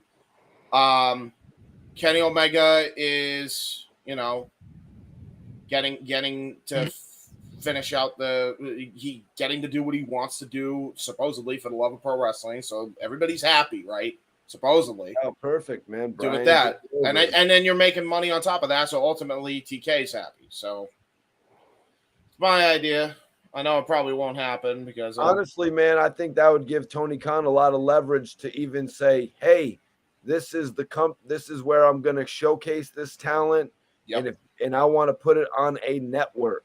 And you know what, TNT, if you don't want to offer me any other money like they did with Thunder and Eric Bischoff, I'm going to go to a different network. I just don't know really where else they could go. And I just, other than a streaming, as we all said multiple times. Yeah. I still say they're going to have to wait on any sort of television or streaming anything until this merger finalizes itself out. Yeah, and not to mention too, I mean, if it's really an issue with getting a TV deal, if Turner doesn't fucking want that, like here's the deal: if Turner wants it, okay, my demands: Briscoe's in, or I'm taking it to somewhere else, because I'm not having Ring of Honor without the Briscoes. They're too fucking important not to have there. At least for a few more years, especially for that tag division. Well, but Jay and Mark are a whole other animal, and a lot of corporate people don't want them on their television. I can't blame them. Right, but at the same time, they are not the same people that they were on social media all that fucking time ago, and have since actually worked with the people that they disparaged against all that time ago. So I mean. And by the way, have said nothing but positive things about them. Effie did. So, and that's fine, but retroactive and prior condemning of things of that nature are always going to be a thing. So, right, Joey Ryan?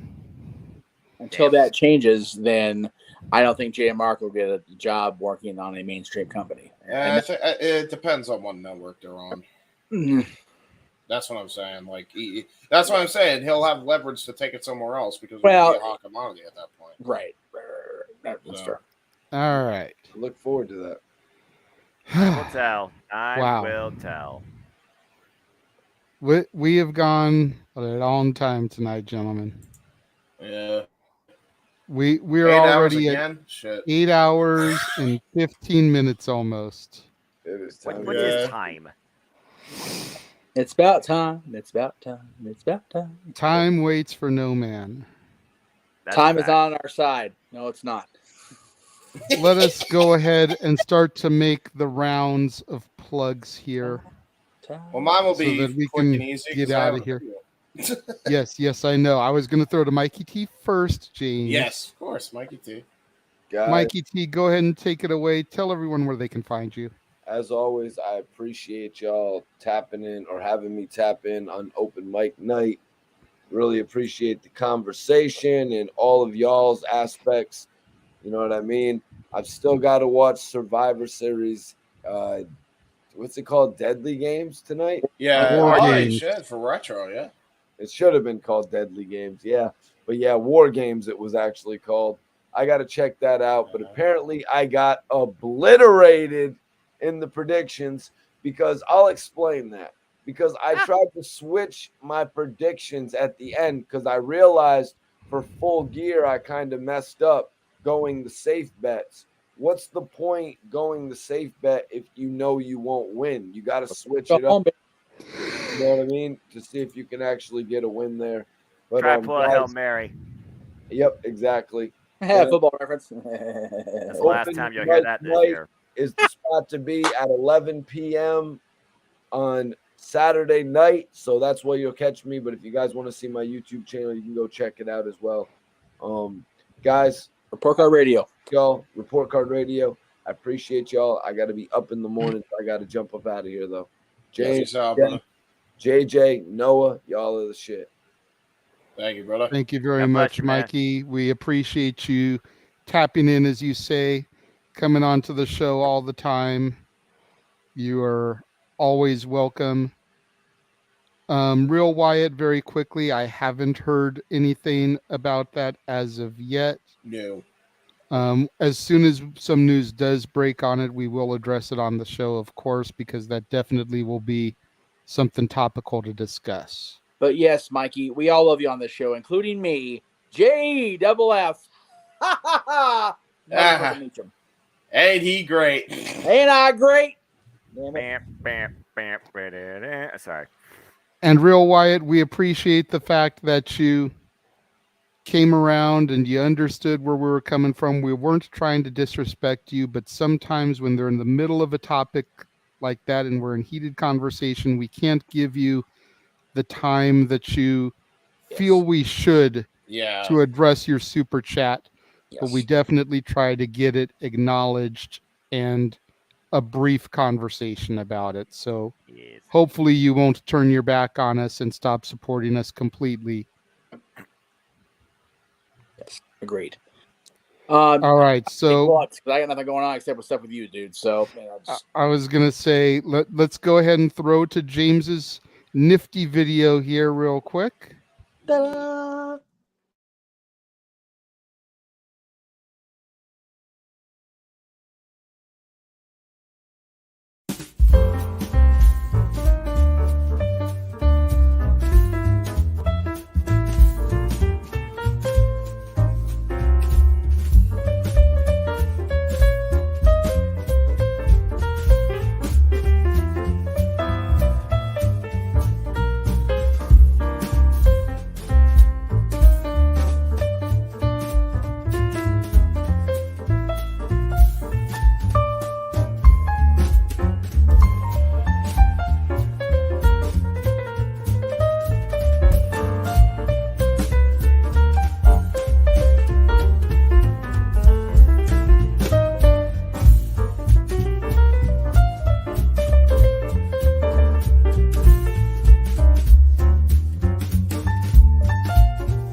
There you go. And yes, the Real Wyatt, we did revel in what we are. We always have. Yes, go back into my archives. I did finally review Black Adam. You can check out that review on Renegade's Reviews in the archives. And also, yes, she is named Mistress Audio, but it's not what you think. She'll can't be. We're in November. That's true. At least for a few more days. That's a few more days. That's right. So over on my side of things, on the Renegade side of things, to steal a quote from James over here. I see what you did there. We are wrapping up the Sandra Bullock showcase this week. After discussing Slumberland tomorrow, that was supposed to be new release Saturday, but it's now going to be new release Sunday because there is no episode of The Warzone to go up this week due to the holidays and time and financials for the holidays. I just did not have the ability to get out and peruse the stores. Yes. So new release Sunday tomorrow, my coverage of Slumberland, the new Netflix movie starring Jason Momoa. Then it'll be back to Sandra Bullock land with The Proposal and Ocean's 8 to wrap up the month. Thursday is going to be a hell of a day, or I should in Sami Zayn language put haluva day for me, as I will be tackling episode 2 of the Santa Clauses, as well as kicking off my 31 days of Christmas with my first of 2 tributes to the Rankin Bass catalog, Rudolph the Red-Nosed Reindeer, Santa Claus is Coming to Town, and the oft-forgotten 'Twas the Night Before Christmas. That one is a bonus feature that you can usually find on the Frosty's Winter Wonderland disc. Yes. Let me see here. I've lost an image, which sucks. I'm not sure where it is. I'll talk about this. This is my favorite time of the year, and these movies are my childhood right here. All of them, really. Yeah, these are all of our childhoods, bro. Like, for real. Yeah, can't argue that. Although I was once a wee lad. The show JJ and I have next Monday will not feature the Santa from Rudolph. Why is that, Jay? Because Santa's a dick. His dick. That's right. Santa is a dick in that. I cannot find big old dickhead in that. I cannot find what happened to my other graphic, but the following day will be the Frosty the Snowman trilogy. Yeah! Frosty the Snowman, Frosty's Winter Wonderland, which is again oft forgotten, and then Frosty Returns, the Lorne Michaels produced John Goodman feature, yes. Yes. And Winter Wonderland is forgotten because they never air that damn thing anymore, and it's a tragedy. It's great. It is. On Saturday will be another triple feature.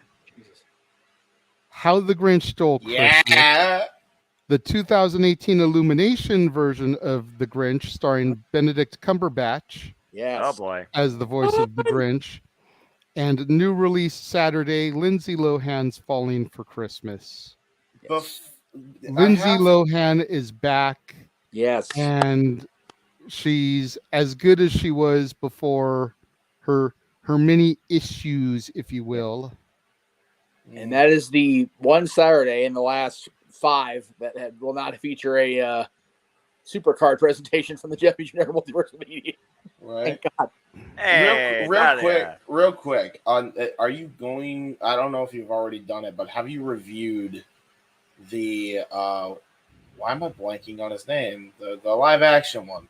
Why am The Jim Carrey one? Yeah, the Jim Carrey one. Sorry, I have not reviewed that one yet because I am looking to do an entire month of Jim Carrey at some point. We had that. Boy, that's going to be a comedy fest. Whatever it was this year, and it just didn't happen. So, yes, you are late to the party. Unfortunately, we did have a tribute go up at the start of the open mic night to Jason David Frank, to John Aniston, to help me out, Meacham, the stuntman.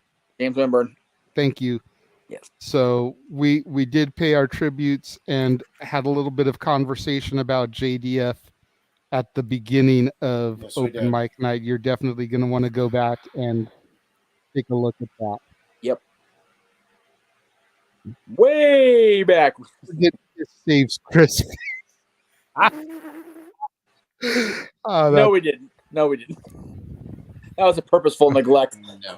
Then, of course, on Tuesday nights, make sure you tune into Stat Boy Sports Bar. Jeff Meacham will be back behind the boards producing this one. Yes. Thank goodness I don't have to try to rush home with the kiddos from school this week to try to be in the chair at 4:00. Yes. Will Talk Wrestling be a theme this week, sir, or no? No, I'll be on the clock at the Mouse at 6:45. So 7:00. There we go. Okay. Yeah. So then, in lieu of that, make sure you tune in and check out the boss man, Aaron Riff, with his Raw recaps, AEW Dynamite recaps, SmackDown recaps, and of course, the No DQ review. The No DQ review will have a special episode tomorrow, by the way. So check that out. Okay, good to know. I think they're going to have their regular Thursday this coming week. I don't know, but they'll definitely be on tomorrow per Virtue. All right, so make sure you check that out. You never know who's going to join the panel of the review. Yeah, it won't be Jeff this week, but it could be me, could be Noah, could be Big Baller G, could be the Cleaver. You never know who's going to be there. No DQ reviews like a box of chocolates.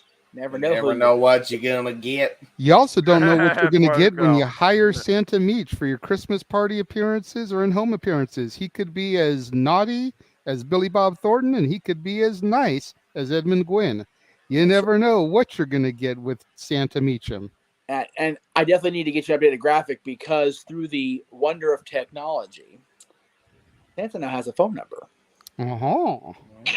So there you go. I'll have to work on that for the coming week's presentations. There you go. Make sure you check out the Cleveland combatant Josh Mansfield, who was on with us earlier, at CatholicJosh122 on the Twitter. At Mellowman on the Instagram. On the gram. Not And that about grams on this show because we're not partakers of the grams. But the next time we're going to be completely insane and run for a long period of time. Again, you saw it in James's video. Yes, we are a glutton for punishment, boys. ROH Final Battle plus not Noah's NXT. Damn it! Deadline. There you go. There it is. There it is. Woo! Presenting Deadline plus Open Mic Night. Yeah, man, I love that graphic, by the way. You did good with that one. I'm not gonna lie. As simple as that was, just kind of the two posters there together, you went all out for that one. Hell the Ocho! Hold on, let me show my ass at the scrum and all out like Punk did. The Real Wide wants to go on the review with you, James. Oh dear Christ! Oh, that will be fun. Yeah. I did respond to him in my chat. Yeah. We'll definitely plan one, brother. Yeah, Dahlia. We ran the little graphic of the memoriam, and I don't think we went more than 10 minutes on Jason, so it wasn't like a big long, hour-long tribute or anything, but we did definitely talk about it. So definitely go back and check it out. And go check out Datia's wrestling channel. It's Wrestling Time, where she keeps you informed on all things wrestling and also Power Rangers. Yes, they are not going to be both at the same time. I want to say Reign of Honor is going to be at 1 or 2 Pacific, and then Deadline goes at 5 Pacific per the usual. So it will be they are running the same day, but not at the same time. There may be a little bit of an overlap between the Reign of Honor main event and the kickoff to Deadline. But unlike the NFL, we're not going to tear away from the action of one to go to the action of the other. Right. We will ride out. Are you sure? I had an idea that if it overlapped, we just fucking one person comments one and one person comments the other just for shits and giggles. That would be way too chaotic. Oh, that's the fun of it. Oh no, I do have no. Bad James. Okay, real quick before I go to the next plug, Meacham. Well, go put the graphic up for December 10th. For the one I made, yeah. This wasn't included in the graphic because it wasn't made official until yesterday. Featuring good old JM. Yay! I will be there. Disney gave me the day off, another Saturday off. I'm gonna take it and run. Let's freaking go! Our last commentary call for 2022. Let's freaking go! Yeah, buddy. I will be there for Open Mic Night. I will be there for whatever I'm allowed to be part of the next Ring of Honor because I don't know who's going to call what. Like I said, JJ has I said this earlier, has very much been the MVP. He's WWE guy. I'm going to be Ring of Honor guy, I think, is how that's working. Then I will be third man in when I need to be, and I don't need to be involved in a threesome with anybody, so I'm okay with that. I mean, again, I'm just the guy that calls everything, and before you continue, I'm just going to say this. This has been the greatest fun I've ever had, professional wrestling fan. I thank all three of you and anybody that's listened to me throughout this year. I've absolutely loved this and can't wait to do this continuing on again in 2023. I'm right there with you. The wee hours, January 4th, brother.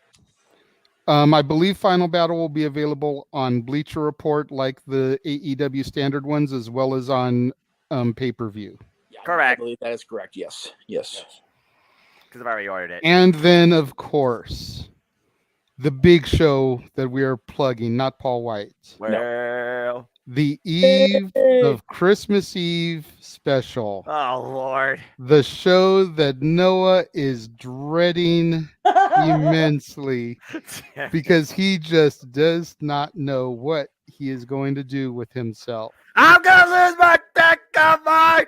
Damn it. That's right. But it is going to be a joyous occasion for sure. Yes, faux show. And who knows what could come up upon the wheel. The wheel, you say? The wheel. See, let those us are the see, songs that are shall there we? For now. Oh.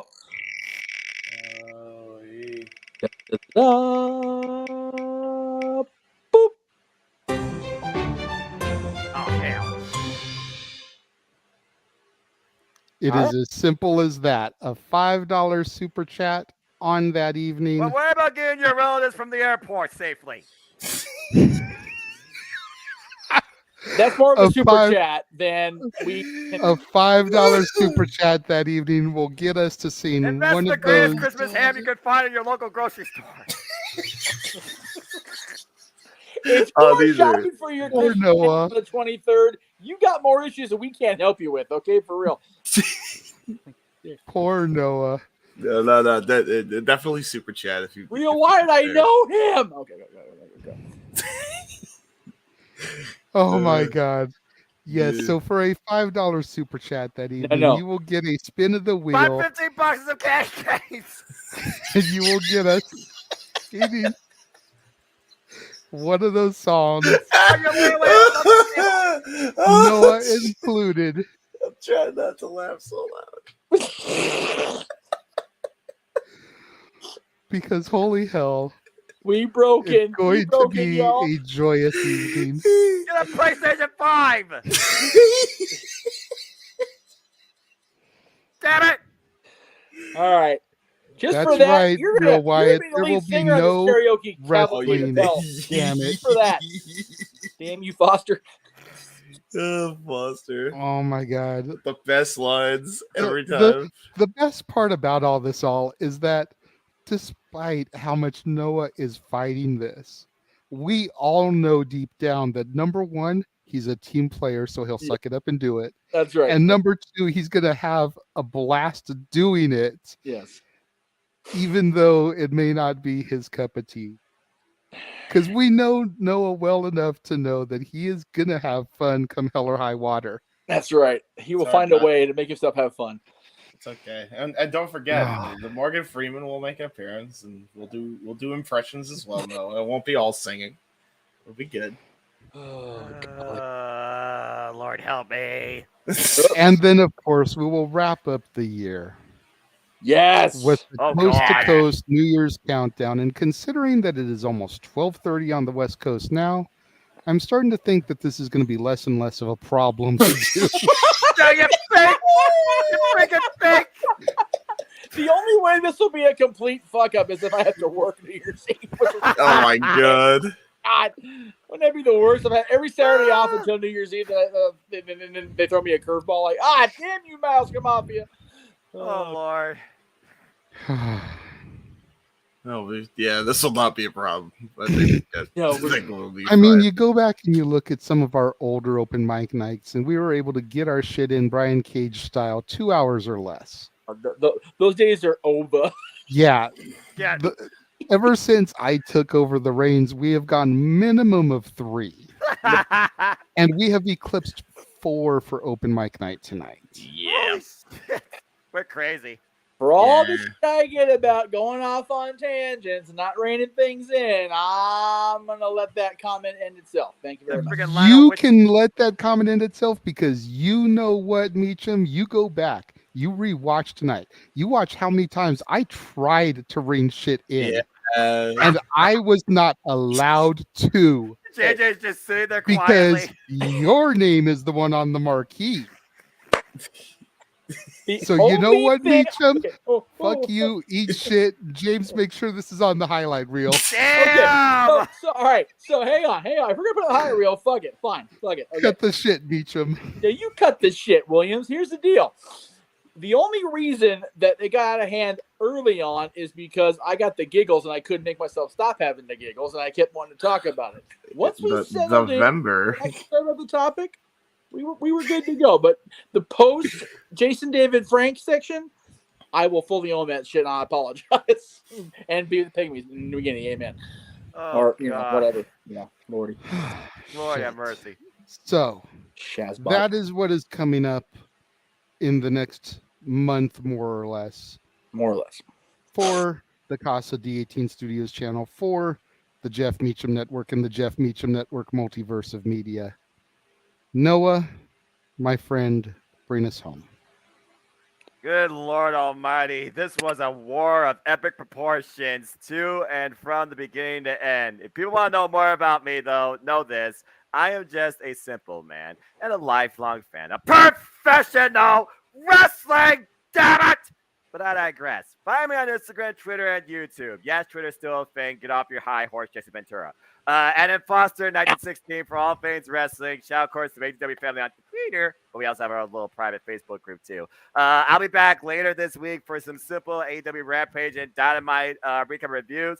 And we'll be taking it easy until we do our final season predicting for 2022 double feature for NXT Deadline. And, of course, Ring of Honor Final Battle. But as always, I'd like to conclude, there are no winners, no losers, no bears. Just fans with opinions for this passion we all share. At the end of the day, folks, support one another, respect each other, protect your mentality, too, and treasure your families. It is the holiday season. And just enjoy life and enjoy professional wrestling. It's as simple as that. God, I love that tagline. Good stuff. As Cape Rayer said way early on in the day, don't forget to check out the merch for the guys making the stream possible. Amen. Yeah. Pro Wrestling Tees / Jeff Meacham Network.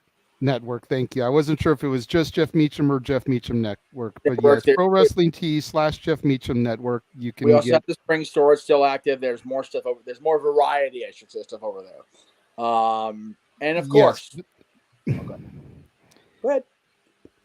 As I was saying, Pro Wrestling Tees / Jeff Meacham Network, where you can find all of the newest tees, including Noah's professional wrestling damage shirt, including James's 0 F-bombs since last stream shirt, including Stat Boy featuring Dory Lou shirts.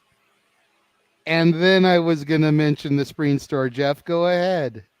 Oh, I don't remember the web address, but we're on Spring, which used to be Teespring, and I think it's Jeff Meacham Network. I won't swear by that because it's almost 1 o'clock in the fucking morning. I don't remember. But yeah, there is a wider variety for now because I've been so inundated with the Disney work and traveling to and from. But I will be updating that hopefully after the first of the year because we definitely need to get both sites more active and more traffic because the money ain't happening. And I know that we have a lot of shirts in the works, including the one for Noah's, not his NXT, that we've been promising for 4 months or whatever it's been.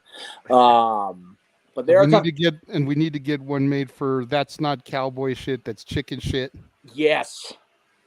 That seemed to go over pretty good in the chat room. We need to get the That's Bullyism shirt up there. That one I'm going to work on a private thing. That way, I mean, if you want it to be sold, full time, that's fine. I don't know if you just wanted the one for the one client or not. So no, throw it up there. I mean, we'll see. With as much anti-bullying as there is out there, you never know. Somebody may want to buy that shirt. That's fair. That's fair. Yeah. So we're always working on graphics and stuff in the downtime. It's not just downtime where I sleep. I actually am still always doing something. Yes. So. Yes, we've still got quite a bit to do filming wise. Jeff and I still has to get in the studio at least 3 other occasions to wrap up the dads, not always on wrestling shows for this year. But we are looking forward to it and beyond. And as always, folks, as JJ gets ready to wrap us up, remember, you've got 4 more days. It is actually today's 27th. You got 3 more days after today. It is still No Nut November. Behave your damn selves. That's right. And then it becomes Whamageddon. No Whamageddon. No, Wait, you mean the Christmas song last Christmas? Yes. Okay. You so at have least- to go the month without hearing the song. Otherwise, you are eliminated. That version. Oh, that if you hear Wham's version of Last Christmas before the morning of the 25th, you are eliminated and you have to move on to Wham Hallow. I don't understand that reference, but usually Last Christmas is like the first song I hear, so I guess I already lose. Well, Pretty much. Because it technically starts yesterday, the day after Thanksgiving. So if you haven't heard it since yesterday at midnight, you're okay. Okay. And we'll see how long you last. That's right. See how long you last. Because you make sure you last all through the rest of this week and all throughout the month. Because it's going to last through. So Got it. Don't listen to the radio. Got it. Fuck it. I already failed. Avoid Coast at all costs if you're out in California. And try not to go into any retail stores because you know they're going to be playing that music on a loop also. Oh, I'm fucked. She is defrosting. Oh, I'm fucked. There's how we end the show today. Now the nice thing, enjoy, being simple. It's simple as that. I'm fucked. No. Now that I've already felt because I've heard that song already. Well, no, that one's okay. Okay. Well, actually, Now it's she's- not okay. It's just not on the Armageddon list. You're okay. Now the ice is fully Remember, melted. guys, a moment of silence for all the big city suit-wearing guys who are about to get dumped for a small-town guy wearing flannel in a Hallmark Christmas movie this holiday season. God damn right. That's right. This is where I cash in my chips, bitches. Giggity. No Nut November, JJ. Not giggity. No giggity. All the giggity.